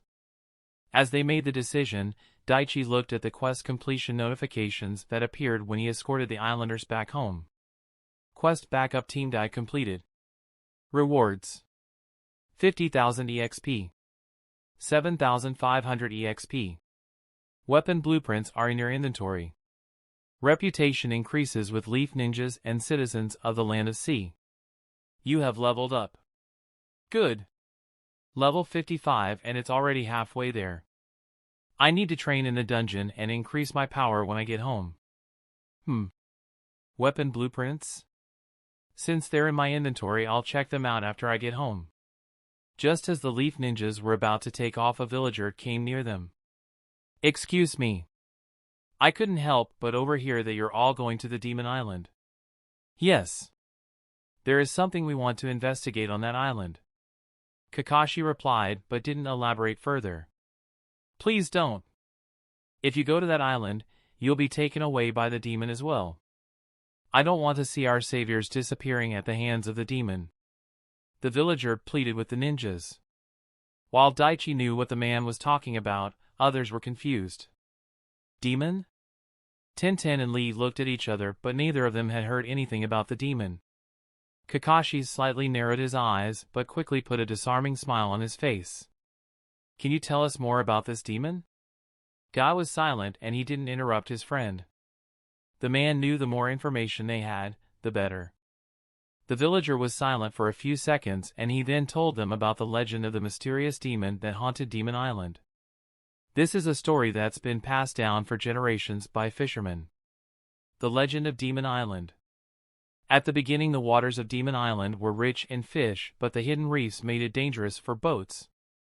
Most people were weary and stayed away from that island. Around 10 years ago, the fish in the ocean started disappearing. But there were fish near the Demon Island.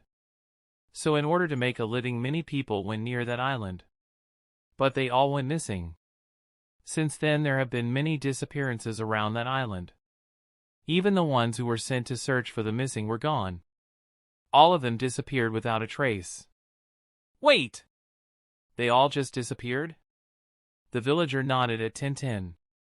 But how can that be? What could have happened to those people?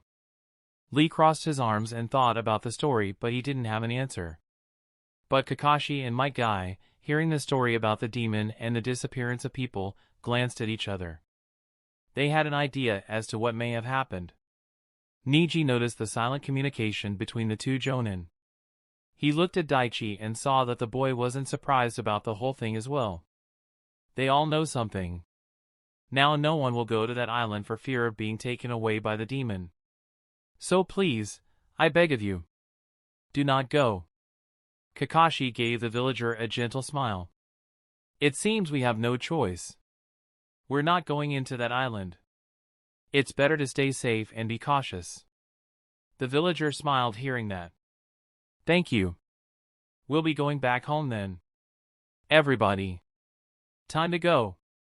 At Kakashi's orders, all the ninjas got on the boat and the villagers left for their homes. We're not really going back just yet, are we, Kakashi? Guy asked the man with a knowing smile. No. We need to investigate that island, but I didn't want those people to worry and spread the news. The Sharingan ninja replied. You think this is his doing? Guy turned serious and asked his rival. Yeah. This is definitely his style of approach. Kakashi nodded his head. What are you talking about, Guy-sensei? Lee asked his teacher. They know who's behind the abduction of those people. Niji suddenly spoke. He then turned his attention to Daichi. You also know what's going on, don't you? Daichi sighed as he looked at the Hyuga Jinin. I do. That villager said these disappearances started 10 years ago. So it's probably Orochimaru. Who is Orochimaru? Lee asked. It was Kakashi that answered. Orochimaru is a former ninja of the Leaf Village. He is a very dangerous individual who fled the village after committing several crimes. Wow! This Orochimaru person sounds like bad news. Tintin exclaimed. Daichi snorted at that. That's an understatement. Guy turned to Daichi and asked a question that's been on his mind. Daichi, you trained under Lady Tsunade. How much did she tell you about that man? Enough for me to know to give that guy a wide berth if he's in the area. Seeing the questioning look of the other Genins, Daichi elaborated. Orochimaru, Tsunade Senju, and Jiraiya. The former members of Team 7 and Lord Hokage's students. They are known as the legendary Sannin. Orochimaru was considered a genius. His talent, insight, and determination were praised by the third Hokage. During the Second World War they were the only team to battle Hanzo the Salamander and live to tell the tale. From what Tsunade-sensei has told me, Orochimaru was sent to the battlefield quite often during the Third World War, right, sensei? Daichi looked at his teacher. Kakashi nodded his head. Yes. He was a very efficient and effective ninja on the battlefields of the Third War. In fact, his performance was so great he was considered as a candidate for the position of fourth Hokage along with my sensei Minato Namikaze. But then what happened? Why did he become a rogue ninja? Lee asked. Because Orochimaru only wanted the title of Hokage to further his goals. Lord Hokage saw the evil in his student and despite his efforts Orochimaru strayed to the dark path. After my sensei became the fourth Hokage, he went into seclusion and people rarely saw him. Daichi took over and continued. After that Orochimaru started conducting illegal experiments. Human experimentation, immoral research, kidnapping Leaf citizens, all sorts of things that would make your skin crawl. The Hokage found out about it and Orochimaru had to flee the village. Right now he's one of the most dangerous missing ninjas in the world. The three Genins of Team Guy were alarmed to learn that there was someone so dangerous out there. Niji quickly remembered something. Wait! You said the man you fought before was one of Orochimaru's test subjects. So if this lab at Demon Island belongs to Orochimaru and he conducts human experiments, then does that mean? Daichi nodded his head. If you're thinking he's the one behind the disappearances of the people around the island, then yeah. Most probably. Daichi is right. It's far too much of a coincidence that his lab is here and we encounter stories of people going missing. Kakashi spoke. Our mission is to investigate the lab, take anything of value and then destroy the lab. If it is Orochimaru's laboratory, then we need to make sure he can't use it again. Guy looked at Daichi and spoke. Daichi, do you know the entrance to the lab? What did that man say to you? What information did he give? The Genin nodded. From what Onizaki told me, he was a former ninja of the Rain Village and was captured by Orochimaru for human experimentation. Orochimaru was trying to create a human-fish hybrid ninja who could breathe and fight effectively underwater. The other ninjas nodded in understanding. That explains his fish-like appearance. Daichi continued. He told me that Orochimaru left the experiments in the hands of his assistant and left the island more than a year ago. And several months later the Lightning Twins broke in and killed everyone except him. For saving his life, Onizaki joined their crew and has been with them since. Did he give you any information on the assistant? Kakashi asked. Daichi shook his head. Just the name Amachi. But he told me that the man was killed during the twins' attack. Did he give you a way into the lab? Yeah. There are 2 entrances. One underwater and one above through a cave. The traps have been disabled. At least that's what he told me. Daichi said. We're nearing the island. Tintin said as she looked ahead and saw Demon Island. Daichi used observe skill on the island as he got close. At that moment, along with information he already knew, there was something else that he got. You have found a key dungeon. Retrieving the key to the dungeon. Key to this dungeon has been placed in the inventory. Daichi immediately took a look in his inventory and saw a new dungeon key. I'll check this out after I get home. Niji, use your Byakugan and find us a clear path. We don't want to get the boat damaged. Niji nodded to his sensei's orders. With his help the ninjas were able to steer the boat without hitting any reefs and safely made it to the island. Once they made land, they secured the boat and began to move towards the location in Daichi's description. It wasn't long before they came upon a small cave. Niji used his Byakugan and saw the steps leading to a steel door. This way. The traps are indeed disabled. Niji spoke. Let's go. Guy and I will take the lead.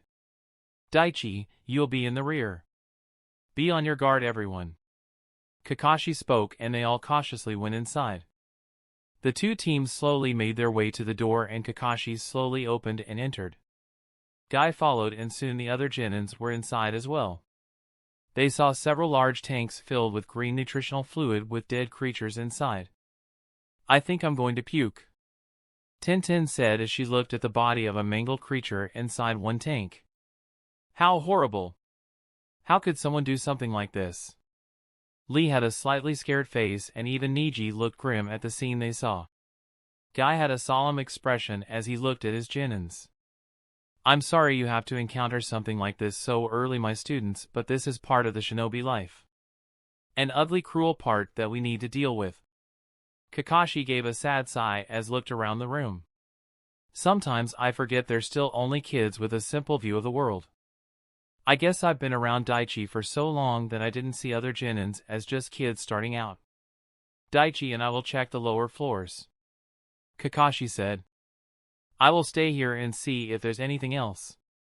My team will sweep the area. Guy said. Lee, Tintin, Niji. I need you 3 to do a quick search around the island. We need to make sure there isn't anything hidden outside this hidden lair. Once your search is completed, return here. Yes, sensei. The 3 Genin nodded and went outside while Guy, Kakashi and Daichi searched inside the lab. They meticulously searched through the area, made notes and Kakashi took some pictures. The 2 Jonins sealed any documents they came across and looked through every cell.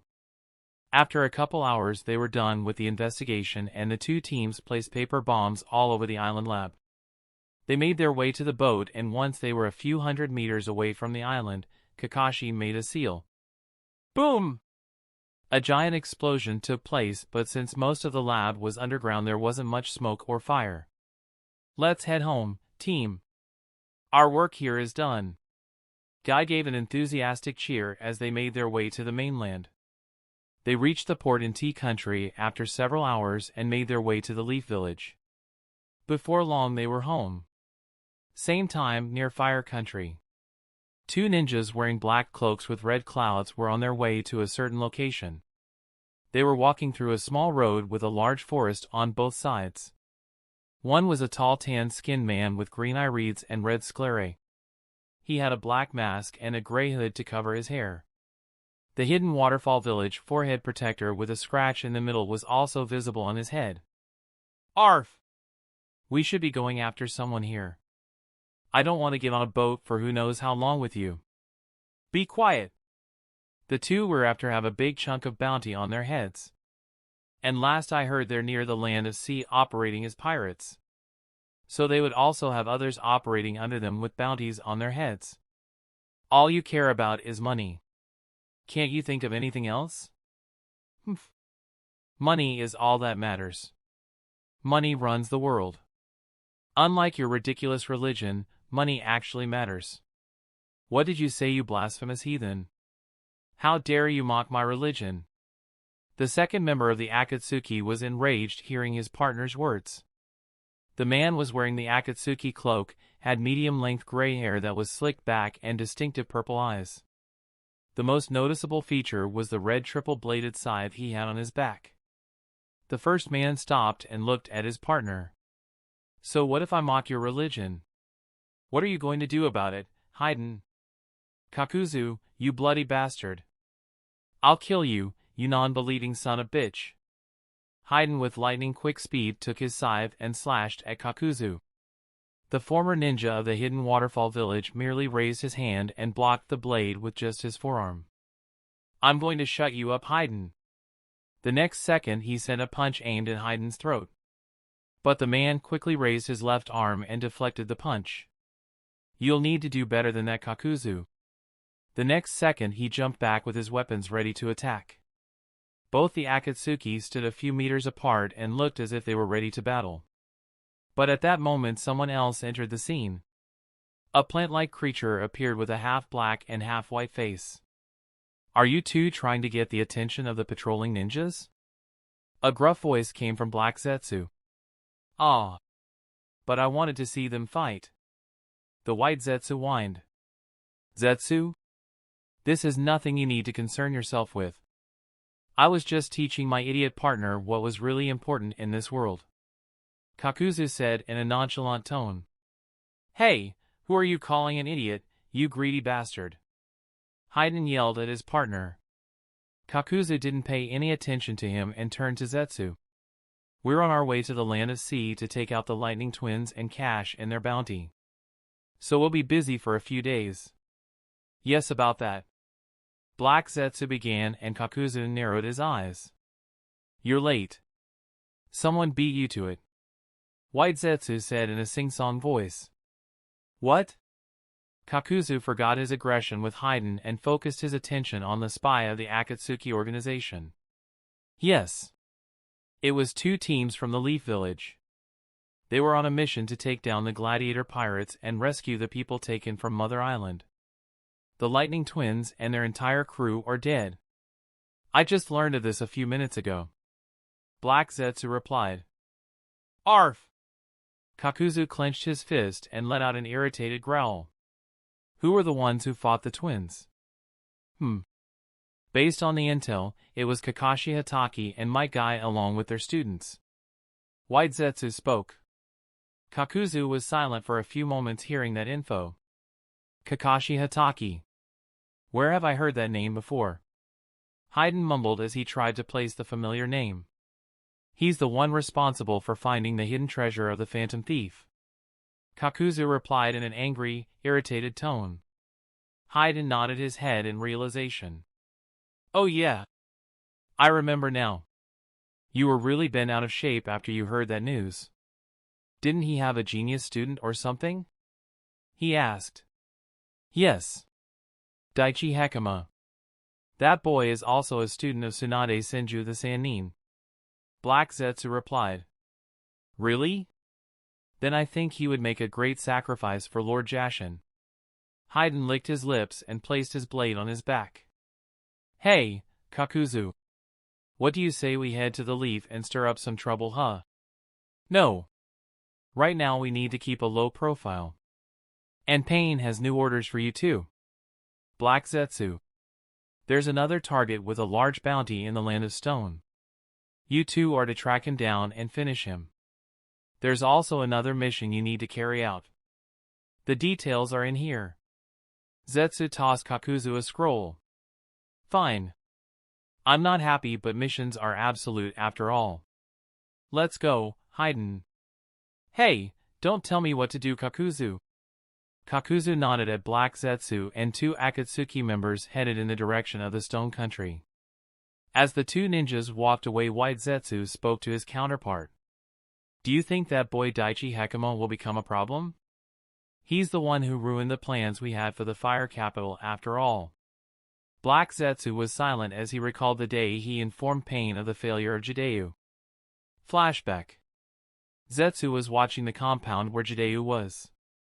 They were hidden and kept a safe distance from the ninjas patrolling the area. The two Zetsus watched as Daichi, Genma, Yondu, and the third minister went into Jideo's home. Several minutes later there was an explosion, but the four were unharmed. So Jideo died, huh? I didn't think they would get to him. Looks like the plan will be a failure. Black Zetsu narrowed his eyes and looked at the four. Want to go to the hospital to see if Daichi can save his life? White Zetsu asked him. Sure. I'm curious to see the result as well. If Leorio is saved, then we'll have to abandon our plans. Black Zetsu replied, and the two disappeared. They soon reached the hospital, and after waiting for a few hours they heard news of Leorio. Looks like Daichi was able to save him. He's certainly a skilled medic. White Zetsu said. Yes. It seems even Sasori's special poison was unable to stop him. Let's get out of here. With those words the spy disappeared and made their way to the Land of Rain. They quickly went to meet the leader of the Akatsuki. The plan to raise tensions between the Fire Country and Stone Country is a failure. Black Zetsu informed Pain. A man with orange hair and several small metal rods embedded on his face turned to Zetsu. What happened? I thought they couldn't trace anything to that merchant Jideo. I don't know how they did it, but they were able to find out about Jideo and they got to him. Even more, that Jinin Daichi Hekima was able to save Leorio's life. So our plan to use a high-level individual near the Stone Daimyo as a scapegoat for the attack is also a failure. Black Zetsu replied. Pain was silent as he listened to the report. We could have created tension between the two nations and used the opportunity to create a few small conflicts and use that situation to raise our capital. But it doesn't matter. These plans were only made due to the opportunity that arose from the situation with that merchant Jideo and his need for revenge. They are not of that much importance. There are still other priorities we need to consider. Should we try it ourselves? White Zetsu asked. Pain shook his head. No. The reason I allowed Sasori to create that poison is because Jideo was the one who was going to use it on the minister's family. And if his plans fail, only he would have been exposed. Sasori joining our organization is still secret information. So we're insulated and we should stay that way. Now the Fire Daimyo will be far more on guard and so will his people. We should focus on the other matters first. Understood, Lord Pain. Hearing the leader's decision, Zetsu disappeared back into the ground. Flashback end. Black Zetsu spoke. As I recall, the third minister requested Daichi's aid specifically, and this time it was Might Guy who was originally sent on the mission to eradicate the pirates. He must have called Kakashi Hatake for backup. And I doubt it was the boy who took down the rogue Jonins. Might Guy and Kakashi are powerful. They must have fought the twins while their Genin students dealt with the rest. The incidents are just coincidences. I don't think Daichi will be a threat to our plans.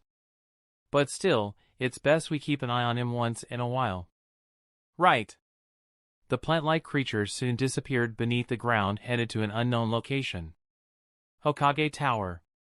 Team Guy and Team Kakashi were giving a detailed oral report on their missions. The two Jonin and the four Genin gave their version of events, with the Jonins placing the evidence taken from the lab on Hokage's desk. Almost half an hour passed and Hiruzen rubbed the bridge of his nose. So we're not sure who requested our help for the mission. And their objectives remain unknown. But that's only a small concern compared to the rest. To think you would come across the lightning twins. Guy, you made the right judgment calling for Kakashi as backup. And Daichi, you found one of Orochimaru's labs. That's valuable information for us. Overall, well done. All of you. Thank you, Lord Hokage. Did you recover anything from the warship? The old Kage asked the Genins. No, Lord Hokage. The entire ship was on fire. We didn't have much time. Hiruzen rubbed his chin and nodded his head. I wish we could have gotten the blueprints for that cannon. That would have been cool to build here. Tintin said with a sigh. Hiruzen chuckled when he heard that. While that weapon you described indeed sounds impressive, there are several flaws present as well. Tintin and Lee were confused at that. What do you mean, Lord Hokage? For one, even if we build it here, it would be inefficient because we wouldn't be able to hit enemy targets. The enemy shinobi will be too fast and they'll be able to dodge the attack. And if a few enemy ninjas get past the guards, they could destroy the whole machine and make it useless. I think the Lightning Twins also knew this, and perhaps that might have been one of the reasons that they created the weapon on a ship. That makes sense. Daichi spoke. Their warship is mobile, and that keeps the weapon safe and out of enemy hands under most circumstances. And with that cannon they could take out other ships because ships can't move fast enough to evade. And with 2 Jonins and others protecting the warship, a cannon would be an excellent weapon. Exactly. Now, while you may not have gotten the cannon, you defeated one of the most dangerous pirates on the ocean. You can be proud of that. Lee and Tintin had a big smile, and even Neji smirked hearing the compliment from the Kage. Hiruzen turned to Kakashi. Kakashi, take the scrolls to the intelligence department. They might be able to get something. The rest of you, I want a detailed report by tomorrow. Yes, sir. Lee, Tintin, and Neji. You 3 are dismissed. Take the next week off to rest and relax. Guy's students bowed and left the office, leaving him, Kakashi, and his student. Hiruzen then turned to Daichi. You have a sword that can create ice? May I see it? Daichi nodded and took the sword from a storage scroll. I knew he would ask to see it. So predictable. Daichi gave the sword to the old Kage, and the man stood from his chair. He walked a couple feet to the side and channeled his chakra to the sword. And placed the tip on the floor. Small ice started gathering where the sword was placed, and there was a small drop in temperature in the room. Hiruzen looked at the sword in wonder. Fascinating. This reminds me of the Thunder Sword of Lord Second. It had a similar ability, but instead of ice it created thunder. The old Kage gave the sword to Daichi. The man who created this sword and the special armor? He's dead? Yes, sir. He didn't leave me much of a choice. Daichi replied with a serious tone. I understand. What are you planning on doing with that sword? The Kage asked. I want to study it. I feel that this sword will help me take my proficiency in water chakra nature to its highest level. You're planning on replicating its effects, aren't you? Hiruzen was amazed that Daichi had reached such a proficiency in water nature in such a short amount of time. Yes, sir. I'm going to be focused on some intense training for some time. That's why I would like to ask for a few weeks of leave. Daichi slightly bowed and asked the Hokage. Hiruzen nodded with a smile. Very well. I'm curious to see the results as well. Take the next month off and train. I'm looking forward to seeing if you can actually replicate the Kekkai Genkai ability.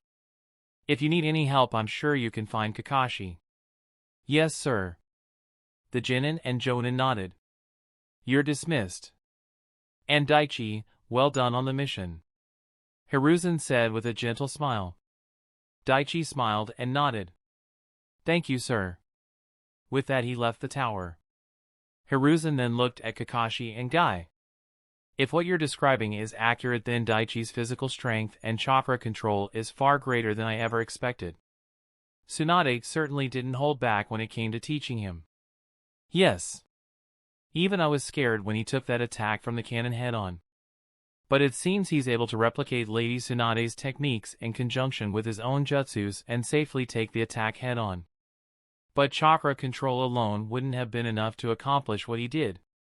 Unless I'm mistaken, his physical strength is on par with a Jonin.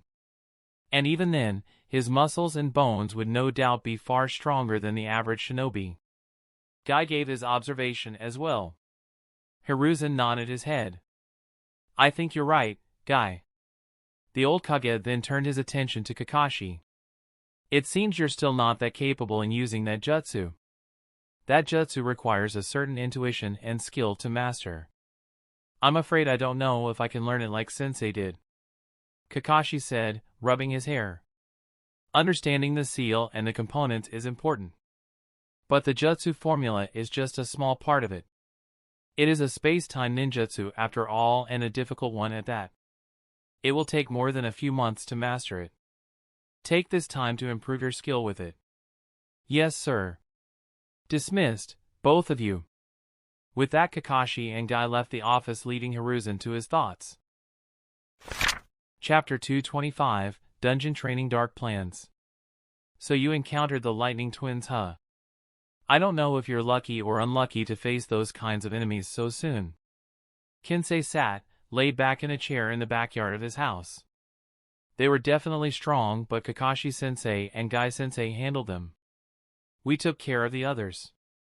Even found Orochimaru's base as a bonus. Daichi replied as he fed the fish in the small pond. Kinsei sighed when he heard that piece of news. Orochimaru will definitely come to know of the attack on his base. And he won't be happy. It seems Daichi might have to face him sooner rather than later. If that happens, I just hope Kakashi is strong enough to defend the boy when the time comes. Kinsei thought about the plans the Hokage had in place. Hiruzen will deal with his student while I fight with Danzo. Hiruzen said I'd have help, but he never mentioned just who. Whoever it is, I'll have to be ready.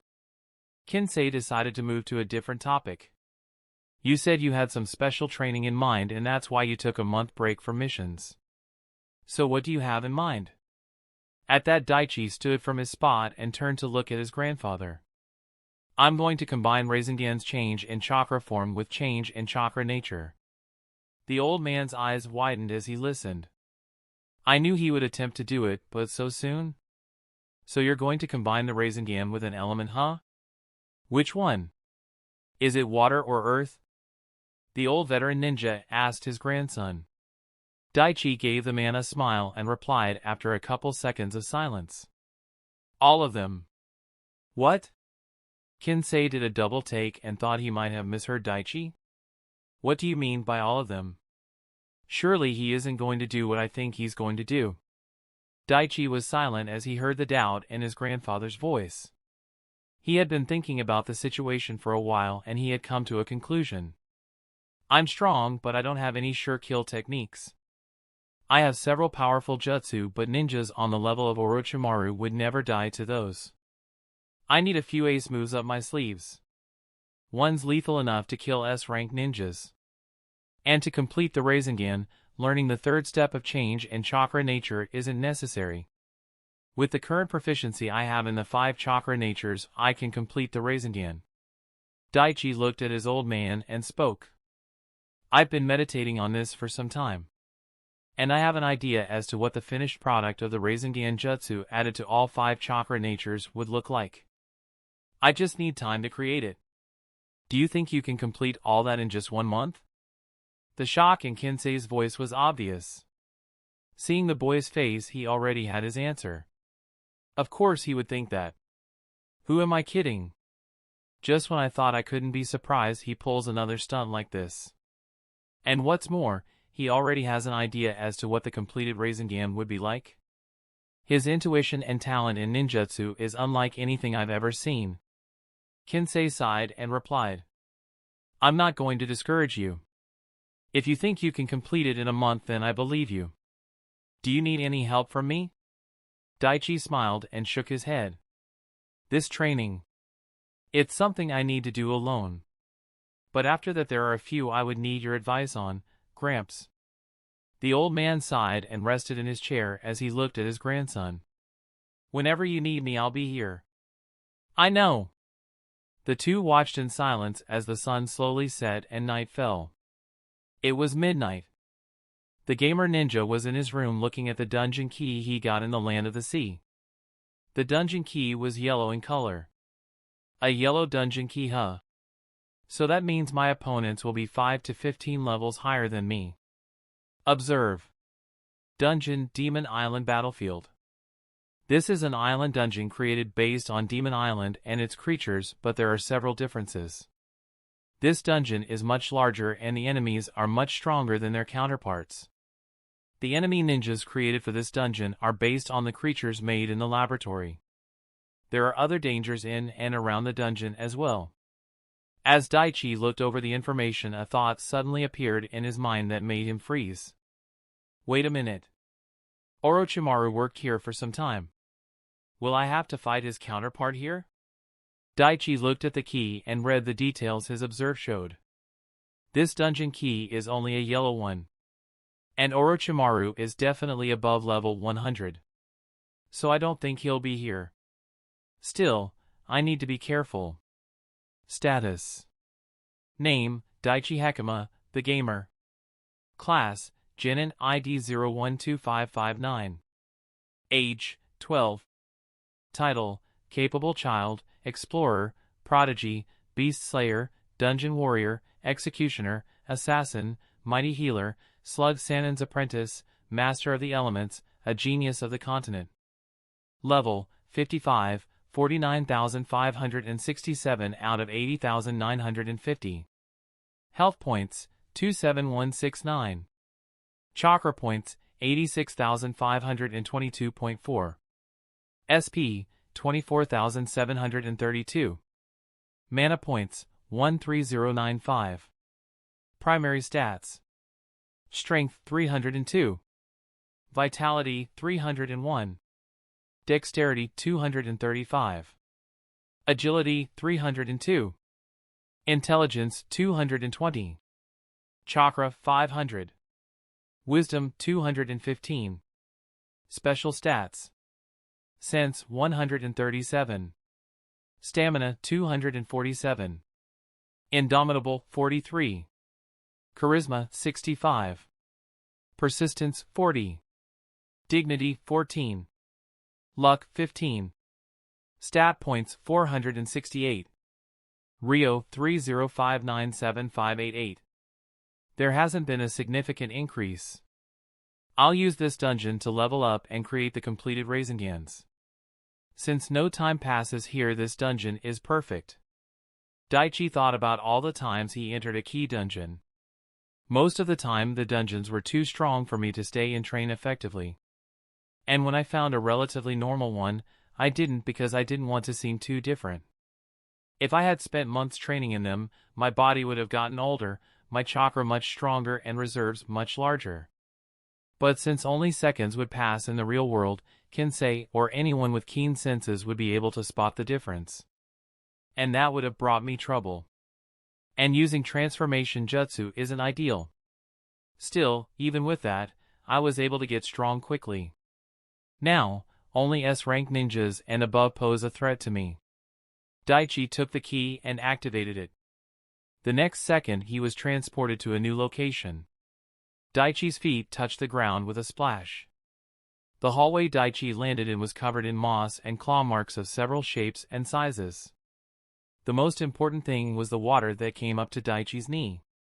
Well, this is new. Must be because this dungeon is in the middle of the sea. The boy moved forward and soon stood in front of the doors.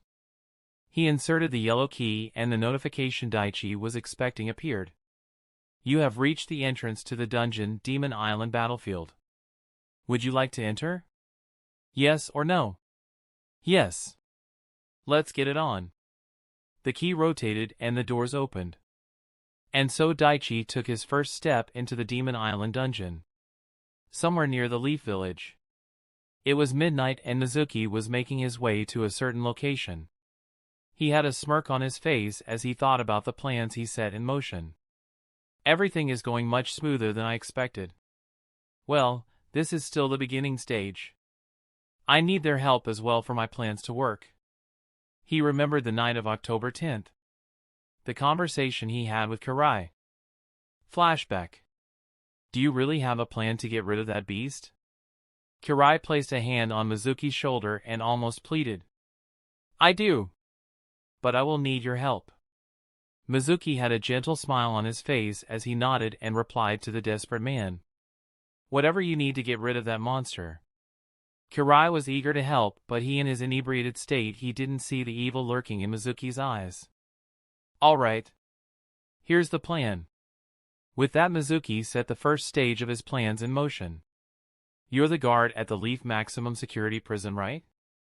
Yeah. Karai was confused as to that question. First, I need the list of all your inmates. Why do you want that, Mizuki? The Hokage likes the demon brat, and if anything happens to him then the person responsible would be punished. So we can't do it ourselves. Mizuki replied with a knowing smile. Karai caught on to what he was saying. I think I get it now. You want a patsy. The Chunin Academy teacher nodded his head in confirmation. Yes. And with the list we can pick out one that's really fit for the job. Karai was hesitant when he heard that. Seeing this, Mizuki sweetened the deal. I want you to hear what I have in mind. After that, if you agree, then we can proceed. If not, then we can forget this whole conversation as if it never happened. Seeing the prison guard silently nod his head, Mizuki continued. On the day of this year's graduation, I'll visit you in prison in disguise and I'll hold you hostage. I'll make the other guards release just one prisoner and take him with me. After that, I would knock out you and the others. But you'll be able to wake up just in time. I'll tell you the location where the prisoner would be at. You'd be able to come just in time to see the prisoner kill that fox brat, and at that time you can take him down. You'll be the hero who captured the prisoner, and he'll be the one who would have killed the demon brat, and the Hokage wouldn't be able to punish you. Mizuki became silent as he thought about the plan. The hero who captured the escaped prisoner, huh? That could help me, and as a bonus, that demon brat would be dead. Karai was too drunk at the moment to see the many dangers of the plan, so he agreed after giving it some thought. But even so, there was still some doubt in his mind. Why do you want that brat dead, Mizuki? The academy teacher turned solemn and poured another glass to drink. You're not the only here who lost people close to them. My teammates and some of my closest friends perished that night. I sometimes wake up at night hearing their screams. Mizuki looked at the man near him. Karai saw a few tears flowing from Mizuki's eyes. I can't sleep most nights. The only way I'll get peace is if that demon is dead. Karai's face softened as he looked at his friend. I'm sorry about your friends. He poured another glass of liquor and gave it to Mizuki. To your teammates and friends. May they rest in peace. Mizuki looked down and muttered in a small voice.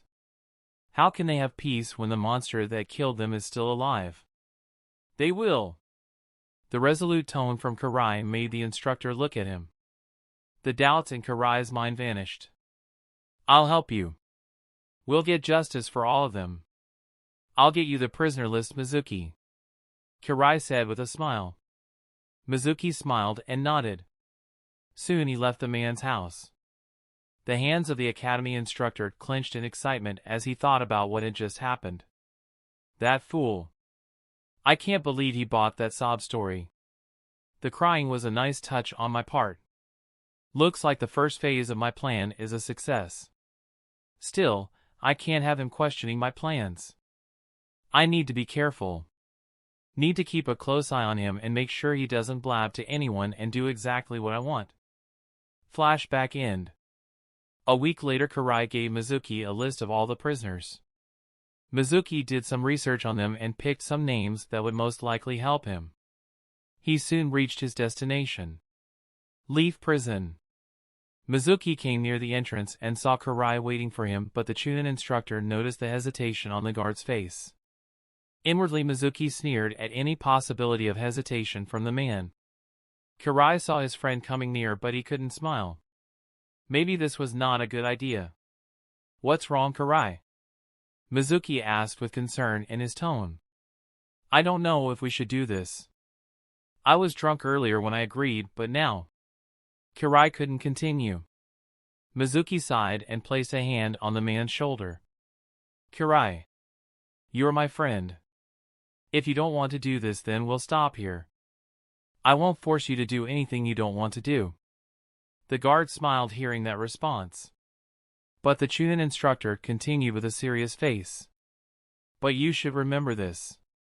Naruto Uzumaki is going to graduate this March. In less than 4 months he'll be wearing a leaf headband.